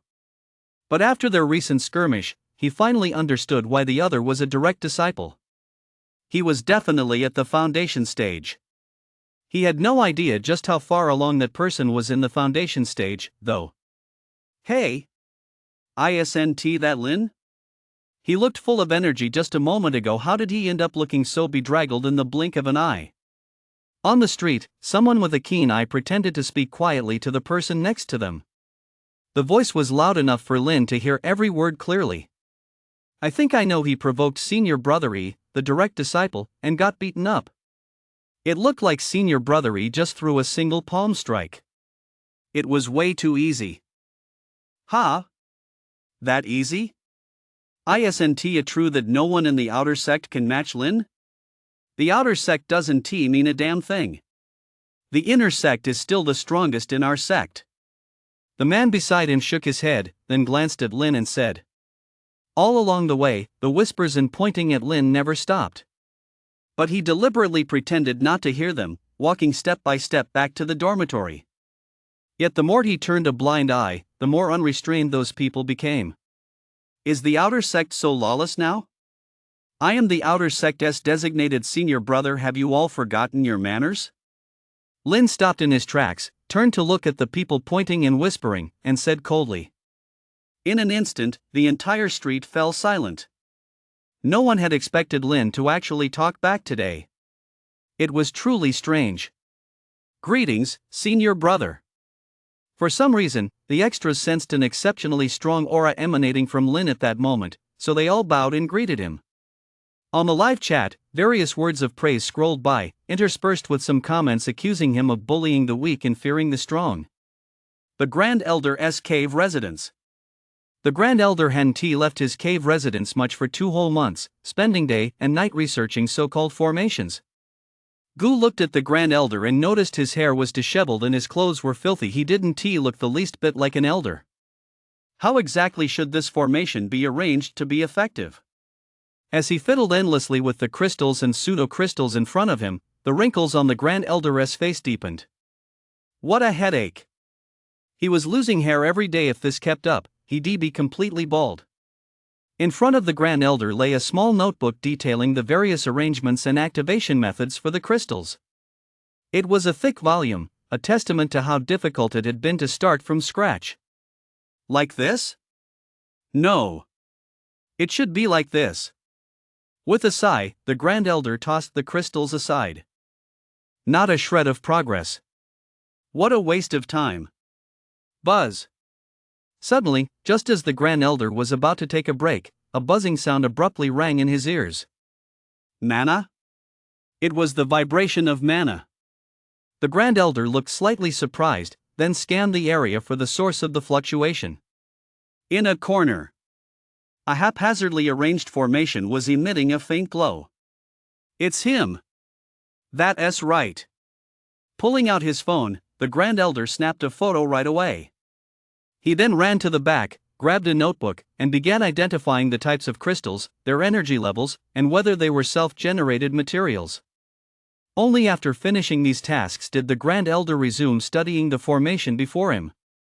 There was no sharp, aggressive aura. It probably wasn't an offensive formation. Could it be a defensive formation?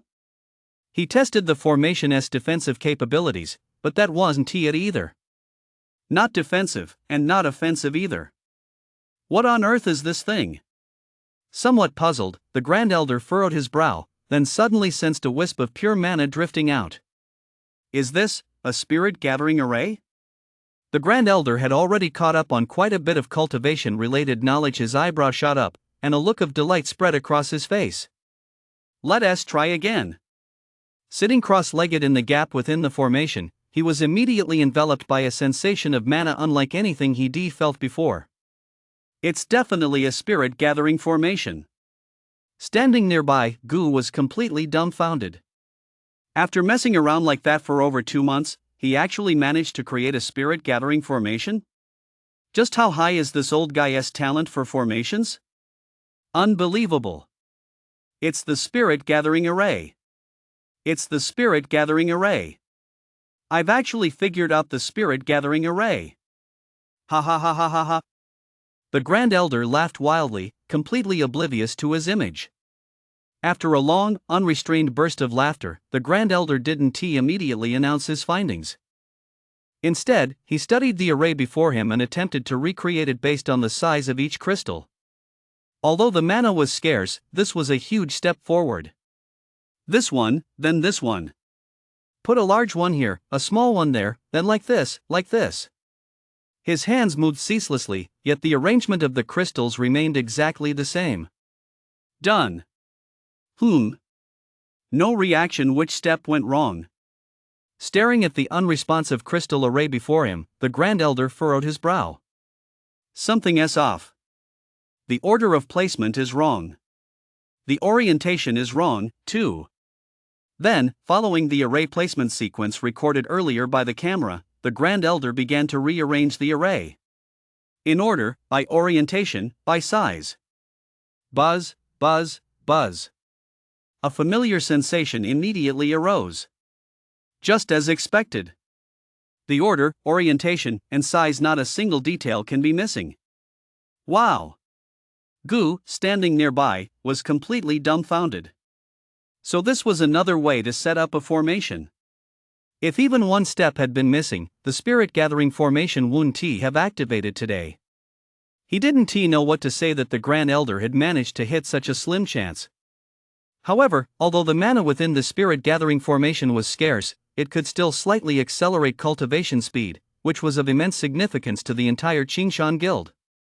I wonder if there's room for improvement. The Grand Elder cultivated inside for a short while before resuming his research. Before they knew it, several days had passed. The number of cultivators on the back mountain kept growing. After all, Gu had guided quite a few people. As soon as the energy arrived, they began their cultivation immediately. By a rough estimate, there were now nearly 40 cultivators in the Qingshan Guild's inner sect. The weakest among them were all at the Qi gathering stage. Those at the Qi gathering stage were not even qualified to enter the true Qingshan Guild.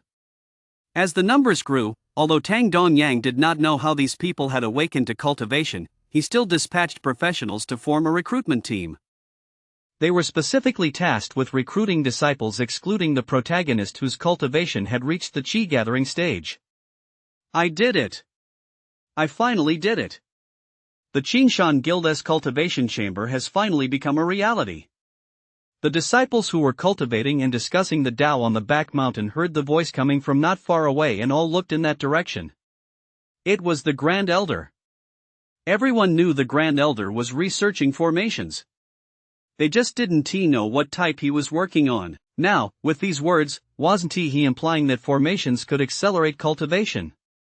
It's a spirit-gathering formation.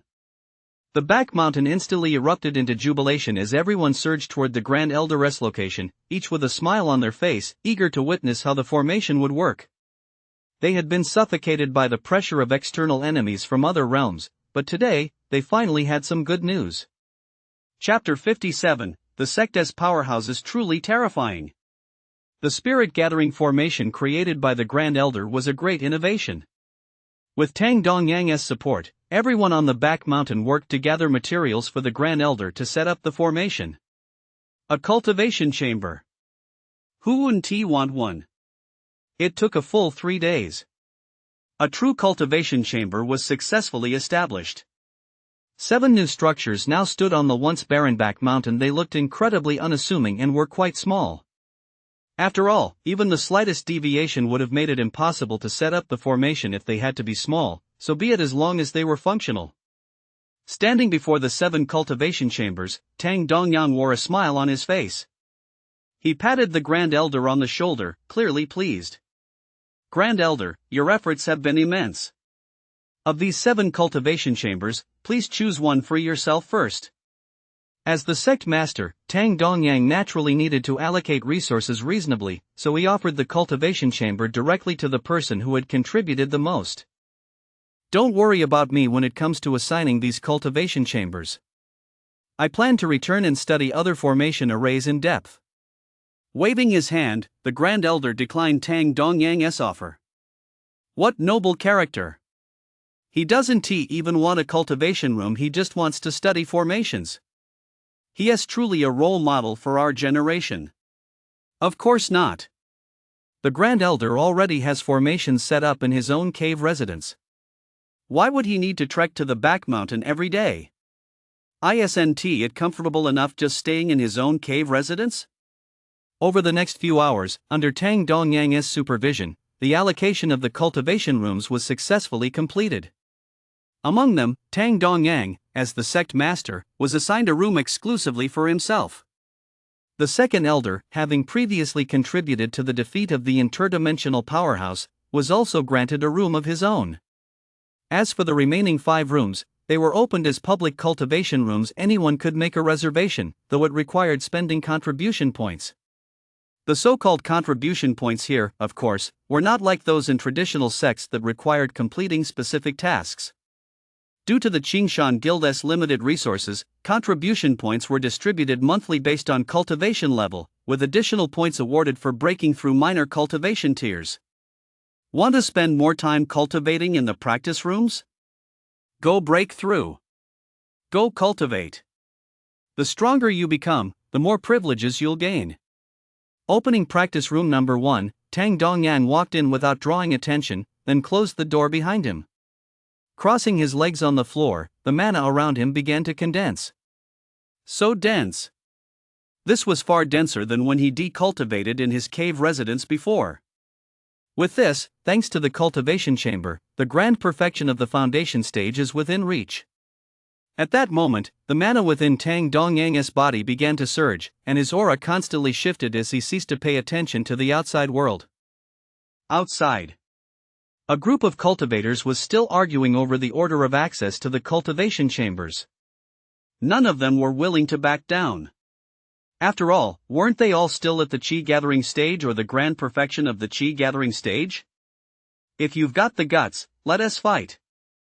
Let us fight then.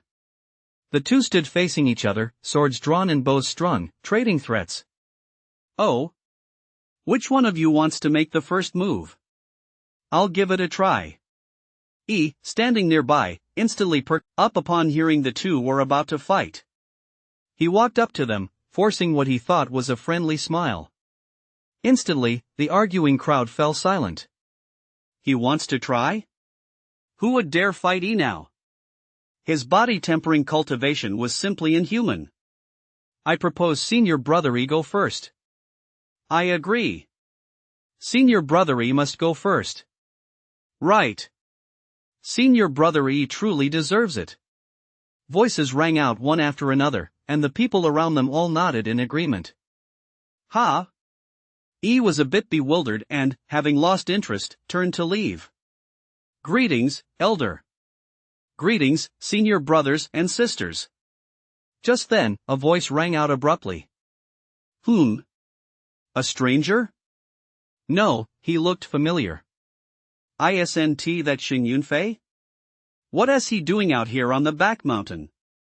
Once they recognized him, the already quiet back mountain grew even more still. Damn it, who lured Xin Yunfei here? The real problem wasn't Xin Yunfei himself, but the camera strapped to his body, the kind that streams live worldwide. They were still dividing up the spoils here. Who the hell wanted a live stream? I wonder if what we just said was caught on camera. Ahem, Xin Yunfei? This is the restricted area of the back mountain, not a place you should be. The third elder, the highest-ranking cultivator among those on the back mountain, at least in terms of public status, cleared his throat twice, stepped out from the rear to stand before Xin Yunfei, and said with a frown. His expression was clearly displeased, and the way he looked at Xin Yunfei made him feel uneasy. This disciple got lost and accidentally entered the restricted area. Please punish me as you see fit, elder. Cold sweat was pouring down Xin Yunfei's face. The people before him were all prominent figures. If it weren't for the absence of the sect master, the first elder, and the second elder, they could probably hold a high-level sect meeting right here.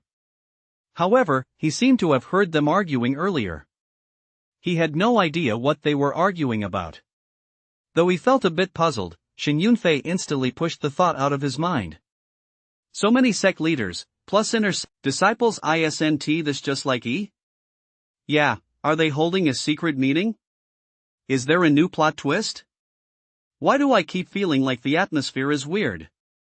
And why are these people so far away from me? Hey, isn't anyone paying attention to the 7 buildings in the back? It feels so strange. It doesn't live up to the name Forbidden Area at all.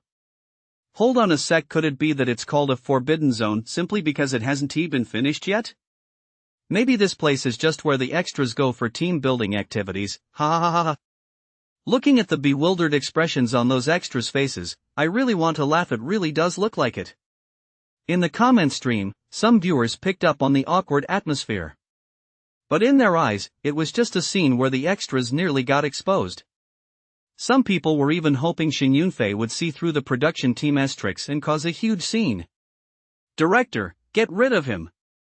I just went to the bathroom. What's the stage manager doing? How did he end up here? Deduct his bonus. The director's words rang out through the earpiece, tinged with anger. The director was worried, too. They finally managed to create a flawless Qingshan guild. They couldn't let Xin Yunfei's wandering around expose the ruse. Right now, this show was a cash cow. No one was willing to let it go. If something really went wrong, those major investors and the executive producer would probably have him killed. He really had too much free time. Xin Yunfei had way too much free time. Director, someone, come here. Add more plotlines. Keep him busy 24 hours a day. However, the group on the back mountain didn't seem to hear the director's voice. For safety reasons, they long since removed their nano earpieces. They never wore them during daily cultivation or gatherings anyway. The production team? I'll believe it when I see it. In that case, 1 month of inner sect cleaning duty plus copying the scriptures 100 times as punishment. Get out. The third elder tone grew even harsher as he handed down the punishment to Xin Yunfei, then added a final remark, signaling for him to leave. How were they supposed to assign cultivation rooms if he kept hanging around here? It was a complete waste of time. If it weren't for the security cameras, he'd have thrown him right out today. Yes, sir. Xin Yunfei nodded in agreement, then walked toward the inner sect's core area without daring to look back. Just now, he had sensed an inexplicable pressure emanating from the third elder, as if the elder were about to fling him out. It was very strange. The sect's powerhouses were truly terrifying. Chapter 58, I'm a trillionaire system, you want me to work in entertainment? Finally, late core stage. On the back mountain, Gu, who had been watching the numerous cultivators the whole time, stretched a non-existent yawn and sensed the energy within his body. I wonder what those disciples in that Sun Yuan world are up to. The energy they're providing is growing so slowly. If it weren't for the fact that I can only see through Patriarch Sang Yuan's perspective and hear his inner thoughts right now and don't have enough energy to return, I'd definitely give them a good dose of mind control. Mind control. So boring. When would he finally have a real body of his own to wander around in? Floating around like this every day, Gu felt like he was on the verge of depression. The simulated cultivation world, the modern continent. In a bustling office building, people bustled back and forth. They wore uniforms, carried various documents, and had small badges on their chests reading Eternal Group. If you just mentioned Eternal Group on its own, some people might not know what it is, but if you said it was the force behind the simulated immortal realm, they'd probably have a lightbulb moment. That's right. The so-called simulated immortal realm is their creation. From the initial planning to the selection of the protagonist, everything went through their hands. Inside an office, a young man in casual clothes was reclining in a chair, watching a live stream of the immortal world on the computer in front of him. System, why do I still need 1 million reputation points to redeem a cultivation technique? Your pricing is completely unreasonable. The young man spoke to thin air while watching the stream. System? If Gu were here right now, he'd probably be quite surprised. Beep. Reputation points are calculated not only based on viewership but are also directly proportional to the program's revenue, so please keep up the good work. The system's cold voice rang out, seemingly trying to add some inflection, but it just sounded even stranger. Directly proportional? I wonder how many kickbacks you've pocketed. Muttering a complaint to himself, the young man felt a bit helpless. Actually, when he first bound this system, it had only said it was an entertainment system. The more reputation points you earn, the more you can redeem. Cars, houses, status, you name it, you've got it. If it were an ordinary person, they'd probably have agreed, but he was different. He was already an ordinary rich kid who lost both parents, yet controlled a conglomerate worth hundreds of billions. With that kind of status and standing, why would he care about this? Who in their right mind would go mess around with entertainment? Wouldn't that be pure idiocy? He already had everything he wanted, why would he need anything from you? So, he decisively rejected the system's mission. He happily went back to living the life of a rich kid. However, after that rejection, the system remained silent for several days. But one night, the system, which had been dead for a long time, suddenly spoke up and told Ding that he could use reputation points to redeem cultivation techniques. As long as he had enough reputation points, he could redeem them. Cultivation techniques? The kind that let you ride swords through the skies and achieve eternal life? At that moment, Ding, who had originally rejected the entertainment industry, did a complete 180-degree turnaround. Is there such a good deal? To be honest, he didn't care about cultivation itself, he just loved the entertainment scene. But his approach to entertainment was certainly different from everyone else's. After all, he was worth hundreds of billions. Actively debuting as an artist, writing songs, or penning novels, all of that was too lowbrow. He'd go straight into variety shows. He wanted the kind with global reach, and he'd throw money at it. He'd pour money into it without hesitation. He needed to acquire as many reputation points as possible in the shortest time to redeem items. In this world, money could make anything happen. With a fortune like Ding's, even murder wouldn't raise a single eyebrow. So what kind of variety show should he produce? After careful consideration, Ding researched extensively and consulted numerous industry insiders. Ultimately, he decided to produce a variety show set in the world of Xianxia. To make a big impact and attract a large audience, it had to be authentic and highly immersive. The protagonists had to genuinely believe they had traveled through time, so the casting and the premise of the time travel had to be plausible. Ding consulted numerous experts for this purpose, rigorously studied the feasibility, and finally formulated a plan. With a plan in place, it was time to execute. Backed by immense influence and funding, everything was prepared, from the director and casting to the creation of a realistic cultivation world. A massive island was completely transformed. Tens of thousands of extras were already in place. And so, the reality show The Immortal Realm was officially born. Global release. Ding's initial idea for this show was simply to cash in, to gain massive attention and boost his reputation points. But as the show aired, more and more corporations began supporting the project, and numerous advertisers expressed interest in investing.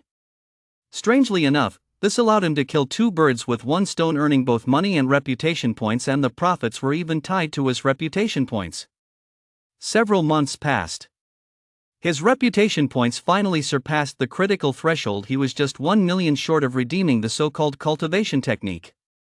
However, he was getting a bit impatient. When it comes to cultivation, the sooner you start, the better. Can't you make an exception? Ding still wasn't ready to give up and kept asking the system. But this time, the system completely ignored him. If this simulation of the immortal realm were real, I wouldn't need to spend so much time earning these reputation points. Watching the live stream, Ding couldn't help but feel a bit wistful. He really wanted to cultivate. And he wanted to show off. Just imagine, once he achieved mastery in cultivation. When simulated Immortal Realm wrapped up, the show's protagonist would reveal the world as false. Dao heart had collapsed, and the audience would laugh wildly at the fact that there were never any cultivators to begin with. Then, he'd ride his flying sword, soar across the ocean, and fly right over to them, slapping them right in the face.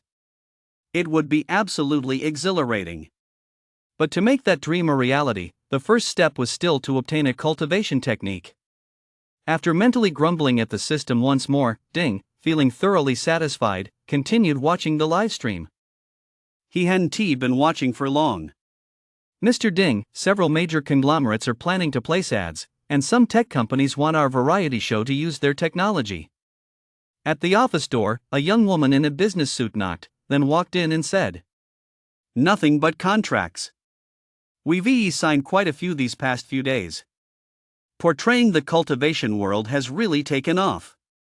Everyone, whether they have connections or not, wants to partner with us." Ding took out a pen, glanced over the documents a few times, and signed his name. "Just go ahead and handle it. Remember to have the director include more of what the audience loves. The plot needs to be interesting. Don't let the main characters sit around idly. They're supposed to be cultivating. That's a waste of time." Waving his hand dismissively, Ding continued giving instructions to the young woman.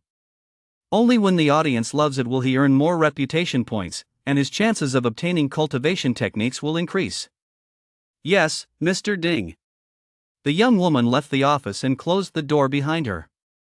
"System, you're not going to lie to me, are you?" For some reason, the words suddenly popped into Ding's mind. He didn't even know why he said them. There was a moment of silence. The system's voice rang out, "Rest assured, host. The cultivation techniques are absolutely real." Chapter 59, Did I Knock? Why is there a mushroom cloud at the sect's gate? Gu knew nothing about what was happening on the modern continent. Even if he did, he wouldn't care. If he'd known the other party had a system before he was transported here, he probably would have been more cautious. But in that Song Yuan world, Gu had seen the so-called asylum and witnessed the combat prowess of its inhabitants. Why should I, with just a chi-gathering skill, be the one to be cautious? It's clearly these so-called systems that should be wary. Xingshan Guild. Outer Sect. Lin, his body exhausted, pushed open the door to his room, walked in, and collapsed straight onto the bed. Tired. So tired. He used to be a cold-hearted, ruthless teenager seeking revenge, but now he was exhausted beyond belief, completely erasing his previous persona. Revenge? I'd better just get to work first. For some reason, there had been an unusually high number of miscellaneous tasks these past few days. One moment watering the spirit fields, the next collecting taxes from other affiliated factions. He was just an ordinary outer sect disciple, even if he held the title of senior brother among the outer sect. 3, 2, 1. Lying on the bed, Lin looked utterly disillusioned with life, his mouth seemingly counting down. Bang! The door was kicked open. Just as expected. After all, this Qingshan Guild was his creation. Once his cultivation was strong enough to contend with the other world and he had weathered that tribulation, the sect would still need to become more formalized.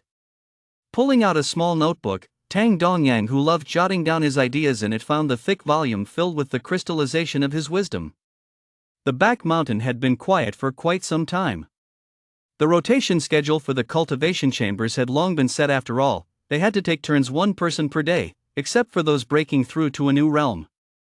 Have you heard? The director has decided to give Shin Yunfei more screen time. Apparently, he wants Shin to perform some great feats so he can be directly promoted to a personal disciple of the sect. Beneath a massive boulder, two inner sect disciples sat side by side, chatting. You're just paying attention to this stuff because you've got nothing better to do. You'd be better off keeping track of how far senior brother E is from the foundation. Stage 1 is fake, the other is real. The other disciple looked at him with a strange expression. I'm just bored, that's all. Cultivation should be a balance of work and rest. By the way, have you paid the extras wages yet? Cultivation is one thing, but I'm only at the chi gathering stage. I still need to eat. I paid them a full 8,000. Just yesterday. What? 8,000? And you paid them yesterday? Then why didn't I get mine? You're looking down on me, aren't you? The younger disciple stood up abruptly, his face flushed with anger. Why on earth was his pay being withheld? If the disciple sitting next to him hadn't held him back, he probably would have stormed into the director's office. What? You guys only got 8,000? I got paid the day before yesterday a full 10,000. An inner sect disciple who had just walked by glanced at the two with a look of surprise and said, 10,000? Why does he get 10,000 while I only get 8,000? That's not fair. No way. This really bugs me. If it weren't for the sect master's order not to act rashly, I'd give this capitalist a proper lesson. How about? The other director, whose wages were also in arrears, let his eyes dart about before finally whispering into his colleague's ear. The director's office. The room was packed at that moment, with people from every department dropping by to slack off. On the large screens, the protagonists were coming and going as they completed their missions. The two unfortunate directors from the Qingshan Guild hadn't yet realized the gravity of the wage arrears and had been having a lousy day. If they knew it was caused by the wage issue, they'd probably scream, "We're innocent." They're just directors, they don't handle the money. Why are they being targeted? Of course, none of that matters. What matters is that Qingshan Guild is brimming with vitality and thriving. It's exactly what Gu expected. Another 3 days passed, and everything remained as usual. The entire Qingshan Guild was still. Oh no, an enemy attack. Lin, who had been busy all day yesterday, arrived at the flower garden first thing this morning to water the plants. While he was busy watering, Lin suddenly heard a blood-curdling scream. He looked up toward the source of the sound. It must have been coming from the sect's entrance. He was still some distance from the gate, so he couldn't quite make out what was happening there. Another enemy attack? Could it be that some reckless fool was trying to break in again? Lin didn't pay it much mind. He'd been at the Qingshan Guild for several months now. It wasn't as if he hadn't encountered enemy attacks before. If the sky were to fall, someone else would be there to hold it up. With so many powerful elders around, there was no need for him to worry. But the scene that unfolded next left him completely dumbfounded. Ha! Isn't that the sect's gate? How did it just fly away? Ha!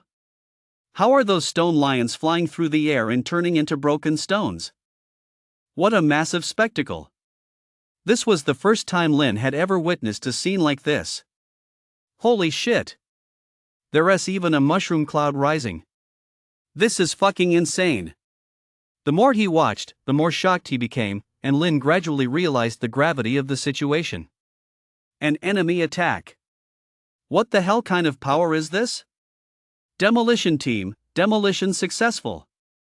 Director's team, all personnel, take your positions. Enter the post-demolition site and begin your tasks. Be sure to bypass the remaining demolition zones. Unbelievable. Could a nascent stage being have descended? Lin's gaze fixed intently on the distance, though he couldn't make out what was there at all. But this power, it's probably on par with the missiles from before I time traveled. That's right. This time, the production team actually brought in hot weapons mainly because they had the money to just throw it all at it. Enemy attack. Engage. Enemy attack. Engage. Enemy attack. Engage.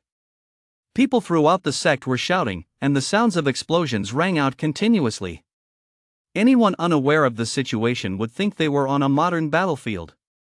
Tang Dongyang hurried to a spot near the sect's entrance, his expression somewhat displeased. The production team really did come up with one crazy idea after another. Who knows what possessed them to announce such a massive event just one day in advance. They said the sect master had to make an appearance and fight, then act as if he were gravely wounded, all to create the impression that the Qingshan Guild had suffered a massive blow to its strength. It was just ridiculous. It was a bit of a waste of his precious time.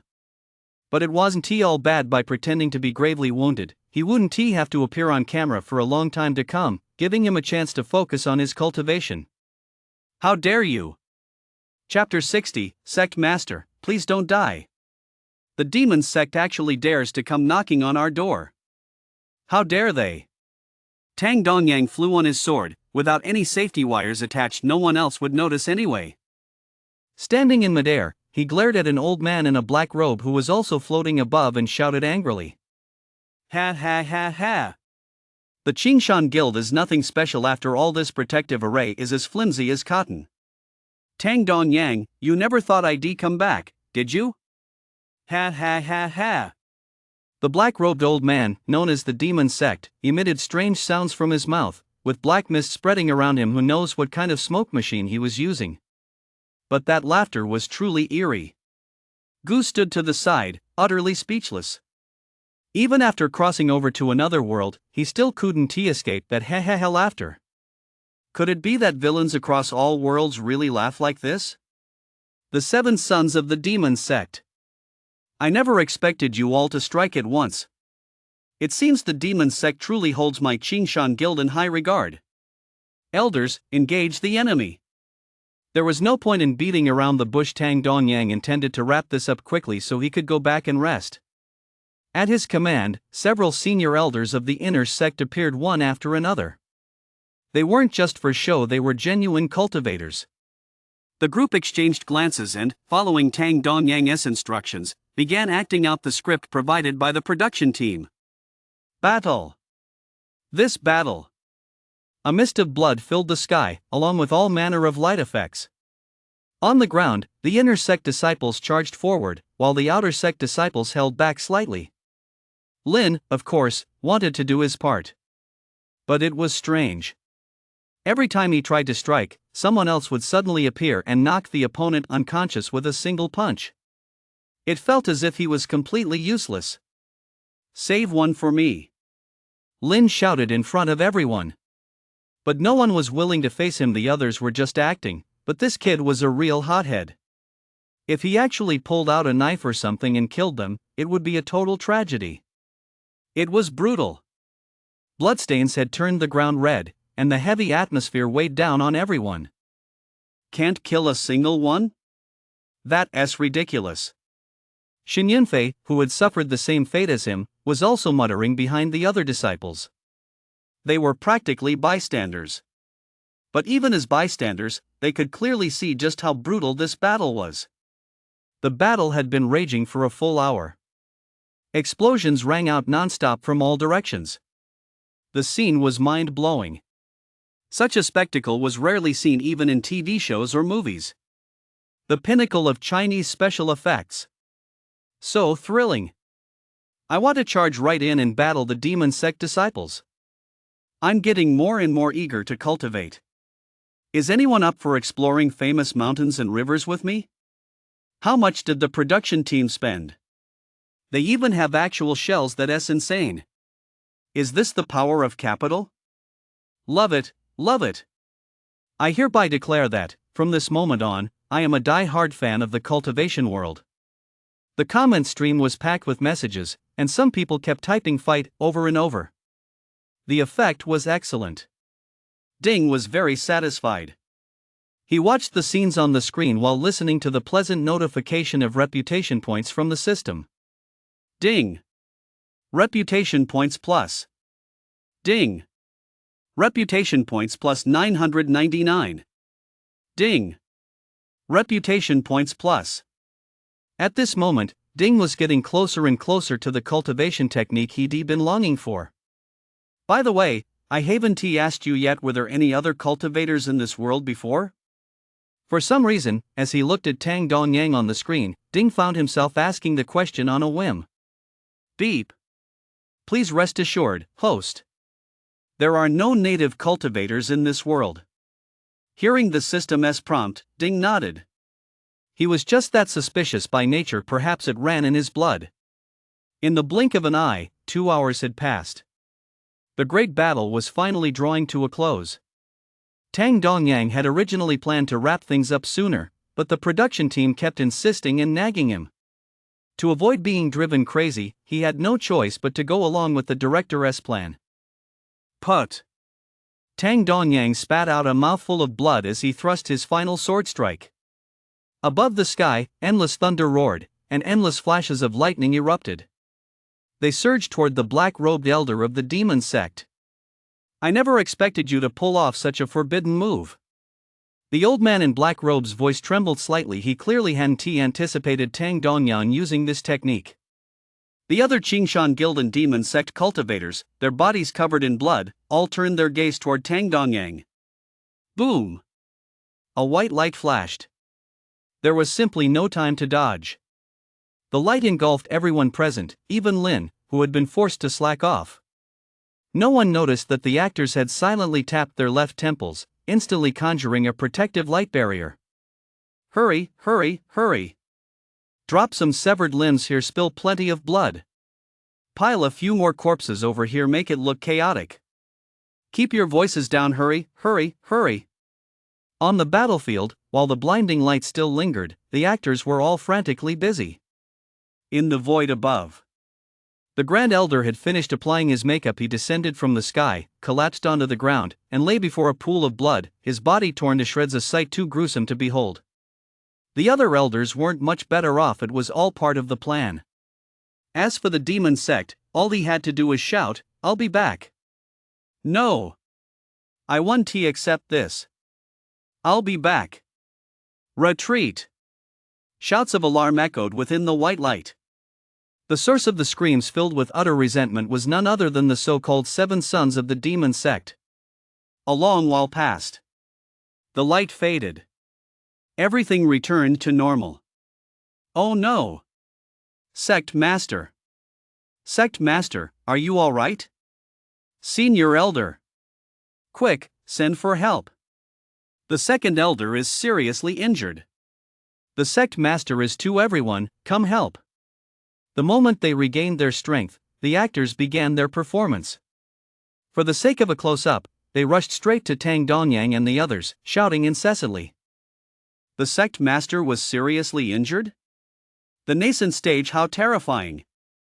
Upon hearing the news that the Sect Master had been seriously injured, a similar thought flashed through both Lin S and Shin Yunfei's minds. A large group of inner sect disciples carried the Sect Master toward the back mountain. As they were leaving, Tang Dongyang mustered all his strength to shake hands with the actors who were offering their regards. Sect Master, you absolutely must not die. Sect Master, you have to hang in there. Sect Master, how am I supposed to live without you? Sect Master, if you die, I'll go join you. Tang Dongyang. I'm just seriously injured, for God's sake, I'm not on my deathbed. What else with all this fuss? Once we get back, not a single one of you is getting into the cultivation chamber. The disciples watched as numerous severely injured high-ranking sect members were carried away from the scene. The atmosphere was incredibly somber. Plus, the smell was awful. The stench of blood was overwhelming. Ha! This blood seems a little off. Lin looked at the bloodstains in front of him. A flicker of doubt crossed his mind, but he quickly shook it off. Who knows what kind of blood the demon sect members bleed? In this cultivation world, nothing is impossible. But with the sect in such ruins, his own cultivation time is probably in jeopardy. Senior brother, hurry over and help move these things. A voice called out to Lin from the distance. Coming. Chapter 61, System. I want to redeem. Inside an office. Ding was waiting for the system to settle his reputation points. A mere 1,000,000 reputation points, he couldn't possibly spend too much time accumulating them, so he ordered the production team to organize a large-scale event. That's right. That was precisely why the Great War of the Demon Sects had been so hastily orchestrated.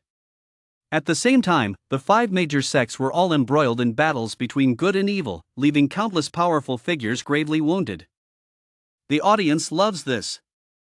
Grand spectacles isn't this better than a movie? System, are you taking kickbacks again? Hurry up and settle the accounts. Leaning back in his chair, Ding urged the system, saying. The system remained silent. If it weren't for the beeping sound in his ears, he would thought the system had run off with the money. Beep. Settling now. Beep. Current reputation points, 1 billion. The system's cold voice rang out, like a melodious celestial tone. It's reached 1 billion. It was no easy feat. Ding had no idea how much effort and sacrifice it had taken to reach the required number of reputation points. Still, the end result was worth it. I want to redeem a cultivation technique. System, hurry up. Redeem all 1 billion. With the cultivation technique within reach, Ding couldn't wait to tell the system. Beep. Please note, host, the cultivation technique redemption module can only be activated once. Please choose carefully. The system's voice sounded again, reminding Ding of his choice. Ha? What do you mean it can only be activated once? Why didn't you mention that before? What does that mean? Ding felt like he'd been tricked and blurted out the question. You didn't say anything when I bound to the system, or when I completed the entertainment tasks, and now, with 1 billion reputation points, you're popping up to tell me this. Ding. Due to the system's current limitations, the cultivation technique exchange function can only be activated once, and the available techniques are of a relatively low level. We recommend postponing the exchange. Upon hearing Ding's voice, the system immediately explained the drawbacks of the current exchange. The cultivation technique is too low level? It can't be that it doesn't want me to cultivate, can it? A hint of doubt flashed through his mind, and Ding felt he couldn't fully trust the system's words. What's the highest realm I can reach with this? Ding asked again. The foundation stage. Great. I'll take it. Ding wasn't picky at all, just being able to practice was good enough. He'd start practicing this one first, and once his reputation points were high enough and the system's capabilities improved, he'd exchange for other cultivation techniques. Ding. Host, please confirm. The availability of the next cultivation technique exchange is unknown. Please confirm again. Oh, really? This system wasn't just being subtle anymore, it was blatantly tempting him. What does that mean? It definitely doesn't want me to cultivate. It had been beating around the bush about cultivation the whole time I'd seen through it ages ago. Ha, does it really think I'm stupid? Ding's lips curled slightly at the corners, as if he'd suddenly realized something, and he confirmed the exchange. The next moment. The system beeped again, then fell silent. After a long while, a brilliant light blossomed before him, transforming into a stream of light that surged into Ding's mind. Countless characters were imprinted in his mind. They were, without a doubt, cultivation techniques. Earth skill? What a lousy name. Upon seeing the name of the so-called technique, Ding silently rolled his eyes inwardly. But complaints aside, cultivation is cultivation. Before long, he would be the first cultivator in the entire world. The Eternal Group would also attain true eternity. Boundless ambition surged through him at that moment. Ding's eyes shone with a strange light, and the aura emanating from his entire being was unlike anything else. He closed the office door. He clearly delegated the tasks for the rest of the day. Ding found a relatively quiet house and sat cross-legged in the living room to begin his cultivation. After all, it was a system-generated program. Even though Ding knew absolutely nothing about cultivation at first, he was still able to practice smoothly. The only question was how long it would take him to break through the chi-gathering stage. After the battle between good and evil, everything was in disarray and in need of reconstruction. The high-ranking members of the Qingshan Guild all needed to go into seclusion to heal their injuries, leaving only the outer sect elders to maintain order within the entire sect. Behind the mountain, both the inner sect disciples carrying the sect's high-ranking members and the high-ranking members being carried had shed their previous solemnity and were chatting cheerfully. As for why they were chatting, well, let us just say they arrived too late. Some sneaky bastards had left the battle scenario early to stake out spots in the cultivation rooms. All the good spots were gone. It was ridiculous. Whereas the sect master, wasn't he just here a moment ago? He left halfway through. Didn't you notice they switched the person being carried? Huh? How come I didn't notice that? What's the sect master's cultivation level, and what's yours? How can you even compare yourself to him?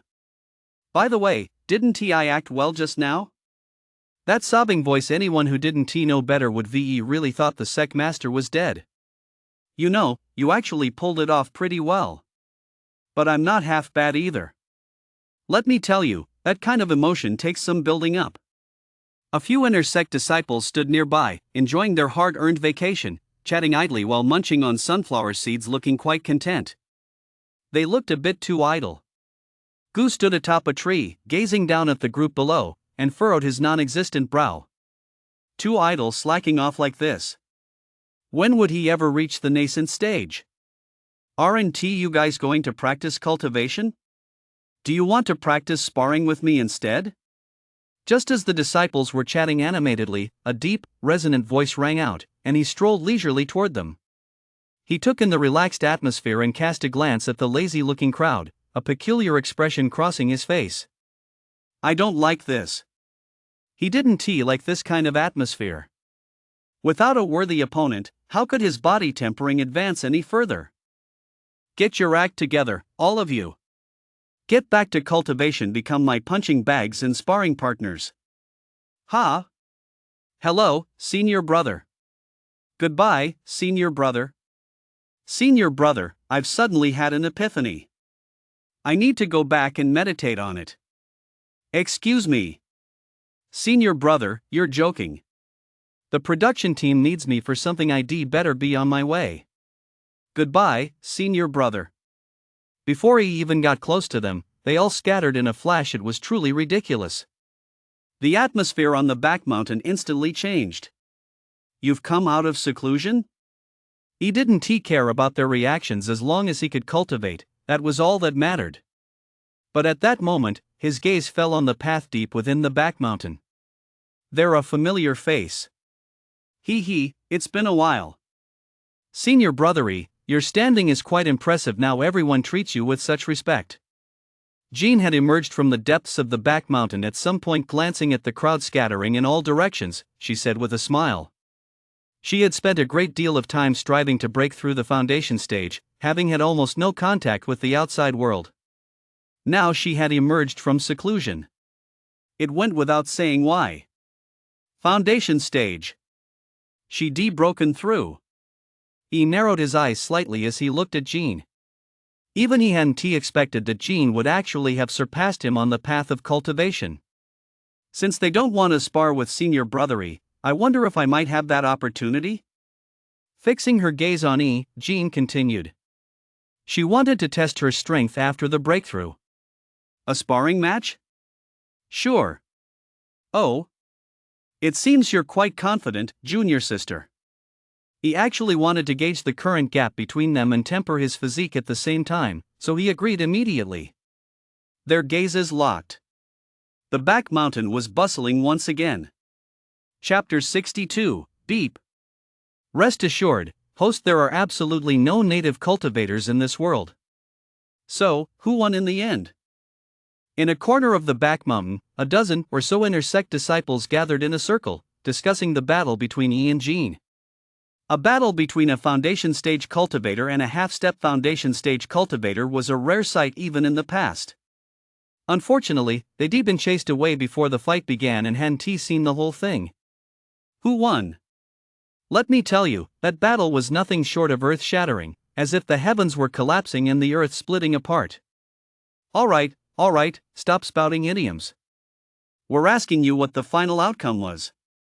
One disciple interrupted the long-winded young disciple, urging him on. I have to say, senior brother ES body tempering is truly something else. Relying solely on his physical body, he was more than a match for a foundation stage cultivator. Senior sister Jean is no slouch either. With her cultivation level advantage, she completely overwhelmed him in terms of aura. The two ended up in a draw. The inner sect disciple recounting the battle delivered the final verdict. Put. After all that, it was just a draw? What a letdown. The crowd let out a collective pff before going their separate ways. Xingshan Guild. A full month had passed since the last major battle. Order within the sect had more or less stabilized, though far fewer high-ranking members were seen out and about these days. Lin sat in front of a flight of steps, using mana to fan himself. Due to the busyness of rebuilding the sect, he who had been just a few steps away from breaking through to the chi gathering stage had only succeeded in breaking through a few days ago. It was so hard. He could guarantee that there was definitely no one else in the world as miserable as he was. You're Lin? Just as Lin was resting, a young man in a long robe not far away watched him with interest and spoke up. Ha? He called my name? An outer sect disciple? Or an inner sect disciple? He looks a bit unfamiliar. He hasn't even bothered to hide his cultivation level. He is only at the chi gathering stage. He must be an outer sect disciple. Disciples these days have no sense of decorum at all. If I were E, this hothead would be in for a world of trouble. Right. Who are you? You look unfamiliar. Is there something you need from me? Lin sized up the other man as well. He could tell he was some sort of rich young master. Quite interesting. It's nothing much, really. I've just been training outside for quite some time and heard of senior brother ES exploits, so I'd like to broaden my horizons. This young master seemed confident, yet his words were truly baffling. Strange. How do you plan to broaden your horizons? Lin's expression grew peculiar as he watched the man, unsure of his intentions. Naturally. Put. Before Lin could react, the young man was sent flying, spitting out a mouthful of blood. Ha? Ah. Why did he attack? Lin hadn't expected the other party to strike so suddenly.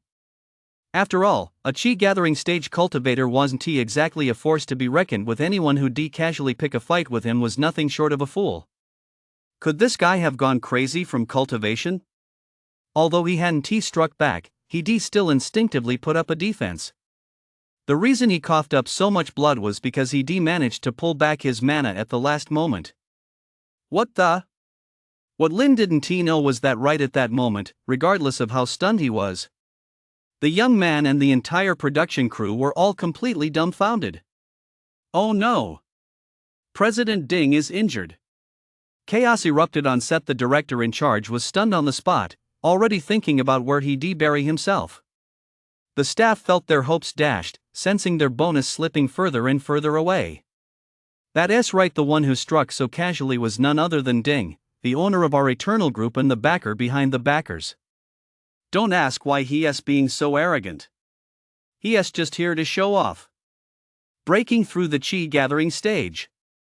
Becoming the only cultivator in this world and the very first one. If he is not here to show off, what else is he here for? And to test his own strength while he is at it. After all, he is the real puppet master behind this cultivation world show. Making a cameo appearance is absolutely no problem at all. Plus, all the cultivators on the show are fakes anyway. So, Ding beat his way from the Qingshui sect all the way to the Qingren sect without a single hiccup. The showboating went exceptionally smoothly. He originally thought that once he finished at the final stop, the Qingshan Guild, he'd be able to go back and rest. But now he could rest, sure, but only because he'd been beaten so badly he needed to. System? Can you tell me what kind of strength is needed to deflect an attack from someone at the Qi gathering stage? Wiping the blood from the corner of his mouth, Ding said to the system in exasperation. Beep. Only those at the Qi gathering stage or above can cause this kind of situation.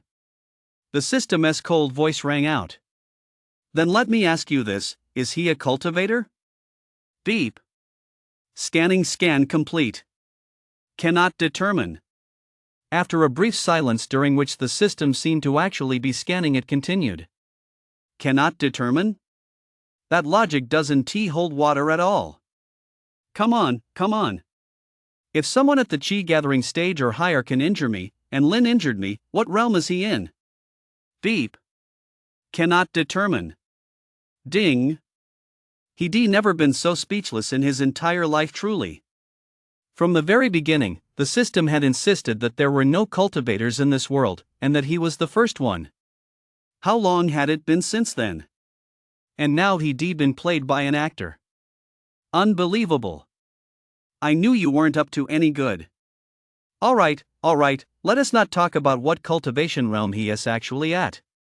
System, didn't you say there were no native cultivators in this world? Then what is he? A prodigy who just took a single step and reached the Qi gathering stage or higher? This short chapter isn't over yet. Click the next page to continue reading the exciting content. Ding. We can't rule out that possibility. Ding, 6. You're really something else.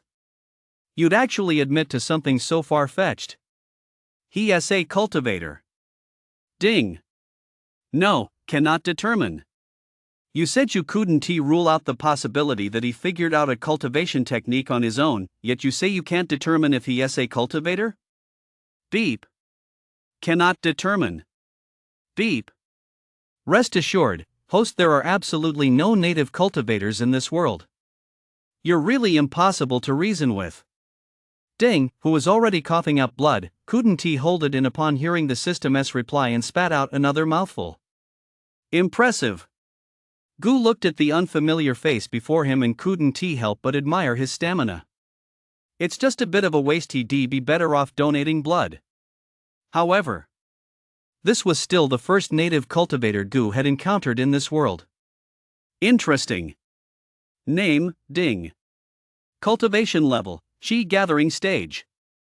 Identity, chairman of the Eternal Group. Current status, speechless and furious at the system. Eternal Group? That sounds somewhat familiar. Gu recalled the poster hanging in the director's office earlier. It seemed this variety show was sponsored by this group. As for the system, is this system thing really found in every remote corner of the myriad realms? He'd only been to 2 worlds so far, and he'd already encountered 2 systems. It seems systems aren't that rare after all. This Ding's cultivation level is a bit low. He is kind of a wimp. I wonder why they're going to the trouble of hosting this kind of variety show. Is it to turn fiction into reality?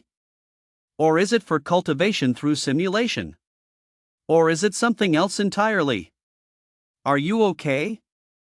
After all, they were fellow disciples, and Lin was, at the very least, his senior brother, so a word of concern was in order. Chapter 63, as expected, entertainment-type systems are total wimps. The sudden greeting made the atmosphere even more awkward. What on earth is going on? Ding clutched his chest, utterly speechless. The only thing he wanted to know right now was whether the cultivator standing before him actually knew this variety show was a scam. If he did, it would be a bit of a problem. Then it wouldn't just be a matter of embarrassment. This trash system, I told you it was useless. What kind of crappy entertainment feature is this, with restrictions on cultivating technique exchanges? It's nowhere near as awesome as the systems in those novels I've read. But judging by Lin's bewildered expression, he didn't seem to have seen through the fakery of this simulated cultivation world. That was good news, at least. Senior brother, your strength is truly extraordinary. I concede defeat. I'll take my leave. Slowly climbing to his feet, Ding couldn't help but cough twice more before speaking and then leaving. His internal injuries were serious. If he stayed any longer, he'd either die of embarrassment or succumb to his injuries first. How humiliating. Today's events were utterly humiliating. He needed to leave this place, recuperate from his injuries, soothe his wounded spirit, and give the system's ancestors a good cursing. Sigh. Strange. How come there are such odd people in the outer sect? The sect really is getting weirder and weirder.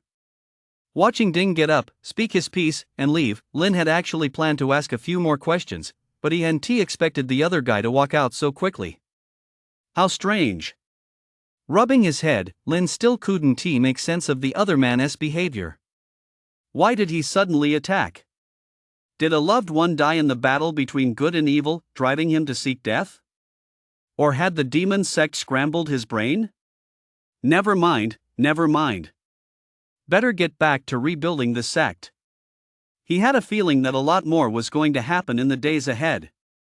The director's office.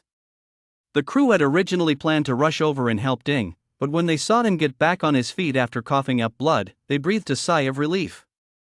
As long as he is okay, that's all that matters. President Ding is truly blessed by the heavens. Right. That Lin is so ungrateful he actually dared to hurt CEO Ding. Let us give him a little storyline to work through later. Exactly. CEO Ding is so magnanimous we can't just stand by and do nothing. Right. You all make a good point. One by one, the people in the director's office began to speak up. Even though Ding wasn't there, they were still sucking up to him, their words filled with resolve toward Lin. Poor Lin, he had no idea that, even though he hadn't done anything wrong, he'd already been targeted by a whole group of people again. System, you'd better explain this. After leaving the Qingshan Guild, Ding checked into a villa arranged by the production team to receive timely treatment for his injuries. Sitting cross-legged, he channeled his mana, and his injuries gradually healed under its protective aura. However, Ding still couldn't shake his resentment toward the system.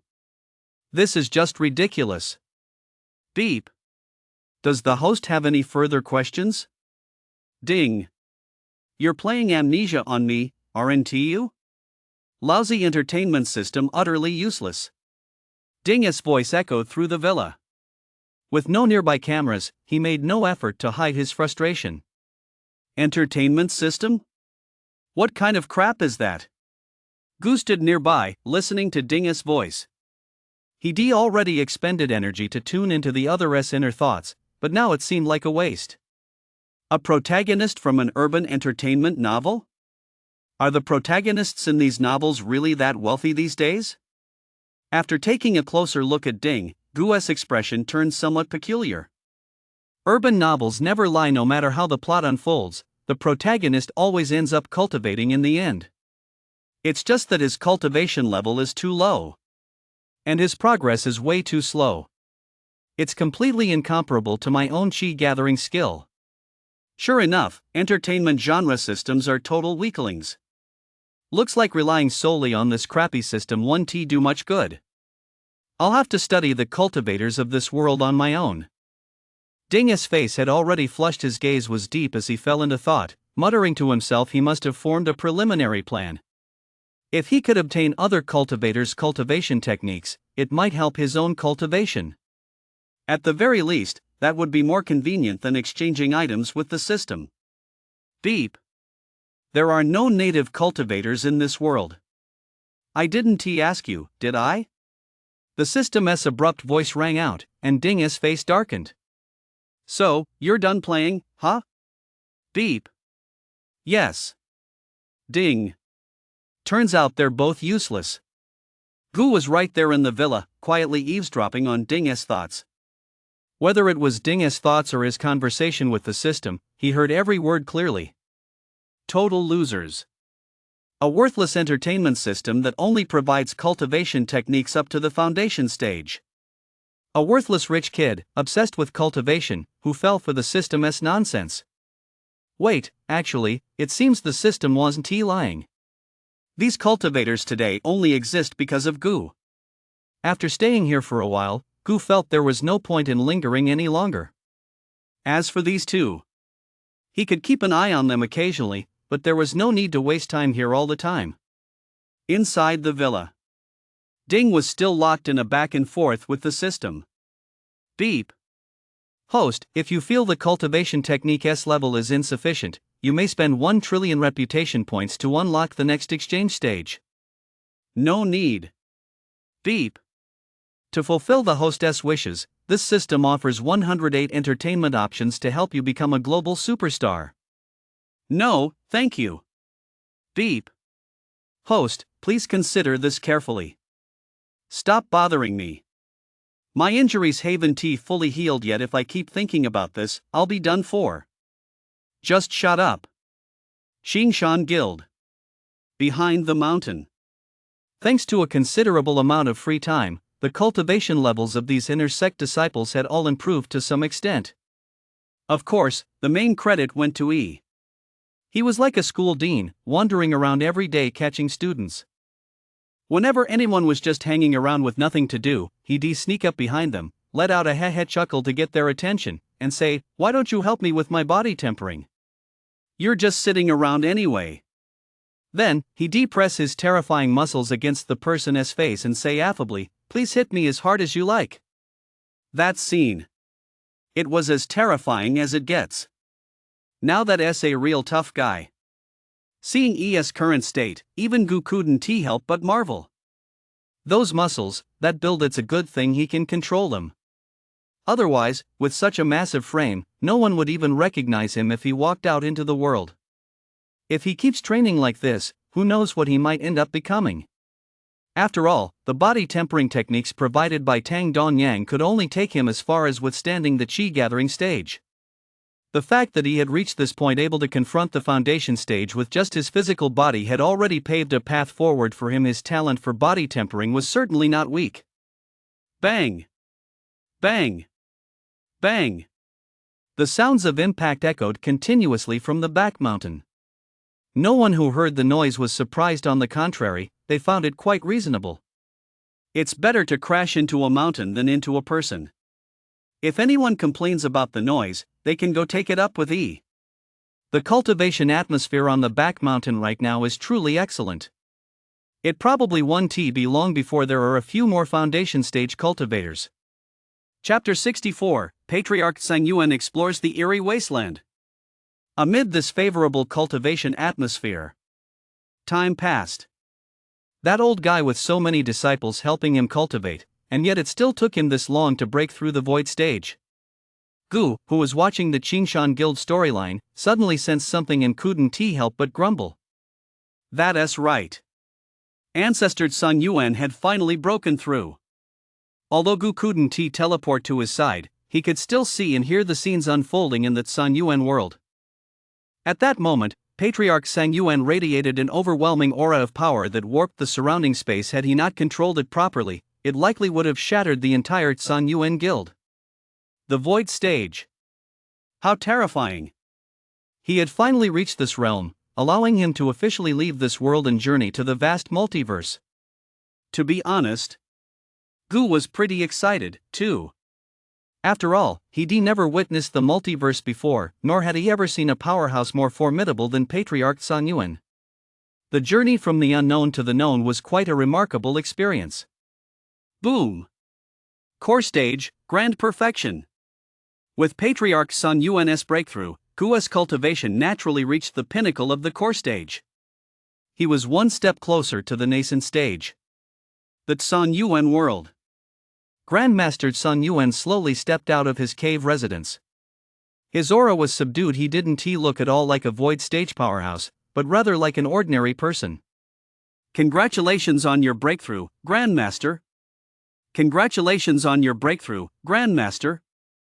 Congratulations on your breakthrough, Grandmaster.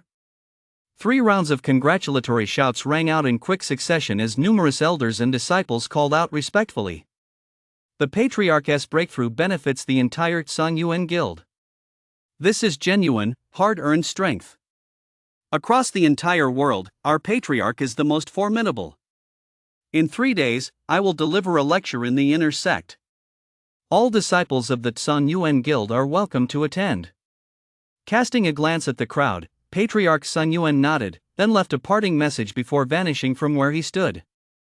As his cultivation realm rose, Patriarch Sun Yuan's understanding of the qi gathering skill grew ever deeper. The more he delved into it, the more awed he became by the qi gathering skill. Take cultivation speed, for example. The qi gathering skill was absolutely faster than any cultivation technique he currently knew.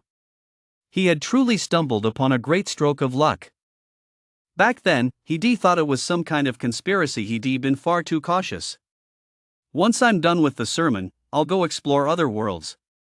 Gazing at the sky, a look of anticipation flashed in Patriarch Sun Yuan's eyes. He found himself increasingly drawn to the vast expanse of the heavens. He couldn't fathom why he'd ever been content to stay here, unwilling to go anywhere else. After silently berating himself, Patriarch Sun Yuan suddenly remembered the system. Another sigh escaped him. There were still a few days left before the sermon. Master Sun Yuan, of course, wouldn't be idle. He had already planned to explore the wasteland after his breakthrough. That place had once given him a hard time back when he was in the early void stage. He'd gone around in circles there for ages. Even the system had said it would only reveal what lay within once his cultivation reached the next level. Are you going to explore the wasteland? Gu kept an eye on Patriarch Sun Yuan's current line of sight and noticed he was looking toward the direction of the wasteland. He had been there before. He'd gone there with Chu back then. It was very eerie. Moreover, it was connected to the so-called ancient artifacts. Recalling the treasures the shelter had produced, Gu was also very curious about the depths of the wasteland. The next second, Patriarch Sun Yuan vanished from where he stood. The wasteland. It remained desolate and silent as ever. Dead tree branches, an eerie atmosphere, and strange sounds all signaled that this place was no ordinary place. Naturally, Patriarch Sun Yuan didn't need to venture deeper step by step as one normally would. Instead, he arrived directly at the depths. 5 auras? Gone again? Landing in a spot within the wasteland, Patriarch Sun Yuan gazed toward the east and spotted something. But it vanished in an instant, as if deliberately hiding. What did that mean? Fear? Or a trap? Gu didn't know the other party's intentions, and neither did Patriarch Sun Yuan. Yet this eerie atmosphere seemed to grow even more unsettling. Step by step, he drew closer. The eerie, corrupt aura grew increasingly dense. Who was there? Suddenly, Patriarch Sun Yuan reached out toward his left front. Space trembled as his hand grasped at a shadowy figure. Put. The shadow dissipated, and his hand came up empty. Yet a trace of that eerie aura lingered on his hand. It seemed he hadn't missed his mark. Tick-tock. Tick-tock. Tick-tock. Where was that sound of water coming from? Patriarch Sun Yuan used his mana to dispel the eerie aura from his hand, then fixed his gaze on the depths, listening intently to the mysterious sound. The sound of water didn't seem very loud. But this was a wasteland. There shouldn't be any streams here to begin with. Following the sound of water, he took a step forward. Patriarch Sun Yuan returned to his original spot. It was exactly the same as before, a place capable of trapping a person, forcing them to circle endlessly. However, a long sword suddenly appeared, hovering before him. Its tip radiated sword intent, and a piercing, icy glow sliced through space. Whoosh! The long sword, like a rainbow, sliced across the sky, carrying the boundless might of the void stage, utterly unstoppable. Crack! In the depths of the void, it seemed as though a wail echoed. A mist of blood spread all around, and the stench of decay assaulted his senses in an instant. The once barren surroundings were now littered with rotting clumps of blood. Still, something is missing. Sensing the presence of these things, Patriarch Sun Yuan remained unfazed. He had already witnessed ancient treasures. The things before him didn't even amount to 1% of their power. So it's this.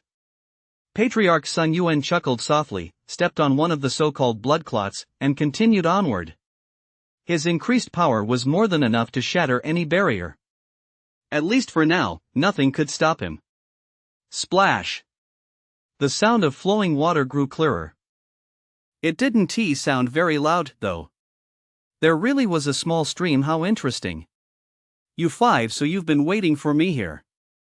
After venturing a certain distance, Patriarch Song Yuan came to a halt. He looked at the black mist before him, his gaze fixed intently on a spot not far away. Yes. He'd run into them again.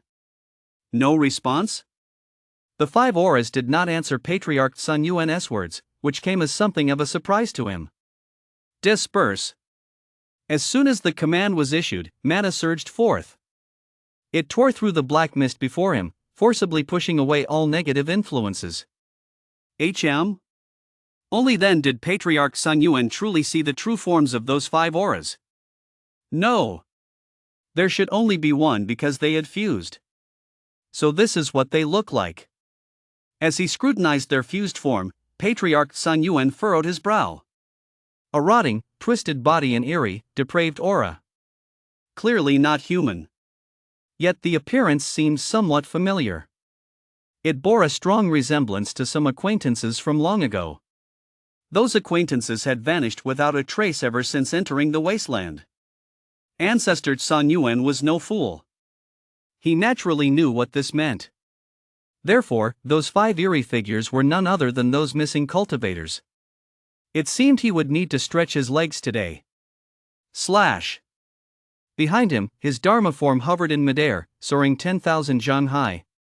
Gripping a long sword in his hand, he swung it out in a single strike. Shatter! His power had already reached the upper limit of this realm. Facing a ghostly creature like this, was there any way he could possibly be bullied by it? An instant kill. Done and dusted. As expected, it looked pretty formidable. Chapter 65, The Eerie Stream Mouth. The conglomerate collapsed on the spot, turning into a mist of blood, with absolutely no chance of resistance. What is the limit? This is the limit of power. Patriarch Sun Yuan didn't linger, he continued onward. The sound of flowing water grew clearer. He had arrived. Just one glance at that stream left Patriarch Sun Yuan speechless. Before his eyes, a thin stream, no thicker than a finger, flowed from a small hole in a rift in space, forming a small puddle before seeping into the ground and vanishing. Meanwhile, the eerie aura, which had been dense at first, gradually grew fainter as it diffused outward in all directions. Feeling the aura's corrosive influence, Ancestor Sun Yuan finally understood why those so-called ascension stage powerhouses had never returned. Although this source aura had no effect on the void stage, it was a different story for the ascension stage. Step by step, it causes mutation. Step by step, it infects. No wonder they ended up in that state. However, this stream that appeared out of thin air was quite mysterious. He had no idea where that space actually led. Grandmaster Sun Yuan did not act rashly after all. No one knew what dangers might be lurking behind it. Therefore, he needed to be even more cautious. In the end, Patriarch Sun Yuan stopped there, turned around, and returned to the Sun Yuan Guild to prepare for his sermon. 3 days later. Inner sect. The sect's main hall was completely surrounded. All the disciples were craning their necks, trying to catch a glimpse inside. Where is the Patriarch? Hasn't the Patriarch arrived yet? Whether from the outer sect or the inner sect, everyone cherished this opportunity immensely. Rumor had it that the Patriarch's power had reached the world's limit, and he would ascend to immortality before long. There would never again be a chance to hear him preach. Despite the large crowd, the atmosphere was utterly silent. No one made a sound at a time like this. Even conversations were held in hushed tones, face to face. The sect's main hall. A dozen or so meditation cushions had been placed near the center of the lower section. The seats were already occupied by the sect's high-ranking officials, who were awaiting the Patriarch. Time ticked by, second by second. A figure suddenly appeared on the meditation cushion at the very front. We pay our respects to the Patriarch. We pay our respects to the Patriarch. We pay our respects to the Patriarch. In an instant, led by the senior members in the hall, all the disciples of the Tsan Yuan guild rose to their feet and bowed to Patriarch Tsan Yuan. You have overstepped the line. Patriarch Tsan Yuan surveyed everyone with a piercing gaze and spoke slowly. The next moment, the sound of bodies exploding echoed throughout the Tsan Yuan guild. The sudden turn of events startled many disciples, but they quickly regained their composure. These factions actually dared to interfere with the Patriarch's sermon. They truly deserved it. Take your seats. After dealing with those who had been spying in secret, Patriarch Tsan Yuan spoke. Everyone took their seats. This will be my final sermon for the foreseeable future. I hope you will make the most of it. After glancing once more at the Tsan Yuan guild, Patriarch Tsan Yuan waved his hand, completely severing the Tsan Yuan guild's connection to the outside world. The way of the Qi gathering stage mysterious beyond measure. Qi gathering stage, foundation stage, core stage, nascent stage, ascension stage, and even the void stage. Patriarch Tsan Yuan delivered his lecture quite well. Even Gu felt a moment of epiphany, so this was how he had written it. Unfortunately, however, there were no celestial phenomena.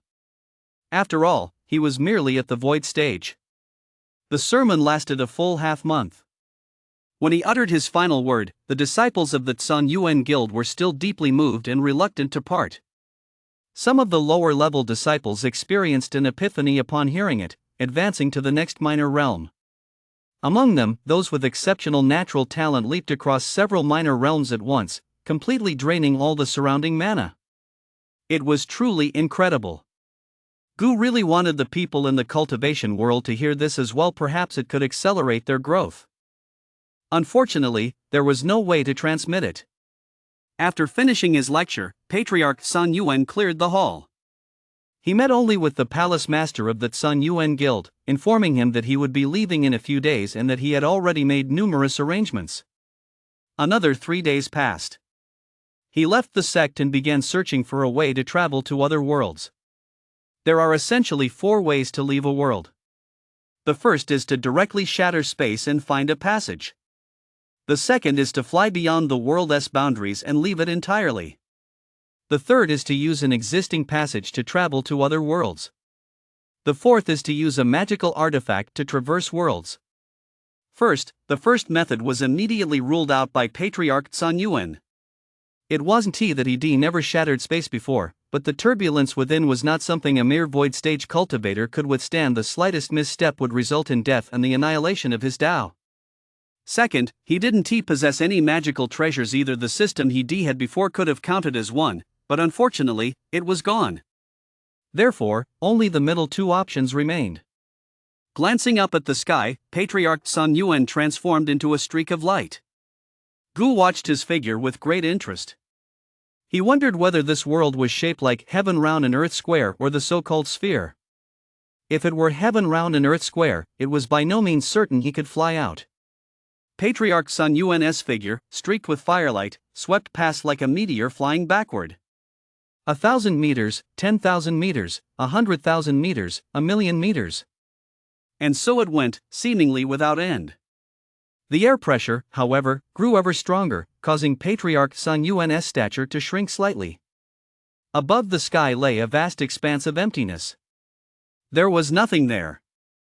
It seemed he couldn't fly out after all. As a void stage cultivator, Patriarch Tsan Yuan flew continuously for an entire day and night, yet found no clues. In the end, he had no choice but to give up. This short chapter is not yet complete. Please click the next page to continue reading the exciting content that follows. Deep down, there must be some kind of rule restricting this world. That leaves only one option. High above the sky, Patriarch Tsan Yuan narrowed his eyes slightly, fixing his gaze on the direction of the wasteland.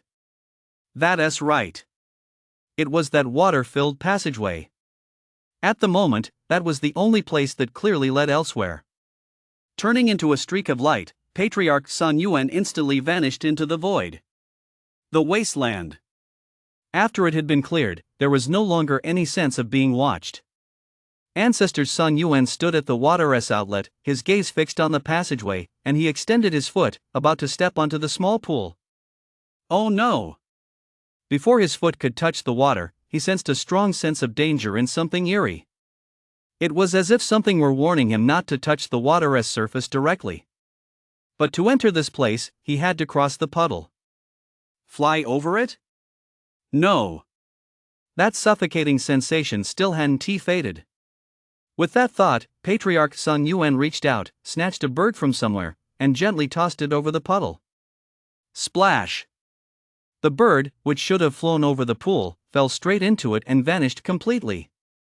Flight restriction? Does this thing even block wings? Could it be that some kind of item is needed to stay afloat? With that in mind, Patriarch Sun Yuan looked at a nearby tree, chipped off a piece of the trunk, and tossed it into the water. It floated up, without any other adverse effects. Just as expected. Master Sun Yuan's expression grew grave. He could sense that the area beyond the passage was certainly no ordinary place. But he had to leave. He hoped everything would go smoothly. He whittled off another branch. This time, Master Sun Yuan stood upon the branch and stepped into the entrance of the passage. A faint glow flashed, and then complete silence returned. All that remained was the sound of flowing water, gush, gush, gush. An eerie aura rose, then dissipated. P.S. I won't be writing about what's beyond the passage for now, because the protagonist has too little energy to follow through.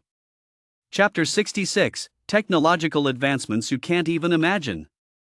Just as Gu thought he could follow Grandmaster Sun Yuan's perspective, the connection suddenly and inexplicably broke. Damn it! First time essay learning experience. He'd already gone through something like this with Zhao Wu back then. He just didn't expect it to happen again so soon. To drop the ball at a crucial moment isn't that just piquing my curiosity, only to pour a bucket of cold water on it? Unbelievable. What exactly is the source of that flowing water? And how was that eerie aura generated? He was truly curious.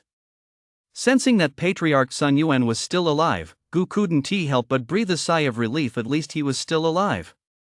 Zhao Wu was still alive too. Energy points. There just aren't enough energy points, otherwise, I could switch the view over there. With a sigh, Gu had no choice but to turn his attention back to the simulated cultivation world. I'd better focus on building this world first. Having neglected it for so long, I wonder how we inheritors are faring. Qingshan Guild, Outer Sect. Lin wiped the sweat from his forehead. He'd finally finished today's chores. Sitting on a flight of steps, he watched the other disciples bustling about. A battle between good and evil? This isn't some battle between good and evil at all. This is practically a slave's daily log. After the battle ended, those with high cultivation levels went back to recuperate. Those with cultivation levels neither too high nor too low, supposedly the backbone of the guild, were told they had to speed up their cultivation, so they didn't do any work either. In the end, only the outer sect disciples were left. Great. Now the tables have turned. Those with high cultivation do more work, while those with low cultivation get to practice more. As the senior-most disciple of the outer sect, I end up doing the most work.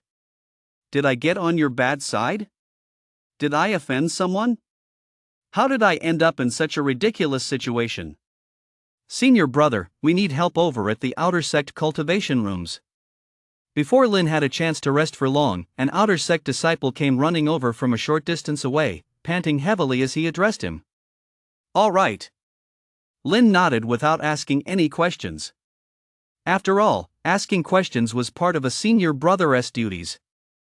The outer sect training rooms had only recently begun construction. Long before the Great War between good and evil, they had collapsed many times, the most absurd instance being when they crumbled right as he had just started his cultivation. He stood in front of a large room. He pushed open the door and walked straight inside. It was pitch black inside. To his surprise, the door closed automatically. Someone was there. The lights came on. The first thing he saw was a young man. At the same time, live stream room number 3 switched the feed to a live broadcast from another location. You again? You've only just recovered from your injuries. What are you doing here?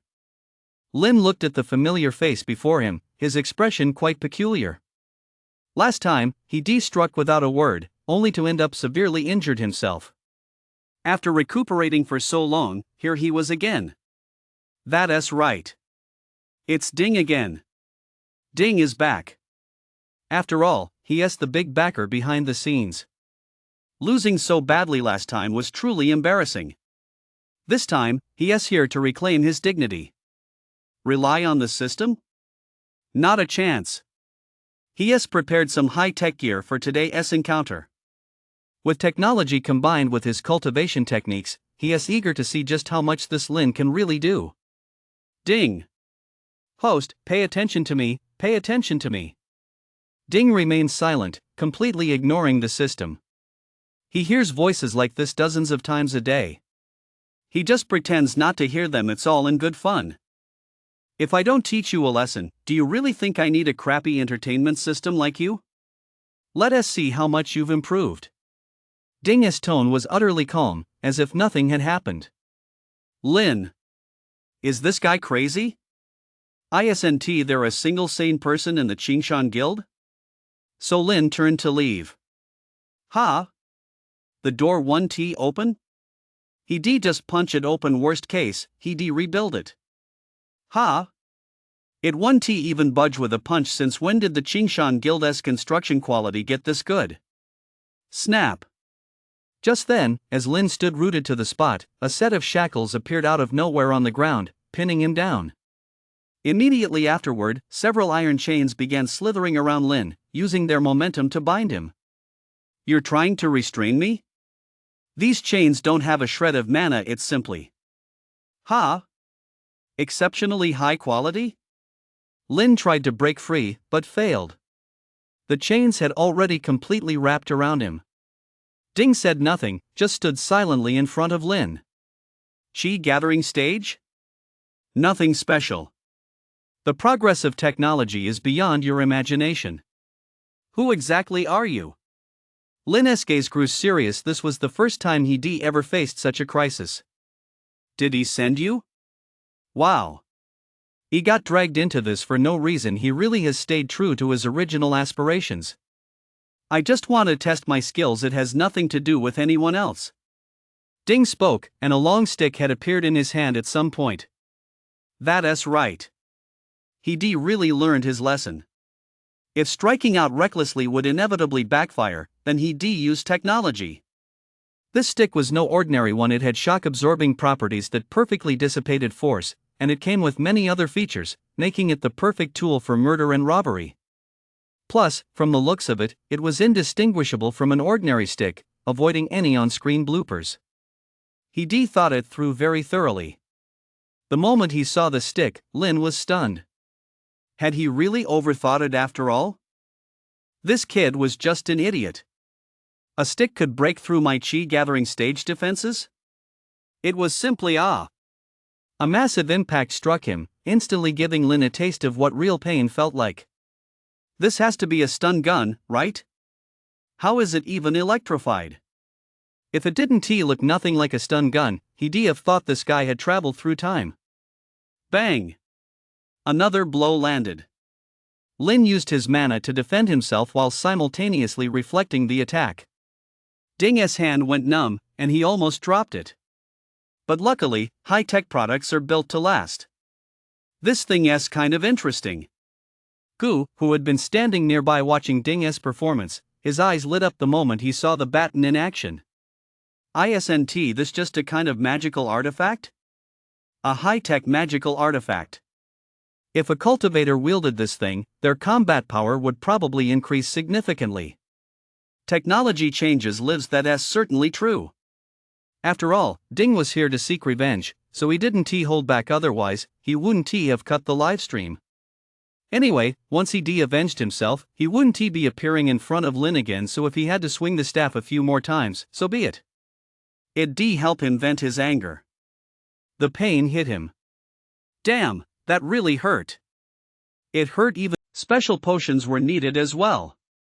Precise dosing stripped Lin of his combat effectiveness. Only when his opponent had completely passed out did Ding lower his staff. The Qi gathering stage, that's all there is to it. He loosened the chains, opened the door, and called over a few men to toss Lin out. Job done. He felt refreshed. Time to go back and enjoy life again. Chapter 67, The sect is bursting with vitality. On the street. Lin lay quietly in a corner. Passers-by didn't notice him. Even if they did see him, they simply walked around him. Who knows if the production team is pulling some new stunt? Let us not get involved in the protagonist's business. At that moment, the livestream, which had been off air for a while, returned to its original feed. In the comments section, there was a flurry of discussion about what had happened to Lin. They just wanted to catch the drama, but had no idea what had actually happened. It was driving them crazy. In my opinion, he might have been molested by a fanatic female fan. No. I think he must have just been so exhausted from work that he passed out. No, you're all wrong. Did you forget about the sedative? He must have entered some secret testing realm or stumbled upon something and got knocked out. Whereas the director? I've already upgraded to VIP Y1T. They even show me a single scene? The back mountain. Tang Dongyang Henti continued his seclusion. He sat cross-legged on a rock, his gaze constantly sweeping over the crowd. He felt quite moved. Time really does fly. The number of people on the back mountain was growing. It had already surpassed 70. His own cultivation was also on the verge of breaking through to the core stage. The Qingshan Guild was starting to look more and more like a real sect. Listening to the birds chirping in the trees and watching the figures engaged in cultivation, a smile spread across Tang Dongyang's face. He excels at body tempering. In the future, he could become the body tempering elder, responsible for the disciples' body tempering training. The Grand Elder possesses a natural talent for formation arts and can teach them to the disciples. The second elder is researching alchemy. Although he hasn't made much progress yet, he can continue his research. And then there's Jean. The sect is simply brimming with vitality. Alright, then. Tang Dongyang had already arranged everything for these people with crystal clarity. Gu stood to the side listening, and even he had to give him a thumbs up. I just love it when people help lighten my load like this. Sect Master, so you were here after all.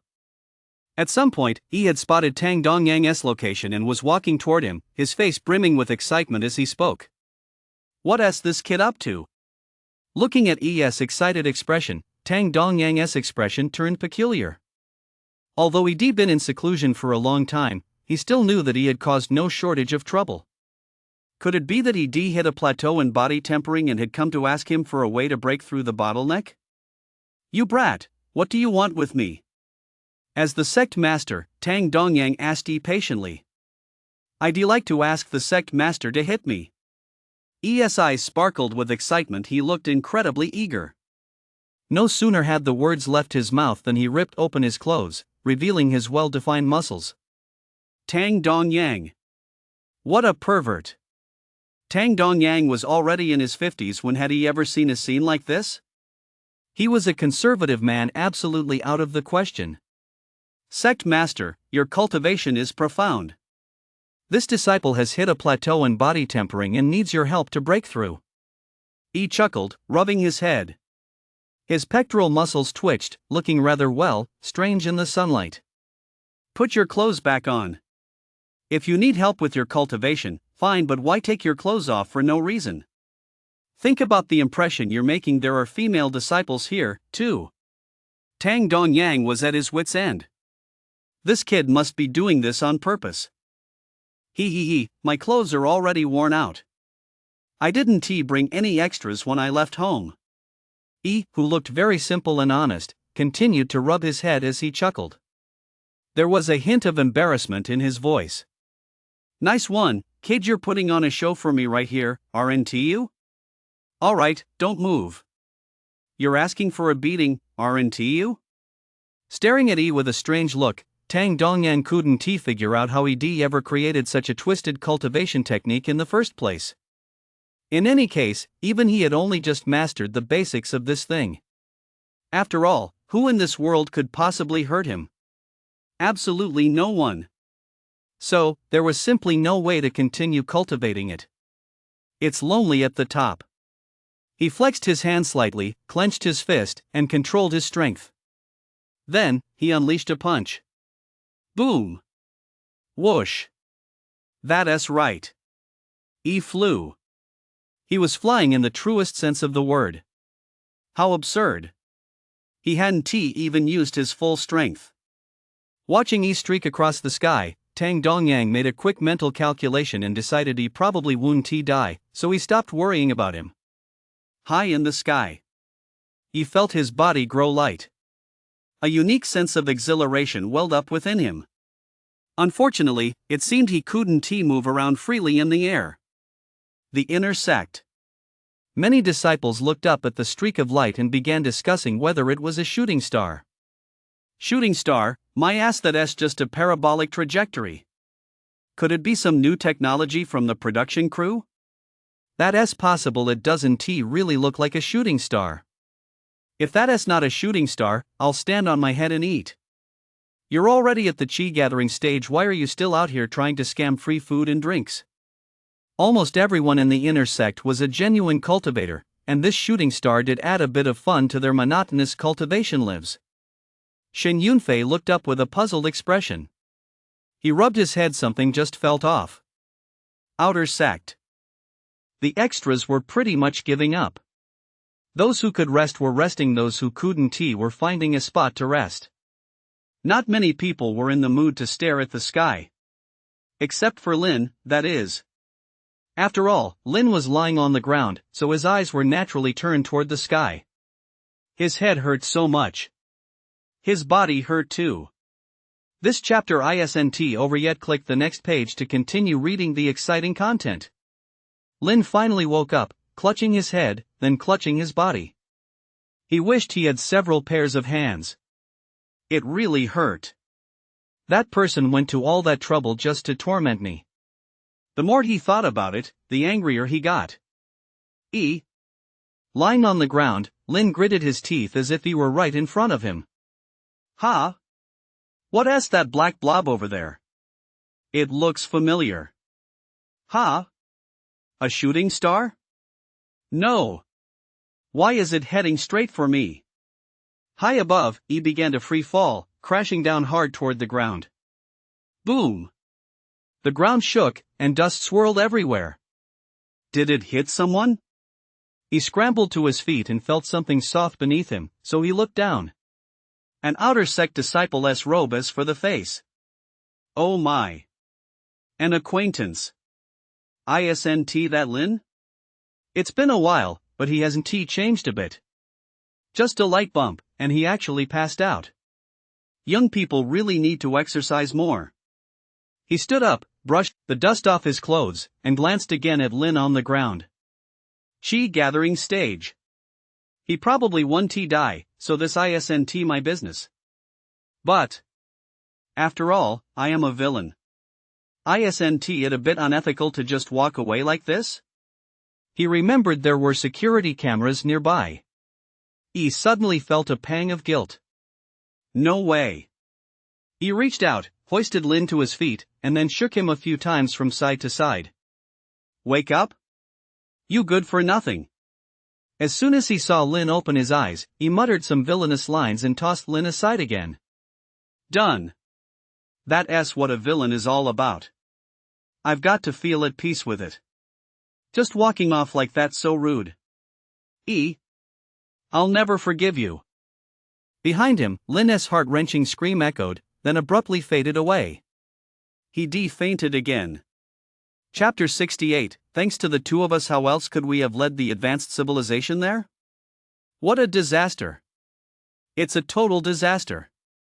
It wasn't just the audience who thought it was tragic, even Gu felt sorry for Lin. As fellow cultivators, he was the only one excluded from the inner circle, and even now, he was still being led around by the nose by the production team. But all in all, he was still quite valuable.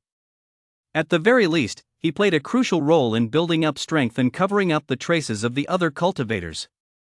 Another world. The Grand Hall of the Nine Tripod Sect. The sect master of the Nine Tripod Sect sat majestically on a high throne, surrounded by mana, radiating wave after wave of boundless aura. On both sides of the hall stood several elders, their expressions solemn. Below, two chi-gathering stage cultivators knelt on the ground, respectfully bowing to the sect master. They appeared utterly humble and trembled with fear, chanting that the sect master's divine power was boundless. If one looked closely, one could see that the two men's faces were quite familiar. That's right.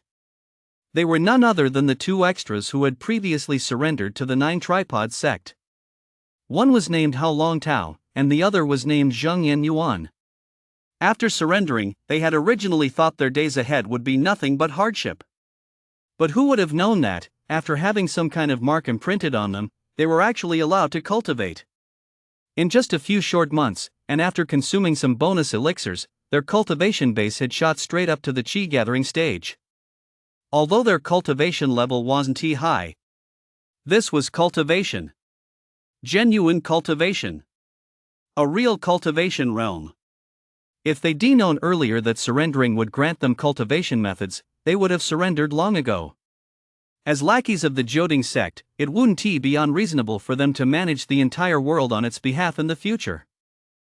Sect Master, Zhang Yuan and I have already compiled the world map, the approximate distribution of military strength among various factions, and the local customs and traditions. Kneeling on the ground, Hao Long Tao held several scrolls aloft, bowing low as he spoke. After all, this was a different realm. There was much to learn, and they would need to govern that world in the future. Gathering this information in advance was a way to prepare for their eventual arrival. Very well, you may withdraw. Glancing at the two men on the floor, the patriarch of the Jioding sect said softly. Yes, sir. The two bowed twice more and turned to leave. They knew full well that there were some matters beyond their understanding. They had to be careful about what they should and shouldn't hear.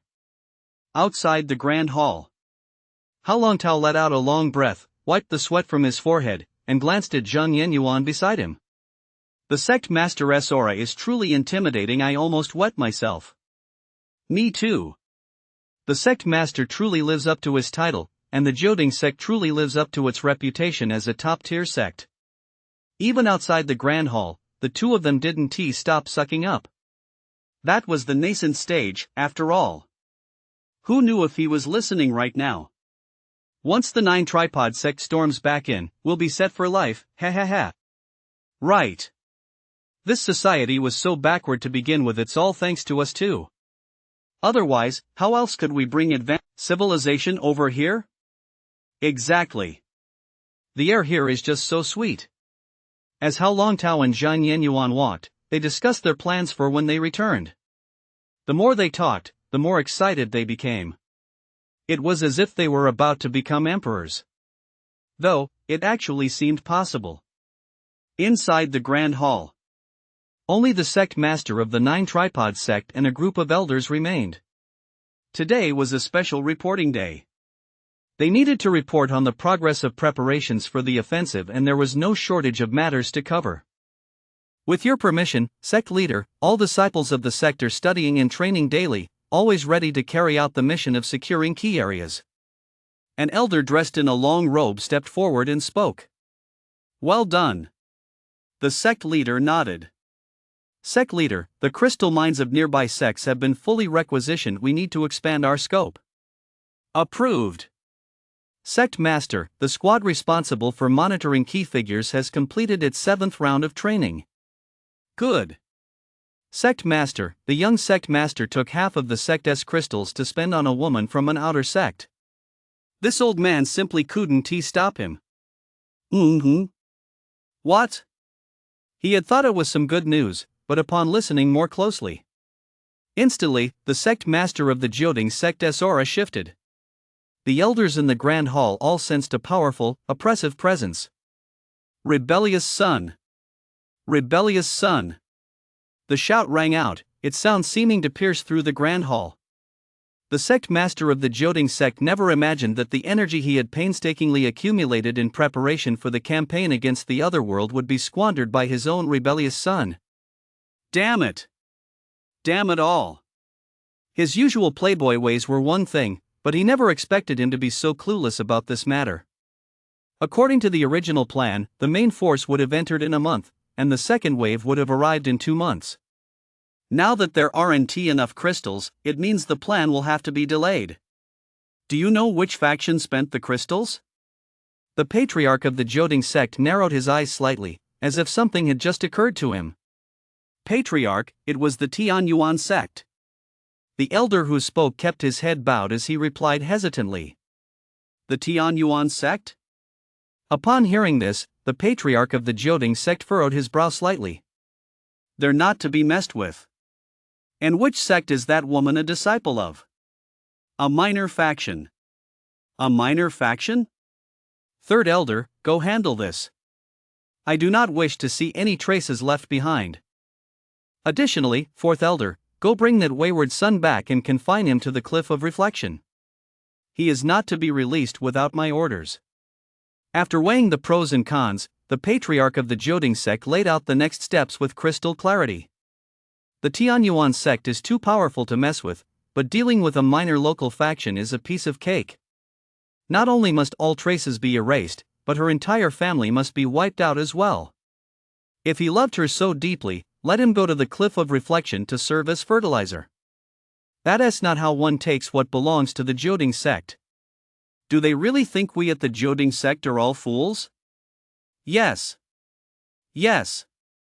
The 2 elders replied respectfully and immediately left the hall to make preparations. Calm returned to the hall. Yet the atmosphere was far more oppressive than before.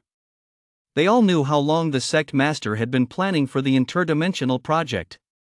Now it had to be postponed. Sigh. With such a distinguished reputation, how could the sect master have sired such a son? Everything shall proceed as usual. As for the crystals issue, I think the Xian sect is a suitable target. Wipe them out. Additionally, increase taxes on all affiliated factions by 20%. They've been under the sect's protection for so long, it's about time they made a proper contribution. The sect master of the 9 tripod sect spoke slowly, his words devoid of any emotion. If there's a shortage of crystals, they'll have to make up the difference. It was just a pity that the plan had been delayed. After issuing these orders, the patriarch of the 9 tripod sect vanished from the high seat, his whereabouts unknown. The numerous elders below exchanged glances. In each other's eyes, they saw nothing but resignation. There was no choice but to get to work. After all, the otherworld Wun Ti surpassed the 9 tripod sect in strength during this time. If it had to be delayed, so be it. The cultivation world unfolds. Behind the mountain. The many cultivators busy at work had no idea they'd just had a brush with death. Their strength seemed decent enough. A whole bunch of chi gathering stage cultivators. There were even a few foundation stage cultivators, aside from the elders. But compared to the 9 tripod sect, their strength still fell far short. Gu was deeply troubled. If he hadn't been bald, he would have lost all his hair. But there was nothing he could do. Energy points were limited, and he didn't have any other abilities. All he could do was pray. Some immortal or something, or even heaven itself, please grant us your blessing. I'll trade lifelong bachelorhood for it. Not far away, standing at the edge of the cliff, suddenly sneezed. His body leaned forward slightly, his feet slipped, and he fell straight off the cliff. A long moment passed. Boom! A loud crash echoed from below. True to his status as a body-tempering cultivator, he used mana to accelerate his descent and somehow came out unscathed. Chapter 69, Fantasy novels are so overused. Moving among the cultivators of various lineages. Gu had cast a mind control spell on everyone, hoping they would train diligently. The effect was quite good, after all, since it influenced their subconscious. As for Ding, he was naturally keeping an eye on things as well. After that kid taught Lin a lesson last time, he went back to his villa to enjoy himself. He'd been living it up these past few days, living up to his reputation as a rich kid. His cultivation had become a bit lax. I wonder why that system isn't pushing him a bit. True to the entertainment system's name. Outer sect. Lin stood at the sect's gate, holding a cloth bag. Judging by his appearance, he was about to embark on a long journey. For such a large sect, they don't even give out a single storage pouch or storage ring that's too stingy. At the sect gate, Lin felt a bit helpless as he gently jiggled the bag in his hand, though a smile spread across his face. Today was a good day. After toiling in the outer sect for so long, he could finally go out and see the world. Cultivation within the sect seemed promising, but resources and opportunities were inevitably limited. Relying on resources that everyone had access to wouldn't allow him to stand out from the crowd. To grow stronger, he had to venture out. He still remembered his hatred, the persecution he had inflicted upon him. Just you wait, The next time I return, I'll make you pay the price. Turning around and gazing toward the inner sect, Lin's eyes burned with hatred. He was well aware of his own strength and understood all too well that he needed to grow stronger. It had been so long since he'd traveled through time to this world. It was time for him to shine. There were numerous cities near the Qingshan Guild, all belonging to affiliated factions. This time, Lin's destination was completely different from the previous two. Since he needed to go out and gain experience, he had to go somewhere he'd never been before. Lin walked along a narrow path. Occasionally, he'd see ordinary mortals hurrying along the road. He didn't know where these people were headed, nor did he know where he himself was going. It was just that carefree. When he was tired, he'd lie down to rest. When he wasn't, he'd keep walking. How carefree it was. Lying under a tree, Lin gazed straight up at the sky. At that moment, his mind was racing with thoughts. This son really did resemble the one from his past life, but alas, it was not, after all, the son of his past life. Alone in a foreign land as a stranger now, alone in a foreign realm. Xiaoqi, why is there a person lying there? The sound of a moving carriage drifted slowly toward them, interspersed with a gentle voice. A person lying there? Miss, there are all sorts of shady characters around here. It's best not to meddle. The young woman named Xiaoxi, hearing her mistress's words, also poked her head out to glance in that direction. She knew her mistress well. She was always kind-hearted. But they were in a hurry to get home and really didn't want to get into trouble. Xiaoxi, that's not right. Stop for a moment. The young lady shook her head slightly, seemingly having made up her mind, and called out.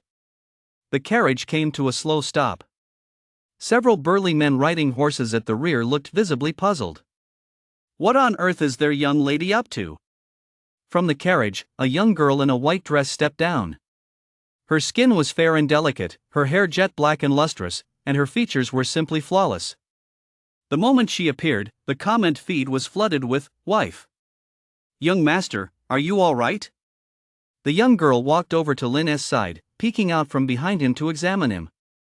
Lin, who had been resting, froze upon hearing this. So they were talking about him, the injured person lying on the ground. I'm fine. Lin looked up, his gaze meeting the girl's exactly. The moment he saw her face, he felt a flutter in his heart. The latest biotechnology, it affects the heartbeat. It works pretty well. Miss, I told you he wasn't a good person. He is not even hurt, yet he is still lying here. At that moment, the maid behind the girl glanced at Lin and said pointedly. Not a good person? What about me makes me look like a bad guy? Sorry, I was just resting. I was actually planning to go explore the city. Lin's tone carried a hint of apology as he glanced at the girl out of the corner of his eye. No way, my heart is still racing. Oh? You're heading to a nearby city too? We're going the same way, let us go together. The girl didn't walk away just because Lin wasn't injured. Instead, she invited him to join her. Together? Why not? Having someone along might help me learn more about the area. After a moment's thought, Lin gladly accepted the invitation. I'd appreciate that. A smile spread across Lin's face as he gave the girl a slight nod. Hello, my name is Bai. Lin. Bai? That's a pretty nice name. Gu appeared beside the two of them, listening to their conversation and watching Lin's expression. This guy is starting to look more and more like a cad. Counting this Bai, how many is that now, 4 or 5? The production team really takes the cake. What era is this? Still pulling this family heiress meets the protagonist plot. Fantasy novels have written that to death. Amid the conversation, Lin found himself boarding the carriage without really realizing it, sitting alongside Bai Yi and her maid, Xiao Shi. The carriage began to move. Inside the carriage, Bai Yi asked Lin about himself. The two chatted quite pleasantly. Time passed. The carriage kept moving forward. Suddenly, a loud shout rang out. Enemy attack. This short chapter isn't over yet. Click the next page to continue reading the exciting story. Instantly, the guards from the convoy outside the carriage began surging forward. The clang of swords and blades echoed. Hand over the toll. If there are any young ladies, let us have some fun with them. Deep, booming voices rang out all around, suggesting there were many burly men. Miss, be careful. Gu sat quietly in the carriage, leaning halfway out to glance at the scene outside. The battle looked very realistic. That blood must be pig's blood. With swords and blades flashing, the technology was truly impressive. Once the program was set up, it could generate even such complex movements and special effects in real time. Without even thinking, Gu knew exactly what would happen next. It'll be nothing more than the protagonist snorting coldly, stepping in front of everyone to take down the attackers. Then it'll be revealed that he is an immortal. The maidservant will change her attitude, and the young lady will be head over heels, desperate to marry him right then and there. So cliché. Just what you'd expect from the production team. They really studied this to a T. Look how they got our protagonist's lips curled up in a smirk. Awesome. Awesome. Awesome. I just love watching the protagonist show off. Am I the only one who thinks this is way too far-fetched? The protagonist had barely even started to move, and those robbers already ran off. Exactly. It is a variety show, after all. What if Lin is a hothead and ends up killing the robbers? Hey, the person above, did you even read what you just wrote? A bunch of burly guys. Do you really think the protagonist could beat them to death? You can't seriously think Lin is a martial arts master, can you? No way, no way. I just love this kind of plot. I've seen it in so many novels, it's right up my alley. I'm totally satisfied. Am I the only one who wants that latest biotech gadget, the one that makes your heart race? I'm buying it. As the plot unfolds, more and more viewers flooded the comments section, sharing their own interpretations of the plot. I have to say, the production team really knows how to generate buzz. And they cleverly slipped in some product placements, too. Chapter 70, how could you not know what the production team wants you to know? They finally arrived at the city. The massive convoy ignored the guards and drove straight into the city. It's clear that the Bai family must wield considerable influence in this city. At the city gate, the extras were pointing and whispering as usual, discussing the people in the convoy. But the convoy had long since driven off. They were just acting for the audience's sake. Viewers needed to understand the background. Young Master Lin, you've just arrived here and aren't familiar with the area. Why not stay at my place for a few days to settle in before making any plans? Following the plot, Bai Yi invited Lin to stay. Just as expected. Over the next few minutes, the two engaged in a back and forth. At first, Lin was reluctant, but in the end, he agreed. Everything went exactly according to the script. Upon entering the Bai residence, he was treated with great courtesy, but then Bai Yi's family faced hostility from other clans. The opposing side even had cultivators secretly causing trouble. Later, thanks to Lin's intervention, they narrowly escaped danger, and Bai Yi fell for him. Classic. So classic. Plots like this are a dime a dozen in Xuanhuan and cultivation novels, if not 1,000, then at least 800. The production team truly brought the most well-known plotlines to life. And then there's that final moment of unrequited love, with their gazes lingering longingly. Absolutely brilliant. Seriously. Gu, however, wasn't particularly interested in any of this. He was just hanging around at the very edge of Lin's territory. It takes time for the people of the Qingshan Guild to improve their strength. He couldn't just stay there forever, waiting for them to break through. That's why he tagged along with Lin to go out and watch the show. Whoa! Behind the Bai mansion is actually a public restroom. Wasn't tea restaurant written on the sign outside? That's ridiculous. Are you eating here? That brothel that's taking it a bit too far. Other places are brothels, not slaughterhouses. What's the point of setting up a livestock farm here? You patrol soldier, tuck that ice sleeve back onto your arm. You extra taking photos right there on the street? Why isn't the production team docking your pay? As he wandered around the Bai manor, Gu couldn't help but notice how ridiculous these people were. Unprofessional. No, aren't you a guy? So what? Can't a guy play a woman? This is boring. Being an extra is way better. Look at us, we're sitting here, drinking tea, chatting, and still getting paid. A few extras sat together, dressed in embroidered robes. They were probably playing members of a wealthy family. An auction house? Is the production team pulling this stunt too? Listening to the extras' conversation, Gu learned about the auction house ahead of time. It's a large-scale dungeon run. In the end, they'll definitely team up with other sects. Which means the other main characters will show up too. It's going to be quite a spectacle. The Bai Manor. Lin had already taken his leave from the Bai family. He exchanged a tender glance with Bai Yi, and then they parted ways, each to their own path. He still had to seek his destiny. Staying here was out of the question. He walked out through the city gate. Lin closed his eyes and tossed a twig into the sky. Based on the twig's trajectory, he should head back the way he came. My ass. Let's try again. He tossed it once more, and this time the direction was quite different. Without hesitation, he headed straight that way. The journey was slightly better this time. He didn't run into any wealthy young ladies or bandits blocking the road. Young man, where are you headed? Just as Lin was making his way, an old man carrying a basket on his back waved at him from a distance and spoke. There was no one else around.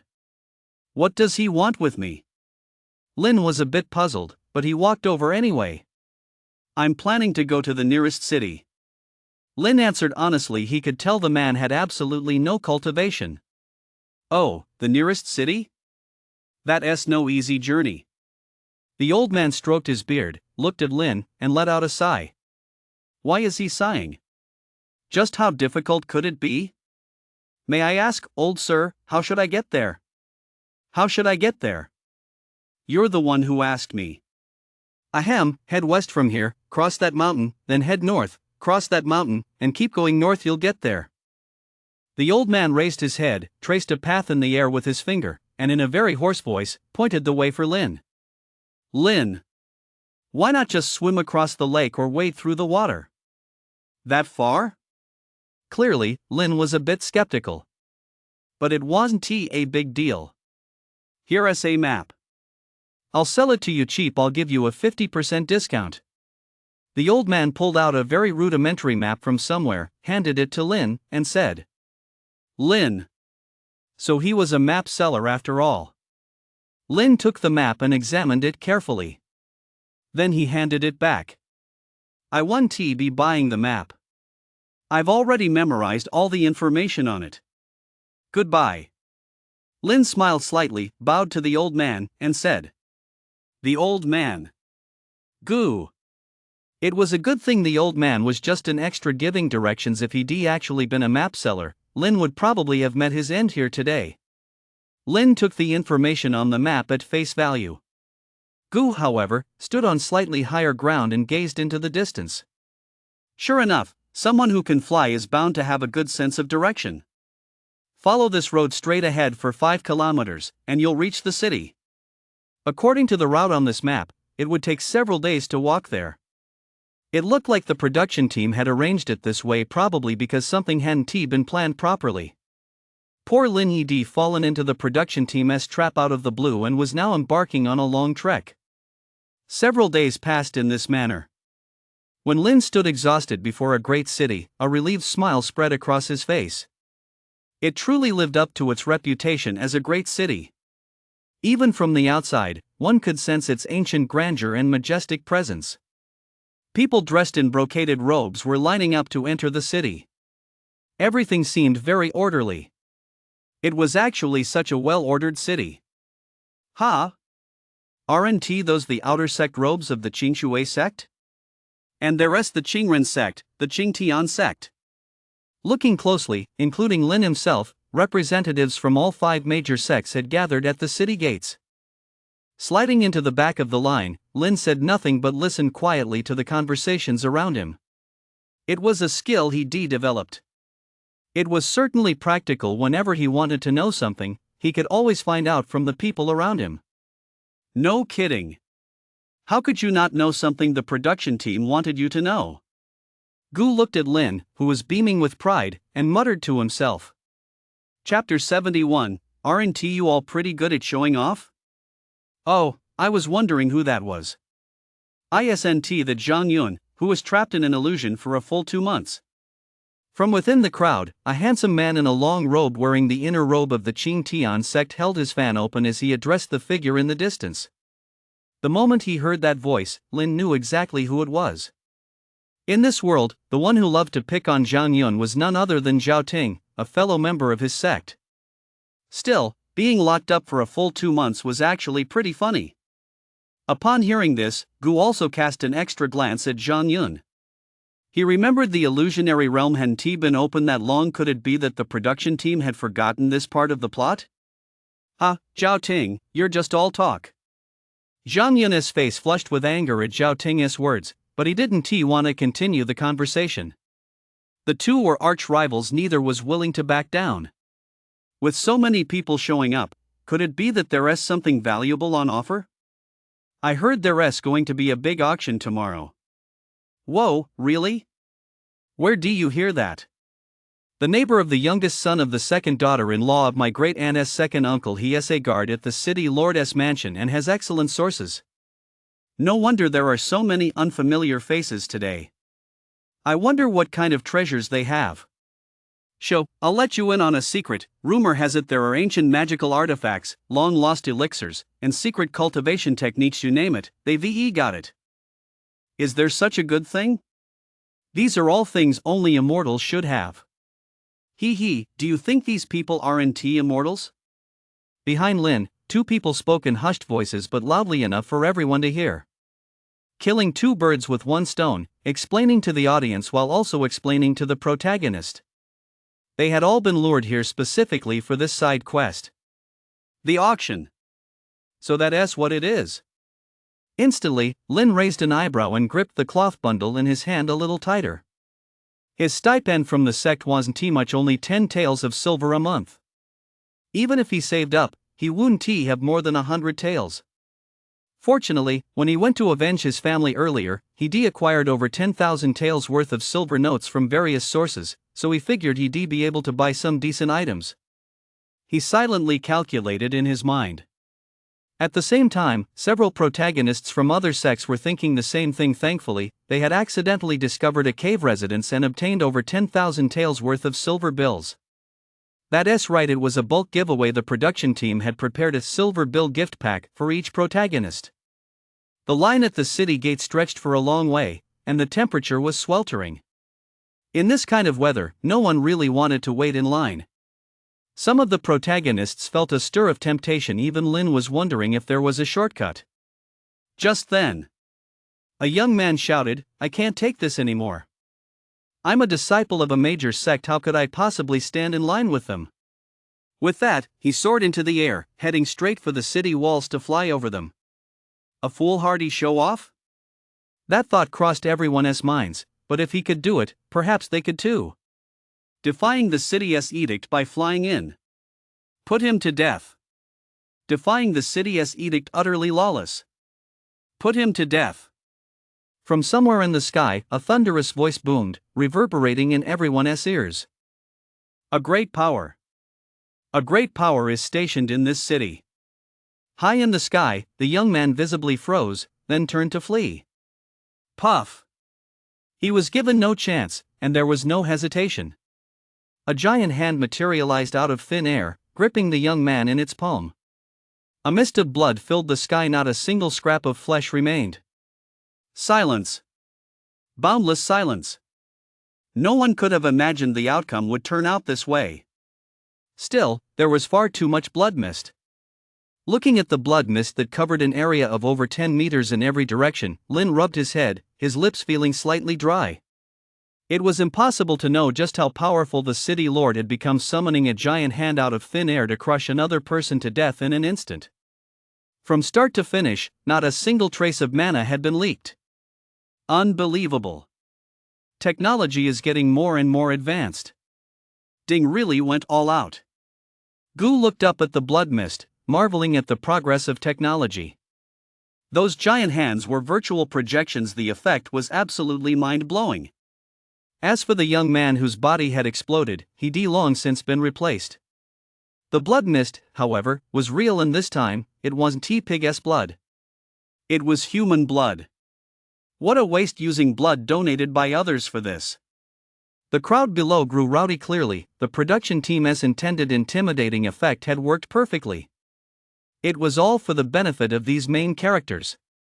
To prevent any awkward situations where they might try to snatch items from the auction house or clash with the other main characters. Nothing special. Zhang Yun was haughty and arrogant. As the first powerhouse from the Qingtian sect to break through to the half-step foundation stage, he firmly believed that one day, he too would achieve it. Some people don't have any silver. They'd better go back now, so they don't end up making fools of themselves later. Glancing at Zhao Ting, Zhang Yun said sarcastically. Junior brother Zhang, you'd better mind your own business. If you can't even beat me when it comes to food, clothing, shelter, and transportation, then junior brother Zhang would be ha. Zhao Ting snapped his fan shut and said with utter disdain. As if he were the one without money. Time passed. The line at the city gate grew longer and longer. It had to be said that the production team had put a lot of thought into this. At the very least, they hadn't skimped on the number of extras. They walked into the city. All around them was a charming, ancient atmosphere. Actually, Gu wanted to use a different word. How to put it? It was very much like an ancient version of a commercial street. Not just the layout, but also the types of goods being sold. This short chapter isn't over yet. Click the next page to continue reading the exciting content that follows. The only thing missing was a street lined with food stalls. Is there actually one? Just as he passed a street corner, Gu spotted a vendor selling fried skewers. Inside the inn. Waiter, give us a top-tier room. Lin tossed out one tael of silver and asked the waiter to book a room. The waiter glanced at Lin, then at the silver. A lower class room is 1,000 taels, a middle class room is 5,000 taels, and a top class room is 10,000 taels. A wood shed, 20 taels. Lin. A deluxe room for 10,000 taels? Even a wood shed costs 20 taels. So it takes 2 months' salary from my sect just to stay in a wood shed? They're just trying to rip me off. I'm definitely not staying here. By the way, anyone wandering the streets at night will be arrested by the city lord's office and executed. The waiter added. I'll take the firewood shed. In order to be able to bid on some good items tomorrow, Lin successfully chose the firewood shed. As expected of the city center, lodging is really expensive. The inn's backyard. He pushed open the door to the firewood shed. Lin was a bit taken aback. Zhang Yun, Zhao Ting, Mo Yuan, and several other familiar faces. The atmosphere was awkward. No one spoke. As disciples of major sects, they didn't quite know what to say upon meeting in a wood shed.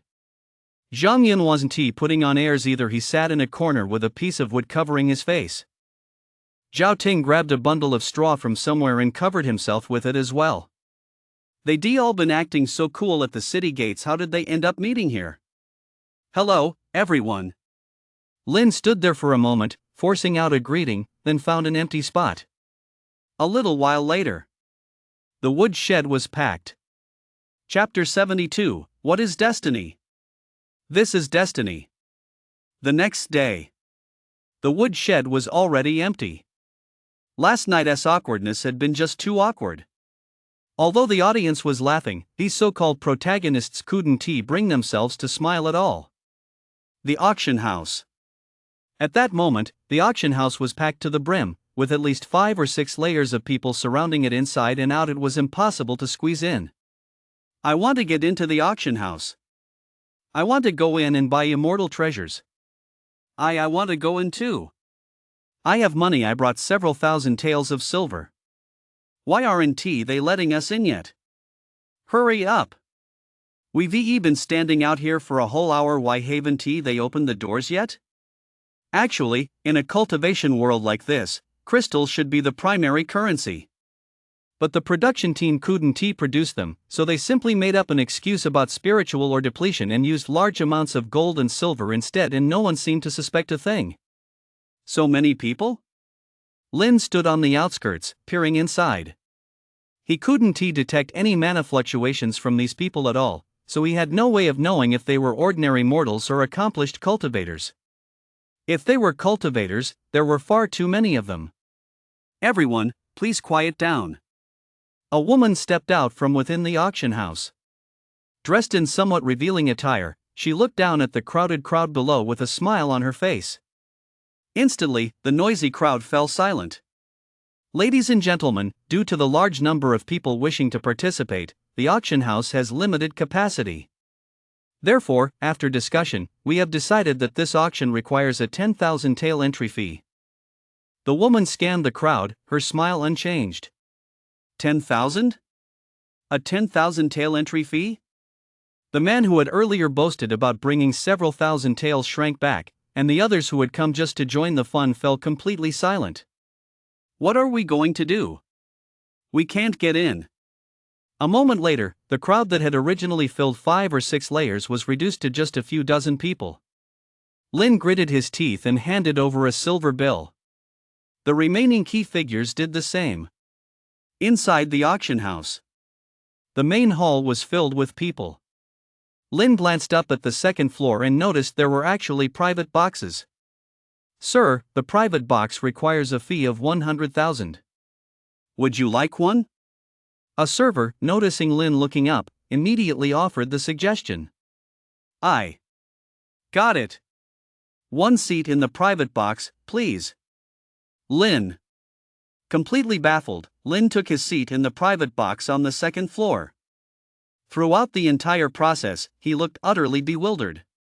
He really wanted to get angry. But just then, a man suddenly leaped out from beside him, shouting that the auction house would pay the price. In the end, he exploded into a mist of blood. That was gruesome. Might as well just pay up.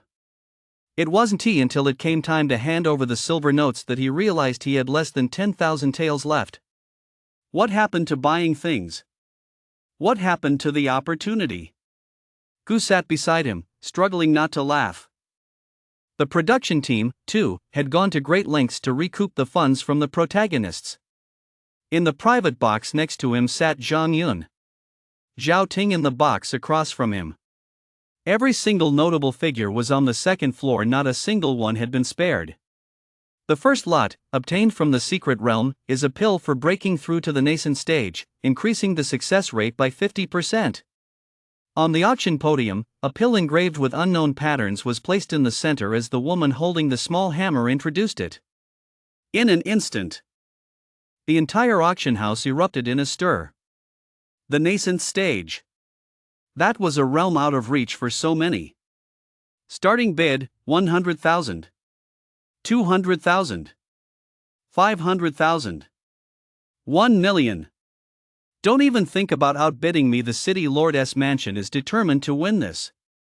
A deep, resonant voice rang out from one of the private boxes, bidding 1 million. 1 million sold. That's outrageous. The very first item was a pill for breaking through to the nascent stage. How could they possibly afford anything after this? That was the thought running through the minds of all the main characters present. If the private boxes weren't so expensive, they probably would have turned on their heels and walked out. That previous lot was just a warm-up. The second lot, a tattered map. This map is said to have been passed down through a cultivator's family for generations. We don't know exactly what it's for, but the starting bid is 100. The woman at the auction podium held up the tattered map as she introduced it. A map? And a tattered one at that. What good could it possibly be? Lin's gaze fell on the map. He furrowed his brow slightly but didn't notice anything unusual about it. So that's how it works. He hadn't noticed it, but Gu had. I'll bid 500. A bid rang out from Mo Yuan's private box. 500? This thing isn't even worth 100. Interesting. Gu appeared in Mo Yuan's private box, then in Zhang Yun's, then in Zhao Ting's. After making the rounds, he finally understood the production team's intention. To give the main characters the experience of snagging a bargain at the auction, the production team had really gone to great lengths. The glass in front of each private box was different. From other angles, the map looked ordinary and unremarkable. But from Mo Yuan's perspective, he could see a faint glow flickering right in the center of the map. It was practically spoon-feeding him the answer. No one else can see them, but I can. If this isn't fate, what is it? Destiny is on my side. The auction continued as usual. Occasionally, a few valuable items were snapped up by so-called cultivation masters, while all the remaining trinkets ended up in the protagonist's hands. Zhang Yun bid on a bronze vase, and Lin bid on a small gourd. Without a doubt, they had all spotted the unusual qualities of those items through the private box. This short chapter isn't over yet. Please click the next page to continue reading the exciting content that follows. What is fate? This is fate. With excitement written all over their faces, the few of them forced themselves to suppress their emotions, afraid that others might find out they scored such a bargain.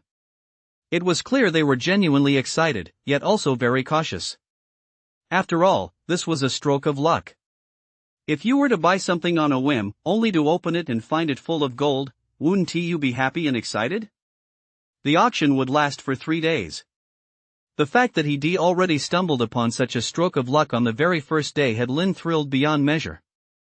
But the thought of having to sleep in the woodshed that night made him hesitate. No, he had to find a safe place. He'd sleep in the stable tonight.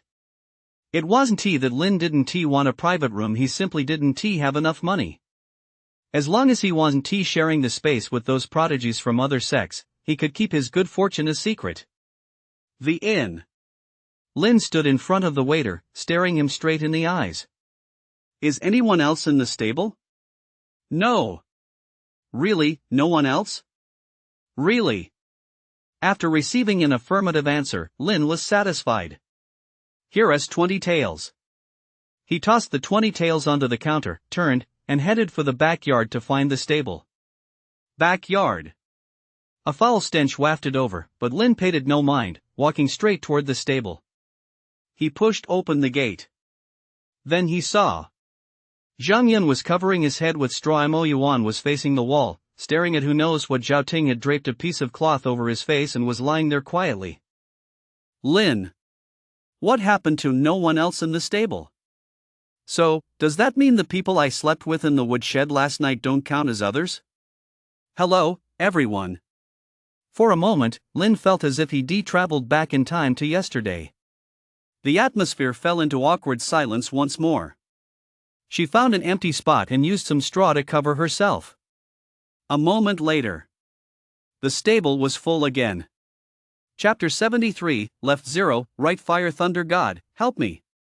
The 3-day auction ended quickly.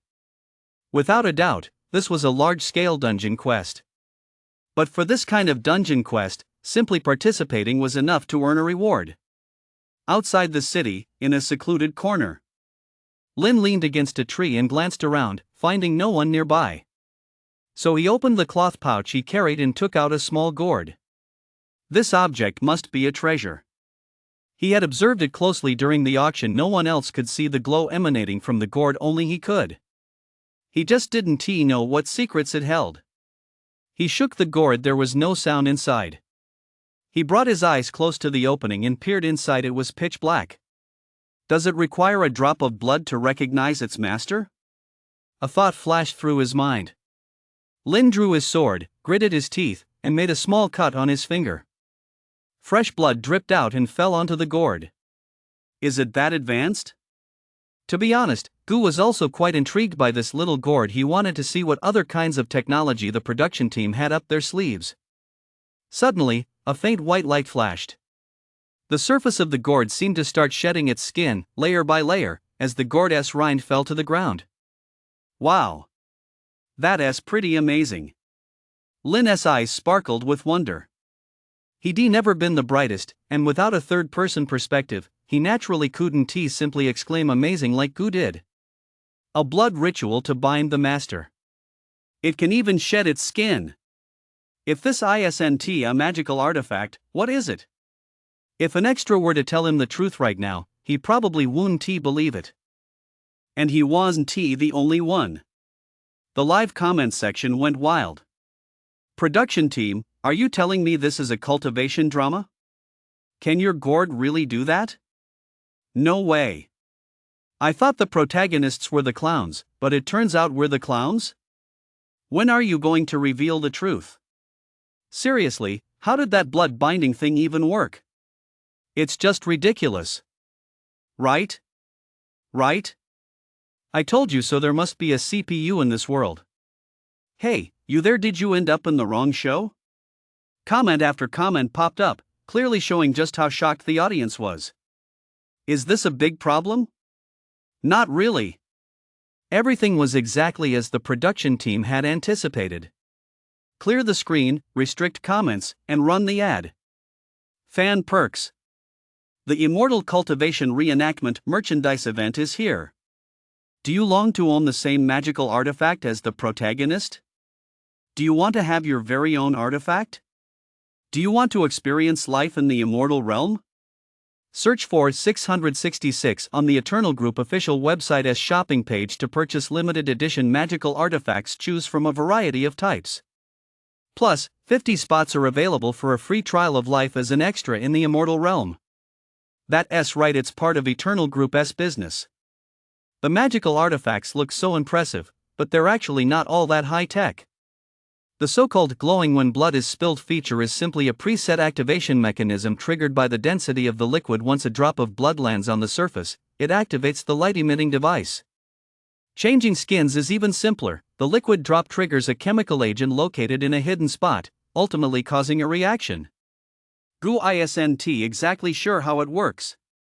After all, this isn't Earth. Many of the knowledge systems here are quite different. Still, you've got to admit, this move by Eternal Group is pretty impressive. Ad? Doesn't Eternal Group have some kind of magical artifact production line? I've read novels like this. Forget the official website, just give me the link. I'll buy it right away. Hey, you there, you'd better check the price before deciding. $99.99, sorry for the interruption. Buy. I'm buying it. Yeah. Me too. Otherwise, they'll be sold out. After the ad played 3 times, the comment stream resumed. Some people had been seriously analyzing and discussing the price, but the next second, a flood of buy comments appeared. What does this mean? It means if you don't buy it now, it'll be gone. That's what limited edition really means. Director's office. The executive director stroked his beard, smiling as he watched the sales figures on the screen. Not bad, these paid commenters are really doing a great job. Sales are skyrocketing. Now he'll be able to give the head of Eternal Group a solid report. Gu. Meanwhile, Lin's journey continued. Behind the Qingshan Guild. He stood in an open area, lost in thought. After his relentless efforts, neither crashing into a mountain nor jumping off this back mountain could increase his body tempering progress anymore. He had to find another way. But what was that other way? Go ask the guild master for a beating? Disturbing the guild master's cultivation right now would probably be more than just a beating. He'd likely get beaten so hard he'd shit himself. No way. Or maybe leave the island and find a dump truck to run him over? That wouldn't work either. He still had to stay here to supervise his junior brothers and sisters in their cultivation. If he left, everyone would miss him. With his head down, he walked into his cave residence. He looked around. Suddenly, his eyebrow twitched. Following the direction of his gaze, one could see his eyes fixed on an electrical outlet. This is right. He, I'm so smart. He rubbed his head, then turned to make preparations. In the path of body tempering, he had gone further than anyone else. As a pioneer, he naturally had to set a good example. Pulling a small knife from somewhere, ES smile didn't waver. Over there, Gu, who had been following Lin, immediately noticed what he was doing and teleported right over. Gu was quite surprised by this. This kid, he is a damn genius. I just wonder how effective it'll be. Anyway, Gu felt it was a bit iffy. Left 0, right fire, Thunder God, aid me? Prying open the electrical outlet to expose the wires inside, he paused for a second before reaching out and grabbing them. Sizzle, sizzle, sizzle. Smoke began to rise. Black smoke billowed from the top of ES' head. His hair curled, and his clothes began to change. It caught fire. His trembling body, whether from excitement or the voltage, was hard to tell. It actually looked quite rhythmic. A surge of mana rose from his hand, and he released his grip. He didn't die after all. That's really impressive. As expected, lightning body tempering, it works. Body tempering has taken another step forward. ES' voice rang out, faint and intermittent, tinged with an electric buzz. As soon as he finished speaking, he collapsed to the ground. Of course, he wasn't actually dead, just a bit unconscious. But it wasn't a big deal. After all, it was his first time. They were all young people who needed to build perseverance, so he had to give them a proper helping hand. Chapter 74, sorry, Director, he must have developed resistance. Behind the mountain. At some point, body tempering had suddenly become all the rage. It was strange. Not only did the other disciples watching find it odd, but even he was a bit puzzled. Have I sparked a body tempering craze? Right? I told you real men should do body tempering. ES' muscles rippled as he watched the disciples crashing into trees with a look of satisfaction. Keep it up. Once you reach the required realm, I'll teach you an advanced technique. Thinking back to that day when he got zapped by electricity, he had to admit it felt pretty good, though the blackout lasted a bit too long. Over here, on the back mountain, the atmosphere of cultivation was thick. On the other side, Lin encountered another side quest. Just yesterday, he had set foot in this small mountain village. But the people in the village were strange. They didn't seem to like outsiders. When they saw Lin, they would shy away. When they saw him walking through the village, they would even rush home and shut their doors. Lin didn't think he was particularly ugly, at least not enough to scare people away like that. Could it be that other cultivators had bullied them? Was that why they wanted to run away at the sight of a stranger? Sitting on a rock at the village entrance, Lin fell deep in thought.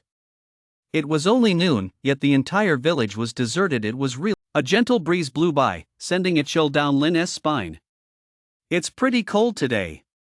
Muttering to himself, he glanced at the village and walked toward its center. Ha! Yellow paper? And some runes? As he passed by some houses, he noticed that yellow paper had been pasted on the doors at some point. He hadn't seen any of these things when he first arrived. No mana fluctuations. All mundane objects. Daddy, I need to go pee. From inside a pitch-black house came the voice of a little girl. What do you mean, pee? If you pee in bed, I'll wash it for you tomorrow. Shut up. Don't talk so much at night. After those 3 brief exchanges, silence fell over the room. What did that mean? Why wasn't she allowed to go out to pee, and why did she have to speak less at night? With these questions weighing on his mind, Lin continued on his way. All along the street, every single house had yellow paper pasted on its doors, giving the whole scene an eerie feel. Whoosh, whoosh, whoosh. The wind was still blowing. It blew against Lin's neck, sending a tingling sensation through his body. Although he had reached the chi gathering stage in his cultivation, he had never actually seen a ghost or anything of the sort. With everything so eerie today, could it be that he really stumbled upon something unclean? Swallowing hard, Lin gripped his long sword tightly, leaned against the side of a house, and sat quietly. The place was too eerie, he had no intention of continuing on. Whoosh, whoosh, whoosh. Whoosh, whoosh, whoosh. It sounded like the wind, yet also like heavy breathing, a complex sound that was hard to make out. Hee hee hee. Suddenly, a hee hee hee echoed from somewhere. It seemed to come from afar, yet also from right behind him. But there was a house behind him, how could such a sound come from there? Lin focused his senses. At the slightest stir, he would swing his sword. As for what he might strike, who cares? What kind of demonic creature are you? With his long sword held before him, Lin scanned the pitch-black surroundings and spoke in a low voice. The only responses were the sound of the wind, the murmur of water, and the rustling of leaves. His body felt a little numb? Strange. At that moment, Lin sensed that something was slightly off with his body and began to flush it with mana. What did I say? I've developed a resistance, Haven Ti? Gu, standing nearby, looked somewhat exasperated. That's right, the numbness was caused by the sedative. After all, he was now at the chi gathering stage, and it had been used on him so many times. If he couldn't handle it by now, that would be the real problem. The director's office. Complete silence. The director watched Lin on the screen, his face turning green. Props team, you'd better explain this. Closing his eyes slightly, the director took a deep breath and said, I'm sorry, director. He must have developed a resistance, but that shouldn't be possible. This dosage was calculated with resistance in mind. Logically, it shouldn't. The head of the props team stammered, then, as if remembering something, offered an explanation. Is this my fault? The director opened his eyes, shot the man a glance, and retorted. Fix it immediately. Increase the dosage right now. Hearing the director's words, the head of the props department immediately nodded and left. In the mountain village, Lin felt his eyelids growing heavier and heavier. This couldn't go on. He was seen stabbing his own arm with his long sword. A surge of pain instantly washed over him, and he felt much more alert. His back felt a little soft. Alert, Lin sensed something was off behind him and immediately turned around. The house that had been there had actually vanished? It was right here just a moment ago. No, wait, if nothing was there, why did he feel that softness just now? An inexplicable sensation flooded Lin's mind, making his already foggy brain feel even worse. Where were the other houses? He turned around again. The houses that had been in other directions had also vanished. Damn it, he'd really run into a ghost. Cold sweat broke out on his forehead. Lin felt this wasn't a place to linger. He had to get out of here. It's been a while since anyone's been here, young man. An unfamiliar voice rang out. It sounded like a man's, yet also like a woman's. He couldn't tell the gender at all. Brother, you're stepping on my head. That hurts. Another voice came from beneath Lin's feet. It was downright terrifying. Sneaking around like that's all you've got. Gripping his long sword, Lin felt himself losing his balance slightly as he swung it in all directions. That's right, he was as stubborn as ever. Mana surged through the blade, creating a piercing whistle as it cut through the air. He didn't hit a thing. After all, the sound effects were hidden very well. The props team had really put in the effort. Wave after wave of white phantoms appeared, thousands upon thousands floating in the air. They had no discernible faces, only emitting eerie screeches. The sound swirled around Lin's ears. No matter how he struck, he couldn't cut through it. He was, after all, at the chi gathering stage. Young man, you're mine now. I've already imprinted a mark on you, you can't escape. Just before Lin completely lost consciousness, he clearly saw a woman in white standing before him, tapping his brow with her finger through the air. Then, Lin felt a sharp pain. He passed out completely. This tech always boils down to the same few tricks. Who would ve thought Lin really had such a short memory? Beside him, Gu appeared on the clearing, his gaze falling on the white phantoms before shifting to the ground. Virtual projections and mechanical houses. The former was simple, just projections. The latter was even simpler. A house had simply sunk into the ground, with a patch of earth covering its roof. Add in the effects of the sedative. The whole process was really just Lin scaring himself. He is still too young.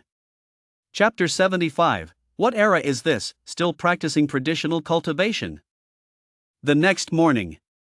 Lin slowly opened his eyes, shielding his face from the sunlight with a limp hand. What happened? How did I pass out again? No. Ghosts. With a sudden jolt, Lin leaped to his feet, channeling his mana, causing the long sword in his hand to hum. But when he got a clear look at his surroundings, his expression grew even more grim. A village? There couldn't possibly be a village here. Because right now, he was surrounded by a graveyard. Tombstones stood one after another where a village should have been. The tombstones were engraved with strange, incomprehensible characters. A breeze blew by, carrying an eerie chill. Even Lin, who had already wrapped himself in mana, couldn't help but feel a chill run down his spine. No energy fluctuations? It seemed as though even sound had vanished. Carefully surveying his surroundings, Lin moved forward, pondering the events of last night. Only when he had completely left that graveyard behind did he let out a long breath. That place was far too eerie. Ha! As he gently wiped the sweat from his forehead, Lin's movements froze momentarily. What is this? On the back of his left hand, he saw a pale pattern. The pattern appeared to depict a person, a woman, to be precise. Drops of bright red color were scattered and intertwined, giving it a very eerie appearance. Some kind of curse? Lin's mind flashed back to the voice of that thing from last night as he gazed at the back of his hand, speculating. He never would have imagined that simply passing through a certain place would lead to something like this. Although there were plenty of trivial matters at the sect, at least there was no real danger to his life being out in the world. He actually missed those days. High in the mountains. Lin didn't let last night's incident slow him down. He continued heading in a certain direction. At a certain skyscraper. An office. Our CEO Ding, a cigarette hanging from his lips, fixed his gaze on the video screen in front of him. Ever since he soundly defeated Lin using the power of technology last time, he suddenly gained a new perspective on cultivation. What era is this, anyway? Still clinging to traditional cultivation? He had money to burn. Low combat power after cultivation? Just get some high-tech magical artifacts. Slow progress, unable to break through to the next realm? Hire researchers to study this so-called mana and experiment with methods to condense more of it. There are always more solutions than problems. He refused to believe that scientific cultivation could be inferior to traditional cultivation. After all, in a showdown between modern and traditional cultivation, modern cultivation already had the upper hand. Running his hand over the electric baton, a magical artifact on the left front of his desk, Ding smiled. System, you're useless at everything, yet you still want me to complete quests. You're just trying to get a free ride, aren't you? Fiddling with the staff in his hand, Ding muttered to himself. He hadn't paid any attention to this lousy entertainment system in a long time. But it still managed to bother him every single day. Beep. The system is very useful. The host can exchange reputation points for anything they want. The system's voice rang out immediately. It had been waiting a long time and had finally gotten a response from its host. Seriously, it was so hard. That's a good point. No martial arts techniques, no secret manuals, and no magical artifacts either. You say your store is full of a bunch of random songs and scripts. What the hell good are they? I've made over 100 billion just from this one variety show. Do I really need you to help me make money and become famous? Ding stubbed out the cigarette in his hand, twirling the magical artifact between his fingers, his words laced with sarcasm toward the system. The system fell silent. Actually, Ding was right. The entertainment system was truly useless to a rich second-generation guy like him. Paying no further attention to the silent system, Ding pressed a button on the desk. He had more important matters to attend to. A moment later. Outside the office, a secretary walked in carrying a large wooden box, carefully placed it on the desk, and then left. Once the secretary had left and closed the door, Ding reached out to open the box, then fixed his gaze on its contents. He had spent a considerable amount of money researching high-tech artifacts. Of course, the results were quite good. The researchers had innovated on the original electrified magical staff, transforming it into a hammer. Gripping the hammer, Ding began to examine its appearance. This thing looked just like the descriptions in cultivation novels, engraved with unknown patterns in short, just random scribbles. Anyway, as long as it looks intimidating, that's all that matters. He had no idea just how powerful it actually was. Holding the hammer in his hand, Ding struck the table in front of him. Sizzle. ZZZZT. The sound of electricity crackled instantly, and the screen which had been playing a livestream began to burst into flames.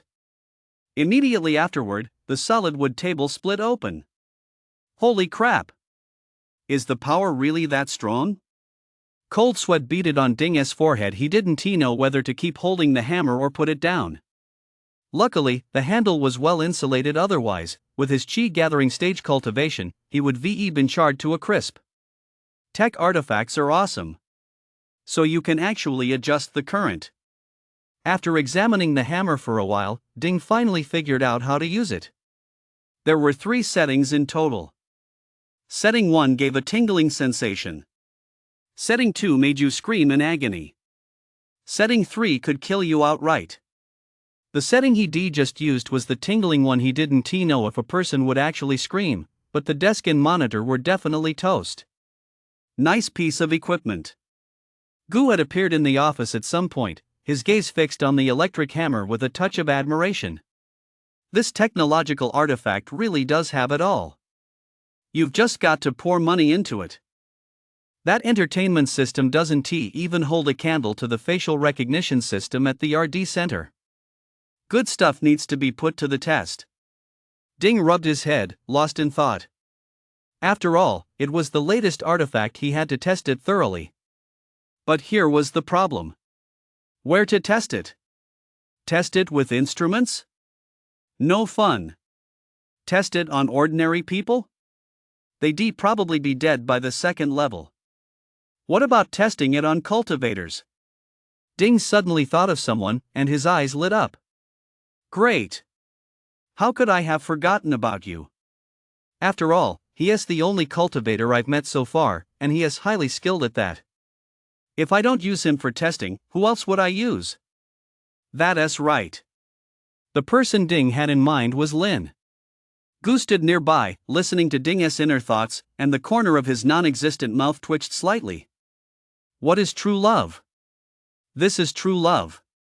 No matter where he goes, he always thinks of Lin. He really is. I'm going to cry. It'll also help further verify the scientific validity of modern cultivation. Ding nodded to himself, a smile on his face, and gently placed the hammer back into the box.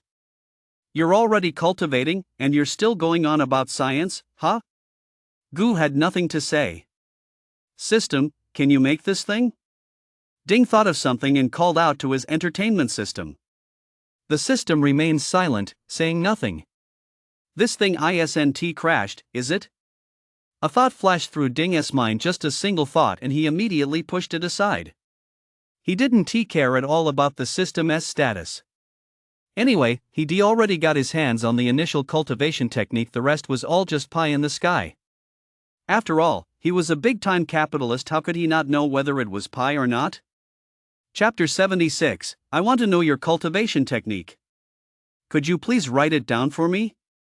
The world of cultivation.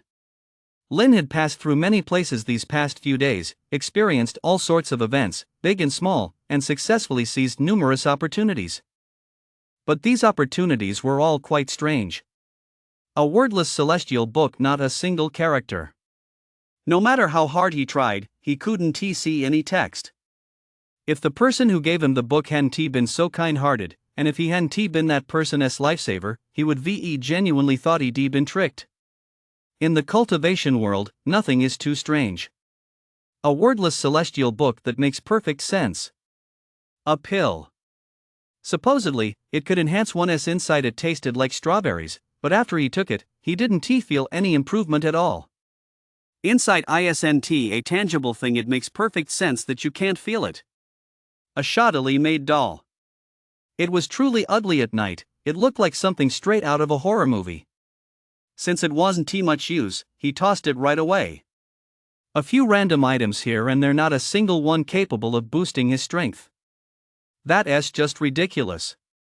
Lin felt quite helpless, but given how vast the cultivation world is, it actually made sense when he thought about it.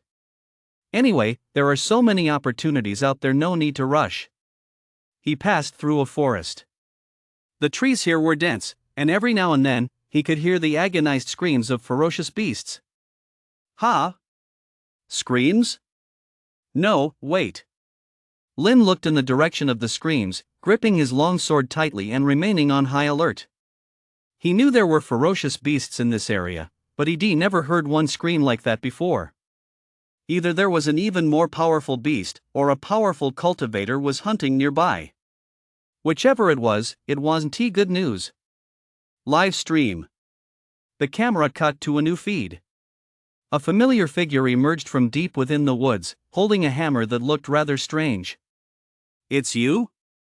Lin recognized Ding at first glance.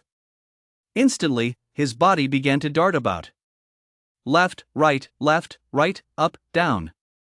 It wasn't that Lin had gone mad, he simply recalled the ordeal of being restrained in that room earlier. What if this place was rigged with traps too? That would be a total waste. Aren't you tired? Ding watched Lin jumping around frantically, a strange look on his face. Could it be that the dose of the sedative was too strong and had scrambled his brain? He really is a persistent ghost. I never thought you'd find me even here. Lin swung the long sword in his hand and lunged at Ding.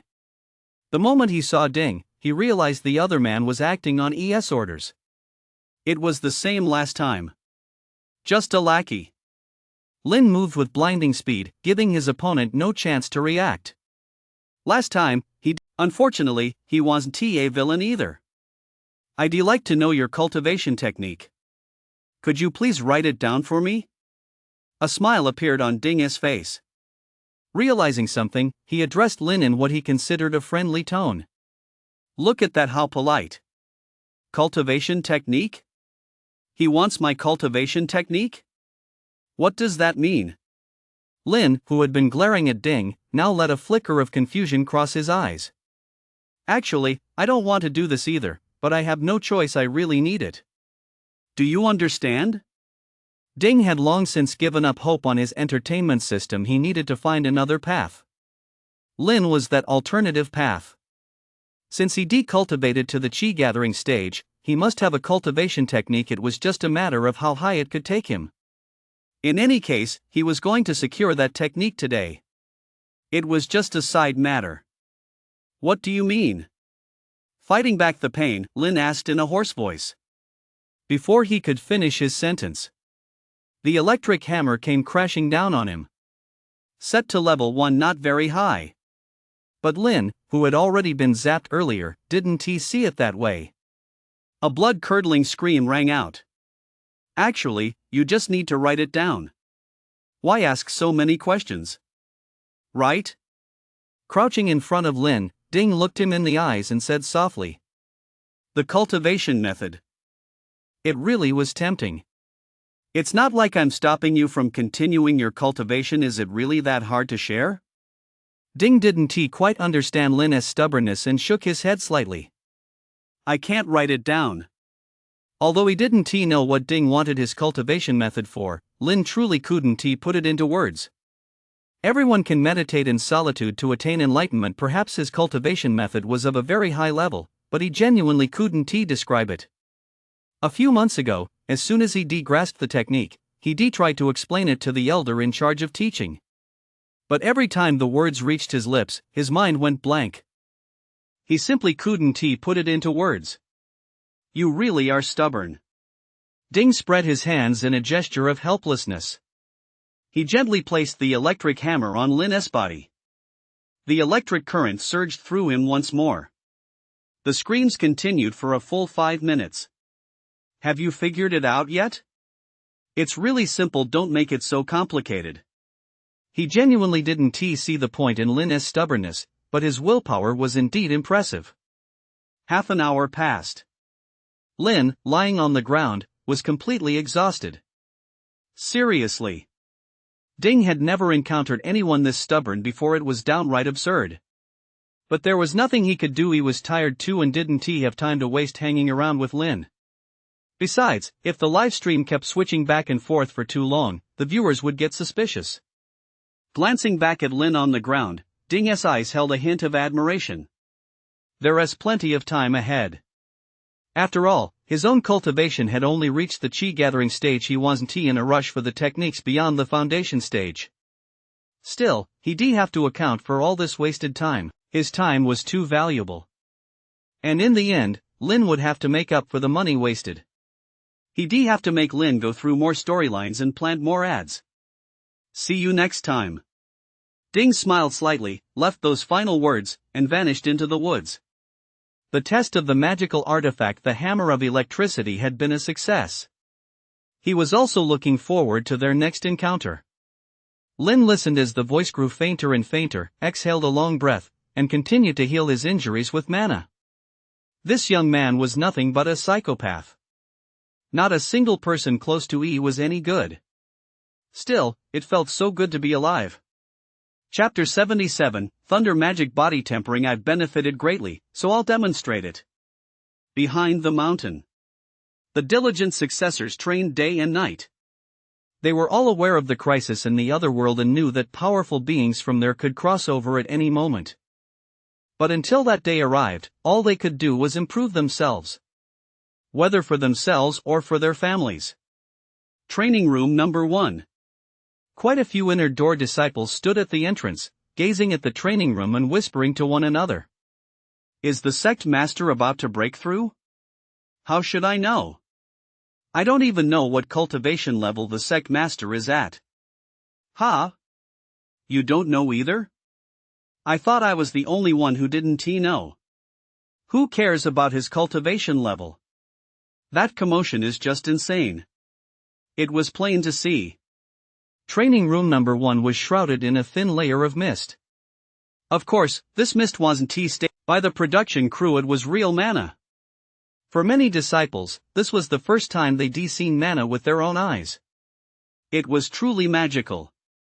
However, he was absorbing so much mana that the nearby training rooms had become completely useless. Senior Brother is here, let us get out of here. Just as these disciples were chatting, one young man's expression suddenly changed, and he urged them to leave. Senior Brother E? If you were to ask what these inner sect disciples feared most, the sect master would only be regarded with respect. It was they truly feared. No one could remain unfazed if he pressed his biceps against their face and asked if they wanted to practice together. It was downright terrifying. Rumor had it that recently, he'd been researching some new form of body tempering and, in the process, had broken through to the foundation stage. Of course, what piqued the other disciples' curiosity the most was what went on inside his cave residence. Every morning at 8 o'clock sharp, screams echo from his cave residence. It's very strange. But no one dares to ask, and no one dares to look. Dressed in a long robe, looks just like a handsome young gentleman, not a trace of a muscle-bound man about him. Ignoring the chattering disciples, he headed straight in another direction. Has he changed his ways? He used to scare them on the way by, but why isn't he even acknowledging them today? Some disciples who hadn't managed to leave yet watched ES retreating figure, looking somewhat puzzled. When did Senior Brother get his hair permed?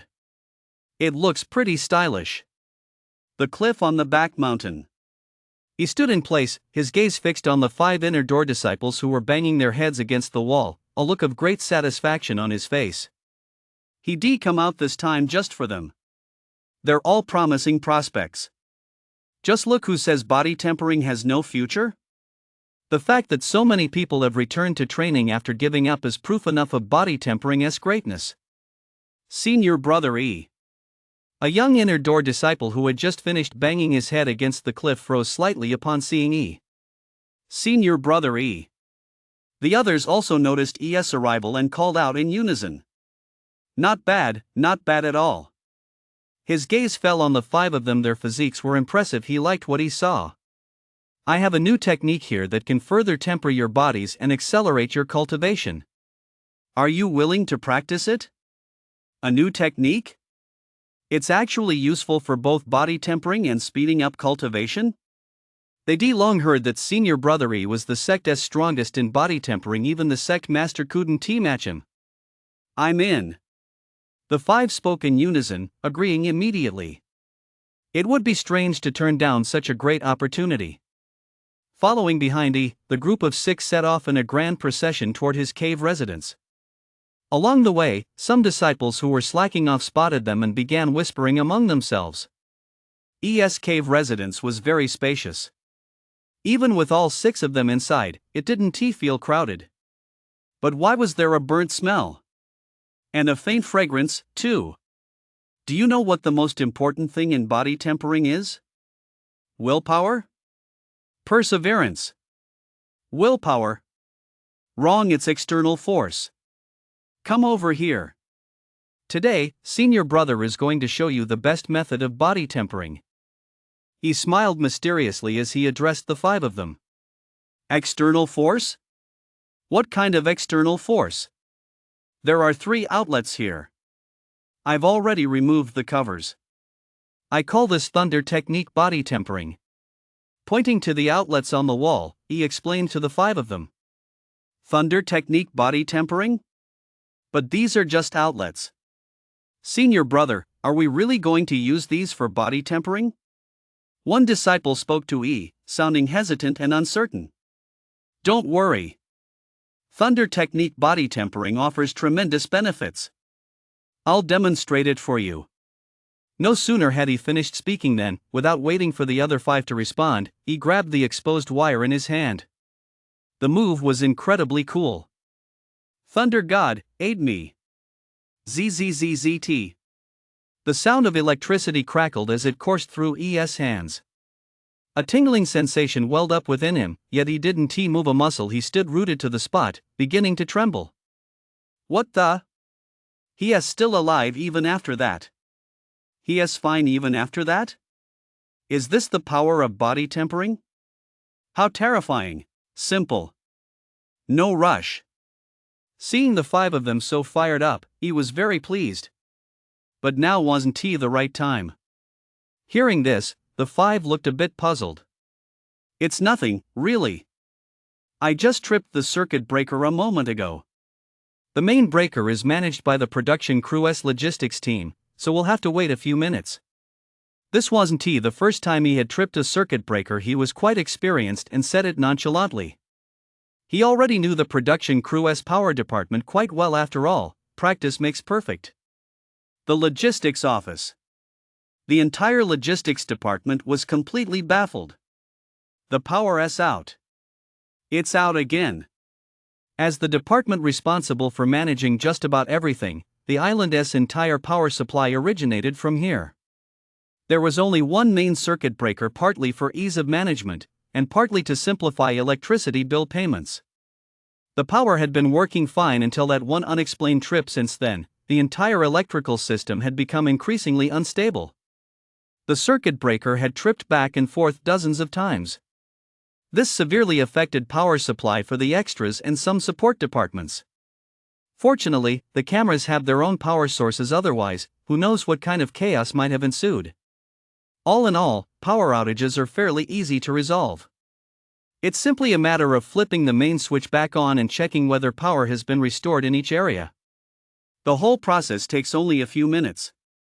What really had the logistics team leader fuming, however, was something else entirely. Come on, explain to me what is going on with these electricity bills. The logistics team leader tossed a thick stack of electricity bills in front of the various supervisors and said sternly, "Lately, it hasn't just been frequent power outages. The electricity bill has been skyrocketing. He initially thought someone was illegally tapping into the power lines to pull a fast one, freeloading off the production crew. But after an investigation, nothing was found. Are they eating electricity? Or is someone using electricity to practice cultivation? This is outrageous. Chapter 78. What kind of system are you, you lousy entertainment system? You're actually haggling with me every day. Inside the cave residence. Constant screams rang out all sorts of cries, making it hard to believe that human experimentation wasn't taking place inside. Could it be that he had learned some technique for body tempering? Refining the flesh and blood of others to replenish his own chi and blood? Inner sect disciples passing by hurried away, not daring to look back. As an observer, Gu stood by, watching the 6 of them undergo their thunder-based body tempering. He recorded data and analyzed the effects of electric current on body tempering and on the condensation of mana. The results were quite promising. ES body tempering progress had increased, and after using mana to slow down the electric current, his mana became even more refined, and his absorption rate accelerated. These results were identical to those from the previous dozens of trials. Furthermore, these 5 newcomers were also exhibiting the same changes. So it seems the electric current really does have some effect. Rubbing his non-existent head, Gu looked pensive. Cultivation speed was crucial to Gu with so many heirs to the legacy. Not everyone possessed natural talent. If it could speed things up, a little electricity wouldn't hurt at all, right? He had been racking his brain for the sake of these people's cultivation.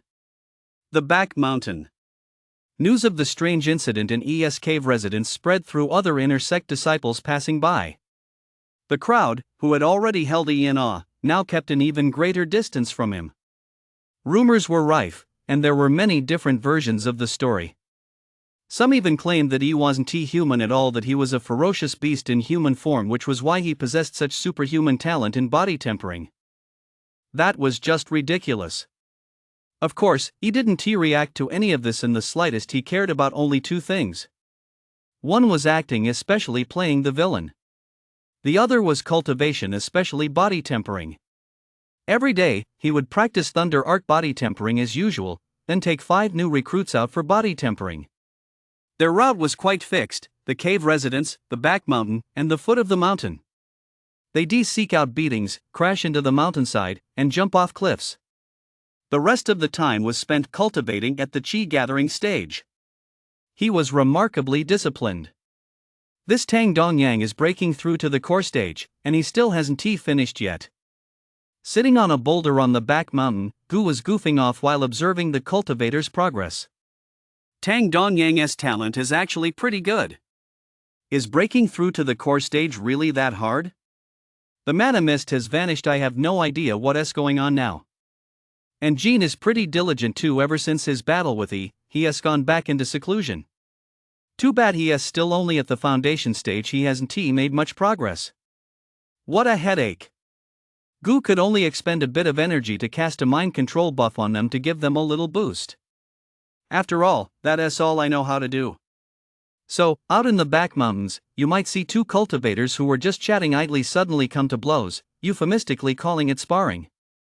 A cultivator who was about to fall asleep during his practice suddenly hears a military march ringing in his head for no apparent reason, becomes wildly excited, and starts attacking anyone in sight. Others who were playing chess and sipping tea inexplicably flip the table over, take a dislike to each other, and immediately start fighting. It's actually quite lively. Under Gu's guidance, the cultivators on the back mountain are fully committed to the principle of diligent practice and improving their cultivation levels, and the atmosphere is thriving. This is exactly how cultivators should be. Sitting on a boulder, Gu nodded his non-existent head in satisfaction. He really loved this chi-gathering stage atmosphere. Progress toward breaking through the nascent stage had seen another slight, albeit insignificant, increase. The further along one goes, the harder it becomes to break through to the next realm. But it's no big deal. He could invest energy. Once the inner sect cultivators were guided, he'd move on to the outer sect, starting with the outer sect elders, then expanding to all outer sect disciples to have them generate more energy. Gu ran the numbers in his head. Before he knew it, the total number of cultivators in the entire sect had surpassed 100. Moreover, the vast majority of key positions were held by cultivators. How could anyone say that the Qingshan Guild wasn't a true cultivation sect? Time passed. One day, Gu was hovering beside Lin, watching the spectacle unfold, while simultaneously offering guidance on the back mountain. Ha! Ding is coming to inspect the Qingshan Guild? What is that kid doing here again? Gu received the news through Ding's perspective, but he was still quite puzzled. Isn't he just into this modern cultivation stuff so he can torment Lin and get his revenge on the side? What is the point of coming here for a site visit? Of course, Ding wouldn't just show up by train or boat. He'd arrive in a private helicopter, flying right past the protagonists and landing behind them. This time, he wasn't alone. He was accompanied by the executive producer and several key members of the production team. Eternal Group is all the rage right now. The back mountain. The disciples had also received a reminder from the production team. But none of them paid Ding any mind. Eternal Group? A sugar daddy? Who cares? It's not like it's going to speed up my cultivation, it's just a waste of time. So everyone went about their own business. Some cultivated, others slacked off. Ding eventually landed in the outer sect. He was greeted warmly by numerous outer sect disciples. Pleased, he gave them all a pay raise and encouraged the extras to keep up the good work. Qingshan Guild wasn't particularly large overall. While the outer sect was relatively spacious, it was still limited in size. Let us go check out the inner sect. A large, bustling group set off toward the inner sect. Actually, Ding had never been to the inner sect before. His previous visits to the Qingshan Guild had all been related to Lin. Since Lin was an outer sect disciple, Ding naturally stayed in the outer sect as well. They stepped into the inner sect. It was dead silent. No, dead silent didn't quite capture it. This chapter isn't over yet. Click the next page to continue reading the exciting content. Not a soul in sight? Where is everyone? Mr. Ding, the actors have been working hard on their craft lately. They're probably all resting. Fortunately, the director was quick on his feet. Sensing the awkward atmosphere, he chimed in from the side. Oh? Are the inner sect disciples that dedicated? Hearing this, a smile spread across Ding's face, and he chatted and laughed with his entourage. They toured the entire inner courtyard. Still no one in sight. The atmosphere was awkward. The back mountain, Mr. Ding. The scenery there is beautiful, and everyone loves hanging out there. You should go take a look. Wiping the sweat from his forehead, the director, truly panicking, quickly suggested another location. With dozens of people here, they couldn't exactly burrow into the ground and run away. This time, however, his gamble paid off. As they drew closer to the back mountain, the voices of the cultivators there gradually drifted toward them. The director breathed a sigh of relief. Join me for some exercise. Let us start by running 100 laps around the mountain. Over here, he was giving a pep talk to 5 body tempering practitioners. 100 laps? That's crazy. The group of managers, including Ding, were all taken aback. This is the villain. Beside him, someone was specifically introducing the character to General Manager Ding. Oh. So this kid is the one who is going to take the fall for me. Not bad, really not bad. Those muscles, that physique, and most importantly, he is actually willing to take the fall. Host, I have a major discovery. For the corresponding reputation points, you can redeem this. Don't miss this once-in-a-lifetime opportunity. For some reason, the system's voice suddenly rang out. A major discovery? Just by looking at a muscle-bound guy, what kind of discovery could you possibly have? When it came to the system, Ding wasn't about to give it an inch. What kind of crappy entertainment system are you, anyway? You actually try to haggle with me every day? He completely ignored the system's existence. Redemption? Those crappy things? I wouldn't trade for them for a single hair. He wasn't going to fall for that trick again. Chapter 79, CEO Ding, has the system finally agreed to back down? Beep. Never mind, I want to take your reputation points. Host, ESA Cultivator. Seeming somewhat flustered by Ding's reaction, the system simply gave up on the reputation points exchange and said, "It wasn't he lying to the host this time, why wouldn't he believe it? Please, just take me seriously." Sitting on a boulder, Gu stared at Ding, listening to the system's voice, deep in thought. Does the system need to actively prompt you whenever you encounter a cultivator? That would mean this entertainment system hasn't granted Ding permission to view the data panel. And yet, with so many cultivators in this place, it only highlighted ES cultivator status. There are only two possibilities: either the system is deliberately withholding information, or its capabilities, particularly its investigative abilities, are limited. As for which is more likely? Actually, Gu felt the highest probability lay in a combination of both. So Yuri? Not bad, you've got real potential as an actor. The system's voice rang in his mind, but Ding remained impassive. He walked toward stopped a short distance away, and gave him a few more appraising glances. A cultivator? He really couldn't tell. Would the system be so kind as to share this information with him?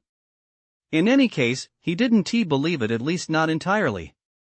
There was no overflow of mana, and his physique didn't really look like that of a cultivator either. A smile played on Ding's face as he gave a subtle nod to his secretary standing nearby. The secretary immediately understood and stepped back behind the group. Who are you?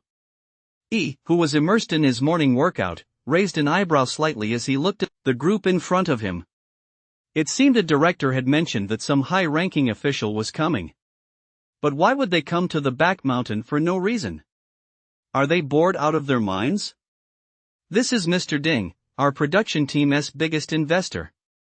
Mr. Ding, I'm sorry, these are just extras, they haven't seen much of the world. The director stepped in to smooth things over, saying with a smile.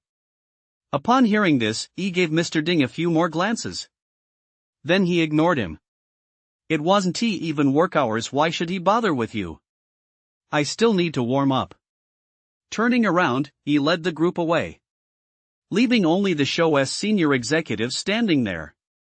He's an interesting young man, not bad.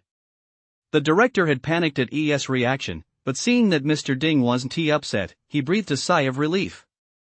Mr. Ding, here's what you asked for. At that moment, a secretary stepped out from behind the group, handed Mr. Ding a screen, and said. The screen was filled with information about from his birth to his schooling, right through to his career. Every detail of his personal life and personality had been thoroughly investigated. He trusted the system, but not completely, so he needed to investigate on his own. Based on this background, shouldn't be a cultivator.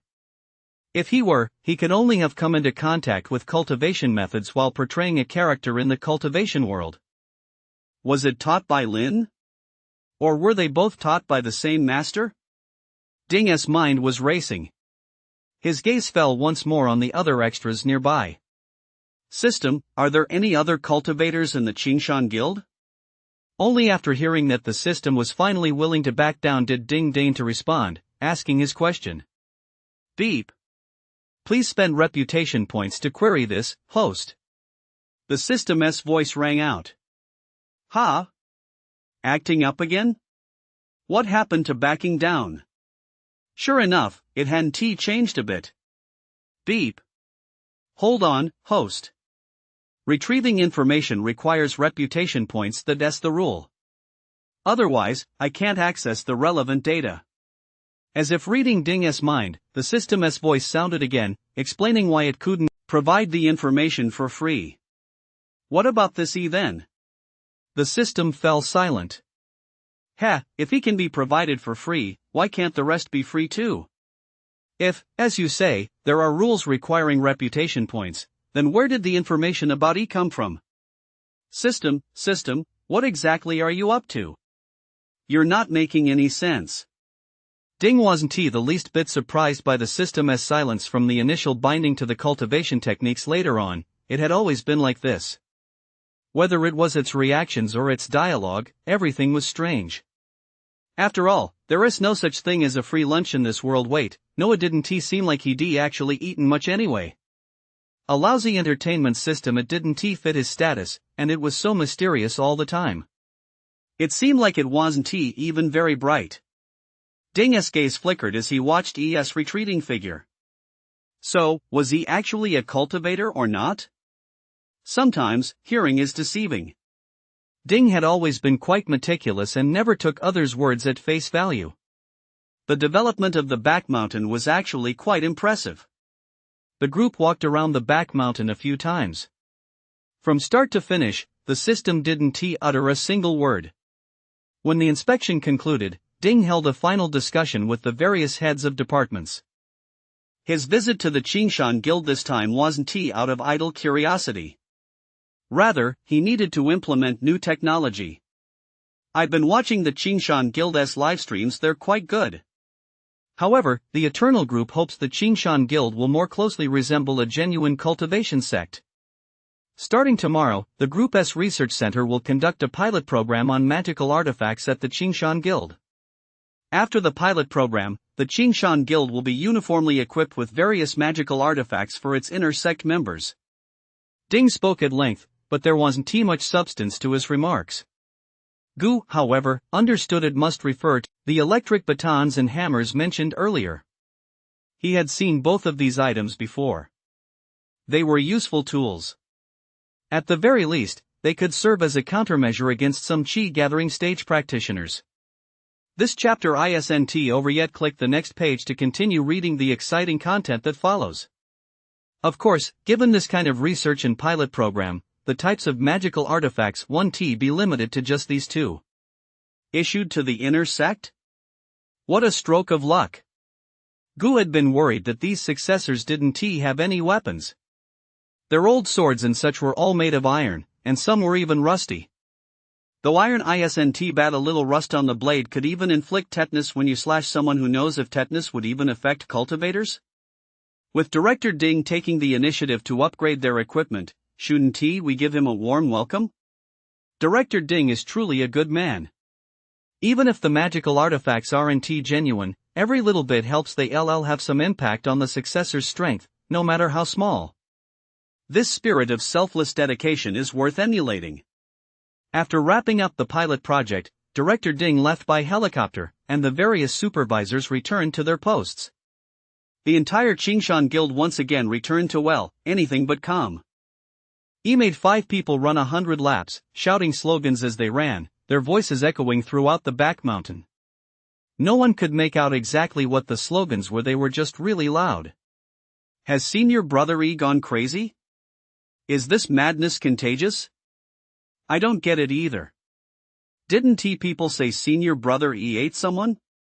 Has he come back from the dead now?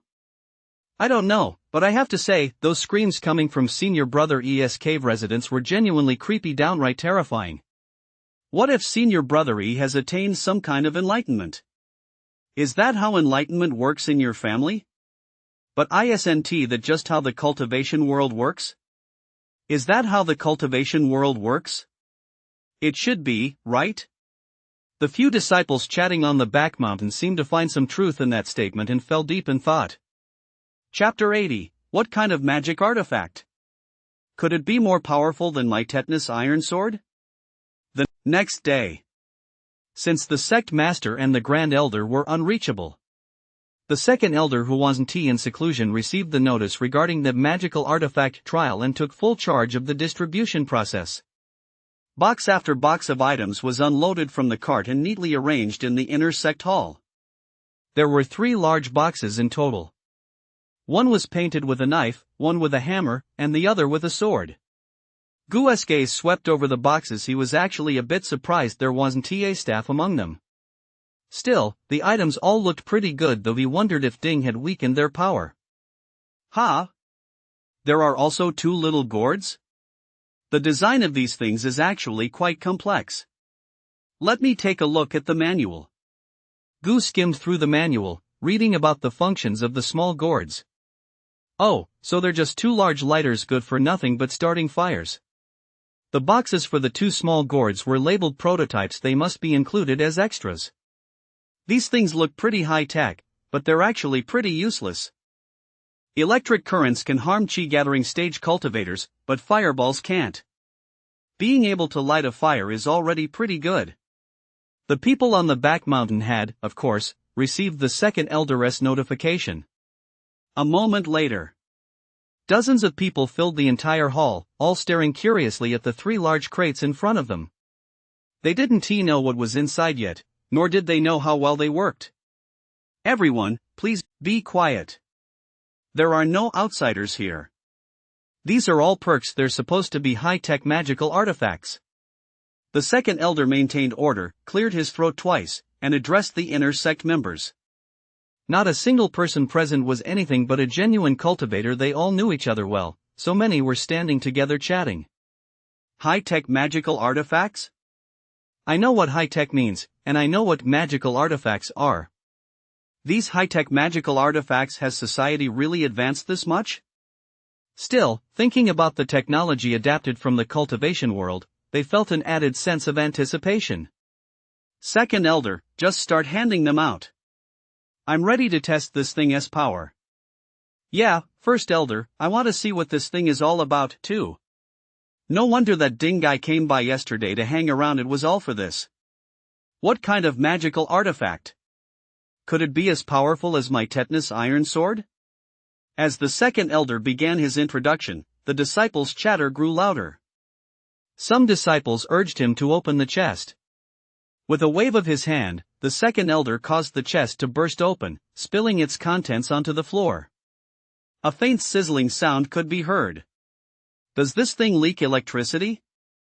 Gu wore a peculiar expression, but a leak of this magnitude posed no difficulty for these heirs. I won't say much more. Take whatever you like. The second elder bent down to pick up a sword, gripped it in his hand, and addressed the crowd. This sword's not bad. I'll take it. It'll be perfect for practicing my sword techniques. I'll take this axe. It looks pretty cool. I want an axe, too. I'll take a sword. Without a doubt, the most popular items were the swords and daggers. These weapons were heavily influenced by TV shows and novels, and the sect master had even provided a secret manual on sword techniques.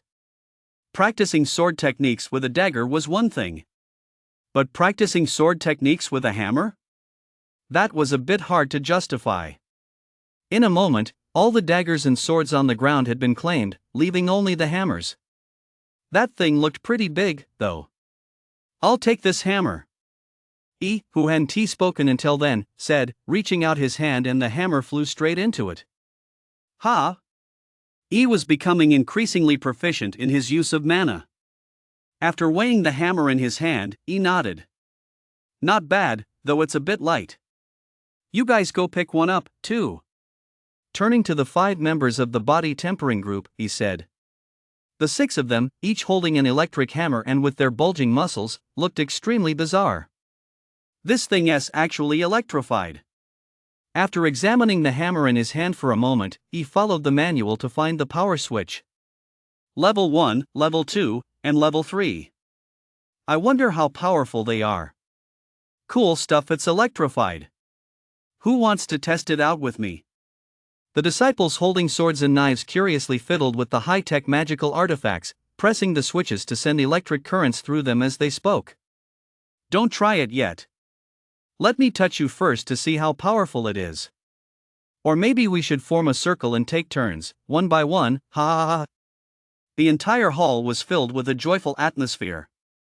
Although they were saying they wanted someone to test its power, it was just talk after all. ZZZZT. Holy shit? In full view of everyone, the other disciples froze in place, their eyes fixed on E. There stood E, gripping the electric hammer, set to level 3, as he hammered it down onto his own chest without hesitation. Awesome! Boom! A dull thud echoed. The sound of crackling electricity continued. Ha! Nothing happened? He rubbed his chest. There wasn't a single scratch. Aside from his hair standing on end, he showed no other reaction. This electric current, it's not working. He furrowed his brow, muttering to himself. Not working? Hearing this, the 5 members of the body tempering group also flipped their switches and, mimicking ES actions, struck their own chests with the hammers. The result was obvious. It felt pretty mediocre. Absolutely nothing happened. Maybe they'd been exposed to too much simulated electricity before and had built up a resistance. Either way, the effect was very poor. Ha! Is the current weak? So the current is this weak? I thought it would be something amazing. Exactly. A tech artifact is nothing special. It looks pretty sturdy, though we'll just have to make do with it.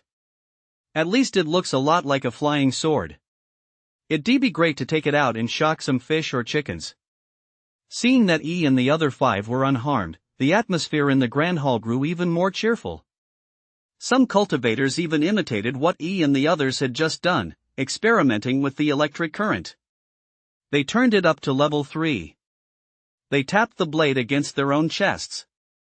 ZZZZT. Instantly, their hair stood on end, and their entire bodies began to convulse. Their mana flow was cut off before it could even begin. Intense pain instantly swept through their entire bodies, as if countless ants were gnawing at their flesh. Their bodies twisted into strange contortions, their swords and knives still clenched in hand, dancing uncontrollably. Their clothes caught fire. The disciples who had been planning to give it a try themselves stopped in their tracks, staring at the scene in bewilderment. This reaction was completely different from what they'd seen earlier. You lot don't have a clue what you're doing, yet you're playing around with electricity here. E, standing nearby, watched the dancing figures inside. He then walked over, snatched the swords and knives from their hands, and turned off the switch. Instantly, these chi-gathering stage disciples collapsed to the ground. That's so powerful. The disciples holding swords and knives were instantly wide-eyed with excitement. They paid no attention to the ones slumped on the ground. They were all cultivators. As long as they weren't dead, a few days of rest would do them in. Besides, these few were simply overconfident amateurs. But that wasn't a big deal. These swords and knives were top-notch. They could actually injure even chi-gathering stage cultivators. If these aren't magical artifacts, what are they? Clutching their swords and daggers, the disciples smiled as they chatted and made their way toward the back mountain. The back mountain was spacious, the perfect place to test their weapons.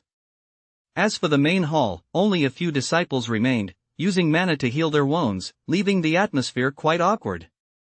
Chapter 81, The Upheaval at the Qingshan Guild. Time passed slowly. 2 months had gone by since the last distribution of technological magical treasures. Outer Sect. Dormitory area. Several Outer Sect extras, munching on sunflower seeds, were chatting. They looked extremely relaxed. After all, Lin and Shen Yunfei were away on training missions and hadn't returned for months. The Qingshan Guild's extras just had to stay as they were. They got paid every day. At couldn't have been more carefree. I heard the guild master has emerged from seclusion? Yeah, I heard it from a few senior brothers in the inner sect. No idea what realm he has broken through to. They say all our cultivation techniques were given to us by the guild master. That ability to make them appear directly in our minds, it's truly incredible.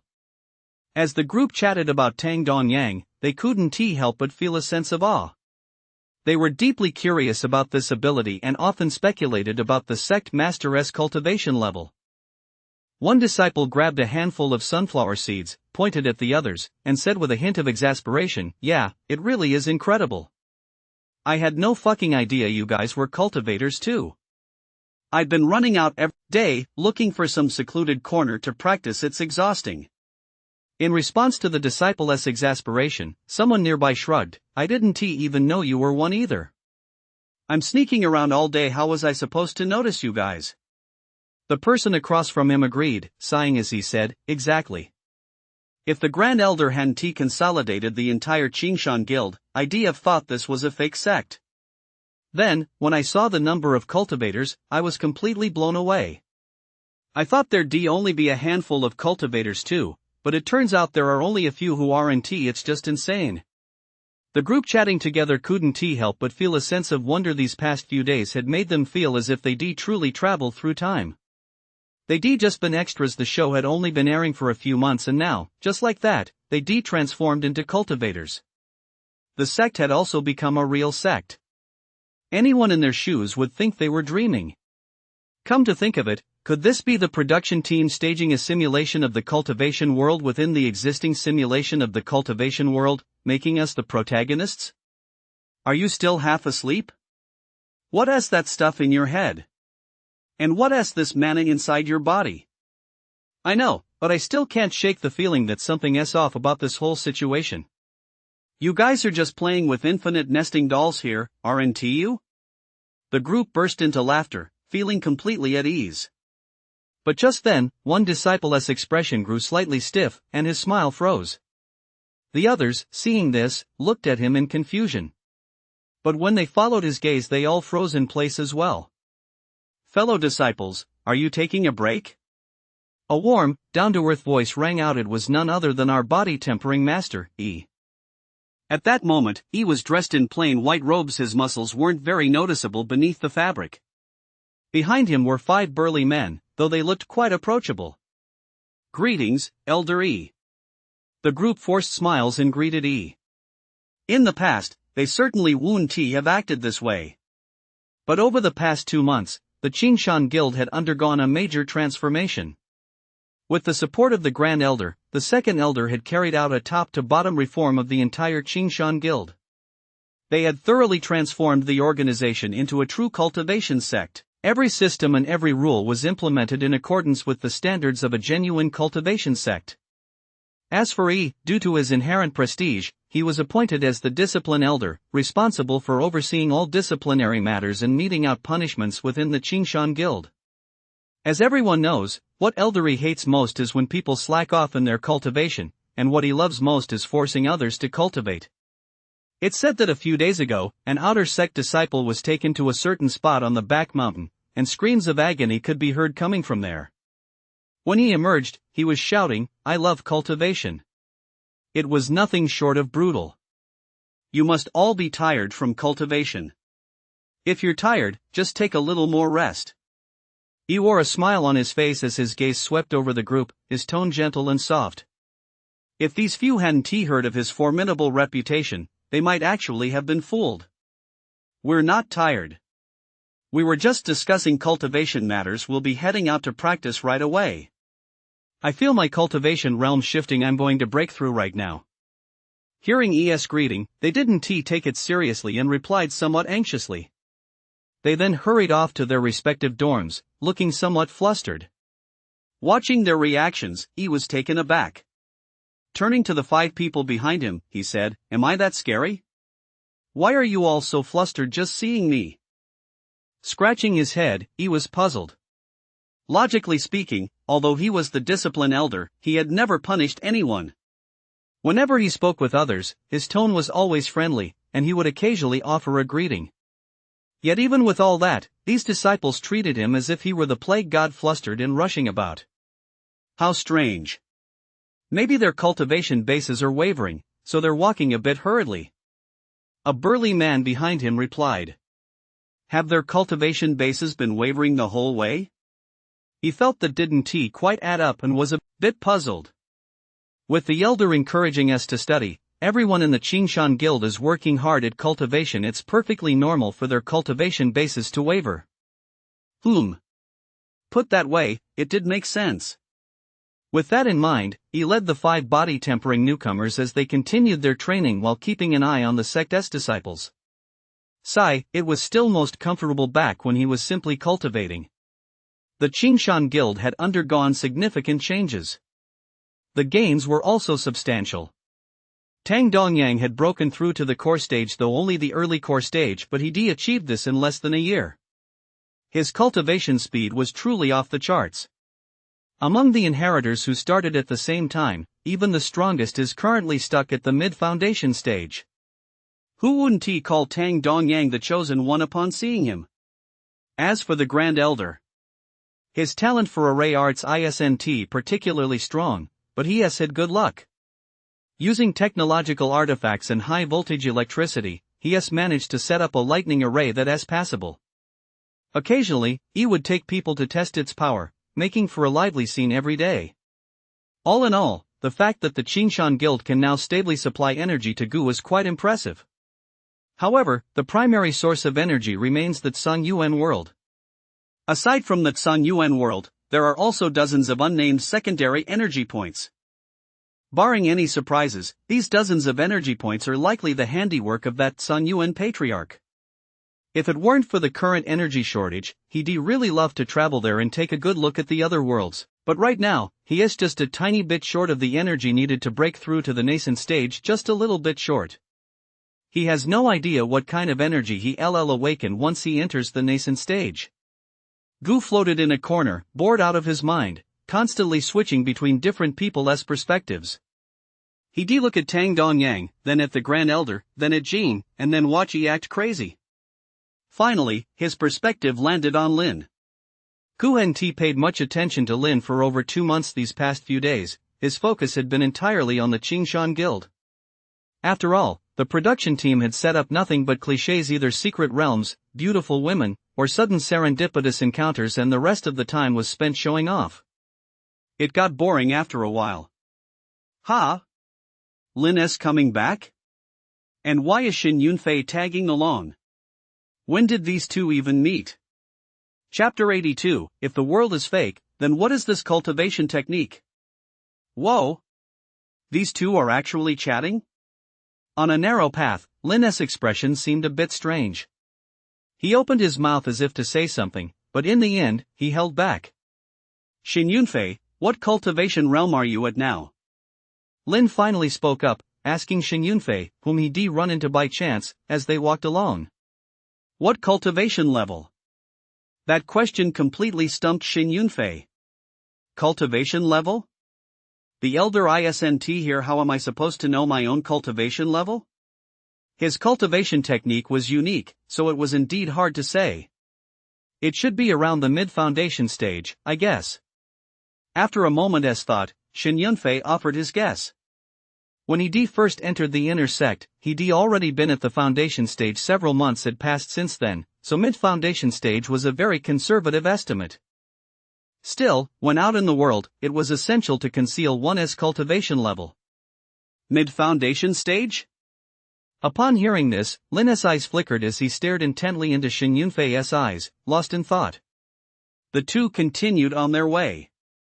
Suddenly, a tiny pebble appeared in Lin's hand. Taking advantage of the moment when no one was paying attention, he flicked it toward a tree by the roadside.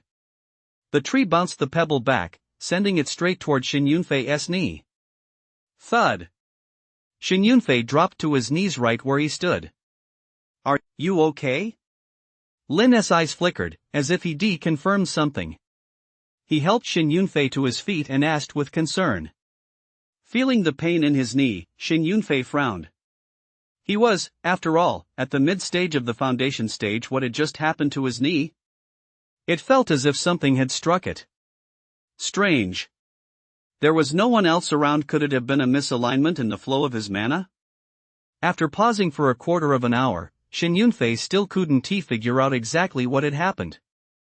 Since the injury wasn't serious, he had no choice but to continue on his way. Only this time, Lin had become incredibly silent. Why is Lin so quiet? Is it because his cultivation level isn't as high as Xin Yunfei's? Maybe it's because of the plot over the past few months. It's been way too intense. He has rescued damsels in distress 8 times already, and been forced to show off countless times. Maybe he is just tired. No way. How can showing off be tiring? If you can't handle it, let me do it. I just feel like Lin has been in a weird mood lately, and his behavior has been strange too. Is that so strange? Isn't he always like that? Stop arguing the comments or ruining my live stream. In the comments section, some viewers seem to have noticed Lin's reaction, though most didn't pay it any mind. In their eyes, this was nothing more than a show, a story. A variety show that brought them joy. What did the emotions of the people on screen have to do with them? Gu had naturally noticed Lin's reaction as well, but his perspective differed from that of the others.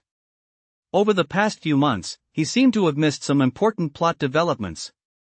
The journey passed quickly. At the entrance to the Qingshan Guild, two mountain guarding disciples were chatting at the gate, looking quite relaxed. After all, with the absent from the guild entrance, it was a great spot to slack off.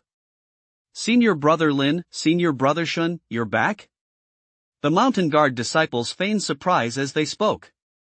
In reality, everyone in the Qingshan Guild had already been notified to be on standby long before Lin and his companions set out on their journey. A major plot twist was on its way. "Oh, you're the one. What was your cultivation level again? Chi gathering stage or something? I recognize you." Lin smiled faintly, as if pondering something, and said to the mountain guard disciples, "When I first met you, senior brother, you were just at the Chi gathering stage. You haven't made much progress these past few days." The Qingshan disciple gave an awkward chuckle, seeming a bit embarrassed. "It's okay. You have good potential. You'll reach the foundation stage soon." After offering some encouragement to the Qingshan disciple, Lin and Xin Yunfei stepped into the Qingshan Guild. No one noticed that, at that moment, Lin's gaze grew somewhat intense. He sensed no mana. There might be something wrong with this Shashan disciple's Chi gathering stage. Even though the elders had mentioned earlier that they would conceal their mana, this still felt very off. "Junior brother Lin, I'll take my leave now. I still need to report back to the inner sect." Xin Yunfei walked alongside Lin for a while before taking his leave, saying, "See you next time, senior brother Xin. See you next time." After parting ways with Xin Yunfei, Lin stood where he was, his gaze fixed on everyone in the street. He was looking, observing. He looked at the disciples by the roadside, at those walking down the street, at the sky, and at this sect. He wanted to take a close look. Because he suspected this world was fake. Noticing Lin's reaction and hearing his inner thoughts, Gu was surprised to realize he'd actually picked up on this information. So, Lin wasn't stupid after all. He'd originally thought he'd be fooled for at least a few years, but it turned out Lin had sensed something was off in just a few months. Had the production team been up to something during these past 2 months? Still, relying on mana to determine whether someone is a cultivator is a bit hasty. Our Qingshan Guild Master, Tang Dong, didn't he just break through to the core stage? He has also devised the next level of sword techniques and methods to conceal his aura. Now, it's truly impossible for others to detect any mana leakage from the Qingshan Guild. The timing of his return isn't quite right. Rubbing his non-existent head, Gu felt a bit helpless.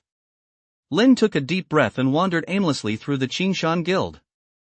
His eyes scanned the various disciples, but his footsteps never paused. He walked for a long time.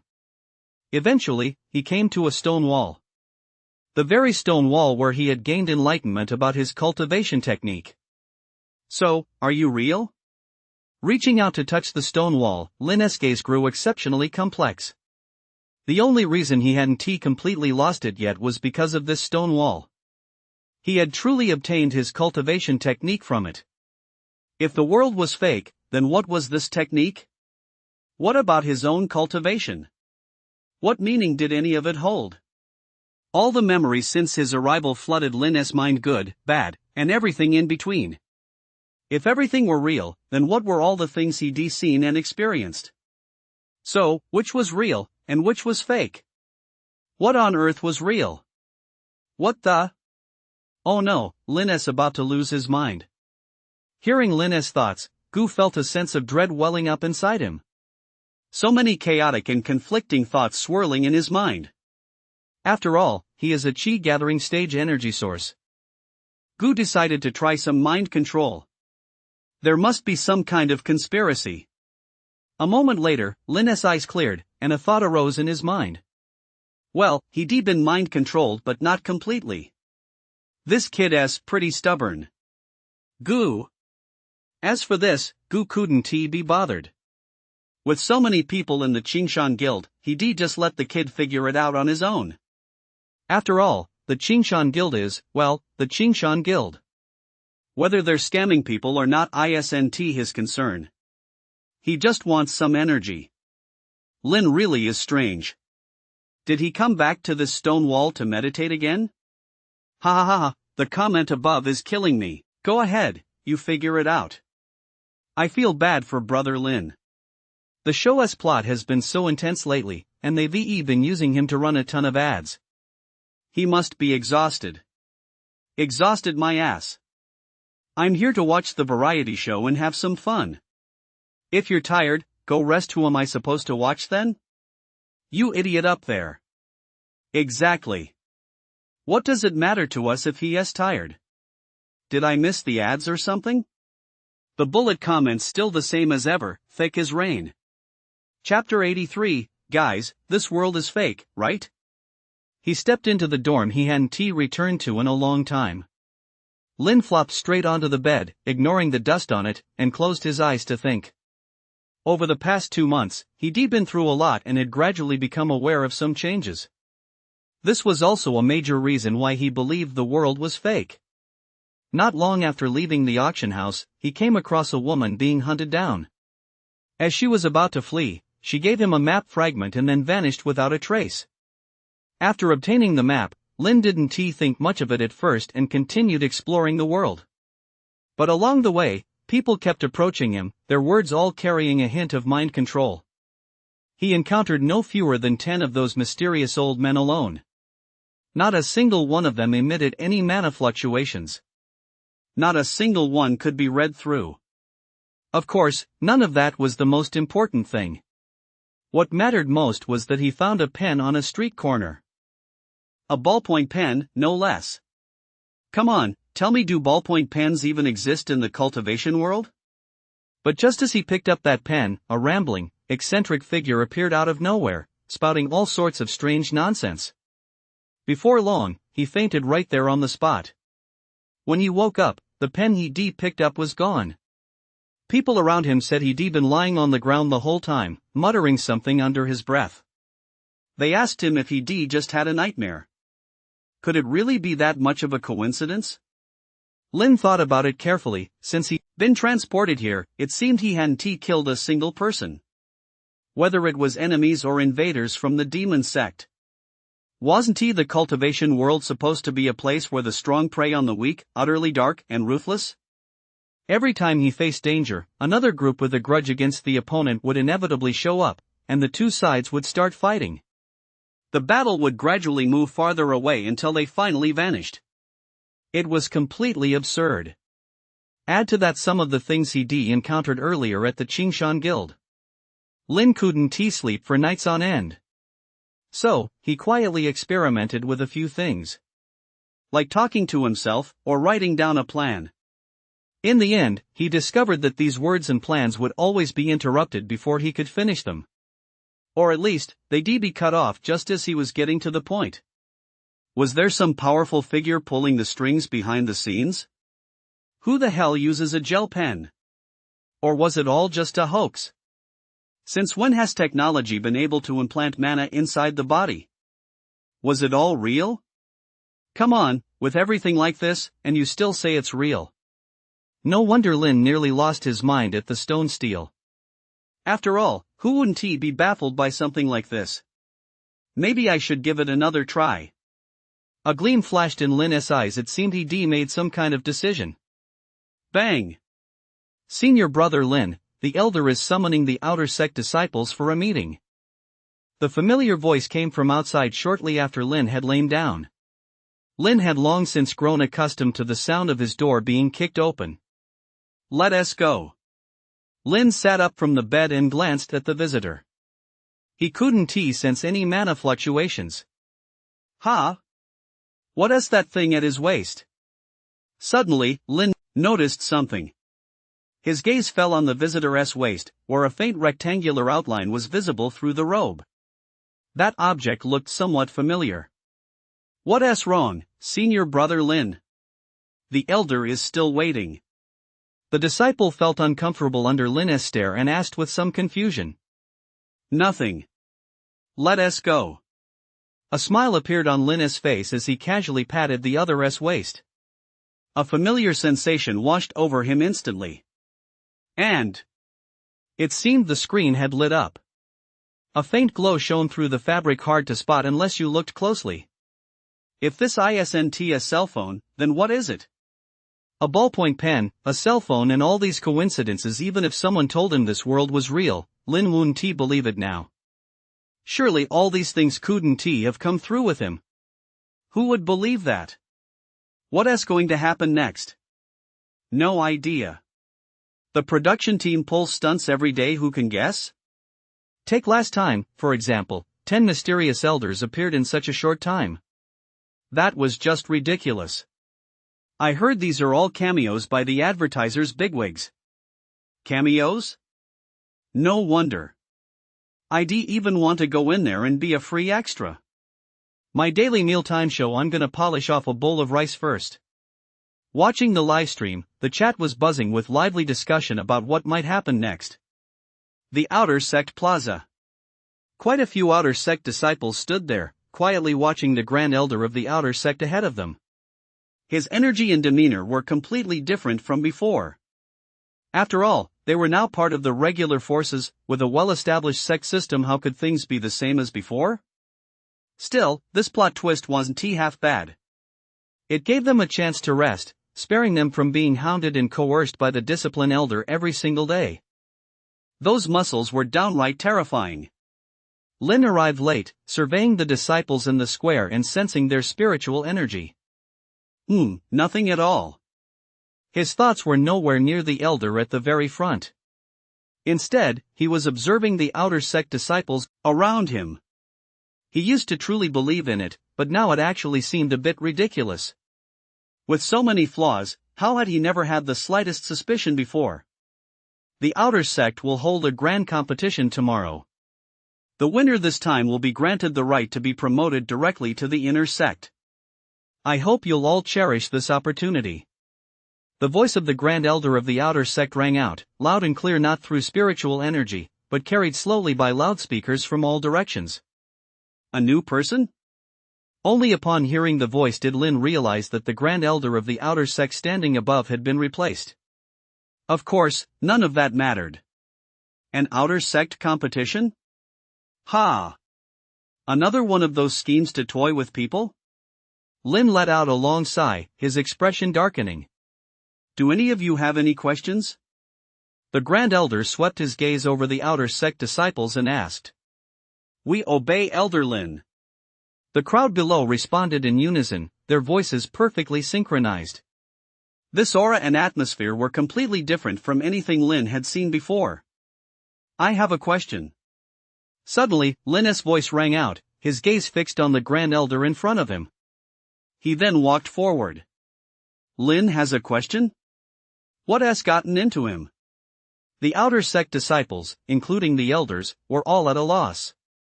Not to mention the live chat. The viewers were also somewhat puzzled. Something's off with Lin. What is he up to? Lin, you've just returned from the outside world. What's the matter? The Grand Elder of the Outer Sect nodded. The Guild Master had long ago stated that anyone capable of cultivation within the entire Qingshan Guild was a disciple of the Qingshan Guild. Although Lin was a protagonist, he still fit the Guild Master's definition of a disciple. He was, after all, a disciple of the Qingshan Guild.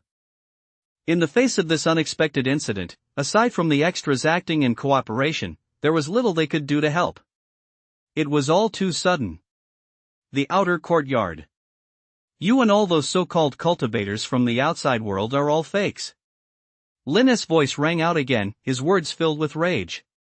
They had deceived him, killing his mother, killing his entire family, and even mocking him.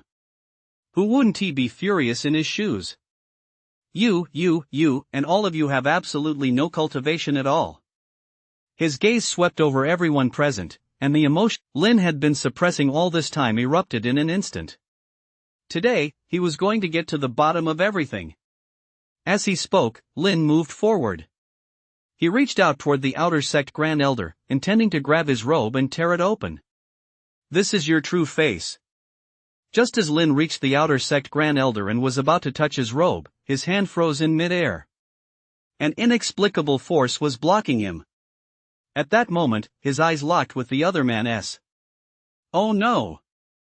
This is mana. Boom!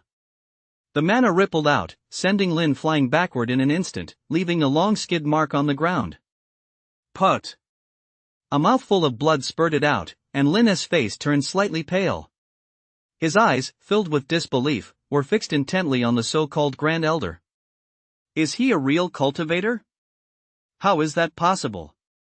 Lin, what exactly are you trying to do? The outer sect Grand Elder's expression darkened. He hadn't expected Lin to suddenly strike. But how could a chi-gathering stage cultivator possibly be a match for him, a foundation stage cultivator? No! Something is still off. Lin gritted his teeth, clutching his chest, and turned his gaze toward the disciple who had just picked him up. He lunged forward, charging straight at him.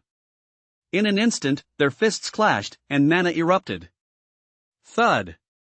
Both of them stumbled back several steps. A cultivator. This guy is a cultivator too. His cultivation level isn't much different from mine. Due to his previous injuries, Lin was completely unable to fight back and could only stare at the man in shock. He looked at the senior elder of the outer sect standing at the front. Could I have been wrong? A ballpoint pen, and a cell phone. Just now, when their fists clashed, he glanced again and sure enough, the other guy had a cell phone. But what on earth is going on now? The worldview Lin had built up had just crumbled once more. Who am I? Where am I? What am I doing? What? What just happened? Why is Lin coughing up blood? No idea. I just saw him run over to grab that elder's robe, and then he was sent flying. Yeah, I thought the production team was planning to change their strategy, but it's just the same old thing. I'm starting to wonder if Lin is an actor. Guys, I've always suspected that portraying the immortal realm follows a script, and so do these main characters. The production team defused another crisis perfectly. Now Lin is completely baffled. The live comments section was also pretty baffled by everything that just happened. The production team, however, breathed a sigh of relief. Though they didn't know how it was done, the problem seemed to be solved. These extras kept their cool under pressure, knew how to use their props, and defused this crisis. Give them all bonuses. Production team, today's scene is cancelled. Lin seems to be injured, let him rest up. The production team was very considerate, making sure to set aside time for Lin to rest. In the square, the Grand Elder of the outer sect let out a sigh. Lin, as the senior-most disciple of the outer sect, you've only just returned to the sect, yet you're already acting so recklessly. According to the Qingshan Guild's disciplinary code, you should have your cultivation stripped and be expelled from the sect. However, considering your natural talent, I'll show leniency. The outer sect Grand Elder's voice rang out, tinged with resignation. He looked like an elderly man who cherished talent but was frustrated by his disciple's shortcomings. All right, then. This time just spend the night reflecting on your actions at the disciplinary wall, and as an additional punishment, copy the scriptures. Listening to the conversation from the production team, the Grand Elder of the outer sect pondered for a moment. Just as he was about to speak, he suddenly changed the subject and said, The discipline wall? What kind of place is that? Lin had never heard of it, nor had the audience. In fact, not even the production team had heard of it. But it wasn't a big deal. The inner sect was still under construction, and since the extras were funding it themselves, adding a few more elements wouldn't hurt. After all, it wasn't the production team's money being spent. This disciple accepts the punishment. Lin kept his head bowed, sensing his injuries and gently nurturing them with mana. The incident in the square had finally come to a close. Led by the Grand Elder of the outer sect, Lin made his way toward the inner sect. This short chapter isn't over yet. Please click the next page to continue reading the exciting content that follows. He had many questions he wanted to ask, but every time he was about to speak, the Grand Elder would interrupt him, telling him to go to the discipline wall. They passed through several grand halls and finally arrived at a somewhat secluded spot. There was indeed a stone wall there. Unlike the other stone walls, it bore no runes, only two characters, discipline. Lin stared at those two characters, and his mind suddenly cleared considerably. His spirit seemed to tremble. Written by a great master? Everything you want to know and everything you don't want to know. I believe you'll come to understand it all tonight. As they were leaving, the outer sect Grand Elder said something inexplicable that Lin couldn't quite make sense of. What I want to know? What does that mean? Could it be that he knows what I want to know? Since things had come to this, Lin had no other choice. So be it, he accept the punishment. Sitting cross-legged, Lin channeled his mana to heal his injuries. Night fell. Lin's injuries had healed considerably, but he still couldn't make sense of what had happened that day. His mind was in complete disarray. Your guess isn't entirely correct. This is indeed the real world, but it isn't a real experience. Suddenly, a voice rang out, reaching Lin's ears. To his left and slightly ahead, a figure appeared out of nowhere, a man in his 50s. Ha! The sect master? Sect master. Don't stand up, and don't turn around, they're all watching. They're all watching? This is just a reality show about cultivating immortality, and you're the so-called main character who was chosen. They're using this variety show as a foundation to build social order and social identity under the rule of the otherworld. It's a pity that when they were colluding with the otherworld, they didn't anticipate an anomaly like me, ha! Tang Dongyang revealed his form. He didn't seem afraid of exposing himself or having his voice detected. After all, this was a self-built set. There were cameras, but certainly no microphones. Tang Dongyang spoke at length about time travel, about the reality show, and about the otherworld.